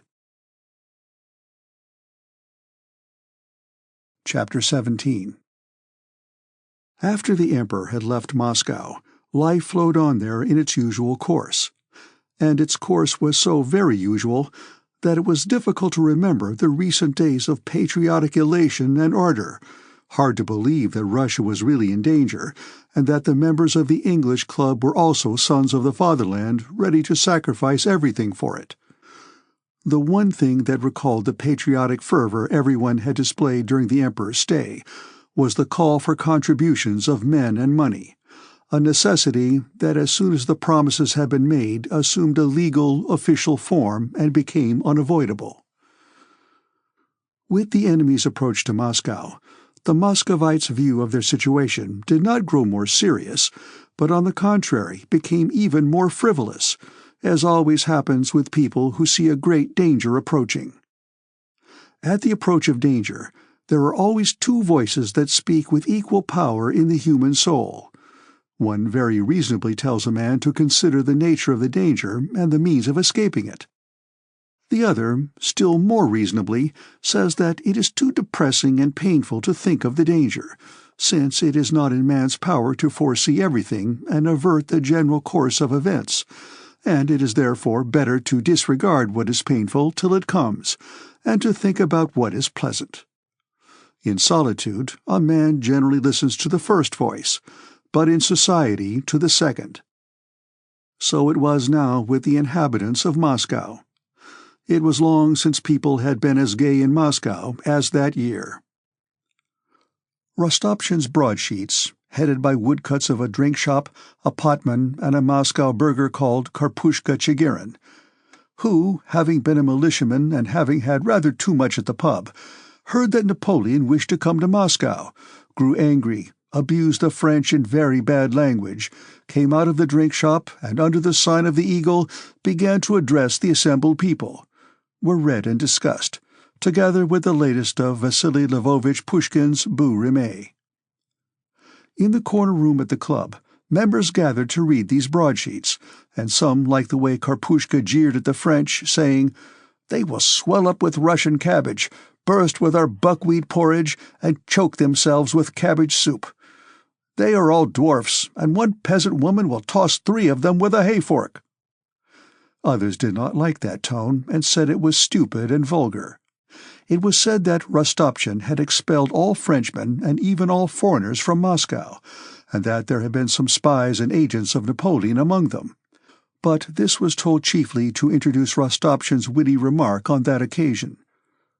The foreigners were deported to Nizhny by boat, and Rostopchin had said to them in French, "Rentrez en vous-même, entrez dans la barque, et n'en faites pas une barque de Charon." Think it over. Get into the bark, and take care not to make it a bark of Charon. There was talk of all the government offices having been already removed from Moscow, and to this Shinshin's witticism was added, that for that alone Moscow ought to be grateful to Napoleon. It was said that Mamonov's regiment would cost him 800,000 rubles, and that Bezukov had spent even more on his, but that the best thing about Bezukov's action was that he himself was going to don a uniform and ride at the head of his regiment without charging anything for the show. "You don't spare anyone," said Julie Drubetskaya as she collected and pressed together a bunch of ravelled lint with her thin, beringed fingers. Julie was preparing to leave Moscow next day and was giving a farewell soirée. "Bezukov est ridicule, but he is so kind and good-natured. What pleasure is there to be so caustique?" "A forfeit!" cried a young man in militia uniform, whom Julie called Mon Chevalier, and who was going with her to Nizhny. In Julie's set, as in many other circles in Moscow, it had been agreed that they would speak nothing but Russian, and that those who made a slip and spoke French should pay fines to the Committee of Voluntary Contributions. "Another forfeit for a Gallicism," said a Russian writer who was present. "What pleasure is there to be is not Russian." "You spare no one," continued Julie to the young man without heeding the author's remark. "For caustique, I am guilty and will pay, and I am prepared to pay again for the pleasure of telling you the truth. For Gallicisms, I won't be responsible," she remarked, turning to the author. "I have neither the money nor the time, like Prince Golitsyn, to engage a master to teach me Russian. Ah, here he is," she added. "Queon—" "No, no," she said to the militia officer. "You won't catch me. Speak of the sun, and you see its rays." And she smiled amiably at Pierre. "We were just talking of you," she said, with the facility in lying natural to a society woman. "We were saying that your regiment would be sure to be better than Mamonov's." "Oh, don't talk to me of my regiment," replied Pierre, kissing his hostess' hand and taking a seat beside her. "I am so sick of it." "You will, of course, command it yourself," said Julie, directing a sly, sarcastic glance toward the militia officer. The latter, in Pierre's presence, had ceased to be caustic, and his face expressed perplexity as to what Julie's smile might mean. In spite of his absent-mindedness and good nature, Pierre's personality immediately checked any attempt to ridicule him to his face. "No," said Pierre with a laughing glance at his big, stout body. "I should make too good a target for the French. Besides, I'm afraid I should hardly be able to climb onto a horse."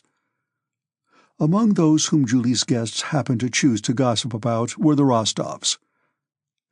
"I heard that their affairs are in a very bad way," said Julie. "And he is so unreasonable, the Count himself, I mean. The Razumovskys wanted to buy his house and his estate near Moscow, but it drags on and on. He asks too much." "No, I think the sale will come off in a few days," said someone, "though it is madness to buy anything in Moscow now."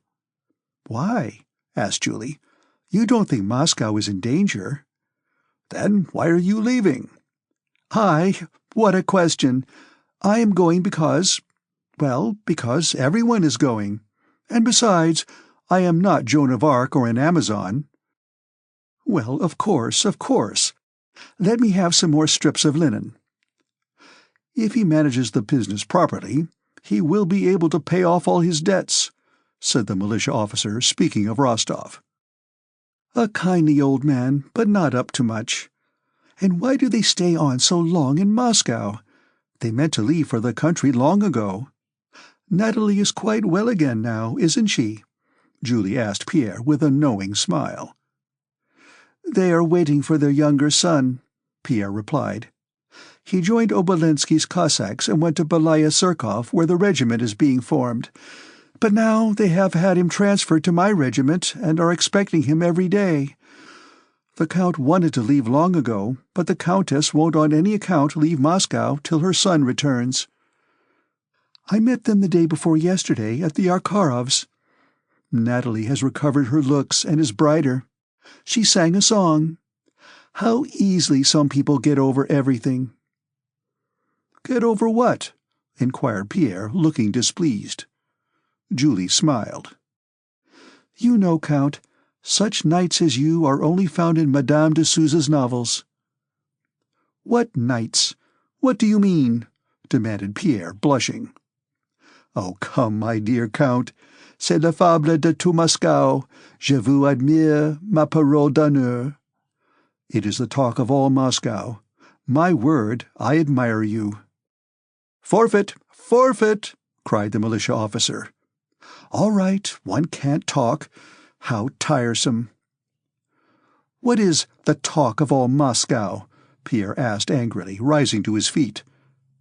Come now, Count, you know. I don't know anything about it, said Pierre. I know you were friendly with Natalie, and so... But I was always more friendly with Vera, that dear Vera. No, madame, Pierre continued in a tone of displeasure. I have not taken on myself the role of Nikolai Rostova's knight at all, and have not been to their house for nearly a month. But I cannot understand the cruelty. Qui s'excuse, s'accuse. Who excuses himself, accuses himself, said Julie, smiling and waving the lint triumphantly, and to have the last word, she promptly changed the subject. Do you know what I heard today? Poor Mary Bolkonskaya arrived in Moscow yesterday. Do you know that she has lost her father? Really? Where is she? I should like very much to see her, said Pierre. I spent the evening with her yesterday. She is going to their estate near Moscow either today or tomorrow morning with her nephew. Well, and how is she? Asked Pierre. She is well, but sad. But do you know who rescued her? It is quite a romance. Nikolai Rostov. She was surrounded, and they wanted to kill her and had wounded some of her people. He rushed in and saved her. Another romance, said the militia officer. Really, this general flight has been arranged to get all the old maids married off. Katish is one, and Princess Bolkonskaya another. Do you know, I really believe she is un petit peu amoureuse de jeune homme. A little bit in love with the young man. Forfeit, forfeit, forfeit! But how could one say that in Russian? Chapter 18. When Pierre returned home, he was handed 2 of Rostopchin's broadsheets that had been brought that day. The first declared that the report that Count Rostopchin had forbidden people to leave Moscow was false. On the contrary, he was glad that ladies and tradesmen's wives were leaving the city. There will be less panic and less gossip, ran the broadsheet, but I will stake my life on it that scoundrel will not enter Moscow. These words showed Pierre clearly for the first time that the French would enter Moscow. The second broadsheet stated that our headquarters were at Vyazma, that Count Wittgenstein had defeated the French, but that as many of the inhabitants of Moscow wished to be armed, weapons were ready for them at the arsenal, sabres, pistols, and muskets which could be had at a low price. The tone of the proclamation was not as jocose as in the former Chigirin talks. Pierre pondered over these broadsheets. Evidently, the terrible storm cloud he had desired with the whole strength of his soul, but which yet aroused involuntary horror in him, was drawing near. Shall I join the army and enter the service, or wait? He asked himself for the 100th time. He took a pack of cards that lay on the table and began to lay them out for a game of patience. "If this patience comes out," he said to himself after shuffling the cards, holding them in his hand and lifting his head, "if it comes out, it means— what does it mean?" He had not decided what it should mean when he heard the voice of the eldest princess at the door asking whether she might come in. "Then it will mean that I must go to the army," said Pierre to himself. Come in," he added to the princess. Only the eldest princess, the one with the stony face and long waist, was still living in Pierre's house. The two younger ones had both married. "Excuse my coming to you, cousin," she said in a reproachful and agitated voice. "You know some decision must be come to. What is going to happen? Everyone has left Moscow, and the people are rioting. How is it that we are staying on?" "On the contrary, things seem satisfactory, ma cousine," said Pierre in the bantering tone he habitually adopted toward her, always feeling uncomfortable in the role of her benefactor. "Satisfactory indeed. Very satisfactory. Barbara Ivanovna told me today how our troops are distinguishing themselves. It certainly does them credit. And the people, too, are quite mutinous. They no longer obey. Even my maid has taken to being rude. At this rate, they will soon begin beating us. One can't walk in the streets. But, above all, the French will be here any day now, so what are we waiting for? I ask just one thing of you, cousin," she went on. "Arrange for me to be taken to Petersburg. Whatever I may be, I can't live under Bonaparte's rule." "Oh, come, ma cousine. Where do you get your information from? On the contrary, I won't submit to your Napoleon. Others may if they please. If you don't want to do this— but I will, I'll give the order at once." The princess was apparently vexed at not having anyone to be angry with. Muttering to herself, she sat down on a chair. "But you have been misinformed," said Pierre. "Everything is quiet in the city, and there is not the slightest danger. See, I've just been reading." He showed her the broadsheet. "Count Rostopchin writes that he will stake his life on it that the enemy will not enter Moscow." "Oh, that count of yours," said the princess malevolently. "He is a hypocrite, a rascal, who has himself roused the people to riot. Didn't he write in those idiotic broadsheets that anyone, whoever it might be, should be dragged to the lockup by his hair? How silly! And honor and glory to whoever captures him, he says. This is what his cajolery has brought us to. Barbara Ivanovna told me the mob near killed her because she said something in French. Oh, but it's so— You take everything so to heart," said Pierre, and began laying out his cards for patience. Although that patience did come out, Pierre did not join the army, but remained in deserted Moscow, ever in the same state of agitation, irresolution, and alarm, and yet at the same time joyfully expecting something terrible. Next day toward evening the princess set off, and Pierre's head steward came to inform him that the money needed for the equipment of his regiment could not be found without selling one of the estates. In general, the head steward made out to Pierre that his project of raising a regiment would ruin him. Pierre listened to him, scarcely able to repress a smile. "Well then, sell it," said he. "What's to be done? I can't draw back now."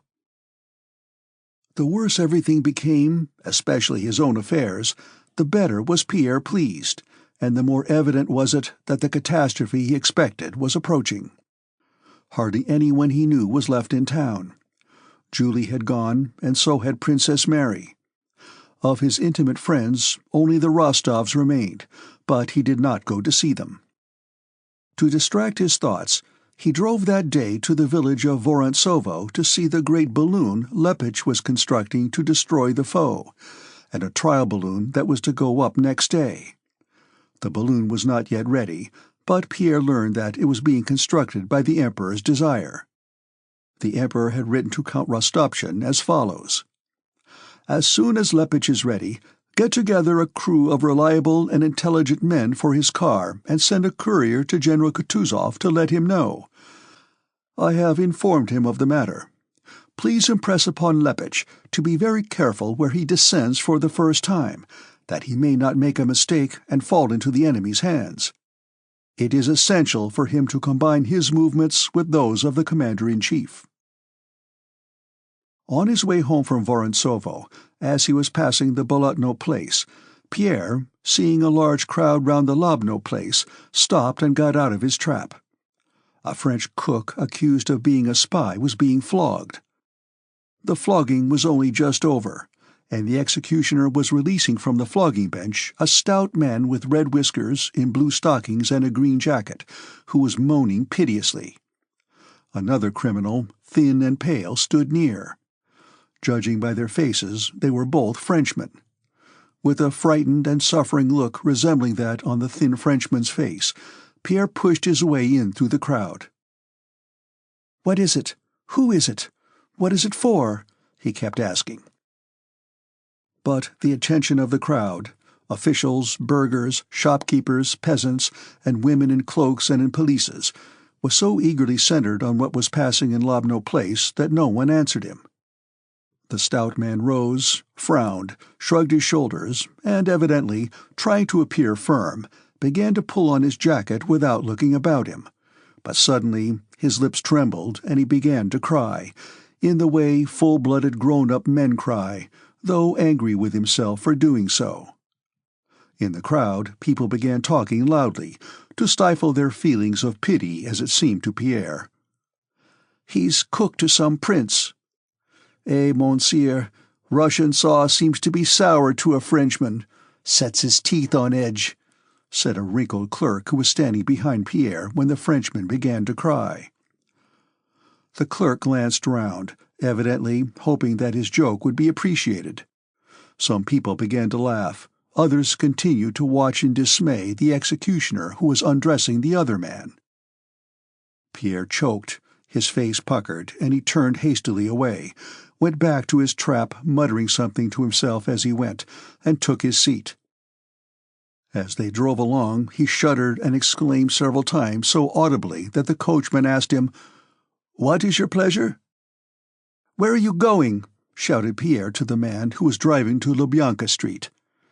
"To the governor's, as you ordered," answered the coachman. "Fool! Idiot!" shouted Pierre, abusing his coachman, a thing he rarely did. "Home, I told you, and drive faster, blockhead!" "I must get away this very day," he murmured to himself. At the sight of the tortured Frenchman and the crowd surrounding the Lobno place, Pierre had so definitely made up his mind that he could no longer remain in Moscow and would leave for the army that very day that it seemed to him that either he had told the coachman this or that the man ought to have known it for himself. On reaching home, Pierre gave orders to Evstafi, his head coachman, who knew everything, could do anything, and was known to all Moscow, that he would leave that night for the army at Mozhaysk, and that his saddle horses should be sent there. This could not all be arranged that day, so on Evstafi's representation, Pierre had to put off his departure till next day, to allow time for the relay horses to be sent on in advance. On the 24th, the weather cleared up after a spell of rain, and after dinner Pierre left Moscow. When changing horses that night in Perkushkovo, he learned that there had been a great battle that evening. This was the Battle of Shevardino.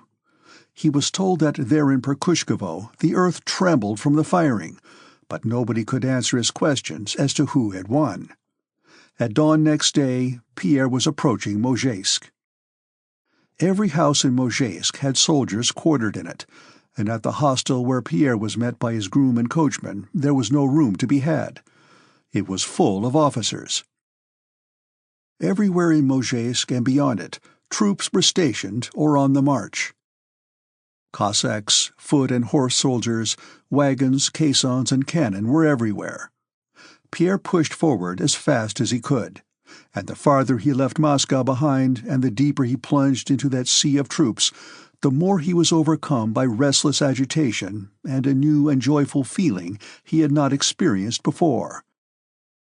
It was a feeling akin to what he had felt at the Sloboda Palace during the Emperor's visit, a sense of the necessity of undertaking something and sacrificing something. He now experienced a glad consciousness that everything that constitutes men's happiness, the comforts of life, wealth, even life itself, is rubbish it is pleasant to throw away, compared with something— with what? Pierre could not say, and he did not try to determine for whom and for what he felt such particular delight in sacrificing everything. He was not occupied with the question of what to sacrifice for. The fact of sacrificing in itself afforded him a new and joyous sensation. Chapter 19. On the 24th of August, the Battle of Shevardino Redoubt was fought. On the 25th, not a shot was fired by either side. And on the 26th, the Battle of Borodino itself took place. Why and how were the battles of Shevardino and Borodino given and accepted? Why was the Battle of Borodino fought? There was not the least sense in it for either the French or the Russians. Its immediate result for the Russians was, and was bound to be, that we were brought nearer to the destruction of Moscow, which we feared more than anything in the world. And for the French, its immediate result was that they were brought nearer to the destruction of their whole army, which they feared more than anything in the world. What the result must be was quite obvious, and yet Napoleon offered and Kutuzov accepted that battle. If the commanders had been guided by reason, it would seem that it must have been obvious to Napoleon that by advancing 1,300 miles and giving battle with a probability of losing a quarter of his army, he was advancing to certain destruction. And it must have been equally clear to Kutuzov that by accepting battle and risking the loss of a quarter of his army, he would certainly lose Moscow.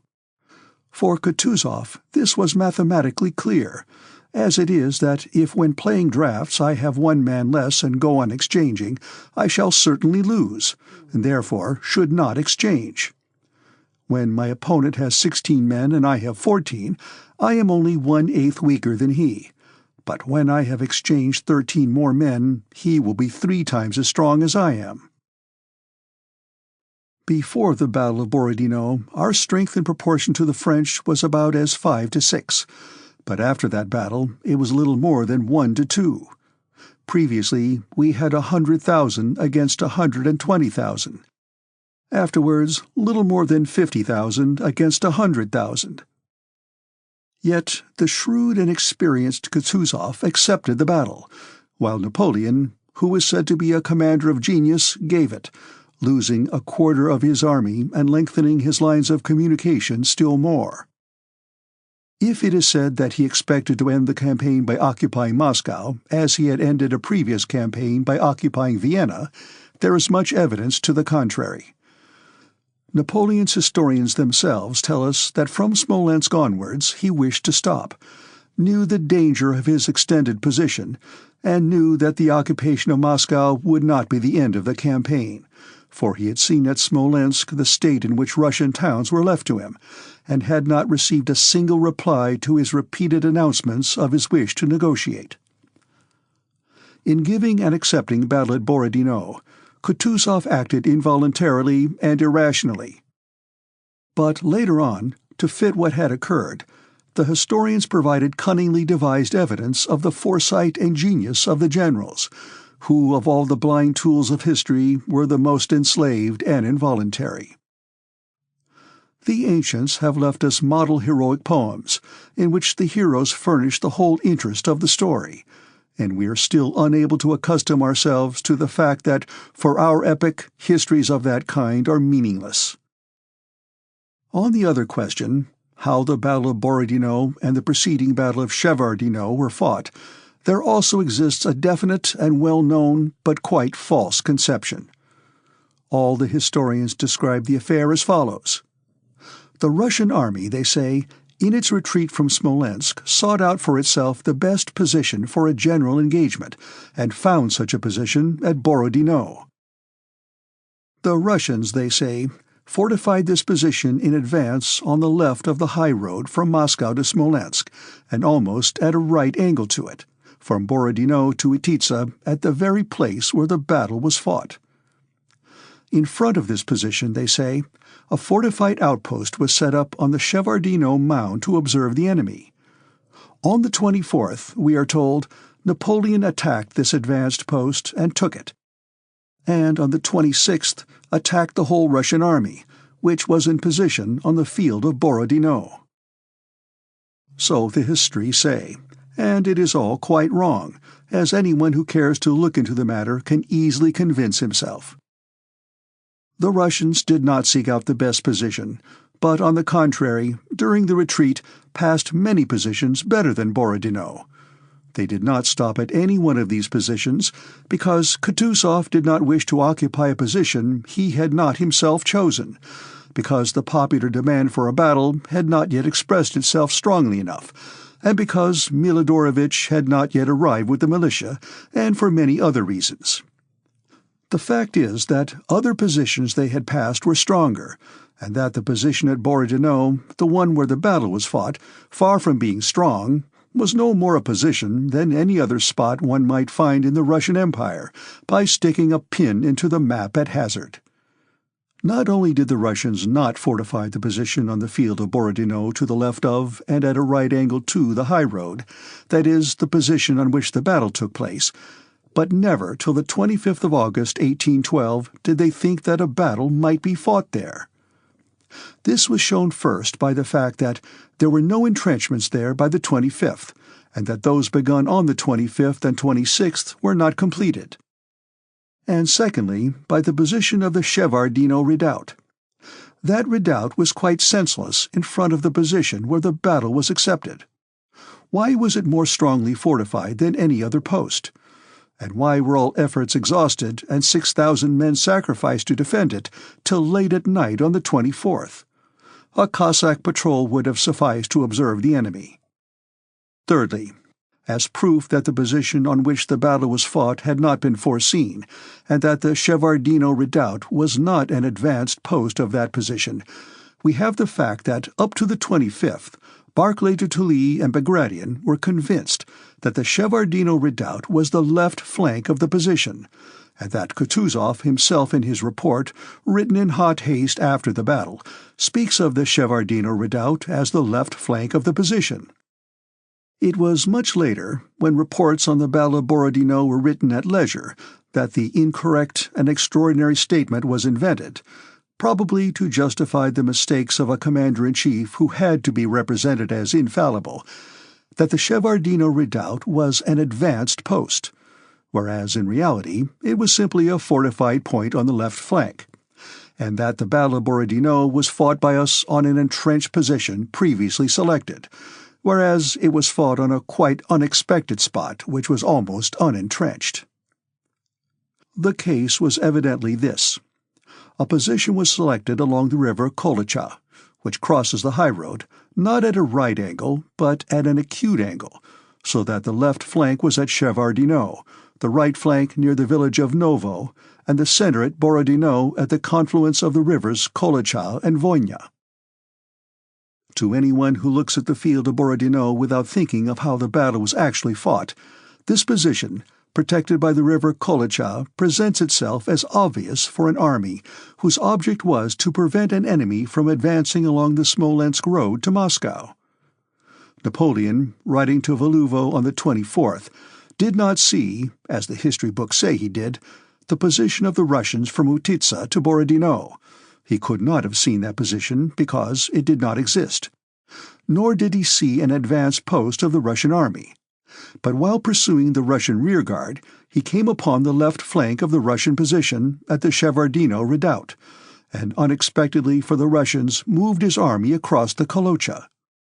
And the Russians, not having time to begin a general engagement, withdrew their left wing from the position they had intended to occupy and took up a new position which had not been foreseen and was not fortified. By crossing to the other side of the Kolocha to the left of the high road, Napoleon shifted the whole forthcoming battle from right to left, looking from the Russian side, and transferred it to the plain between Utitsa, Semenovsk, and Borodino, a plain no more advantageous as a position than any other plain in Russia, and there the whole battle of the 26th of August took place. Had Napoleon not ridden out on the evening of the 24th to the Kolocha, and had he not then ordered an immediate attack on the redoubt, but had begun the attack next morning, no one would have doubted that the Shevardino redoubt was the left flank of our position, and the battle would have taken place where we expected it. In that case, we should probably have defended the Shevardino redoubt, our left flank, still more obstinately. We should have attacked Napoleon in the center or on the right, and the engagement would have taken place on the 25th, in the position we intended and had fortified. But as the attack on our left flank took place in the evening after the retreat of our rear guard, that is, immediately after the fight at Gridneva, and as the Russian commanders did not wish or were not in time to begin a general engagement then on the evening of the 24th, the first and chief action of the Battle of Borodino was already lost on the 24th, and obviously led to the loss of the one fought on the 26th. After the loss of the Shevardino redoubt, we found ourselves on the morning of the 25th without a position for our left flank, and were forced to bend it back and hastily entrench it where it chanced to be. Not only was the Russian army on the 26th defended by weak, unfinished entrenchments, but the disadvantage of that position was increased by the fact that the Russian commanders, not having fully realized what had happened, namely the loss of our position on the left flank and the shifting of the whole field of the forthcoming battle from right to left, maintained their extended position from the village of Novo to Utitsa, and consequently had to move their forces from right to left during the battle. So it happened that throughout the whole battle the Russians opposed the entire French army launched against our left flank with but half as many men. Poniatowski's action against Utitsa and Uvarov's on the right flank against the French were actions distinct from the main course of the battle. So, the Battle of Borodino did not take place at all, as, in an effort to conceal our commander's mistakes, even at the cost of diminishing the glory due to the Russian army and people, it has been described. The Battle of Borodino was not fought on a chosen and entrenched position with forces only slightly weaker than those of the enemy, but as a result of the loss of the Shevardino redoubt, the Russians fought the Battle of Borodino on an open and almost unentrenched position, with forces only half as numerous as the French. That is to say, under conditions in which it was not merely unthinkable to fight for 10 hours and secure an indecisive result, but unthinkable to keep an army even from complete disintegration and flight. Chapter 20. On the morning of the 25th, Pierre was leaving Mozhaysk. At the descent of the high steep hill, down which a winding road led out of the town past the cathedral on the right, where a service was being held and the bells were ringing, Pierre got out of his vehicle and proceeded on foot. Behind him, a cavalry regiment was coming down the hill preceded by its singers. Coming up toward him was a train of carts, carrying men who had been wounded in the engagement the day before. The peasant drivers, shouting and lashing their horses, kept crossing from side to side. The carts, in each of which 3 or 4 wounded soldiers were lying or sitting, jolted over the stones that had been thrown on the steep incline to make it something like a road. The wounded, bandaged with rags, with pale cheeks, compressed lips, and knitted brows, held on to the sides of the carts as they were jolted against one another. Almost all of them stared with naive, childlike curiosity at Pierre's white hat and green swallow-tail coat. Pierre's coachman shouted angrily at the convoy of wounded to keep to one side of the road. The cavalry regiment, as it descended the hill with its singers, surrounded Pierre's carriage and blocked the road. Pierre stopped, being pressed against the side of the cutting in which the road ran. The sunshine from behind the hill did not penetrate into the cutting, and there it was cold and damp, but above Pierre's head was the bright August sunshine, and the bells sounded merrily. One of the carts with wounded stopped by the side of the road close to Pierre. The driver, in his bast shoes, ran panting up to it, placed a stone under one of its tireless hind wheels, and began arranging the breech band on his little horse. One of the wounded, an old soldier with a bandaged arm who was following the cart on foot, caught hold of it with his sound hand and turned to look at Pierre. "I say, fellow countrymen, will they set us down here or take us on to Moscow?" he asked.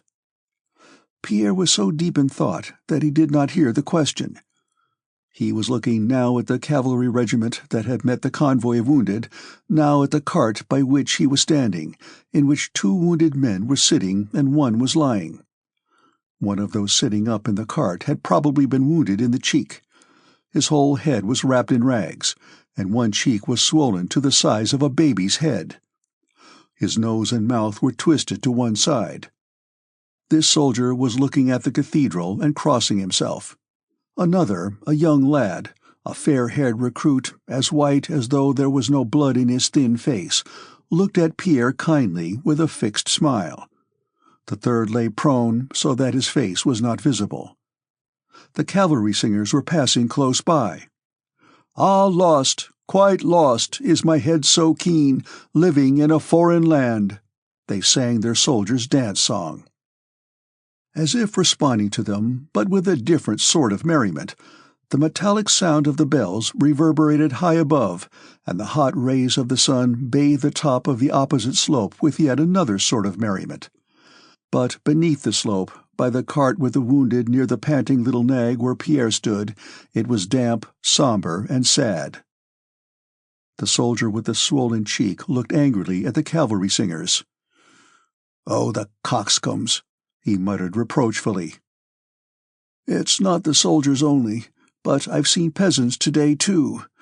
The peasants, even they have to go," said the soldier behind the cart, addressing Pierre with a sad smile. "No distinctions made nowadays. They want the whole nation to fall on them. In a word, it's Moscow. They want to make an end of it." In spite of the obscurity of the soldier's words, Pierre understood what he wanted to say and nodded approval. The road was clear again. Pierre descended the hill and drove on. He kept looking to either side of the road for familiar faces, but only saw everywhere the unfamiliar faces of various military men of different branches of the service, who all looked with astonishment at his white hat and green tailcoat. Having gone nearly 3 miles, he at last met an acquaintance and eagerly addressed him. This was one of the head army doctors. He was driving toward Pierre in a covered gig, sitting beside a young surgeon, and on recognizing Pierre, he told the Cossack who occupied the driver's seat to pull up. "Count, Your Excellency, how come you to be here?" asked the doctor. "Well, you know, I wanted to see." Yes, there will be something to see." Pierre got out and talked to the doctor, explaining his intention of taking part in a battle. The doctor advised him to apply direct to Kutuzov. "Why should you be God knows where out of sight during the battle?" he said, exchanging glances with his young companion. "Anyhow, His Serene Highness knows you and will receive you graciously. That's what you must do." The doctor seemed tired and in a hurry. "You think so? I also wanted to ask you where our position is exactly," said Pierre. "The position?" repeated the doctor. "Well, that's not my line. Drive past to Taranova. A lot of digging is going on there. Go up the hillock and you'll see." "Can one see from there?" "If you would." But the doctor interrupted him and moved toward his gig. "I would go with you, but on my honor, I'm up to here," and he pointed to his throat. "I'm galloping to the commander of the corps. How do matters stand? You know, Count, there'll be a battle tomorrow. Out of an army of 100,000, we must expect at least 20,000 wounded, and we haven't stretchers, or bunks, or dressers, or doctors enough for 6,000. We have 10,000 carts, but we need other things as well. We must manage as best we can." The strange thought that of the thousands of men, young and old, who had stared with merry surprise at his hat, perhaps the very men he had noticed, 20,000 were inevitably doomed to wounds and death amazed Pierre. "They may die tomorrow. Why are they thinking of anything but death?" and by some latent sequence of thought, the descent of the Mojaisk hill, the carts with the wounded, the ringing bells, the slanting rays of the sun, and the songs of the cavalrymen vividly recurred to his mind. The cavalry ride to battle and meet the wounded, and do not for a moment think of what awaits them, but pass by, winking at the wounded. Yet from among these men 20,000 are doomed to die, and they wonder at my hat. Strange, thought Pierre, continuing his way to Tataranova. In front of a landowner's house to the left of the road stood carriages, wagons, and crowds of orderlies and sentinels. The commander-in-chief was putting up there, but just when Pierre arrived he was not in, and hardly any of the staff were there. They had gone to the church service. Pierre drove on toward Gorky. When he had ascended the hill and reached the little village street, he saw for the first time peasant militiamen in their white shirts and with crosses on their caps, who, talking and laughing loudly, animated and perspiring, were at work on a huge knoll overgrown with grass to the right of the road. Some of them were digging, others were wheeling barrow-loads of earth along planks, while others stood about doing nothing. 2 officers were standing on the knoll, directing the men. On seeing these peasants, who were evidently still amused by the novelty of their position as soldiers, Pierre once more thought of the wounded men at Mojaisk, and understood what the soldier had meant when he said, "They want the whole nation to fall on them."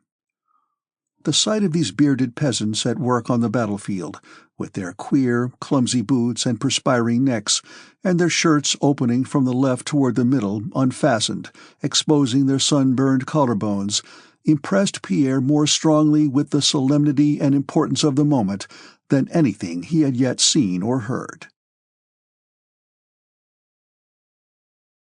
Chapter 21. Pierre stepped out of his carriage, and passing the toiling militiamen, ascended the knoll from which, according to the doctor, the battlefield could be seen. It was about 11 o'clock. The sun shone somewhat to the left and behind him, and brightly lit up the enormous panorama, which, rising like an amphitheatre, extended before him in the clear, rarefied atmosphere. From above on the left, bisecting that amphitheatre, wound the Smolensk high-road, passing through a village with a white church some 500 paces in front of the knoll and below it. This was Borodino. Below the village, the road crossed the river by a bridge, and winding down and up, rose higher and higher to the village of Valuvo, visible about 4 miles away, where Napoleon was then stationed. Beyond Valuvo, the road disappeared into a yellowing forest on the horizon. Far in the distance, in that birch and fir forest to the right of the road, the cross and belfry of the Kolocha monastery gleamed in the sun. Here and there, over the whole of that blue expanse, to right and left of the forest and the road, smoking campfires could be seen, and indefinite masses of troops, ours and the enemy's. The ground to the right, along the course of the Kolocha and Moskva rivers, was broken and hilly. Between the hollows the villages of Bezubova and Zakharino showed in the distance. On the left the ground was more level. There were fields of grain, and the smoking ruins of Semenovsk, which had been burned down, could be seen. All that Pierre saw was so indefinite that neither the left nor the right side of the field fully satisfied his expectations. Nowhere could he see the battlefield he had expected to find, but only fields, meadows, troops, woods, the smoke of campfires, villages, mounds, and streams. And try as he would, he could descry no military position in this place which teemed with life, nor could he even distinguish our troops from the enemy's. "I must ask someone who knows," he thought, and addressed an officer who was looking with curiosity at his huge, unmilitary figure. "May I ask you," said Pierre, "what village that is in front?" "Borodino, isn't it?" said the officer, turning to his companion. "Borodino," the other corrected him. The officer, evidently glad of an opportunity for a talk, moved up to Pierre. "Are those our men in there?" Pierre inquired. "Yes, and there, further on, are the French," said the officer. "There they are, there. You can see them." "Where? Where?" asked Pierre.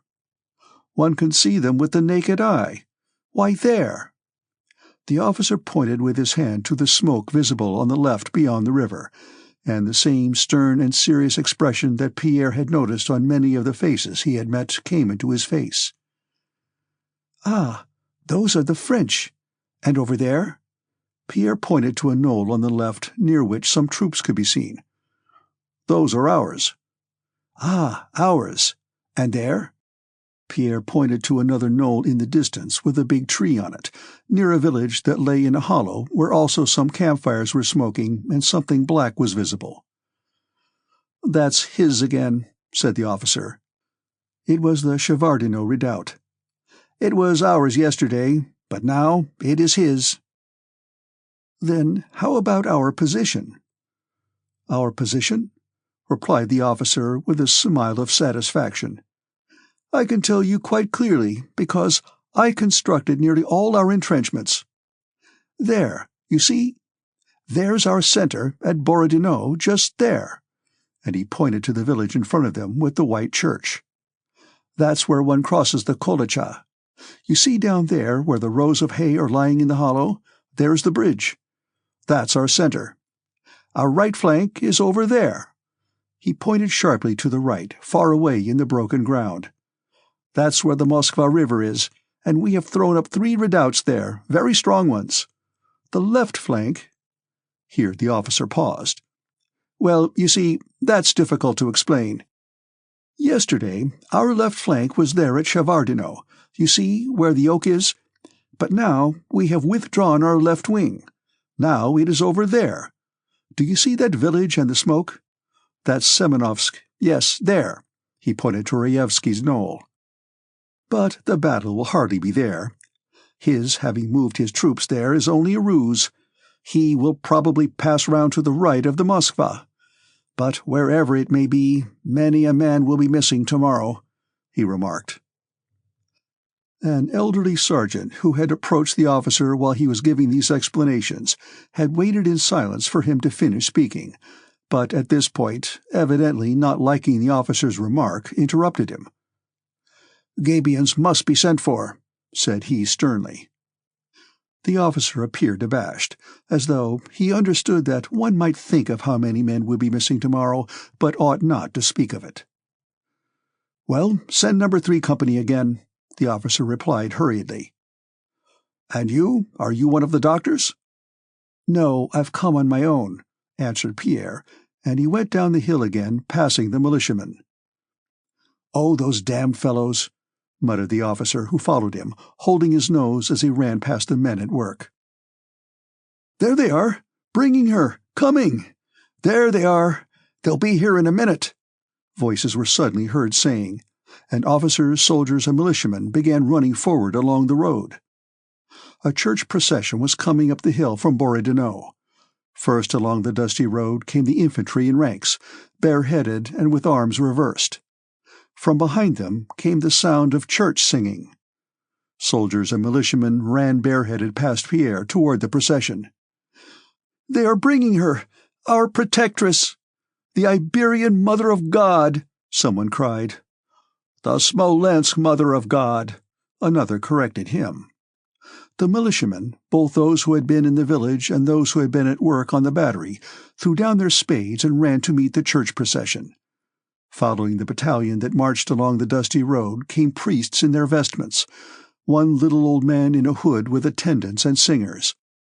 Behind them, soldiers and officers bore a large, dark-faced icon with an embossed metal cover.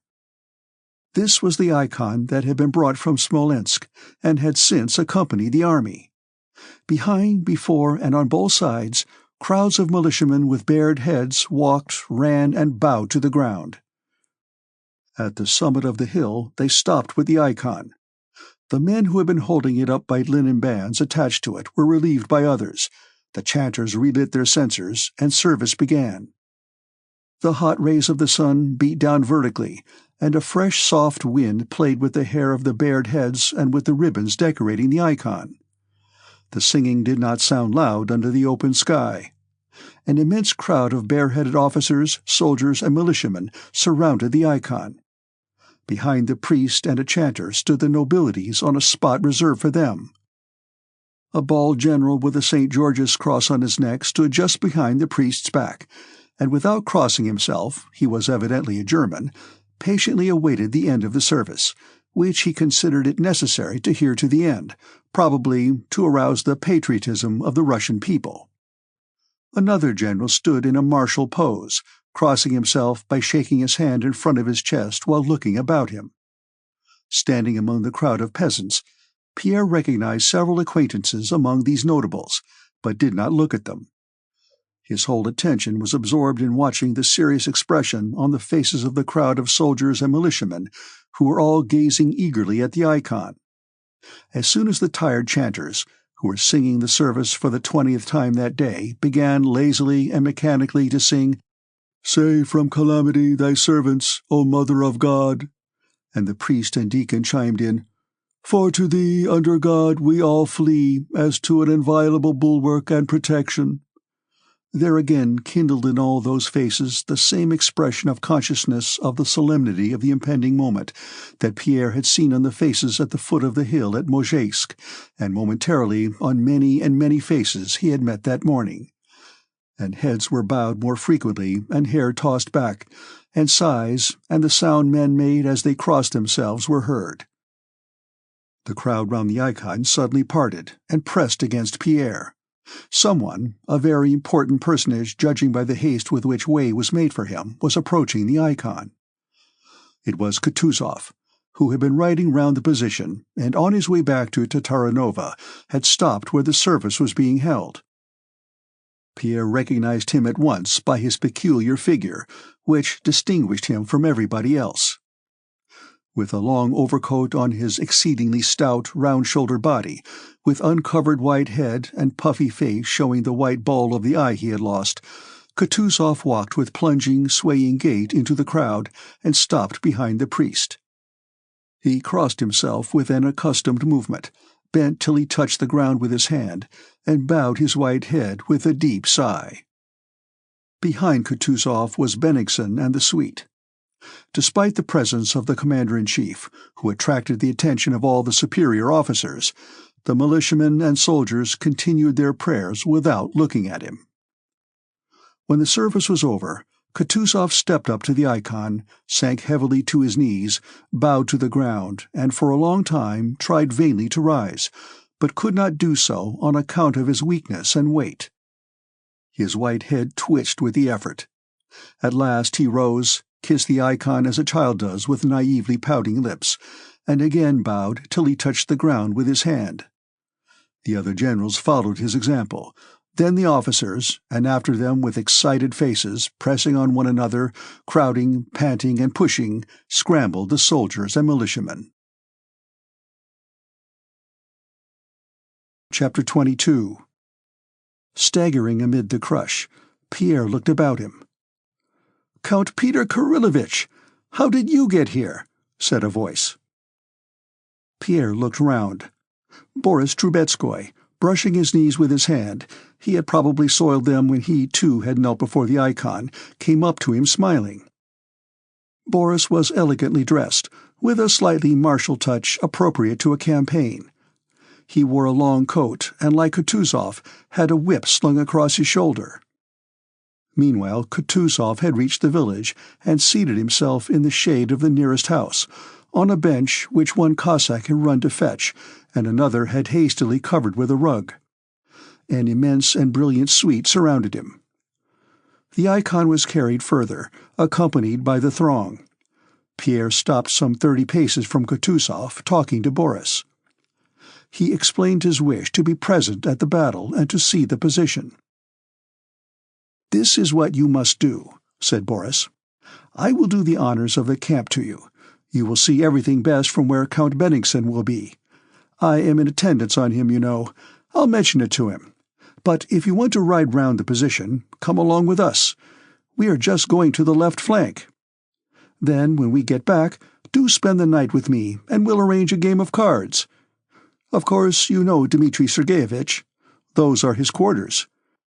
And he pointed to the third house in the village of Gorky. "But I should like to see the right flank. They say it's very strong," said Pierre. "I should like to start from the Moskva River and ride round the whole position." "Well, you can do that later, but the chief thing is the left flank." "Yes, yes, but where is Prince Bolkonsky's regiment? Can you point it out to me?" "Prince Andrew's? We shall pass it, and I'll take you to him." "What about the left flank?" asked Pierre. "To tell you the truth, between ourselves, God only knows what state our left flank is in," said Boris confidentially, lowering his voice.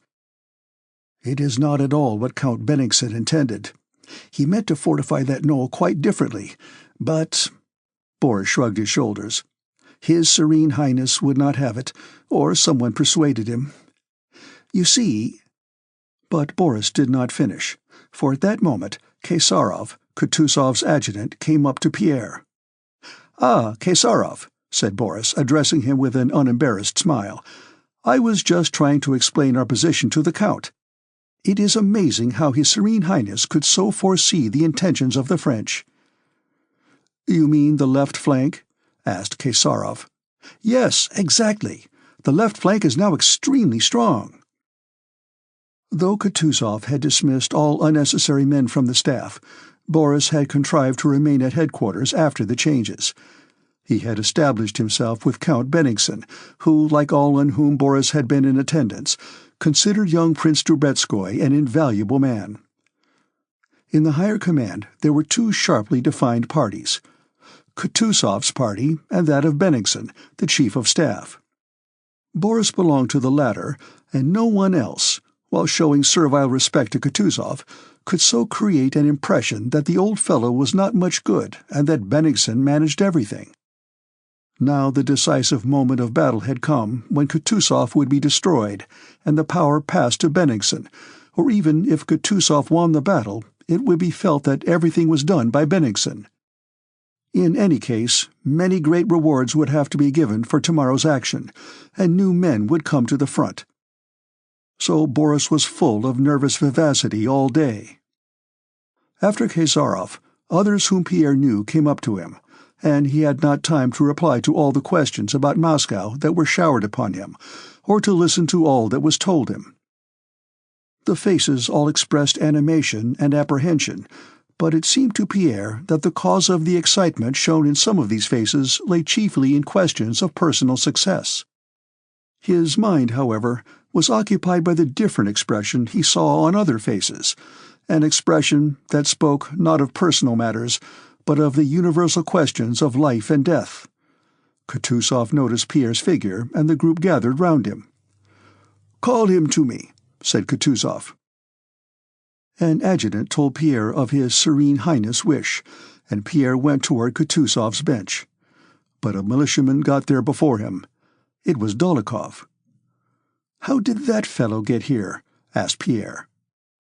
"He's a creature that wriggles in anywhere," was the answer. "He has been degraded, you know. Now he wants to bob up again. He's been proposing some scheme or other, and has crawled into the enemy's picket line at night. He's a brave fellow." Pierre took off his hat and bowed respectfully to Kutuzov. "I concluded that if I reported to your Serene Highness, you might send me away, or say that you knew what I was reporting, but then I shouldn't lose anything," Dolokhov was saying. "Yes, yes. But if I were right, I should be rendering a service to my fatherland for which I am ready to die." "Yes, yes." "And should your Serene Highness require a man who will not spare his skin, please think of me. Perhaps I may prove useful to your Serene Highness." "Yes, yes," Kutuzov repeated, his laughing eye narrowing more and more as he looked at Pierre. Just then Boris, with his courtier-like adroitness, stepped up to Pierre's side near Kutuzov, and in a most natural manner, without raising his voice, said to Pierre, as though continuing an interrupted conversation, "The militia have put on clean white shirts to be ready to die. What heroism, Count!" Boris evidently said this to Pierre in order to be overheard by His Serene Highness. He knew Kutuzov's attention would be caught by those words, and so it was. "What are you saying about the militia?" he asked Boris. "Preparing for tomorrow, Your Serene Highness. For death. They have put on clean shirts."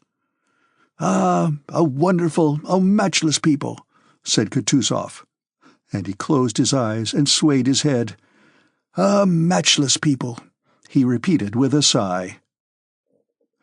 "So, you want to smell gunpowder?" he said to Pierre. "Yes, it's a pleasant smell. I have the honor to be one of your wife's adorers. Is she well? My quarters are at your service." And as often happens with old people, Kutuzov began looking about absent-mindedly, as if forgetting all he wanted to say or do. Then, evidently remembering what he wanted, he beckoned to Andrew Kesarov, his adjutant's brother. Those verses of Marin's, how do they go, eh? Those he wrote about Garakov? Lectures for the corps inditing? Recite them, said he, evidently preparing to laugh. Kesarov recited. Kutuzov smilingly nodded his head to the rhythm of the verses. When Pierre had left Kutuzov, Dólokhov came up to him and took his hand. "I am very glad to meet you here, Count," he said aloud, regardless of the presence of strangers, and in a particularly resolute and solemn tone. "On the eve of a day when God alone knows who of us is fated to survive, I am glad of this opportunity to tell you that I regret the misunderstandings that occurred between us, and should wish you not to have any ill feeling for me. I beg you to forgive me." Pierre looked at Dólokhov with a smile, not knowing what to say to him. With tears in his eyes, Dólokhov embraced Pierre and kissed him. Boris said a few words to his general, and Count Bennigsen turned to Pierre and proposed that he should ride with him along the line. "It will interest you," said he. "Yes, very much," replied Pierre. Half an hour later, Kutuzov left for Tatarinova, and Bennigsen and his suite, with Pierre among them, set out on their ride along the line. Chapter 23. From Gorky, Bennigsen descended the high road to the bridge, which, when they had looked at it from the hill, the officer had pointed out as being the center of our position, and where rows of fragrant, new-mown hay lay by the riverside. They rode across that bridge into the village of Borodino and thence turned to the left, passing an enormous number of troops and guns, and came to a high knoll where militiamen were digging. This was the redoubt, as yet unnamed, which afterwards became known as the Raevsky Redoubt or the Knoll Battery, but Pierre paid no special attention to it. He did not know that it would become more memorable to him than any other spot on the plain of Borodino. They then crossed the hollow to Semenovsk, where the soldiers were dragging away the last logs from the huts and barns. Then they rode downhill and uphill, across a rye field trodden and beaten down as if by hail, following a track freshly made by the artillery over the furrows of the ploughed land, and reached some flèches, a kind of entrenchment, which were still being dug. At the flèches, Bennigsen stopped and began looking at the Shevardino redoubt opposite, which had been ours the day before, and where several horsemen could be descried. The officer said that either Napoleon or Murat was there, and they all gazed eagerly at this little group of horsemen. Pierre also looked at them, trying to guess which of the scarcely discernible figures was Napoleon. At last those mounted men rode away from the mound and disappeared. Bennigsen spoke to a general who approached him, and began explaining the whole position of our troops. Pierre listened to him, straining each faculty to understand the essential points of the impending battle, but was mortified to feel that his mental capacity was inadequate for the task. He could make nothing of it. Bennigsen stopped speaking, and noticing that Pierre was listening, suddenly said to him, "I don't think this interests you." "On the contrary, it's very interesting," replied Pierre, not quite truthfully. From the flèches, they rode still farther to the left, along a road winding through a thick, low-growing birch-wood. In the middle of the wood, a brown hare with white feet sprang out, and, scared by the tramp of the many horses, grew so confused that it leaped along the road in front of them for some time, arousing general attention and laughter, and only when several voices shouted at it did it dart to one side and disappear in the thicket. After going through the wood for about a mile and a half, they came out on a glade where troops of Tuchkov's corps were stationed to defend the left flank. Here, at the extreme left flank, Bennigsen talked a great deal and with much heat, and, as it seemed to Pierre, gave orders of great military importance. In front of Tuchkov's troops was some high ground not occupied by troops. Bennigsen loudly criticized this mistake, saying that it was madness to leave a height which commanded the country around unoccupied and to place troops below it. Some of the generals expressed the same opinion. One in particular declared with martial heat that they were put there to be slaughtered. Bennigsen, on his own authority, ordered the troops to occupy the high ground. This disposition on the left flank increased Pierre's doubt of his own capacity to understand military matters. Listening to Bennigsen and the generals criticizing the position of the troops behind the hill, he quite understood them and shared their opinion, but for that very reason he could not understand how the man who put them there behind the hill could have made so gross and palpable a blunder. Pierre did not know that these troops were not, as Bennigsen supposed, put there to defend the position, but were in a concealed position as an ambush, that they should not be seen and might be able to strike an approaching enemy unexpectedly. Bennigsen did not know this and moved the troops forward according to his own ideas, without mentioning the matter to the commander-in-chief. Chapter 24. On that bright evening of August 25th, Prince Andrew lay leaning on his elbow in a broken-down shed in the village of Knyazkovo at the further end of his regiment's encampment.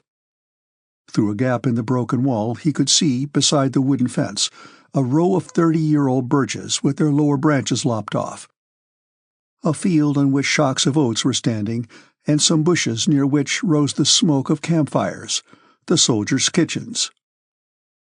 Narrow and burdensome and useless to anyone, as his life now seemed to him, Prince Andrew on the eve of battle felt agitated and irritable as he had done 7 years before at Austerlitz. He had received and given the orders for next day's battle and had nothing more to do. But his thoughts, the simplest, clearest, and therefore most terrible thoughts, would give him no peace. He knew that tomorrow's battle would be the most terrible of all he had taken part in, and for the first time in his life the possibility of death presented itself to him, not in relation to any worldly matter or with reference to its effect on others, but simply in relation to himself, to his own soul, vividly, plainly, terribly, and almost as a certainty.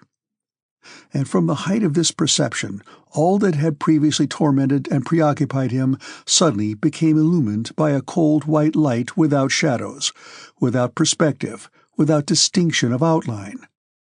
All life appeared to him like magic lantern pictures at which he had long been gazing by artificial light through a glass. Now he suddenly saw those badly daubed pictures in clear daylight and without a glass. Yes, there they are, those false images that agitated, enraptured, and tormented me, said he to himself, passing in review the principal pictures of the magic lantern of life, and regarding them now in the cold white daylight of his clear perception of death. There they are, those rudely painted figures that once seemed splendid and mysterious. Glory, the good of society, love of a woman, the fatherland itself. How important these pictures appeared to me, with what profound meaning they seemed to be filled. And it is all so simple, pale, and crude in the cold white light of this morning which I feel is dawning for me. The great sorrows of his life held his attention in particular: his love for a woman, his father's death, and the French invasion which had overrun half Russia. Love. That little girl who seemed to me brimming over with mystic forces. Yes, indeed, I loved her. I made romantic plans of love and happiness with her. Oh, what a boy I was, he said aloud bitterly. Ah, me. I believed in some ideal love which was to keep her faithful to me for the whole year of my absence. Like the gentle dove in the fable, she was to pine apart from me.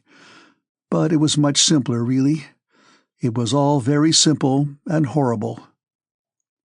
When my father built Bald Hills, he thought the place was his land, his air, his peasants. But Napoleon came and swept him aside, unconscious of his existence, as he might brush a chip from his path, and his Bald Hills and his whole life fell to pieces. Princess Mary says it is a trial sent from above. What is the trial for, when he is not here and will never return? He is not here. For whom, then, is the trial intended? The fatherland, the destruction of Moscow. And tomorrow I shall be killed. Perhaps not even by a Frenchman, but by one of our own men. By a soldier discharging a musket close to my ear, as one of them did yesterday. And the French will come and take me by head and heels and fling me into a hole that I may not stink under their noses. And new conditions of life will arise, which will seem quite ordinary to others, and about which I shall know nothing. I shall not exist. He looked at the row of birches shining in the sunshine, with their motionless green and yellow foliage and white bark. To die, to be killed tomorrow, that I should not exist, that all this should still be, but no me. And the birches with their light and shade, the curly clouds, the smoke of the campfires, and all that was around him changed, and seemed terrible and menacing. A cold shiver ran down his spine. He rose quickly, went out of the shed, and began to walk about. After he had returned, voices were heard outside the shed. "Who's that?" he cried. The red-nosed Captain Timokhin, formerly Dólokhov's squadron commander, but now, from lack of officers, a battalion commander, shyly entered the shed, followed by an adjutant and the regimental paymaster. Prince Andrew rose hastily, listened to the business they had come about, gave them some further instructions, and was about to dismiss them, when he heard a familiar lisping voice behind the shed. "Devil take it," said the voice of a man stumbling over something. Prince Andrew looked out of the shed and saw Pierre, who had tripped over a pole on the ground and had nearly fallen, coming his way. It was unpleasant to Prince Andrew to meet people of his own set in general, and Pierre especially, for he reminded him of all the painful moments of his last visit to Moscow. "You? What a surprise," said he. "What brings you here? This is unexpected." As he said this, his eyes and face expressed more than coldness. They expressed hostility, which Pierre noticed at once. He had approached the shed full of animation, but on seeing Prince Andrew's face he felt constrained and ill at ease. "I have come, simply, come. It interests me," said Pierre, who had so often that day senselessly repeated that word interesting. "I wish to see the battle." "Oh, yes. And what do the Masonic brothers say about war? How would they stop it?" said Prince Andrew sarcastically. "Well, and how's Moscow? And my people? Have they reached Moscow at last?" he asked seriously. "Yes, they have. Julie Drubetskaya told me so. I went to see them, but missed them. They have gone to your estate near Moscow." Chapter 25. The officers were about to take leave, but Prince Andrew, apparently reluctant to be left alone with his friend, asked them to stay and have tea. Seats were brought in, and so was the tea. The officers gazed with surprise at Pierre's huge, stout figure, and listened to his talk of Moscow and the position of our army, round which he had ridden. Prince Andrew remained silent, and his expression was so forbidding that Pierre addressed his remarks chiefly to the good-natured battalion commander. "So you understand the whole position of our troops?" Prince Andrew interrupted him. "Yes, that is, how do you mean?" said Pierre. "Not being a military man, I can't say I have understood it fully, but I understand the general position." "Well, then, you know more than anyone else, be it who it may," said Prince Andrew. "Oh," said Pierre, looking over his spectacles in perplexity at Prince Andrew. "Well, and what do you think of Kutuzov's appointment?" he asked. "I was very glad of his appointment, that's all I know," replied Prince Andrew. "And tell me your opinion of Barclay de Tolly. In Moscow they are saying heaven knows what about him. What do you think of him?" "Ask them," replied Prince Andrew, indicating the officers. Pierre looked at Timokhin with the condescendingly interrogative smile with which everybody involuntarily addressed that officer. "We see light again, since his Serenity has been appointed, Your Excellency," said Timokhin timidly, and continually turning to glance at his colonel. "Why so?" asked Pierre. "Well, to mention only firewood and fodder, let me inform you. Why, when we were retreating from Svetsiani, we dare not touch a stick or a wisp of hay or anything. You see, we were going away, so he would get it all. Wasn't it so, Your Excellency?" And again Timokhin turned to the prince. "But we daren't. In our regiment, 2 officers were court-martialed for that kind of thing. But when His Serenity took command, everything became straightforward. Now we see light." "Then why was it forbidden?" Timokhin looked about in confusion, not knowing what or how to answer such a question. Pierre put the same question to Prince Andrew. "Why, so as not to lay waste the country we were abandoning to the enemy," said Prince Andrew with venomous irony. "It is very sound. One can't permit the land to be pillaged and accustom the troops to marauding. At Smolensk, too, he judged correctly that the French might outflank us, as they had larger forces." "But he could not understand this!" cried Prince Andrew in a shrill voice that seemed to escape him involuntarily. "He could not understand that there, for the first time, we were fighting for Russian soil, and that there was a spirit in the men such as I had never seen before, that we had held the French for 2 days, and that success had increased our strength tenfold. He ordered us to retreat, and all our efforts and losses went for nothing. He had no thought of betraying us. He tried to do the best he could. He thought out everything, and that is why he is unsuitable." "He is unsuitable now, just because he plans out everything very thoroughly and accurately, as every German has to. How can I explain?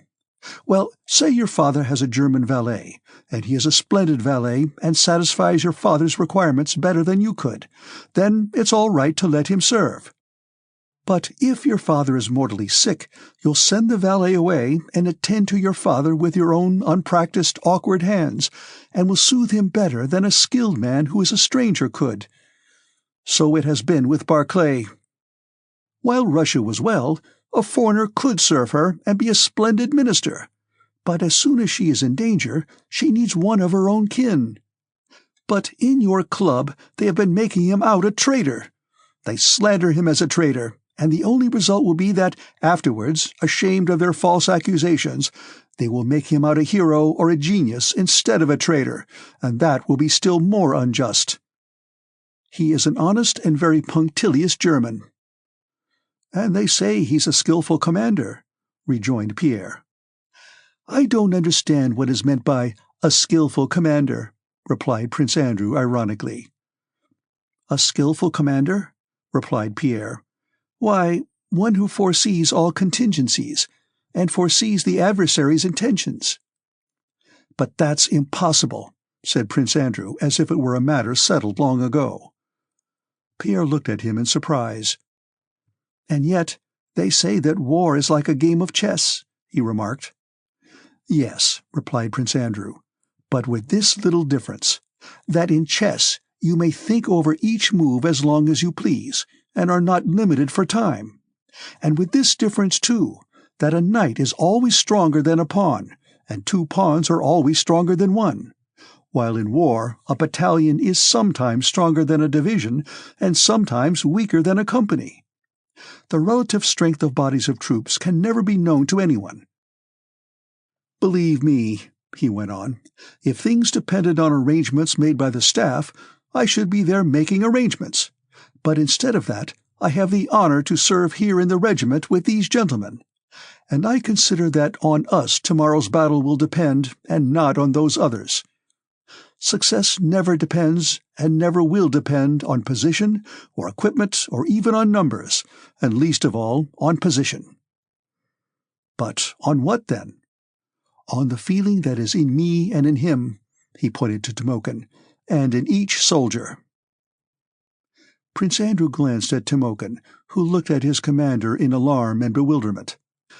In contrast to his former reticent taciturnity, Prince Andrew now seemed excited. He could apparently not refrain from expressing the thoughts that had suddenly occurred to him.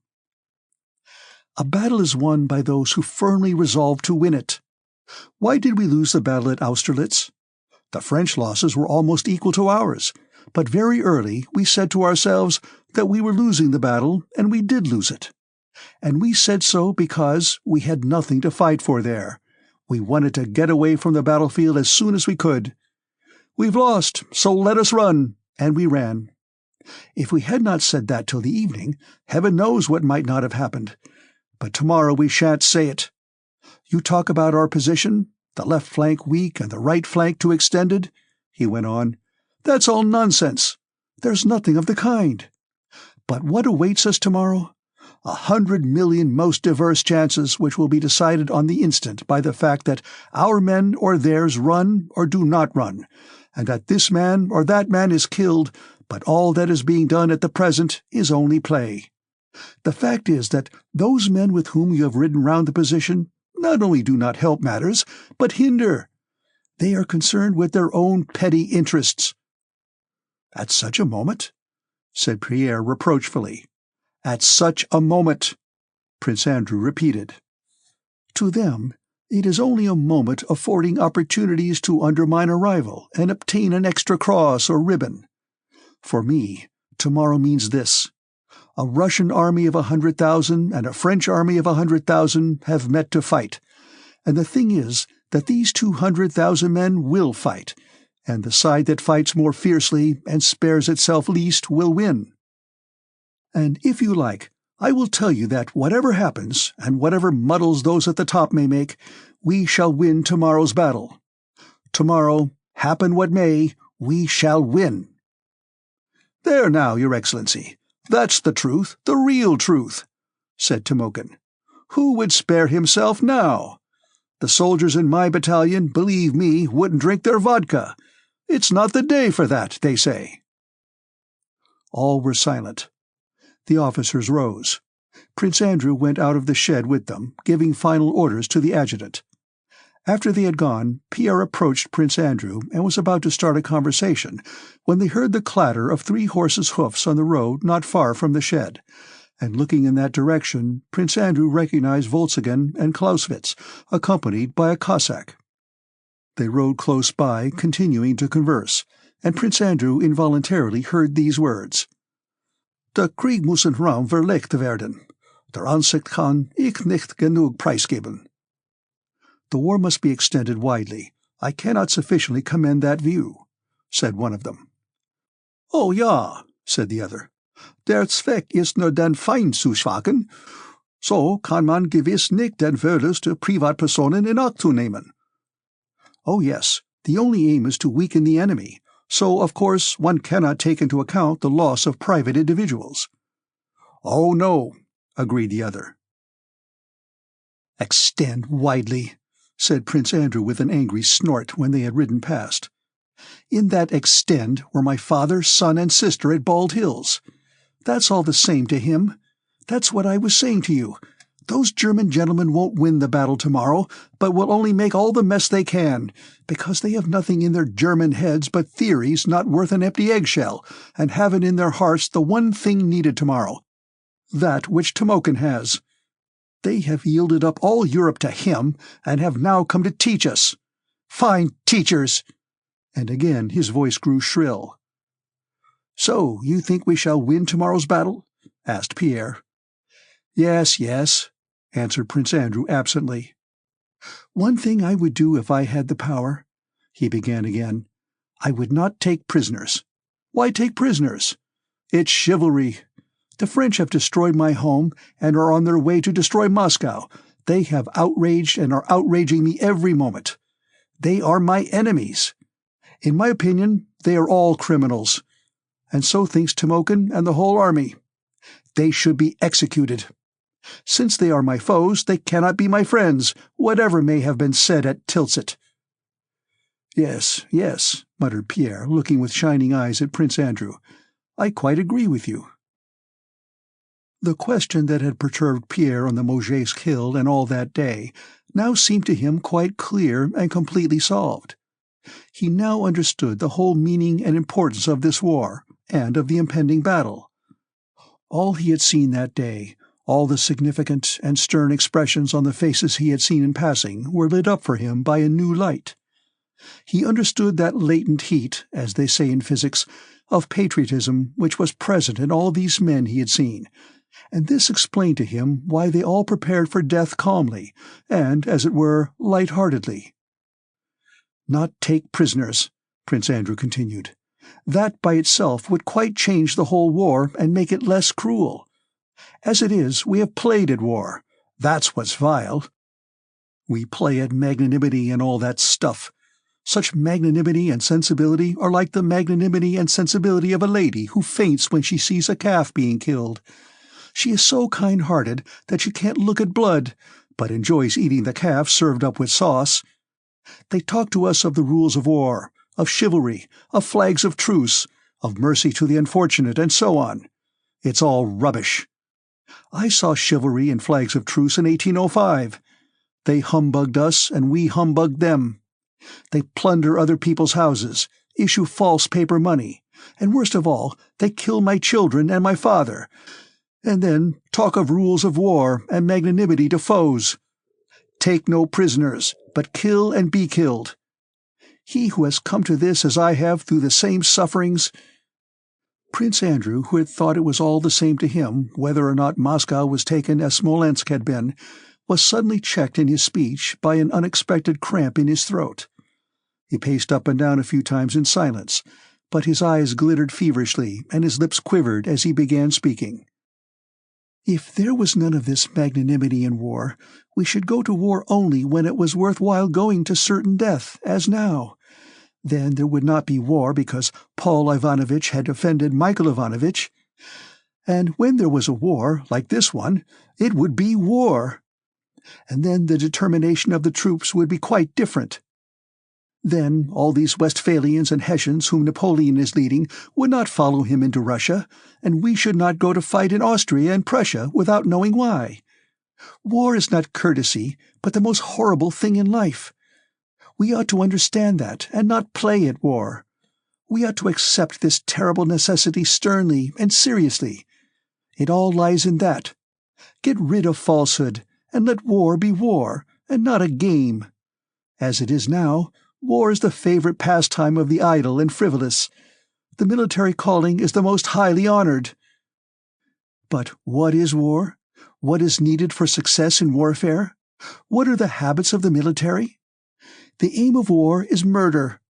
The methods of war are spying, treachery, and their encouragement, the ruin of a country's inhabitants, robbing them or stealing to provision the army, and fraud and falsehood termed military craft. The habits of the military class are the absence of freedom, that is, discipline, idleness, ignorance, cruelty, debauchery, and drunkenness. And in spite of all this, it is the highest class, respected by everyone. All the kings, except the Chinese, wear military uniforms, and he who kills most people receives the highest rewards. They meet, as we shall meet tomorrow, to murder one another. They kill and maim tens of thousands, and then have thanksgiving services for having killed so many people. They even exaggerate the number, and they announce a victory, supposing that the more people they have killed, the greater their achievement. How does God above look at them and hear them?" exclaimed Prince Andrew in a shrill, piercing voice. "Ah, my friend, it has of late become hard for me to live. I see that I have begun to understand too much, and it doesn't do for man to taste of the tree of knowledge of good and evil. Ah, well, it's not for long," he added. However, you're sleepy, and it's time for me to sleep. Go back to Gorky," said Prince Andrew suddenly. "Oh, no," Pierre replied, looking at Prince Andrew with frightened, compassionate eyes. "Go, go! Before a battle, one must have one's sleep out," repeated Prince Andrew. He came quickly up to Pierre and embraced and kissed him. "Goodbye! Be off!" he shouted. "Whether we meet again or not," and turning away hurriedly, he entered the shed. It was already dark, and Pierre could not make out whether the expression of Prince Andrew's face was angry or tender. For some time he stood in silence, considering whether he should follow him or go away. "No, he does not want it," Pierre concluded. "And I know that this is our last meeting." He sighed deeply and rode back to Gorky. On re-entering the shed, Prince Andrew lay down on a rug, but he could not sleep. He closed his eyes. One picture succeeded another in his imagination. On one of them he dwelt long and joyfully. He vividly recalled an evening in Petersburg. Natasha, with animated and excited face, was telling him how she had gone to look for mushrooms the previous summer and had lost her way in the big forest. She incoherently described the depths of the forest, her feelings, and a talk with a beekeeper she met, and constantly interrupted her story to say, "No, I can't. I'm not telling it right. No, you don't understand," though he encouraged her by saying that he did understand, and he really had understood all she wanted to say. But Natasha was not satisfied with her own words. She felt that they did not convey the passionately poetic feeling she had experienced that day and wished to convey. "He was such a delightful old man, and it was so dark in the forest, and he had such kind— No, I can't describe it," she had said, flushed and excited. Prince Andrew smiled now, the same happy smile as then, when he had looked into her eyes. "I understood her," he thought. "I not only understood her, but it was just that inner spiritual force, that sincerity, that frankness of soul, that very soul of hers which seemed to be fettered by her body. It was that soul I loved in her, loved so strongly and happily." And suddenly he remembered how his love had ended. He did not need anything of that kind. He neither saw nor understood anything of the sort. He only saw in her a pretty and fresh young girl, with whom he did not deign to unite his fate. And he is still alive and gay. Prince Andrew jumped up as if someone had burned him, and again began pacing up and down in front of the shed. Chapter 26. On August 25th, the eve of the Battle of Borodino, Monsieur de Beausset, prefect of the French Emperor's palace, arrived at Napoleon's quarters at Valluevo with Colonel Favier, the former from Paris and the latter from Madrid. Donning his court uniform, Monsieur de Beausset ordered a box he had brought for the Emperor to be carried before him, and entered the first compartment of Napoleon's tent, where he began opening the box while conversing with Napoleon's aides-de-camp who surrounded him. Favier, not entering the tent, remained at the entrance talking to some generals of his acquaintance. The Emperor Napoleon had not yet left his bedroom and was finishing his toilette. Slightly snorting and grunting, he presented now his back and now his plump hairy chest to the brush with which his valet was rubbing him down. Another valet, with his finger over the mouth of a bottle, was sprinkling eau de cologne on the Emperor's pampered body, with an expression which seemed to say that he alone knew where and how much eau de cologne should be sprinkled. Napoleon's short hair was wet and matted on the forehead, but his face, though puffy and yellow, expressed physical satisfaction. "Go on, harder, go on," he muttered to the valet who was rubbing him, slightly twitching and grunting.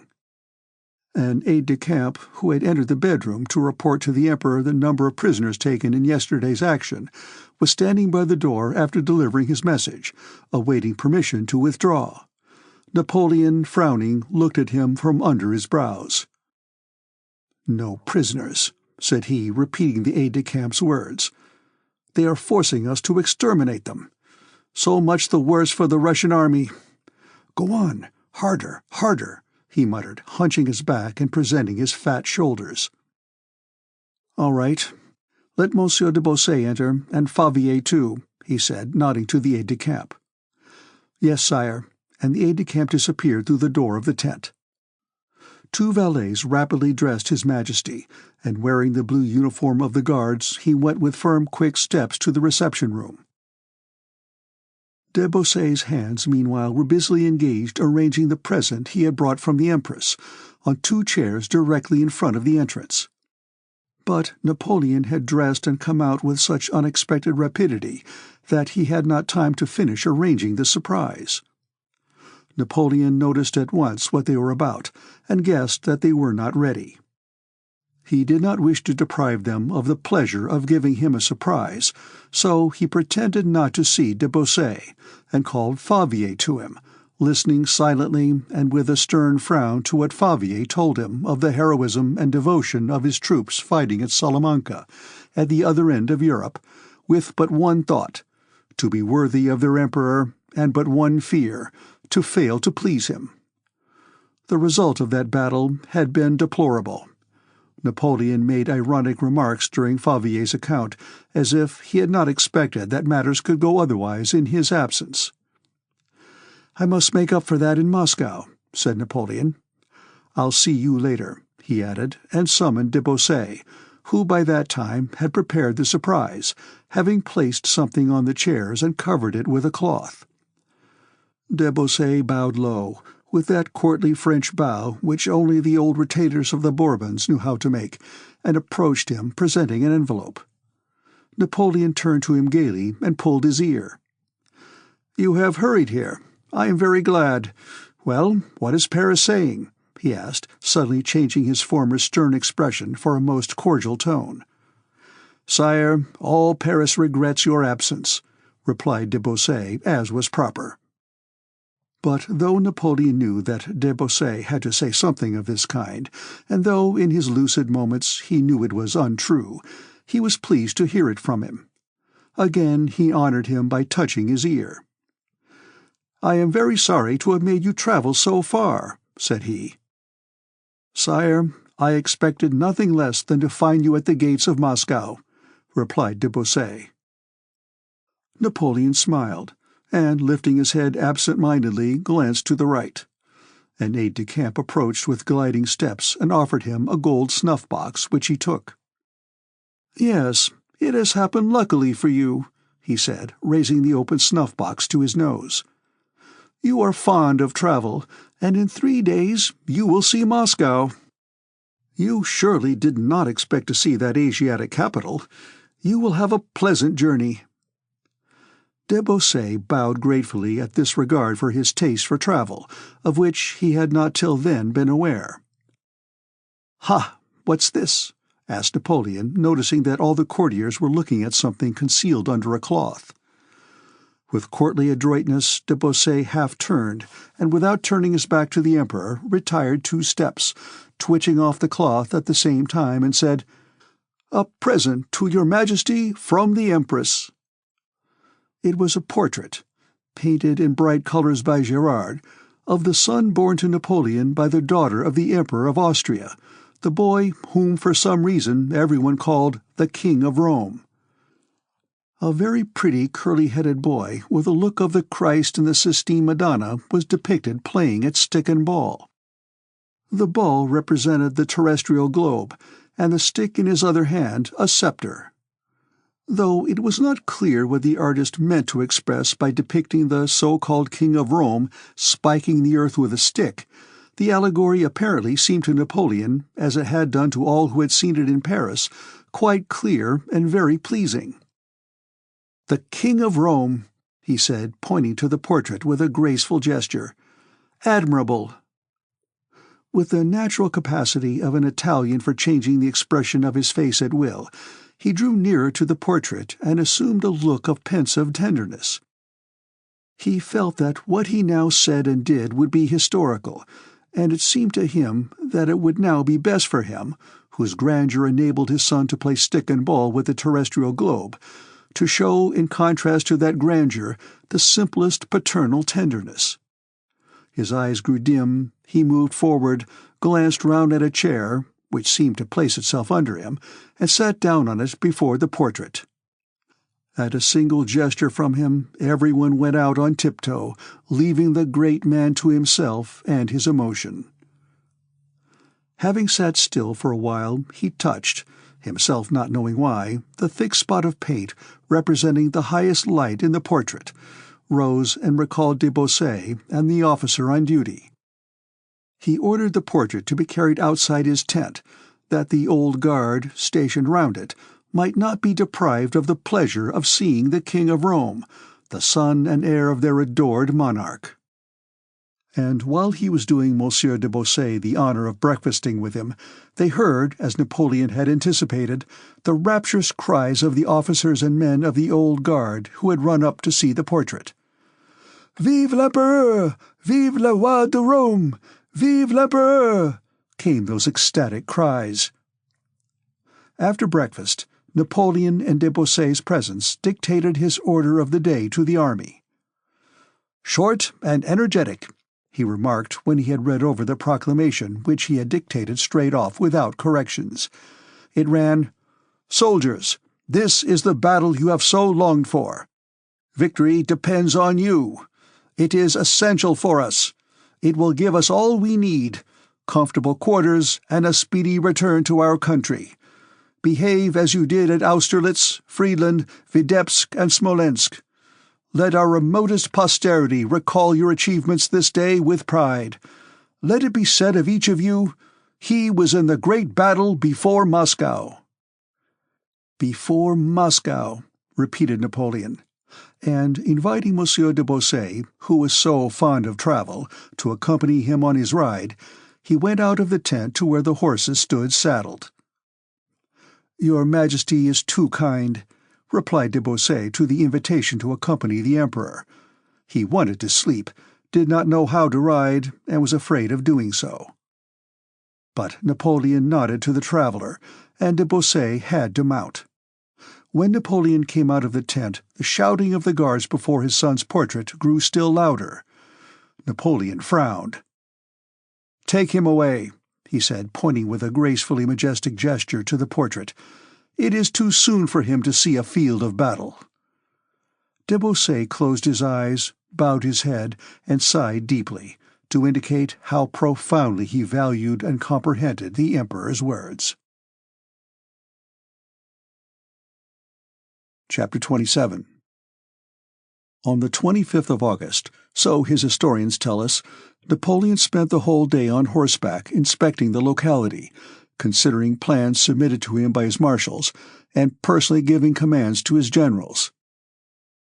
The original line of the Russian forces along the river Kolocha had been dislocated by the capture of the Shevardino redoubt on the 24th, and part of the line, the left flank, had been drawn back.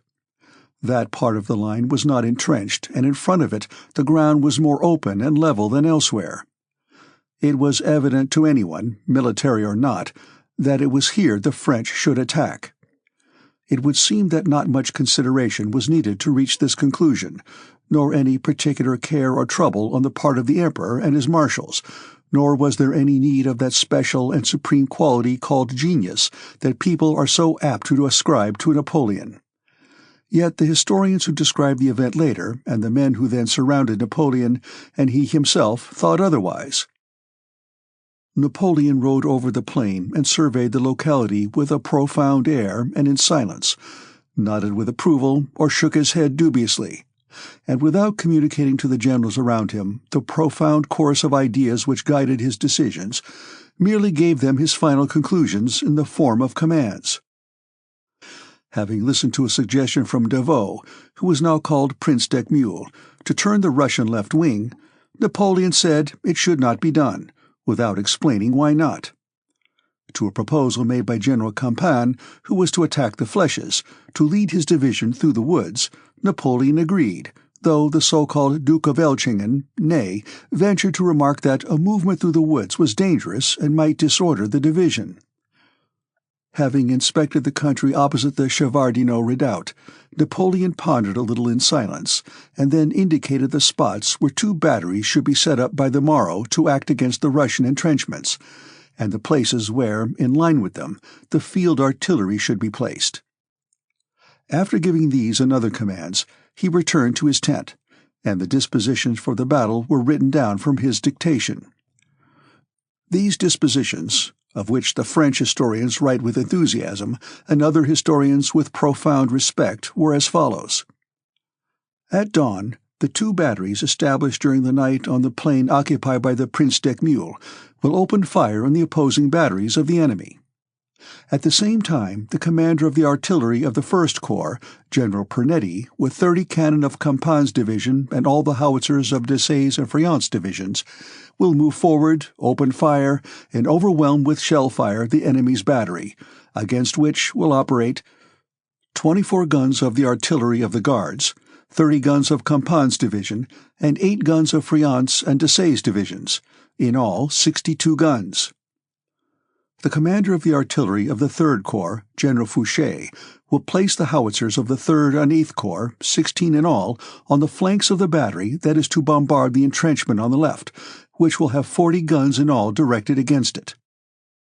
General Sorbier must be ready at the first order to advance with all the howitzers of the Guards' artillery against either one or other of the entrenchments. During the cannonade, Prince Poniatowski is to advance through the wood on the village and turn the enemy's position. General Campan will move through the wood to seize the first fortification. After the advance has begun in this manner, orders will be given in accordance with the enemy's movements. The cannonade on the left flank will begin as soon as the guns of the right wing are heard. The sharpshooters of Moran's division and of the Vice-King's division will open a heavy fire on seeing the attack commence on the right wing. The Vice-King will occupy the village and cross by its 3 bridges, advancing to the same heights as Moran's and Gibar's divisions, which, under his leadership, will be directed against the redoubt and come into line with the rest of the forces. All this must be done in good order. Le tout se fera avec ordre et méthode, as far as possible retaining troops in reserve. The Imperial Camp near Mozhaisk, September 6, 1812. These dispositions, which are very obscure and confused if one allows oneself to regard the arrangements with that religious awe of his genius, related to Napoleon's orders to deal with 4 points, 4 different orders. Not one of these was or could be carried out. In the disposition, it was said first that the batteries placed on the spot chosen by Napoleon, with the guns of Pernetti and Fouché, which were to come in line with them, 102 guns in all, were to open fire and shower shells on the Russian flèches and redoubts.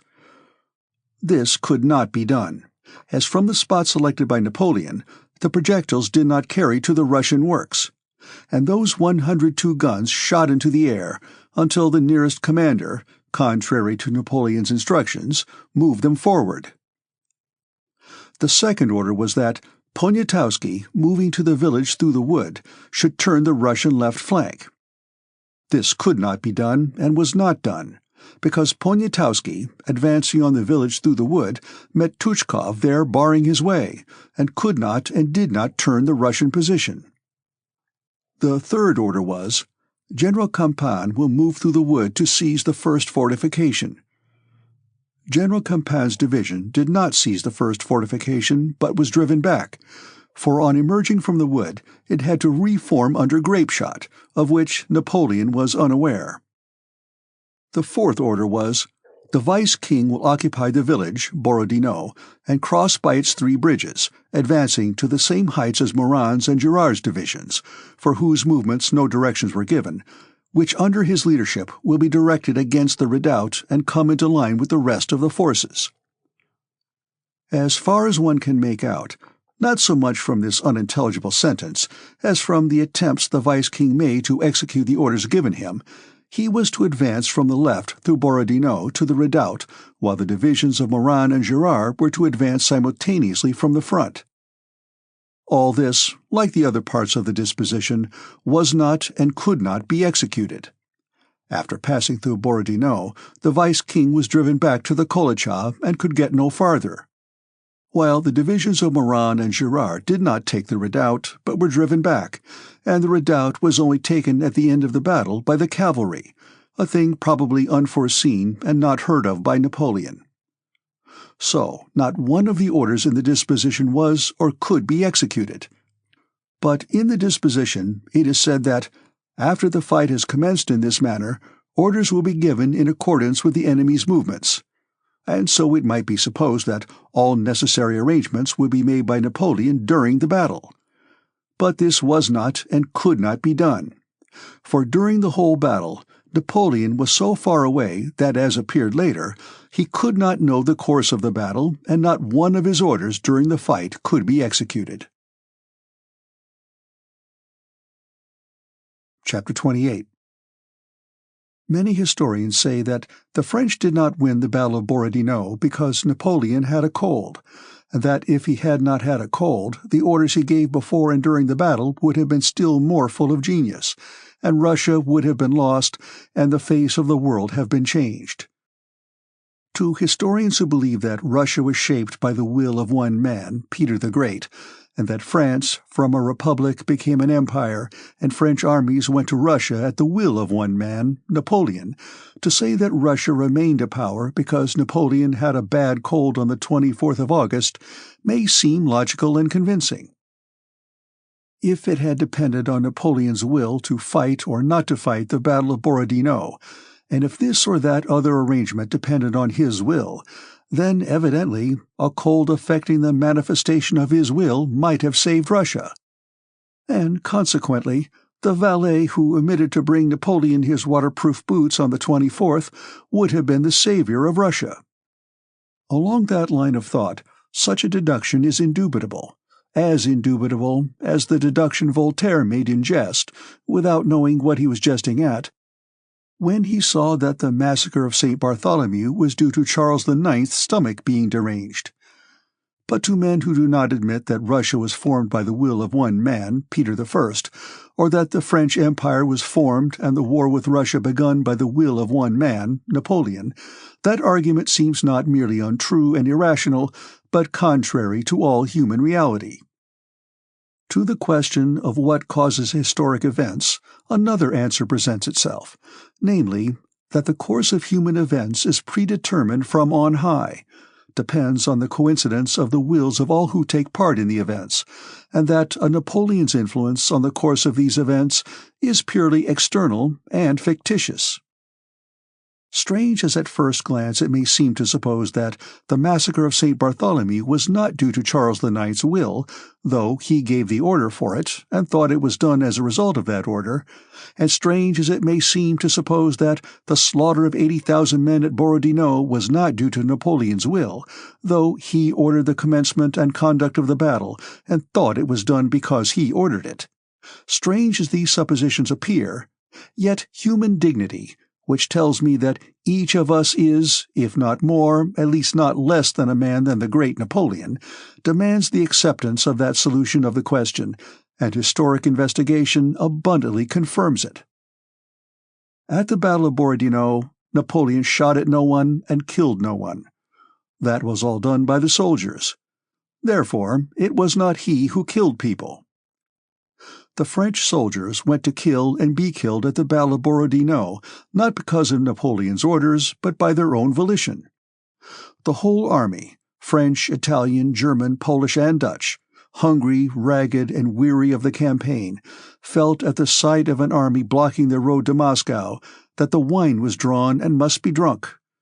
Had Napoleon then forbidden them to fight the Russians, they would have killed him, and have proceeded to fight the Russians because it was inevitable.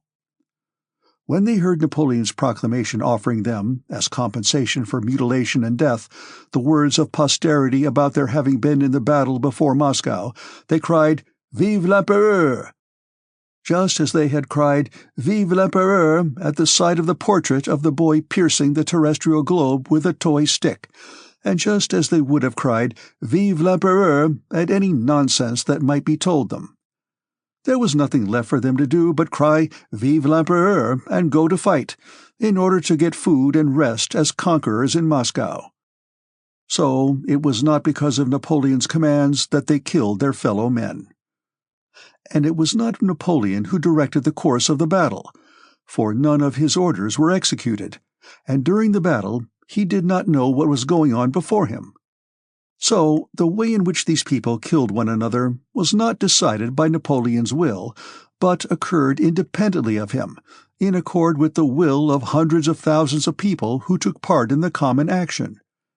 It only seemed to Napoleon that it all took place by his will.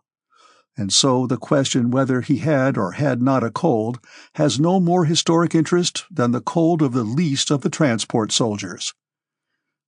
Moreover, the assertion made by various writers that his cold was the cause of his dispositions not being as well planned as on former occasions, and of his orders during the battle not being as good as previously, is quite baseless, which again shows that Napoleon's cold on the 26th of August was unimportant. The dispositions cited above are not at all worse, but are even better than previous dispositions by which he had won victories. His pseudo-orders during the battle were also no worse than formerly, but much the same as usual. These dispositions and orders only seem worse than previous ones because the Battle of Borodino was the first Napoleon did not win. The profoundest and most excellent dispositions and orders seem very bad, and every learned militarist criticizes them with looks of importance when they relate to a battle that has been lost. And the very worst dispositions and orders seem very good, and serious people fill whole volumes to demonstrate their merits when they relate to a battle that has been won. The dispositions drawn up by Weyrother for the Battle of Austerlitz were a model of perfection for that kind of composition, but still they were criticized for their very perfection, for their excessive minuteness. Napoleon, at the Battle of Borodino, fulfilled his office as representative of authority as well as, and even better than, at other battles. He did nothing harmful to the progress of the battle. He inclined to the most reasonable opinions. He made no confusion, did not contradict himself, did not get frightened or run away from the field of battle, but with his great tact and military experience carried out his role of appearing to command, calmly and with dignity. Chapter 29. On returning from a second inspection of the lines, Napoleon remarked, "The chessmen are set up. The game will begin tomorrow." Having ordered punch and summoned de Beausset, he began to talk to him about Paris, and about some changes he meant to make in the Emperor's household, surprising the prefect by his memory of minute details relating to the court. He showed an interest in trifles, joked about de Beausset's love of travel, and chatted carelessly, as a famous, self-confident surgeon who knows his job does, when turning up his sleeves and putting on his apron while a patient is being strapped to the operating table. "The matter is in my hands, and is clear and definite in my head. When the time comes to set to work, I shall do it as no one else could, but now I can jest, and the more I jest and the calmer I am, the more tranquil and confident you ought to be, and the more amazed at my genius." Having finished his second glass of punch, Napoleon went to rest before the serious business which he considered awaited him next day. He was so much interested in that task that he was unable to sleep, and in spite of his cold, which had grown worse from the dampness of the evening, he went into the large division of the tent at 3 o'clock in the morning, loudly blowing his nose. He asked whether the Russians had not withdrawn, and was told that the enemy's fires were still in the same places. He nodded approval. The adjutant in attendance came into the tent. "Well, Rapp, do you think we shall do good business today?" Napoleon asked him. "Without a doubt, sire," replied Rapp. Napoleon looked at him. "Do you remember, sire, what you did me the honor to say at Smolensk?" continued Rapp. "The wine is drawn and must be drunk." Napoleon frowned and sat silent for a long time, leaning his head on his hand. "This poor army," he suddenly remarked. "It has diminished greatly since Smolensk. Fortune is frankly a courtesan, Rapp. I have always said so, and I am beginning to experience it. But the Guards, Rapp, "The guards are intact?" he remarked interrogatively. "Yes, sire," replied Rapp. Napoleon took a lozenge, put it in his mouth, and glanced at his watch. He was not sleepy, and it was still not nearly morning. It was impossible to give further orders for the sake of killing time, for the orders had all been given and were now being executed. "Have the biscuits and rice been served out to the regiments of the guards?" asked Napoleon sternly. "Yes, sire." "The rice too?" Rapp replied that he had given the Emperor's order about the rice, but Napoleon shook his head in dissatisfaction as if not believing that his order had been executed. An attendant came in with punch. Napoleon ordered another glass to be brought for Rapp, and silently sipped his own. "I have neither taste nor smell," he remarked, sniffing at his glass. "This cold is tiresome. They talk about medicine. What is the good of medicine when it can't cure a cold? Corvisar gave me these lozenges, but they don't help at all. What can doctors cure? One can't cure anything. Our body is a machine for living. It is organized for that. It is its nature. Let life go on in it unhindered, and let it defend itself. It will do more than if you paralyze it by encumbering it with remedies. Our body is like a perfect watch that should go for a certain time. The watchmaker cannot open it, he can only adjust it by fumbling, and that blindfold. Yes, our body is just a machine for living, that is all." And having entered on the path of definition, of which he was fond, Napoleon suddenly and unexpectedly gave a new one. "Do you know, Rapp, what military art is?" asked he. "It is the art of being stronger than the enemy at a given moment. That's all." Rapp made no reply. "Tomorrow we shall have to deal with Kutuzov," said Napoleon. "We shall see. Do you remember at Braunau he commanded an army for 3 weeks and did not once mount a horse to inspect his entrenchments? We shall see."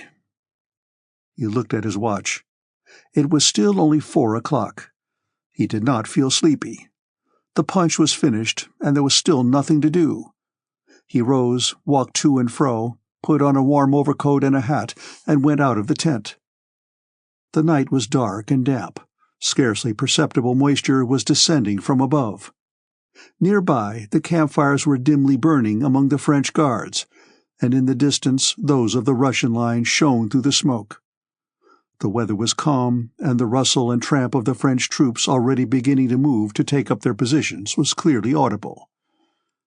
Napoleon walked about in front of his tent, looked at the fires, and listened to these sounds, and as he was passing a tall guardsman in a shaggy cap, who was standing sentinel before his tent and had drawn himself up like a black pillar at sight of the Emperor, Napoleon stopped in front of him. "What year did you enter the service?" he asked with that affectation of military bluntness and geniality with which he always addressed the soldiers. The man answered the question. "Ah, one of the old ones. Has your regiment had its rice?" "It has, Your Majesty." Napoleon nodded and walked away. At 5:30, Napoleon rode to the village of Shevardino. It was growing light, the sky was clearing, only a single cloud lay in the east. The abandoned campfires were burning themselves out in the faint morning light. On the right, a single deep report of a cannon resounded and died away in the prevailing silence. Some minutes passed. A second and a third report shook the air. Then a fourth and a fifth boomed solemnly nearby on the right. The first shots had not yet ceased to reverberate before others rang out, and yet more were heard mingling with and overtaking one another. Napoleon with his suite rode up to the Shevardino redoubt, where he dismounted. The game had begun. Chapter 30. On returning to Gorky after having seen Prince Andrew, Pierre ordered his groom to get the horses ready and to call him early in the morning, and then immediately fell asleep behind a partition in a corner Boris had given up to him. Before he was thoroughly awake next morning, everybody had already left the hut. The panes were rattling in the little windows, and his groom was shaking him. "Your Excellency! Your Excellency! Your Excellency!" he kept repeating pertinaciously while he shook Pierre by the shoulder without looking at him, having apparently lost hope of getting him to wake up. "What? Has it begun? Is it time?" Pierre asked, waking up. "Hear the firing," said the groom, a discharged soldier. "All the gentlemen have gone out, and His Serene Highness himself rode past long ago." Pierre dressed hastily and ran out to the porch. Outside all was bright, fresh, dewy, and cheerful. The sun, just bursting forth from behind a cloud that had concealed it, was shining, with rays still half broken by the clouds, over the roofs of the street opposite, on the dew-besprinkled dust of the road, on the walls of the houses, on the windows, the fence, and on Pierre's horses standing before the hut. The roar of guns sounded more distinct outside. An adjutant accompanied by a Cossack passed by at a sharp trot. "It's time, Count, it's time!" cried the adjutant. Telling the groom to follow him with the horses, Pierre went down the street to the knoll from which he had looked at the field of battle the day before. A crowd of military men was assembled there. Members of the staff could be heard conversing in French, and Kutuzov's grey head in a white cap with a red band was visible, his grey nape sunk between his shoulders. He was looking through a field-glass down the high road before him. Mounting the steps to the knoll, Pierre looked at the scene before him, spellbound by beauty. It was the same panorama he had admired from that spot the day before, but now the whole place was full of troops, and covered by smoke clouds from the guns, and the slanting rays of the bright sun, rising slightly to the left behind Pierre, cast upon it through the clear morning air penetrating streaks of rosy, golden-tinted light and long dark shadows. The forest at the farthest extremity of the panorama seemed carved in some precious stone of a yellowish-green color. Its undulating outline was silhouetted against the horizon, and was pierced beyond Valuevo by the Smolensk highroad crowded with troops. Nearer at hand glittered golden cornfields interspersed with copses. There were troops to be seen everywhere, in front and to the right and left. All this was vivid, majestic, and unexpected. But what impressed Pierre most of all was the view of the battlefield itself, of Borodino and the hollows on both sides of the Kolocha. Above the Kolocha, in Borodino, and on both sides of it, especially to the left where the Voyna flowing between its marshy banks falls into the Kolocha, a mist had spread which seemed to melt, to dissolve, and to become translucent when the brilliant sun appeared and magically colored and outlined everything. The smoke of the guns mingled with this mist, and over the whole expanse and through that mist the rays of the morning sun were reflected, flashing back like lightning from the water, from the dew and from the bayonets of the troops crowded together by the river banks and in Borodino.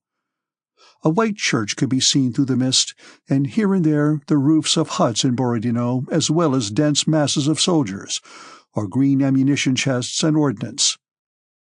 All this moved, or seemed to move, as the smoke and mist spread out over the whole space.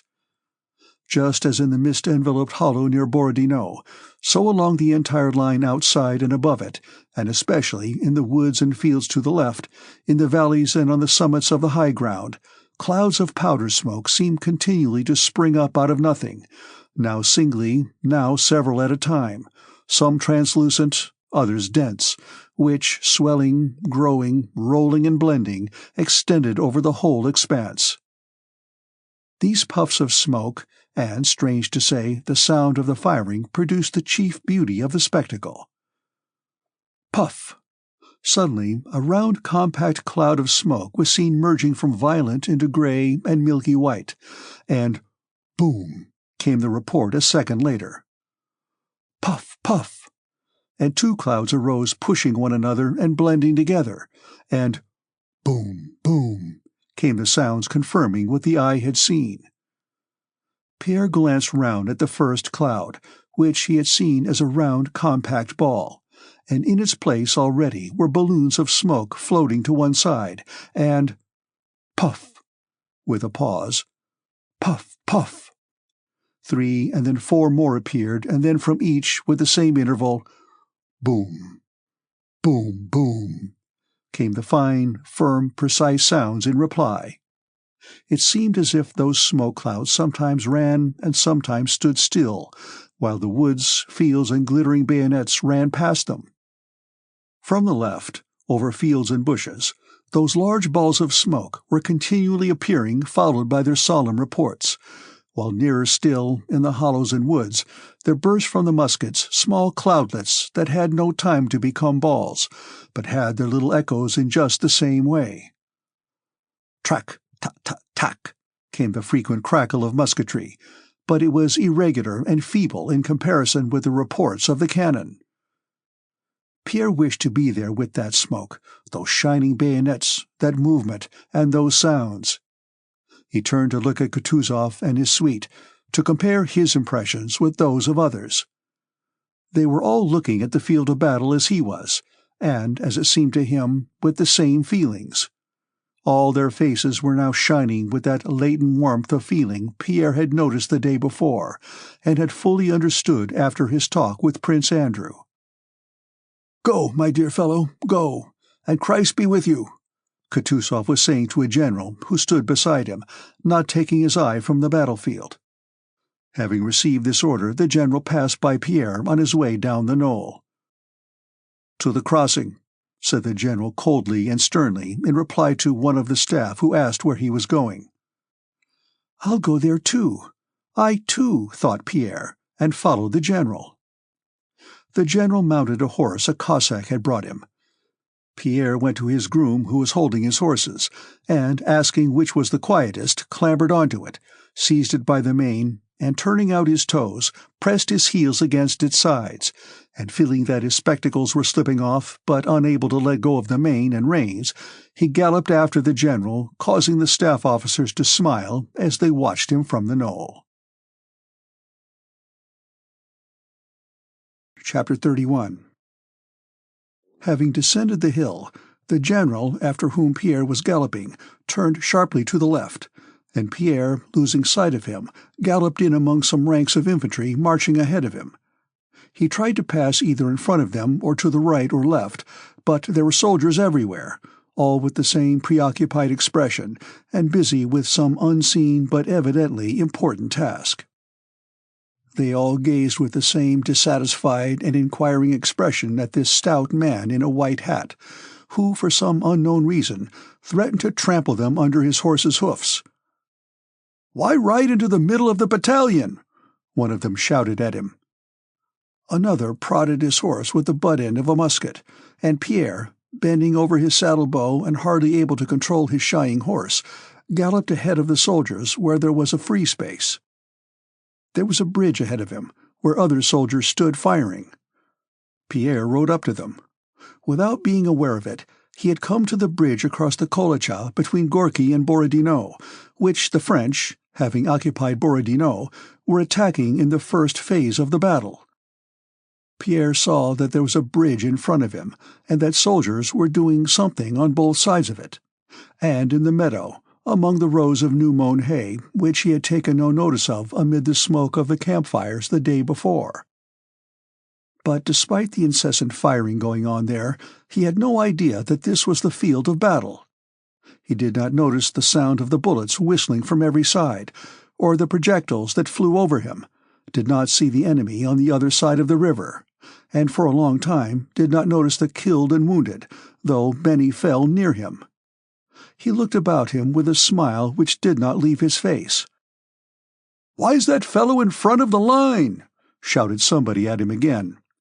"To the left! Keep to the right!" the men shouted to him. Pierre went to the right, and unexpectedly encountered one of Raevsky's adjutants whom he knew.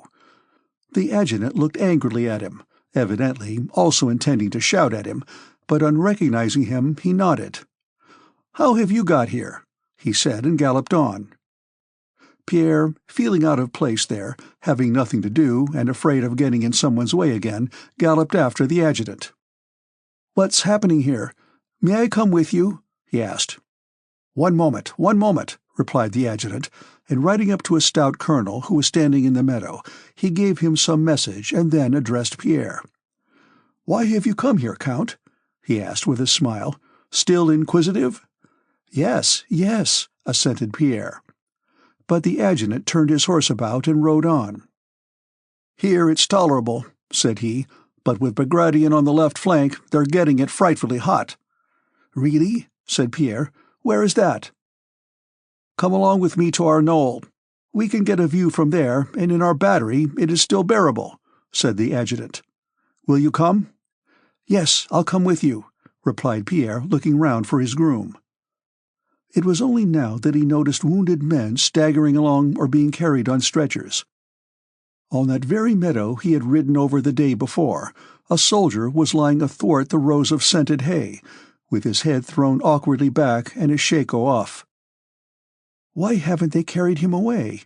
Pierre was about to ask, but seeing the stern expression of the adjutant, who was also looking that way, he checked himself. Pierre did not find his groom, and rode along the hollow with the adjutant to Raevski's redoubt. His horse lagged behind the adjutant's and jolted him at every step. "You don't seem to be used to riding, Count," remarked the adjutant. "No, it's not that, but her action seems so jerky," said Pierre in a puzzled tone. "Why, she's wounded," said the adjutant. "In the off foreleg above the knee. A bullet, no doubt. I congratulate you, Count, on your baptism of fire." Having ridden in the smoke past the Sixth Corps, behind the artillery which had been moved forward and was in action, deafening them with the noise of firing, they came to a small wood. There it was cool and quiet, with a scent of autumn. Pierre and the adjutant dismounted and walked up the hill on foot. "Is the general here?" asked the adjutant on reaching the knoll. "He was here a minute ago, but has just gone that way," someone told him, pointing to the right. The adjutant looked at Pierre as if puzzled what to do with him now. "Don't trouble about me," said Pierre. "I'll go up onto the knoll if I may." "Yes, do. You'll see everything from there, and it's less dangerous, and I'll come for you." Pierre went to the battery, and the adjutant rode on. They did not meet again, and only much later did Pierre learn that he lost an arm that day. The knoll to which Pierre ascended was that famous one, afterwards known to the Russians as the Knoll Battery, or Raevski's Redoubt, and to the French as La Grande Redoute, La Fatale Redoute, La Redoute du Centre, around which tens of thousands fell, and which the French regarded as the key to the whole position.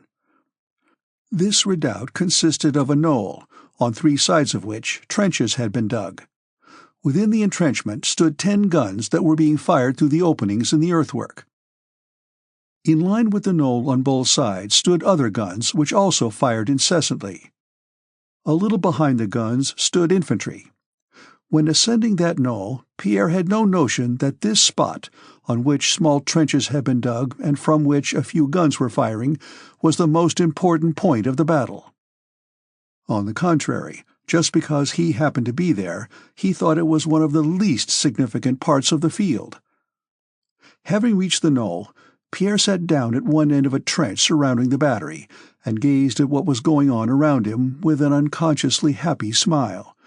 Occasionally he rose and walked about the battery, still with that same smile, trying not to obstruct the soldiers who were loading, hauling the guns, and continually running past him with bags and charges.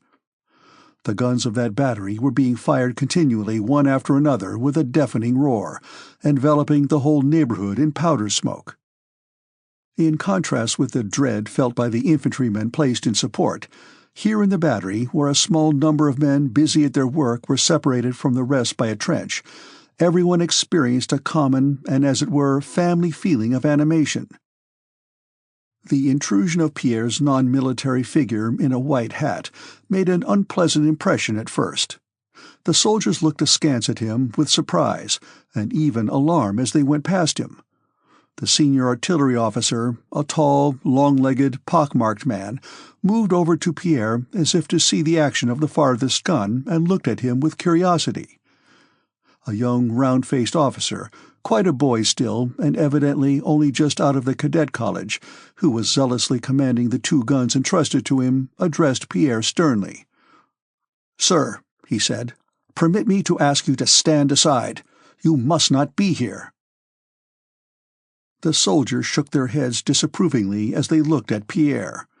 But when they had convinced themselves that this man in the white hat was doing no harm, but either sat quietly on the slope of the trench with a shy smile, or politely making way for the soldiers, paced up and down the battery under fire as calmly as if he were on a boulevard, their feeling of hostile distrust gradually began to change into a kindly and bantering sympathy, such as soldiers feel for their dogs, cocks, goats, and in general for the animals that live with the regiment. The men soon accepted Pierre into their family, adopted him, gave him a nickname, our gentleman, and made kindly fun of him among themselves. A shell tore up the earth 2 paces from Pierre, and he looked around with a smile as he brushed from his clothes some earth it had thrown up. "And how's it you're not afraid, sir? Really now?" a red-faced, broad-shouldered soldier asked Pierre, with a grin that disclosed a set of sound white teeth. "Are you afraid, then?" said Pierre. "What else do you expect?" answered the soldier. "She has no mercy, you know. When she comes spluttering down, out go your innards. One can't help being afraid," he said, laughing. Several of the men, with bright, kindly faces, stopped beside Pierre. They seemed not to have expected him to talk like anybody else, and the discovery that he did so delighted them. "It's the business of us soldiers, but in a gentleman it's wonderful. There's a gentleman for you." "To your places!" cried the young officer to the men gathered round Pierre. The young officer was evidently exercising his duties for the first or second time, and therefore treated both his superiors and the men with great precision and formality.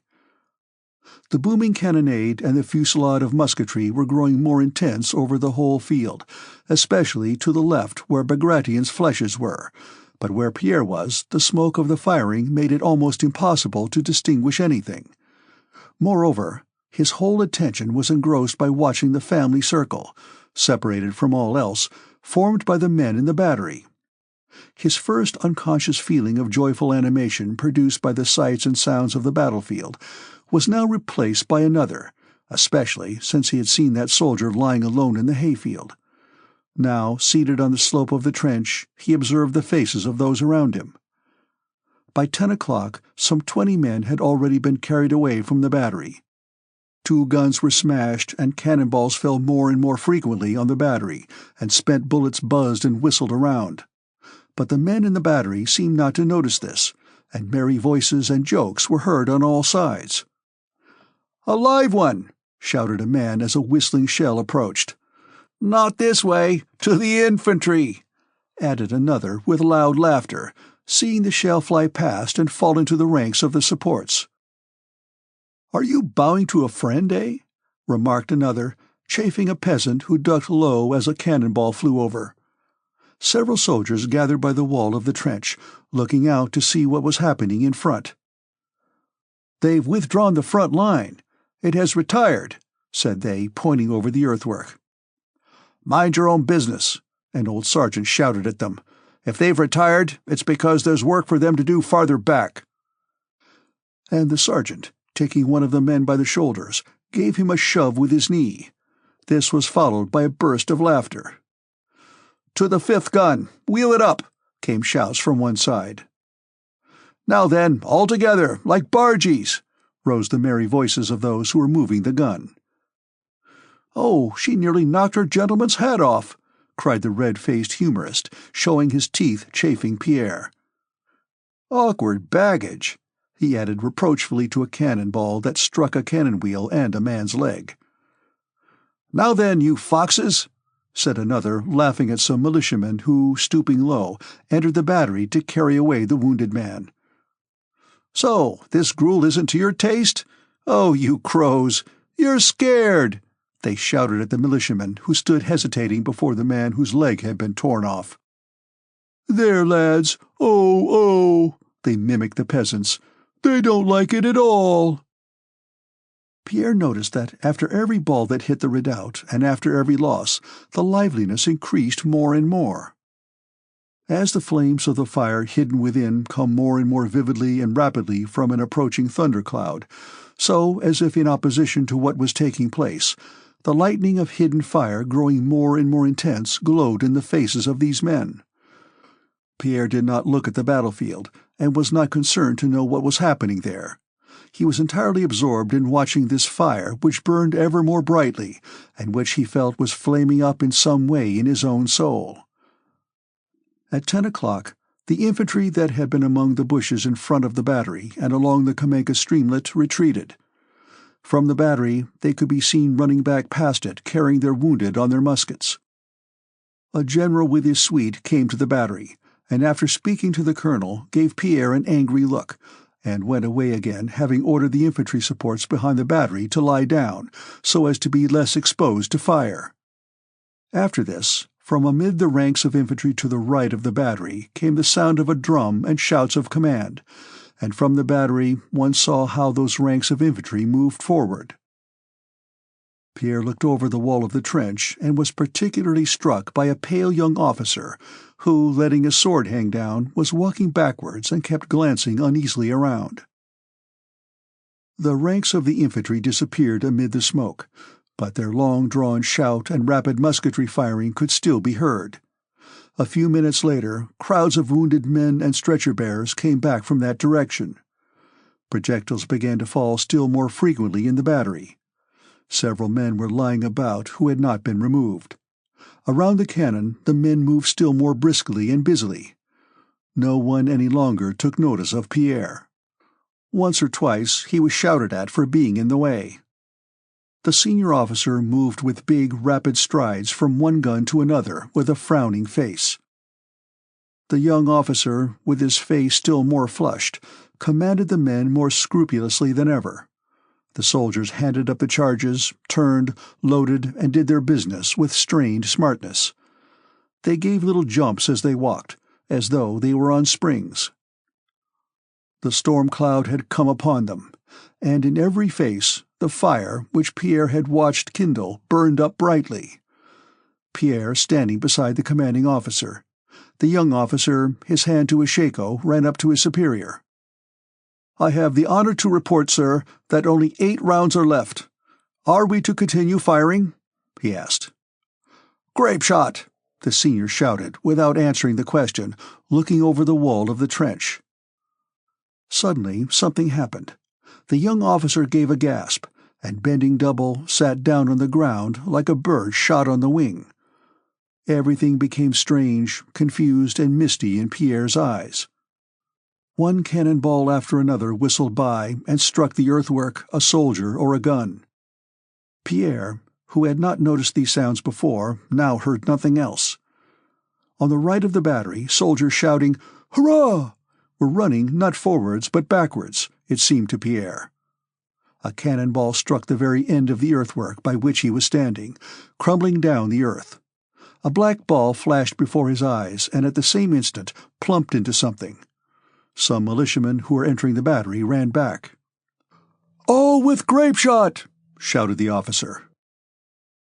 The sergeant ran up to the officer, and in a frightened whisper informed him, as a butler at dinner informs his master that there is no more of some wine he asked for, that there were no more charges. "The scoundrels! What are they doing?" shouted the officer, turning to Pierre. The officer's face was red and perspiring, and his eyes glittered under his frowning brow. "Run to the reserves and bring up the ammunition boxes!" he yelled, angrily avoiding Pierre with his eyes and speaking to his men.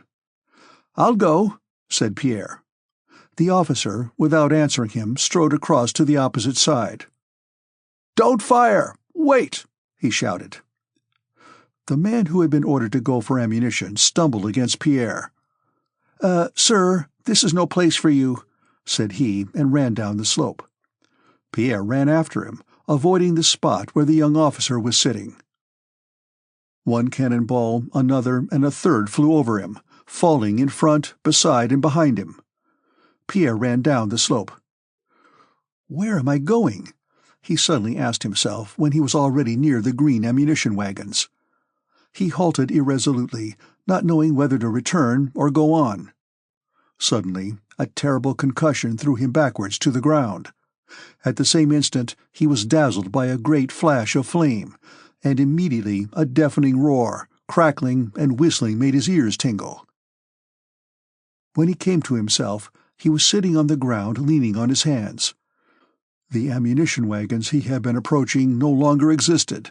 Only charred green boards and rags littered the scorched grass, and a horse, dangling fragments of its shaft behind it, galloped past, while another horse lay like Pierre on the ground, uttering prolonged and piercing cries.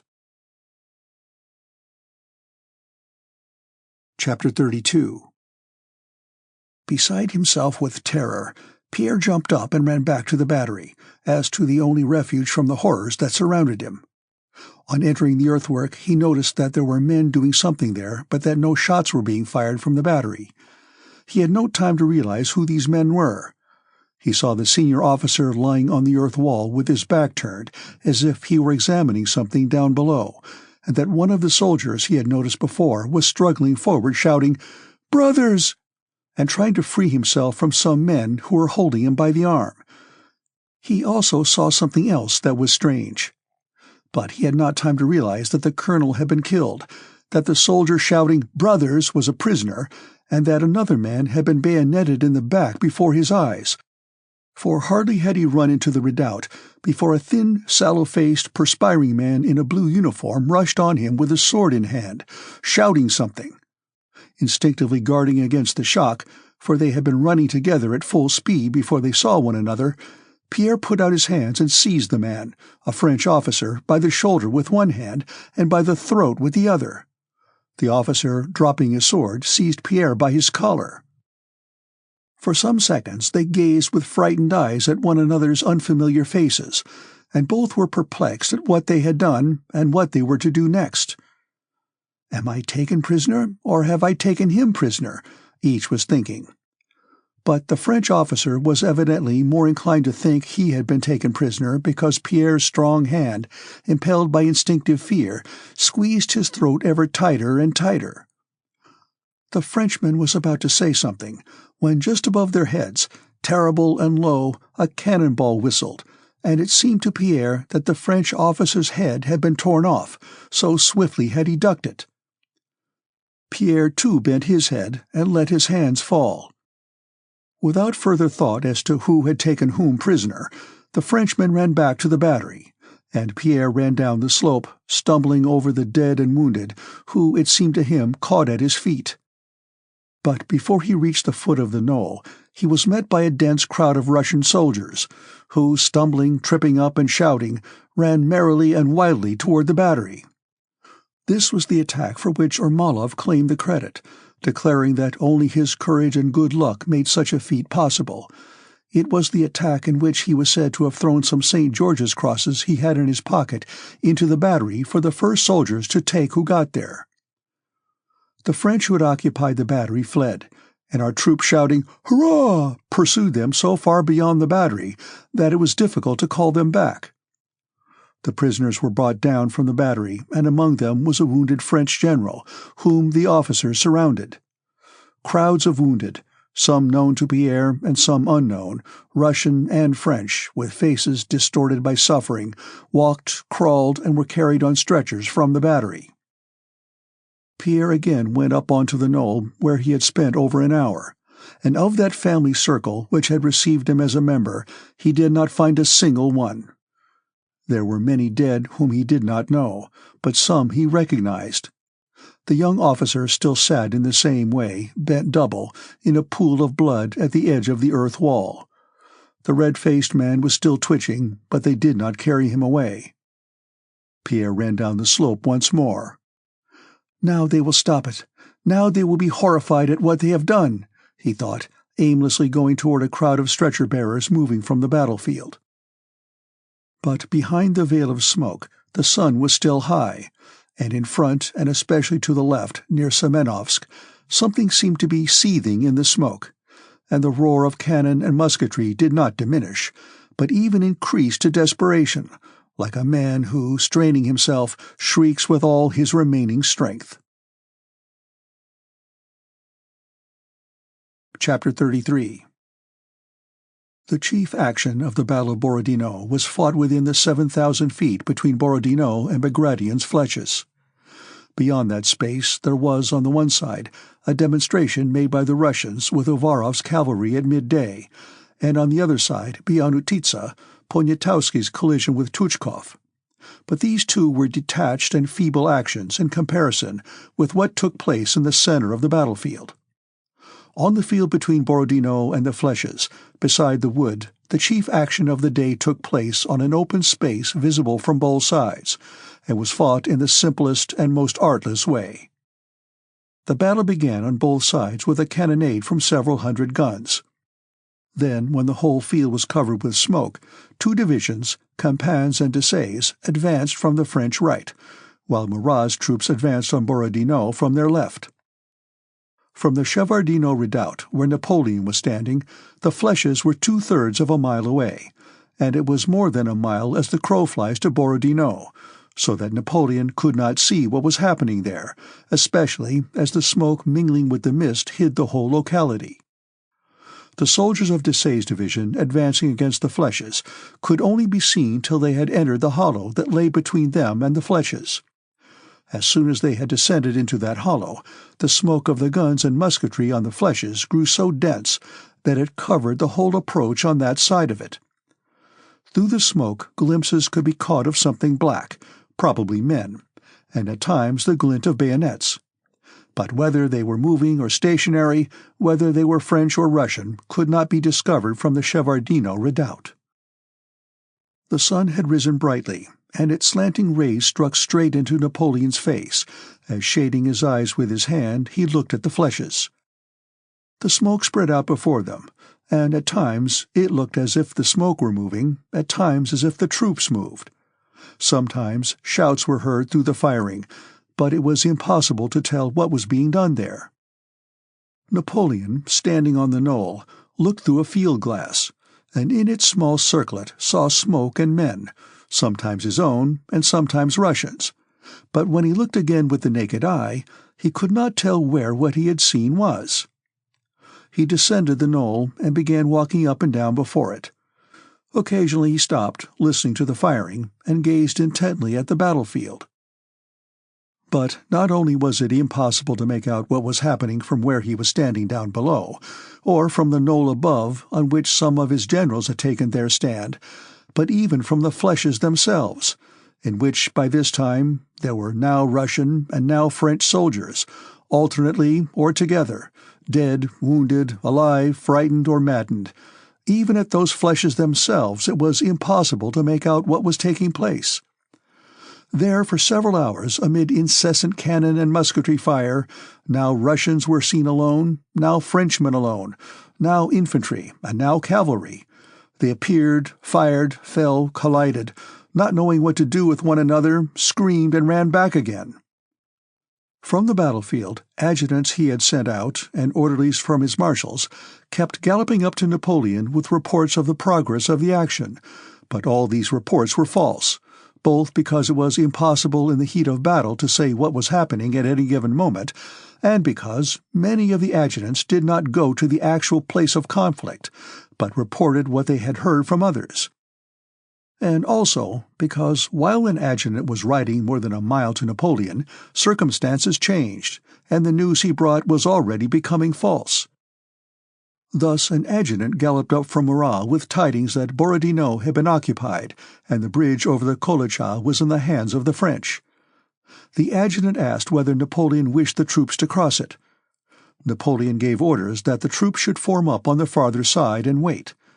But before that order was given, almost as soon in fact as the adjutant had left Borodino, the bridge had been retaken by the Russians and burned, in the very skirmish at which Pierre had been present at the beginning of the battle. An adjutant galloped up from the flèches with a pale and frightened face and reported to Napoleon that their attack had been repulsed, Campan wounded and Devaux killed. Yet at the very time the adjutant had been told that the French had been repulsed, the flèches had in fact been recaptured by other French troops, and Devaux was alive and only slightly bruised. On the basis of these necessarily untrustworthy reports, Napoleon gave his orders, which had either been executed before he gave them or could not be and were not executed.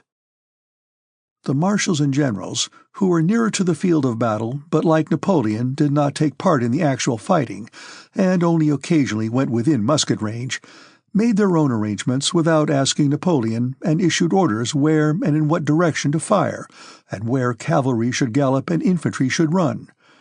But even their orders, like Napoleon's, were seldom carried out, and then but partially. For the most part, things happened contrary to their orders. Soldiers ordered to advance ran back on meeting grapeshot. Soldiers ordered to remain where they were, suddenly seeing Russians unexpectedly before them, sometimes rushed back and sometimes forward. And the cavalry dashed without orders in pursuit of the flying Russians. In this way, 2 cavalry regiments galloped through the Semenovsk hollow, and as soon as they reached the top of the incline, turned round and galloped full speed back again. The infantry moved in the same way, sometimes running to quite other places than those they were ordered to go to. All orders as to where and when to move the guns, when to send infantry to shoot or horsemen to ride down the Russian infantry, all such orders were given by the officers on the spot nearest to the units concerned, without asking either Ney, Devoe, or Murat, much less Napoleon. They did not fear getting into trouble for not fulfilling orders or for acting on their own initiative, for in battle what is at stake is what is dearest to man, his own life. And it sometimes seems that safety lies in running back, sometimes in running forward, and these men who were right in the heat of the battle acted according to the mood of the moment. In reality, however, all these movements forward and backward did not improve or alter the position of the troops. All their rushing and galloping at one another did little harm. The harm of disablement and death was caused by the balls and bullets that flew over the fields on which these men were floundering about. As soon as they left the place where the balls and bullets were flying about, their superiors, located in the background, reformed them and brought them under discipline, and under the influence of that discipline led them back to the zone of fire, where, under the influence of fear and death, they lost their discipline and rushed about according to the chance promptings of the throng. Chapter 34. Napoleon's generals, Devoe, Ney, and Murat, who were near that region of fire and sometimes even entered it, repeatedly led into it huge masses of well-ordered troops. But contrary to what had always happened in their former battles, instead of the news they expected of the enemy's flight, these orderly masses returned thence as disorganized and terrified mobs. The generals reformed them, but their numbers constantly decreased. In the middle of the day, Murat sent his adjutant to Napoleon to demand reinforcements. Napoleon sat at the foot of the knoll drinking punch, when Murat's adjutant galloped up with an assurance that the Russians would be routed if His Majesty would let him have another division. "Reinforcements?" said Napoleon in a tone of stern surprise, looking at the adjutant, a handsome lad with long black curls arranged like Murat's own, as though he did not understand his words. "Reinforcements," thought Napoleon to himself. "How can they need reinforcements when they already have half the army directed against a weak, unentrenched Russian wing?" "Tell the King of Naples," he said sternly, "that it is not noon yet, and I don't yet see my chessboard clearly. Go." The handsome young adjutant with the long hair sighed deeply without removing his hand from his hat, and galloped back to where men were being slaughtered. Napoleon rose, and having summoned Caulaincourt and Berthier, began talking to them about matters unconnected with the battle. In the midst of this conversation, which was beginning to interest Napoleon, Berthier's eyes turned to look at a general with a suite, who was galloping toward the knoll on a lathering horse. It was Belliard. Having dismounted, he went up to the Emperor with rapid strides, and in a loud voice began boldly demonstrating the necessity of sending reinforcements. He swore on his honor that the Russians were lost if the Emperor would give another division. Napoleon shrugged his shoulders and continued to pace up and down without replying. Belliard began talking loudly and eagerly to the generals of the suite around him. "You are very fiery, Belliard," said Napoleon when he again came up to the general. "In the heat of a battle it is easy to make a mistake. Go and have another look and then come back to me." Before Belliard was out of sight, a messenger from another part of the battlefield galloped up. "Now then, what do you want?" asked Napoleon in the tone of a man irritated at being continually disturbed. "Sire, the prince," began the adjutant. "Asks for reinforcements?" said Napoleon with an angry gesture. The adjutant bent his head affirmatively and began to report, but the Emperor turned from him, took a couple of steps, stopped, came back, and called Berthier. "We must give reserves," he said, moving his arms slightly apart. "Who do you think should be sent there?" he asked of Berthier, whom he subsequently termed "that gosling I have made an eagle." "Send Clapared's division, sire," replied Berthier, who knew all the division's regiments and battalions by heart. Napoleon nodded assent. The adjutant galloped to Clapared's division, and a few minutes later the young guards stationed behind the knoll moved forward. Napoleon gazed silently in that direction. "No," he suddenly said to Berthier, "I can't send Clapared. Send Friant's division." Though there was no advantage in sending Friant's division instead of Clapared's, and even an obvious inconvenience and delay in stopping Clapared and sending Friant now, the order was carried out exactly.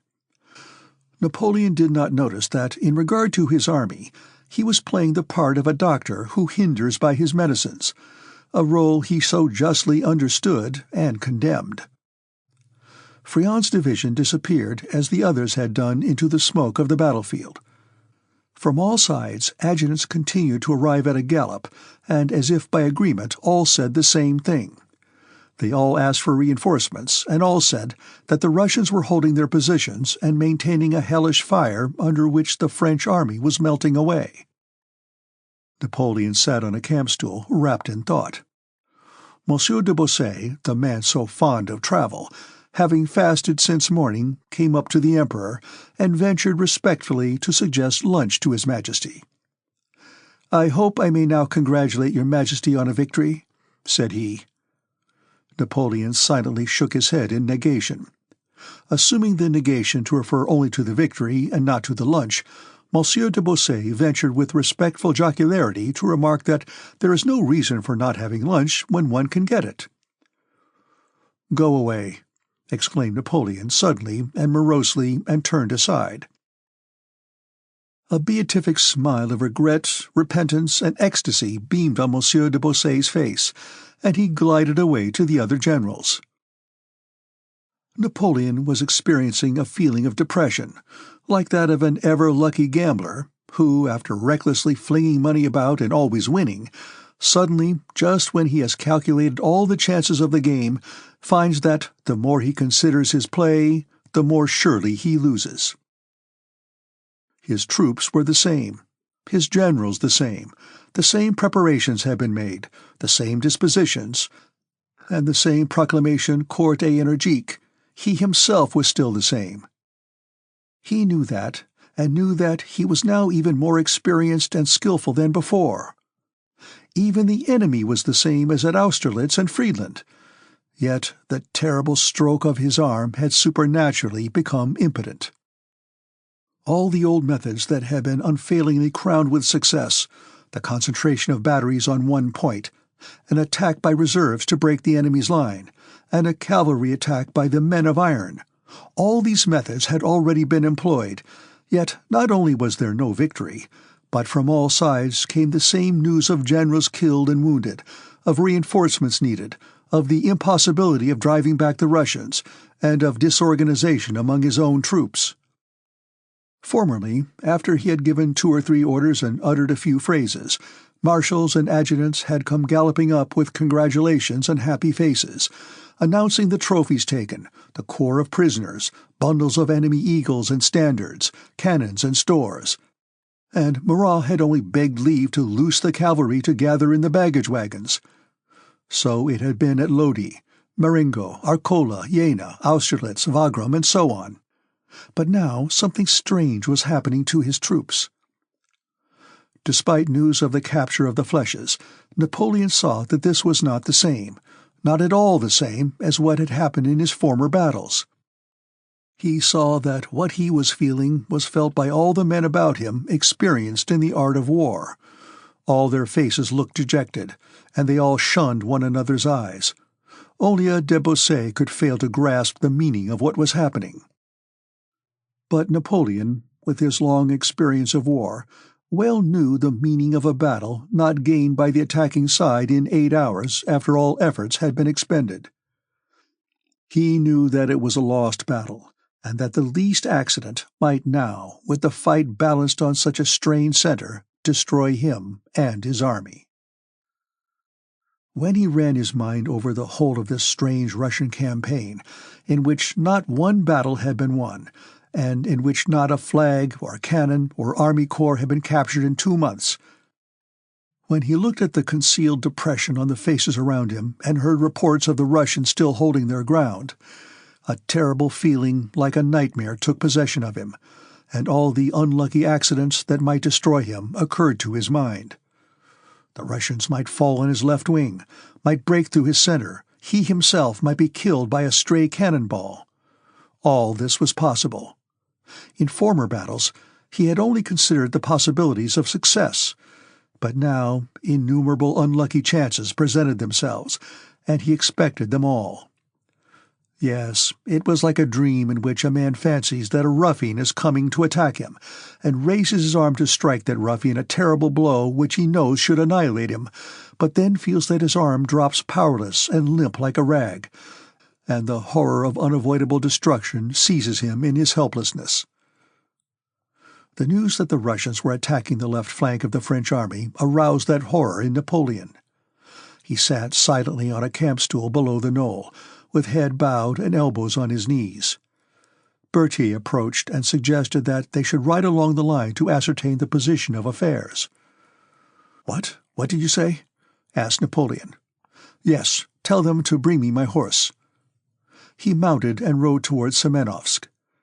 Amid the powder smoke, slowly dispersing over the whole space through which Napoleon rode, horses and men were lying in pools of blood, singly or in heaps.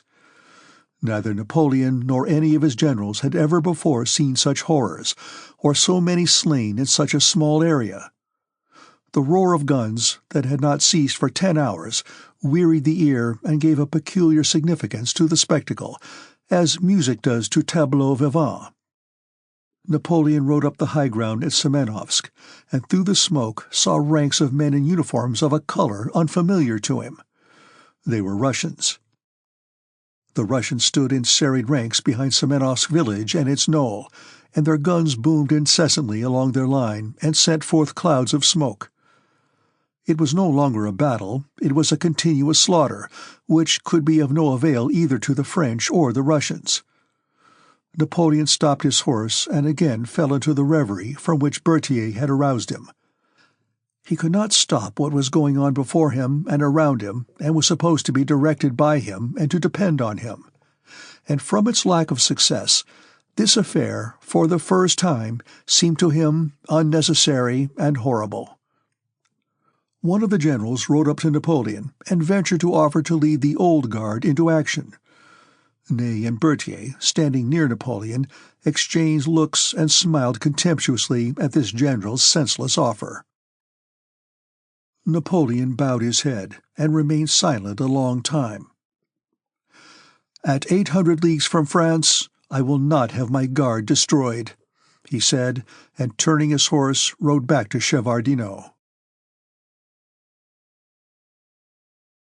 Chapter 35.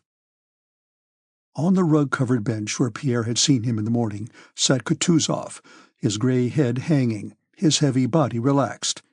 He gave no orders, but only assented to or dissented from what others suggested. "Yes, yes, do that," he replied to various proposals.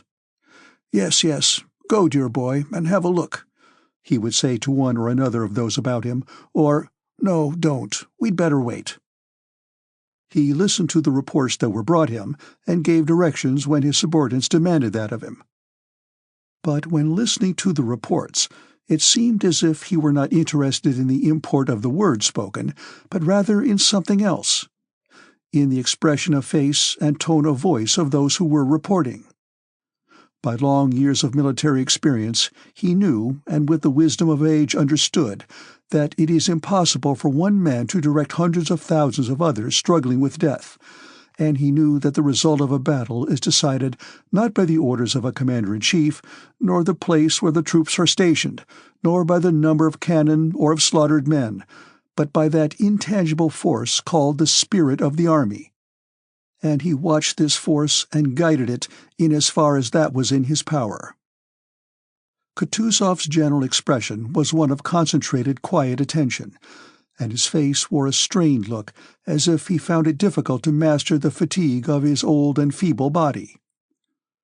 At 11 o'clock they brought him news that the flèches captured by the French had been retaken, but that Prince Bagration was wounded. Kutuzov groaned and swayed his head. "Ride over to Prince Peter Ivanovitch and find out about it exactly," he said to one of his adjutants, and then turned to the Duke of Württemberg, who was standing behind him. "Will your Highness please take command of the First Army?"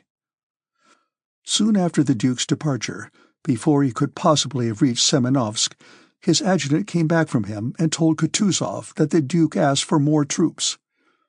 Kutuzov made a grimace and sent an order to Dokhturov to take over the command of the First Army, and a request to the Duke, whom he said he could not spare at such an important moment, to return to him.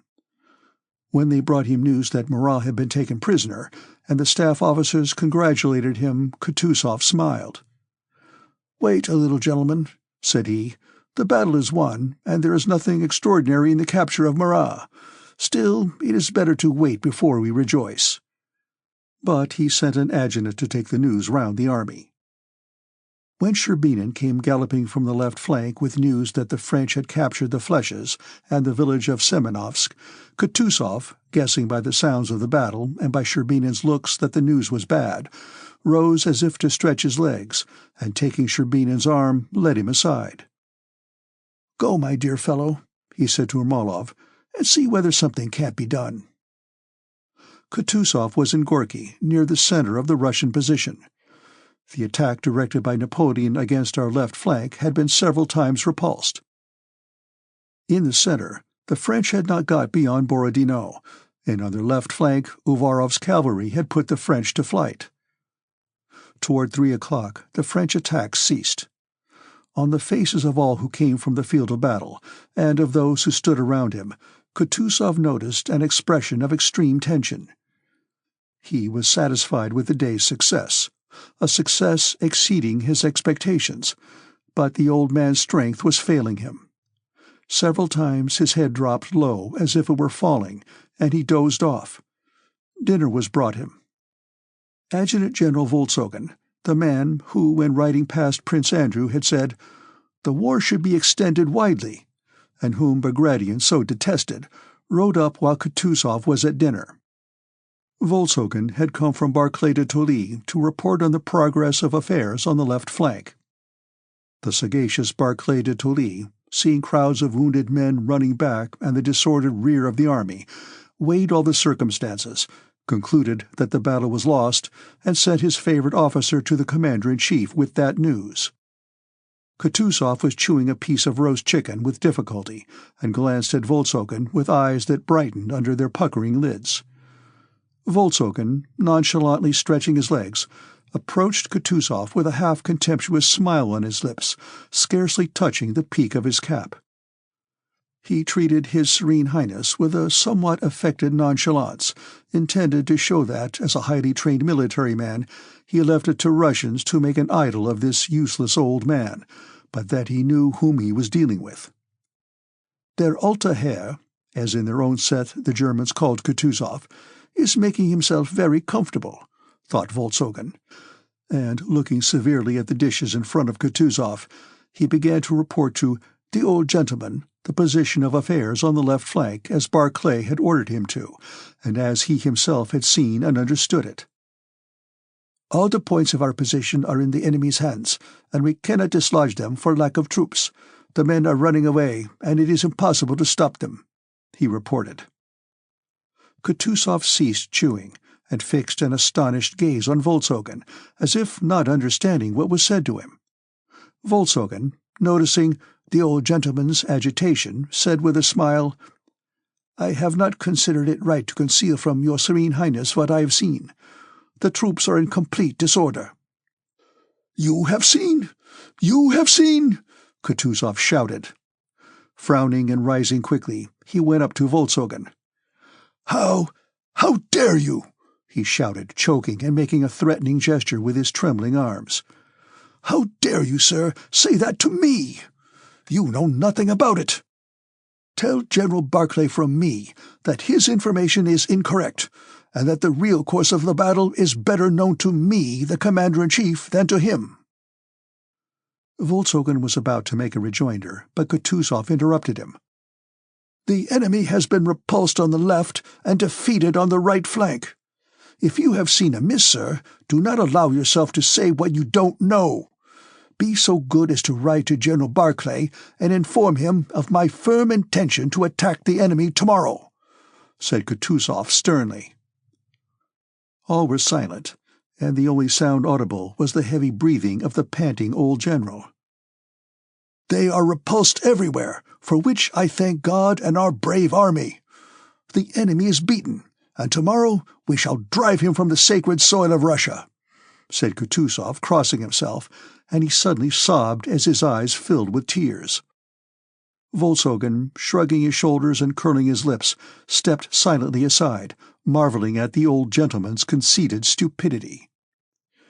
"Ah, here he is, my hero," said Kutuzov to a portly, handsome, dark-haired general who was just ascending the knoll. This was Raevsky, who had spent the whole day at the most important part of the field of Borodino. Raevsky reported that the troops were firmly holding their ground, and that the French no longer ventured to attack. After hearing him, Kutuzov said in French, "Then you do not think, like some others, that we must retreat?" "On the contrary, Your Highness. In indecisive actions, it is always the most stubborn who remain victors," replied Raevsky. "And, in my opinion— Kesarov," Kutuzov called to his adjutant, "sit down and write out the order of the day for tomorrow. And you," he continued, addressing another, "ride along the line and announce that tomorrow we attack." While Kutuzov was talking to Raevsky and dictating the order of the day, Volkshogen returned from Barclay and said that General Barclay wished to have written confirmation of the order the field marshal had given. Kutuzov, without looking at Volkshogen, gave directions for the order to be written out, which the former commander-in-chief, to avoid personal responsibility, very judiciously wished to receive. And by means of that mysterious, indefinable bond which maintains throughout an army one and the same temper, known as the spirit of the army, and which constitutes the sinew of war, Kutuzov's words, his order for a battle next day, immediately became known from one end of the army to the other. It was far from being the same words or the same order that reached the farthest links of that chain. The tales passing from mouth to mouth at different ends of the army did not even resemble what Kutuzov had said, but the sense of his words spread everywhere because what he said was not the outcome of cunning calculations, but of a feeling that lay in the commander-in-chief's soul as in that of every Russian. And on learning that tomorrow they were to attack the enemy, and hearing from the highest quarters a confirmation of what they wanted to believe, the exhausted, wavering men felt comforted and inspirited. Chapter 36. Prince Andrew's regiment was among the reserves, which, till after 1 o'clock, were stationed inactive behind Semenovsk, under heavy artillery fire.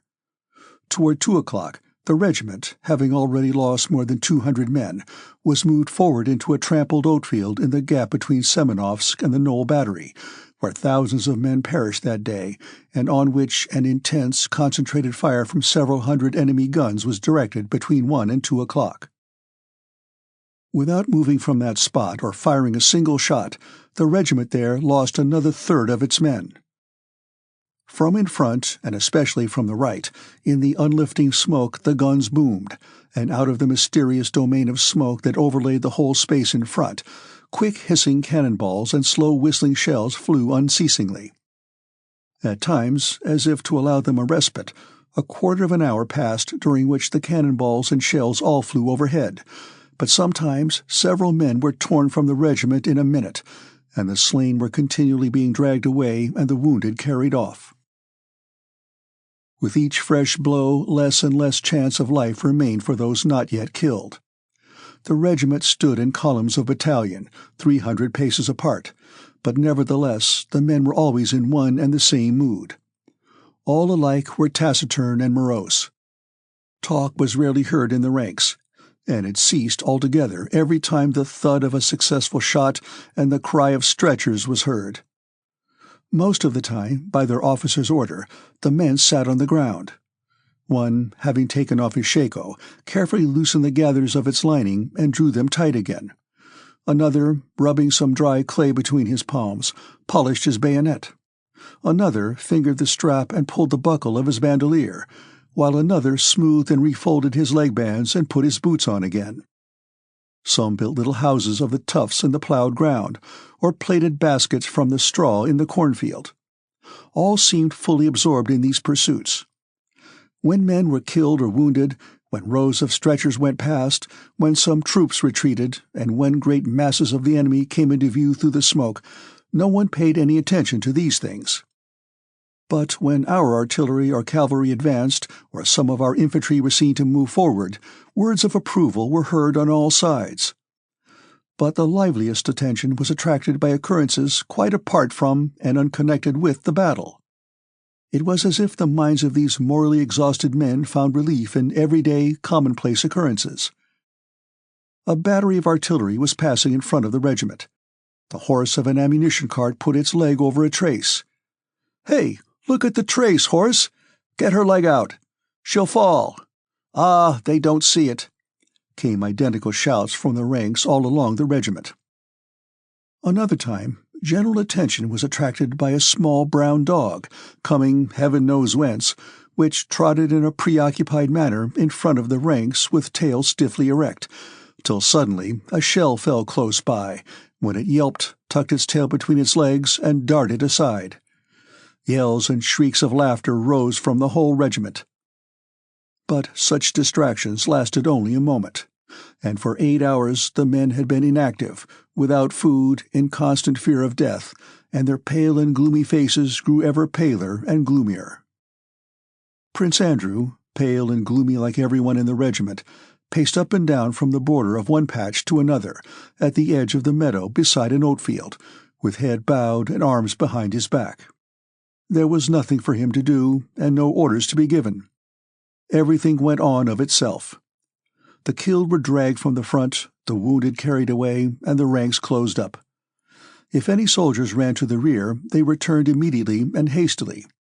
At first, Prince Andrew, considering it his duty to rouse the courage of the men and to set them an example, walked about among the ranks, but he soon became convinced that this was unnecessary and that there was nothing he could teach them. All the powers of his soul, as of every soldier there, were unconsciously bent on avoiding the contemplation of the horrors of their situation. He walked along the meadow, dragging his feet, rustling the grass, and gazing at the dust that covered his boots. Now he took big strides trying to keep the footprints left on the meadow by the mowers. Then he counted his steps, calculating how often he must walk from one strip to another to walk a mile. Then he stripped the flowers from the wormwood that grew along a boundary rut, rubbed them in his palms, and smelled their pungent, sweetly bitter scent. Nothing remained of the previous day's thoughts. He thought of nothing. He listened with weary ears to the ever-recurring sounds, distinguishing the whistle of flying projectiles from the booming of the reports, glanced at the tiresomely familiar faces of the men of the 1st Battalion, and waited. "Here it comes. This one is coming our way again," he thought, listening to an approaching whistle in the hidden region of smoke. "One, another. Again. It has hit." He stopped and looked at the ranks. "No, it has gone over. But this one has hit." And again he started trying to reach the boundary strip in 16 paces. A whiz and a thud. 5 paces from him, a cannonball tore up the dry earth and disappeared. A chill ran down his back. Again he glanced at the ranks. Probably many had been hit. A large crowd had gathered near the 2nd Battalion. "Adjutant," he shouted, "order them not to crowd together." The adjutant, having obeyed this instruction, approached Prince Andrew. From the other side a battalion commander rode up. "Look out!" came a frightened cry from a soldier, and like a bird whirring in rapid flight and alighting on the ground, a shell dropped with little noise within 2 steps of Prince Andrew and close to the battalion commander's horse. The horse first, regardless of whether it was right or wrong to show fear, snorted, reared almost throwing the major, and galloped aside. The horse's terror infected the men. "Lie down!" cried the adjutant, throwing himself flat on the ground. Prince Andrew hesitated. The smoking shell spun like a top between him and the prostrate adjutant, near a wormwood plant between the field and the meadow. "Can this be death?" thought Prince Andrew, looking with a quite new, envious glance at the grass, the wormwood, and the streamlet of smoke that curled up from the rotating black ball. I do not wish to die. I love life. I love this grass, this earth, this air." He thought this, and at the same time remembered that people were looking at him. "It's shameful, sir," he said to the adjutant. "What—" He did not finish speaking.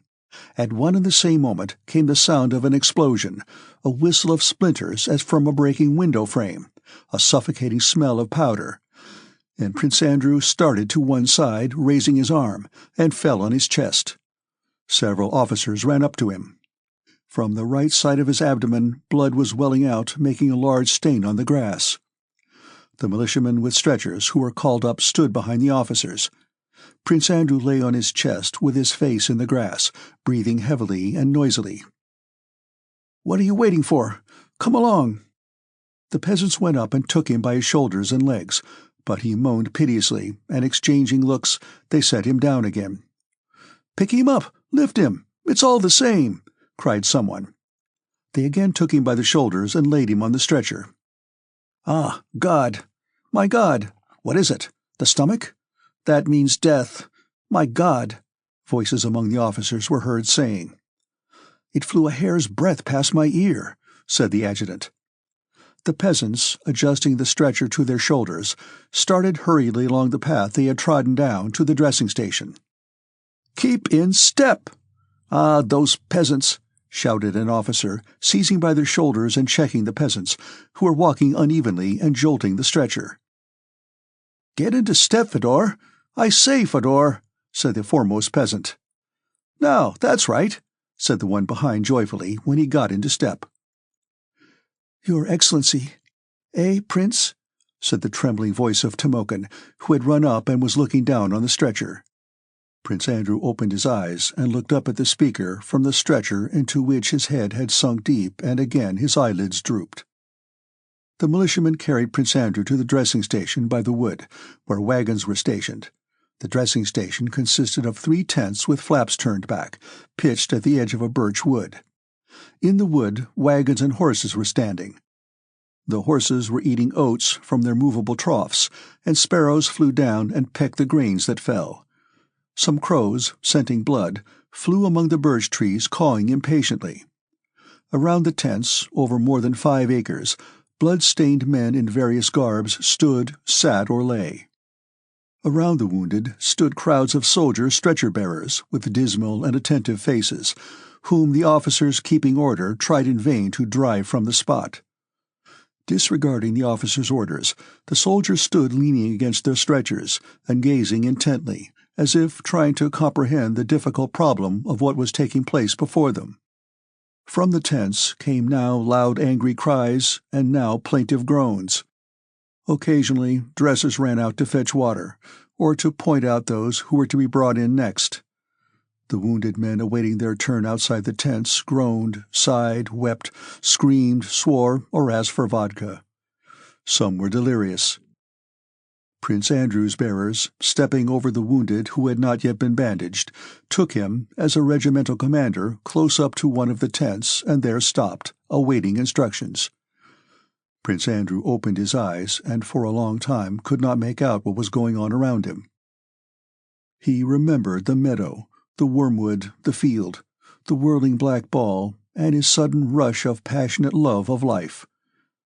2 steps from him, leaning against a branch and talking loudly and attracting general attention, stood a tall, handsome, black-haired non-commissioned officer with a bandaged head.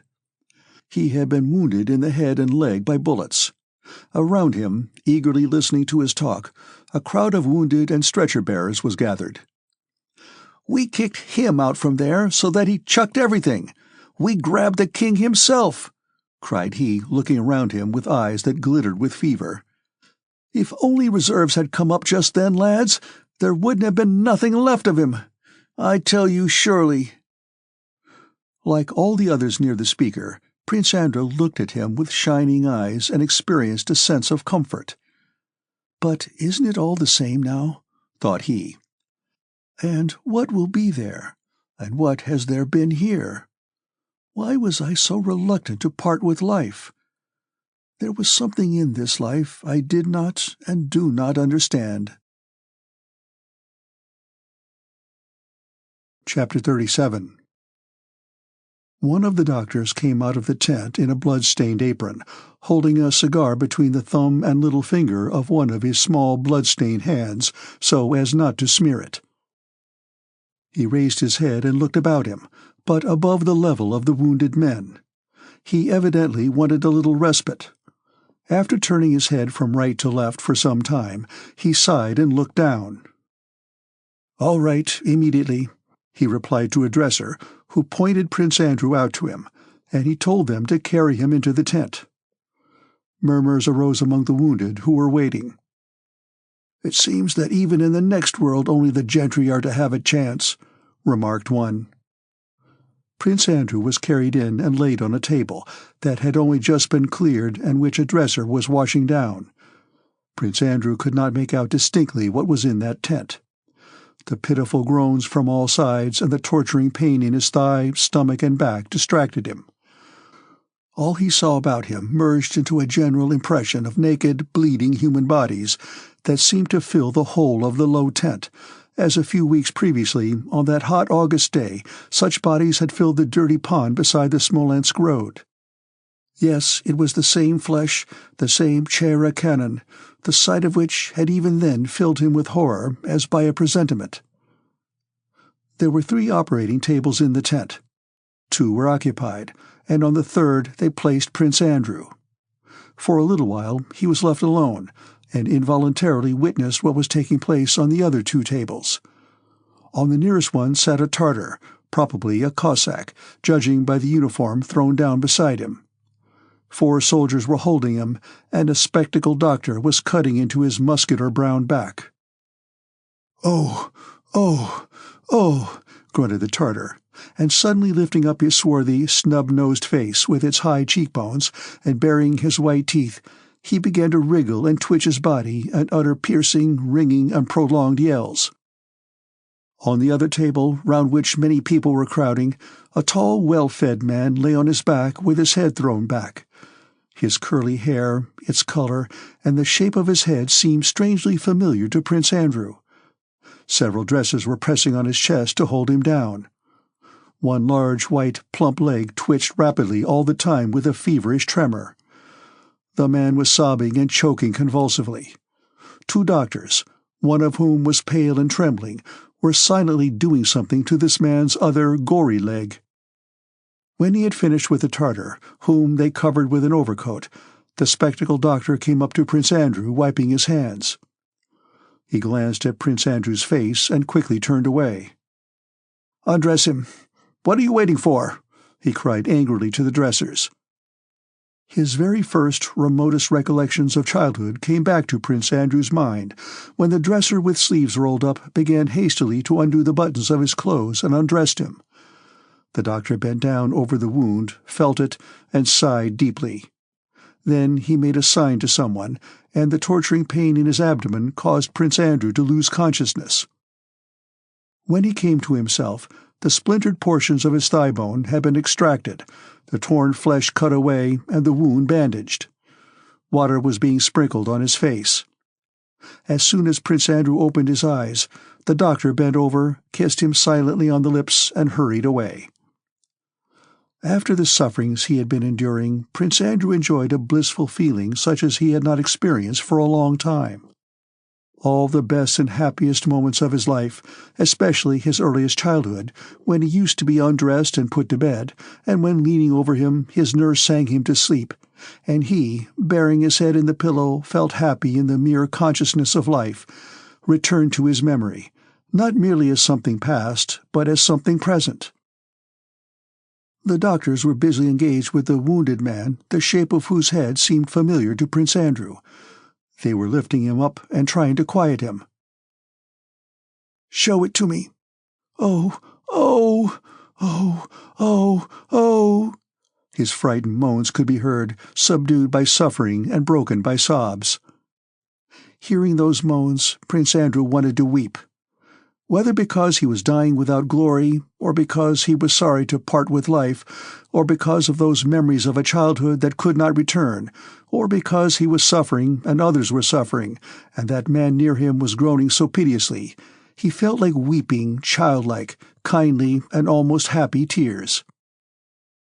The wounded man was shown his amputated leg stained with clotted blood and with the boot still on.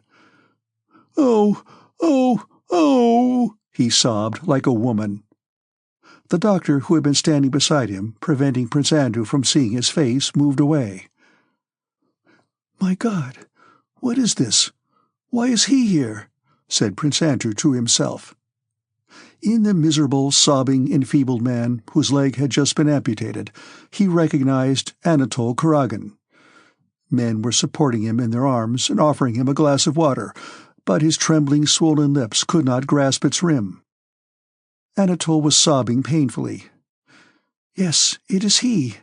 Yes, that man is somehow closely and painfully connected with me," thought Prince Andrew, not yet clearly grasping what he saw before him. "What is the connection of that man with my childhood and life?" he asked himself, without finding an answer.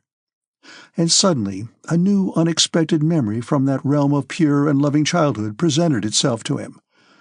He remembered Natasha as he had seen her for the first time at the ball in 1810, with her slender neck and arms, and with a frightened, happy face ready for rapture, and love and tenderness for her, stronger and more vivid than ever, awoke in his soul. He now remembered the connection that existed between himself and this man who was dimly gazing at him through tears that filled his swollen eyes. He remembered everything, and ecstatic pity and love for that man overflowed his happy heart. Prince Andrew could no longer restrain himself, and wept tender, loving tears for his fellow men, for himself, and for his own and their errors. Compassion, love of our brothers, for those who love us and for those who hate us, love of our enemies. Yes, that love which God preached on earth, and which Princess Mary taught me and I did not understand. That is what made me sorry to part with life. That is what remained for me had I lived. But now it is too late. I know it. Chapter 38.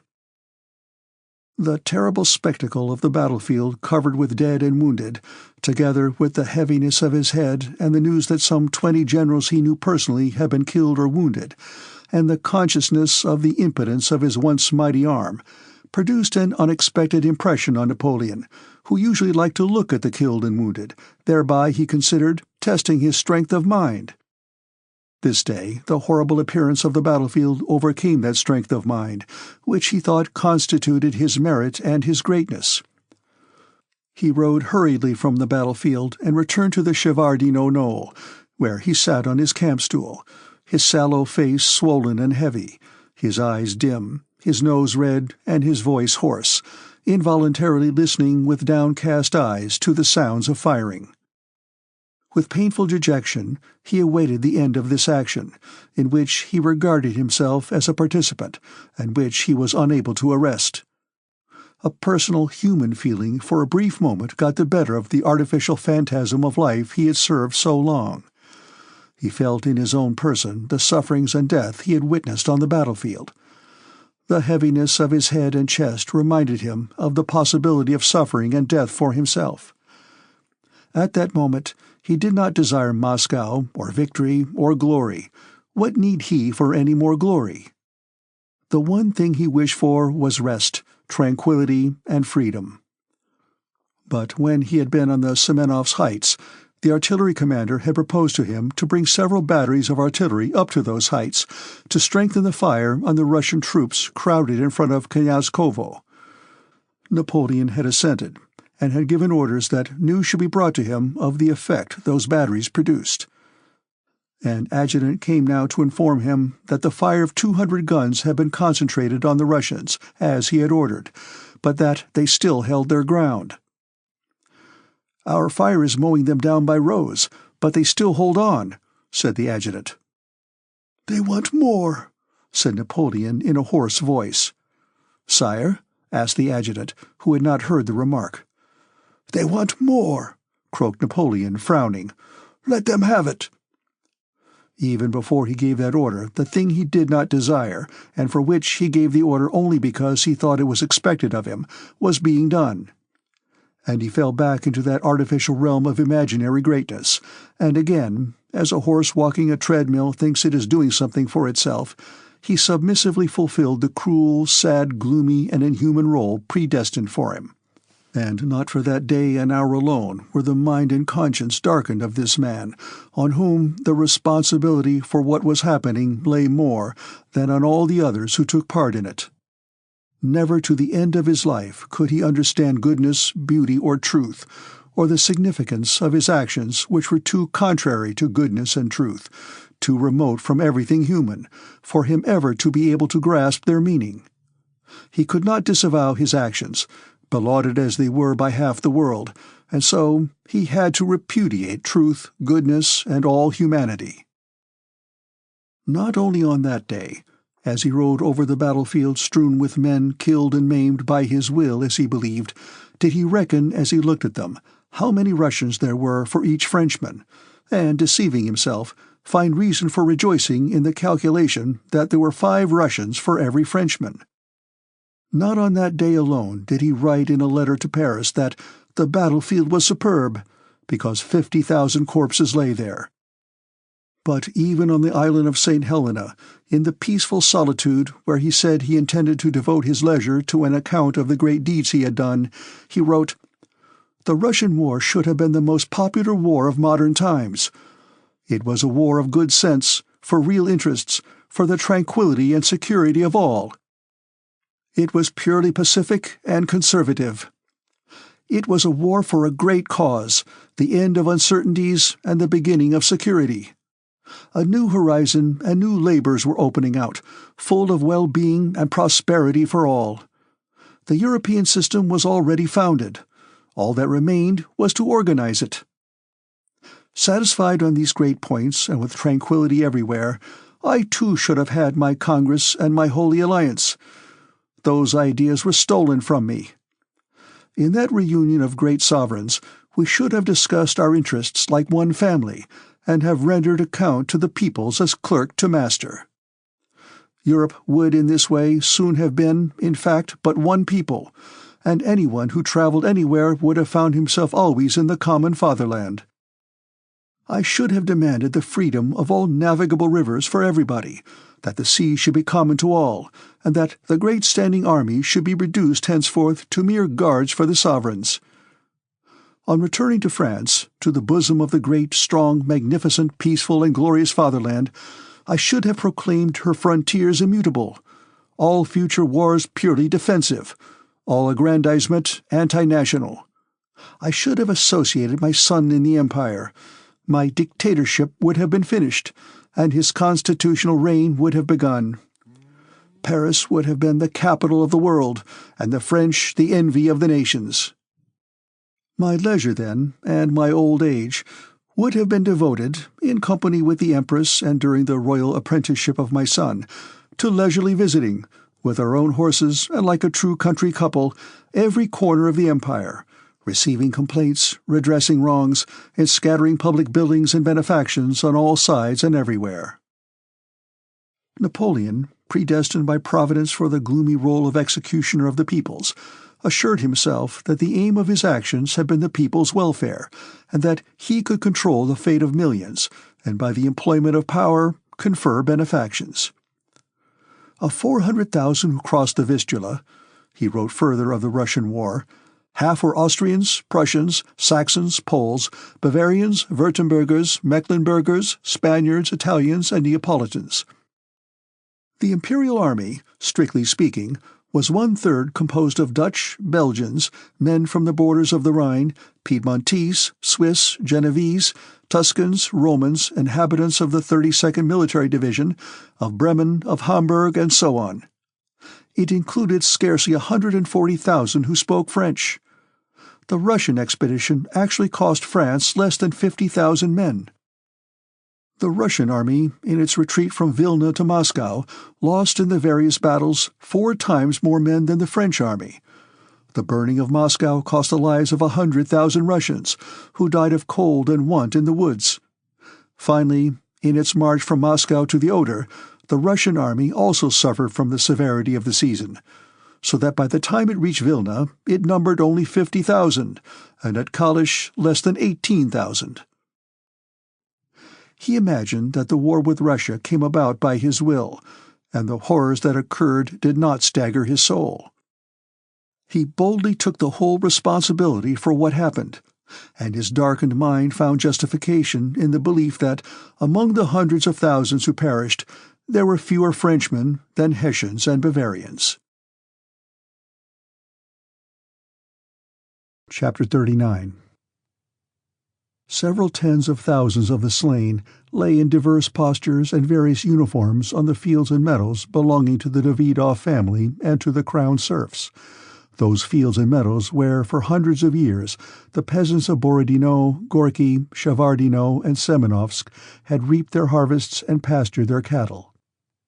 At the dressing stations, the grass and earth were soaked with blood for a space of some 3 acres around. Crowds of men of various arms, wounded and unwounded, with frightened faces, dragged themselves back to Mouzhais from the one army and back to Valuevo from the other. Other crowds, exhausted and hungry, went forward led by their officers. Others held their ground and continued to fire. Over the whole field, previously so gaily beautiful with the glitter of bayonets and cloudlets of smoke in the morning sun, there now spread a mist of damp and smoke and a strange acid smell of saltpeter and blood. Clouds gathered, and drops of rain began to fall on the dead and wounded, on the frightened, exhausted, and hesitating men, as if to say, "Enough, men, enough. Cease. Bethink yourselves. What are you doing?" To the men of both sides alike, worn out by want of food and rest, it began equally to appear doubtful whether they should continue to slaughter one another. All the faces expressed hesitation, and the question arose in every soul, "For what, for whom must I kill and be killed? You may go and kill whom you please, but I don't want to do so any more." By evening, this thought had ripened in every soul. At any moment, these men might have been seized with horror at what they were doing, and might have thrown up everything and run away anywhere. But though toward the end of the battle the men felt all the horror of what they were doing, though they would have been glad to leave off, some incomprehensible, mysterious power continued to control them, and they still brought up the charges, loaded, aimed, and applied the match, though only 1 artilleryman survived out of every 3, and though they stumbled and panted with fatigue, perspiring and stained with blood and powder. The cannonballs flew just as swiftly and cruelly from both sides, crushing human bodies, and that terrible work which was not done by the will of a man, but at the will of him who governs men and worlds, continued. Anyone looking at the disorganized rear of the Russian army would have said that if only the French made one more slight effort, it would disappear. And anyone looking at the rear of the French army would have said that the Russians need only make one more slight effort and the French would be destroyed. But neither the French nor the Russians made that effort, and the flame of battle burned slowly out. The Russians did not make that effort because they were not attacking the French. At the beginning of the battle, they stood blocking the way to Moscow, and they still did so at the end of the battle as at the beginning. But even had the aim of the Russians been to drive the French from their positions, they could not have made this last effort, for all the Russian troops had been broken up. There was no part of the Russian army that had not suffered in the battle, and though still holding their positions, they had lost 1/2 of their army. The French, with the memory of all their former victories during 15 years, with the assurance of Napoleon's invincibility, with the consciousness that they had captured part of the battlefield and had lost only 1/4 of their men and still had their guards intact, 20,000 strong, might easily have made that effort. The French, who had attacked the Russian army in order to drive it from its position, ought to have made that effort, for as long as the Russians continued to block the road to Moscow as before, the aim of the French had not been attained and all their efforts and losses were in vain. But the French did not make that effort. Some historians say that Napoleon need only have used his old guards, who were intact, and the battle would have been won. To speak of what would have happened had Napoleon sent his guards is like talking of what would happen if autumn became spring. It could not be. Napoleon did not give his guards, not because he did not want to, but because it could not be done. All the generals, officers, and soldiers of the French army knew it could not be done, because the flagging spirit of the troops would not permit it.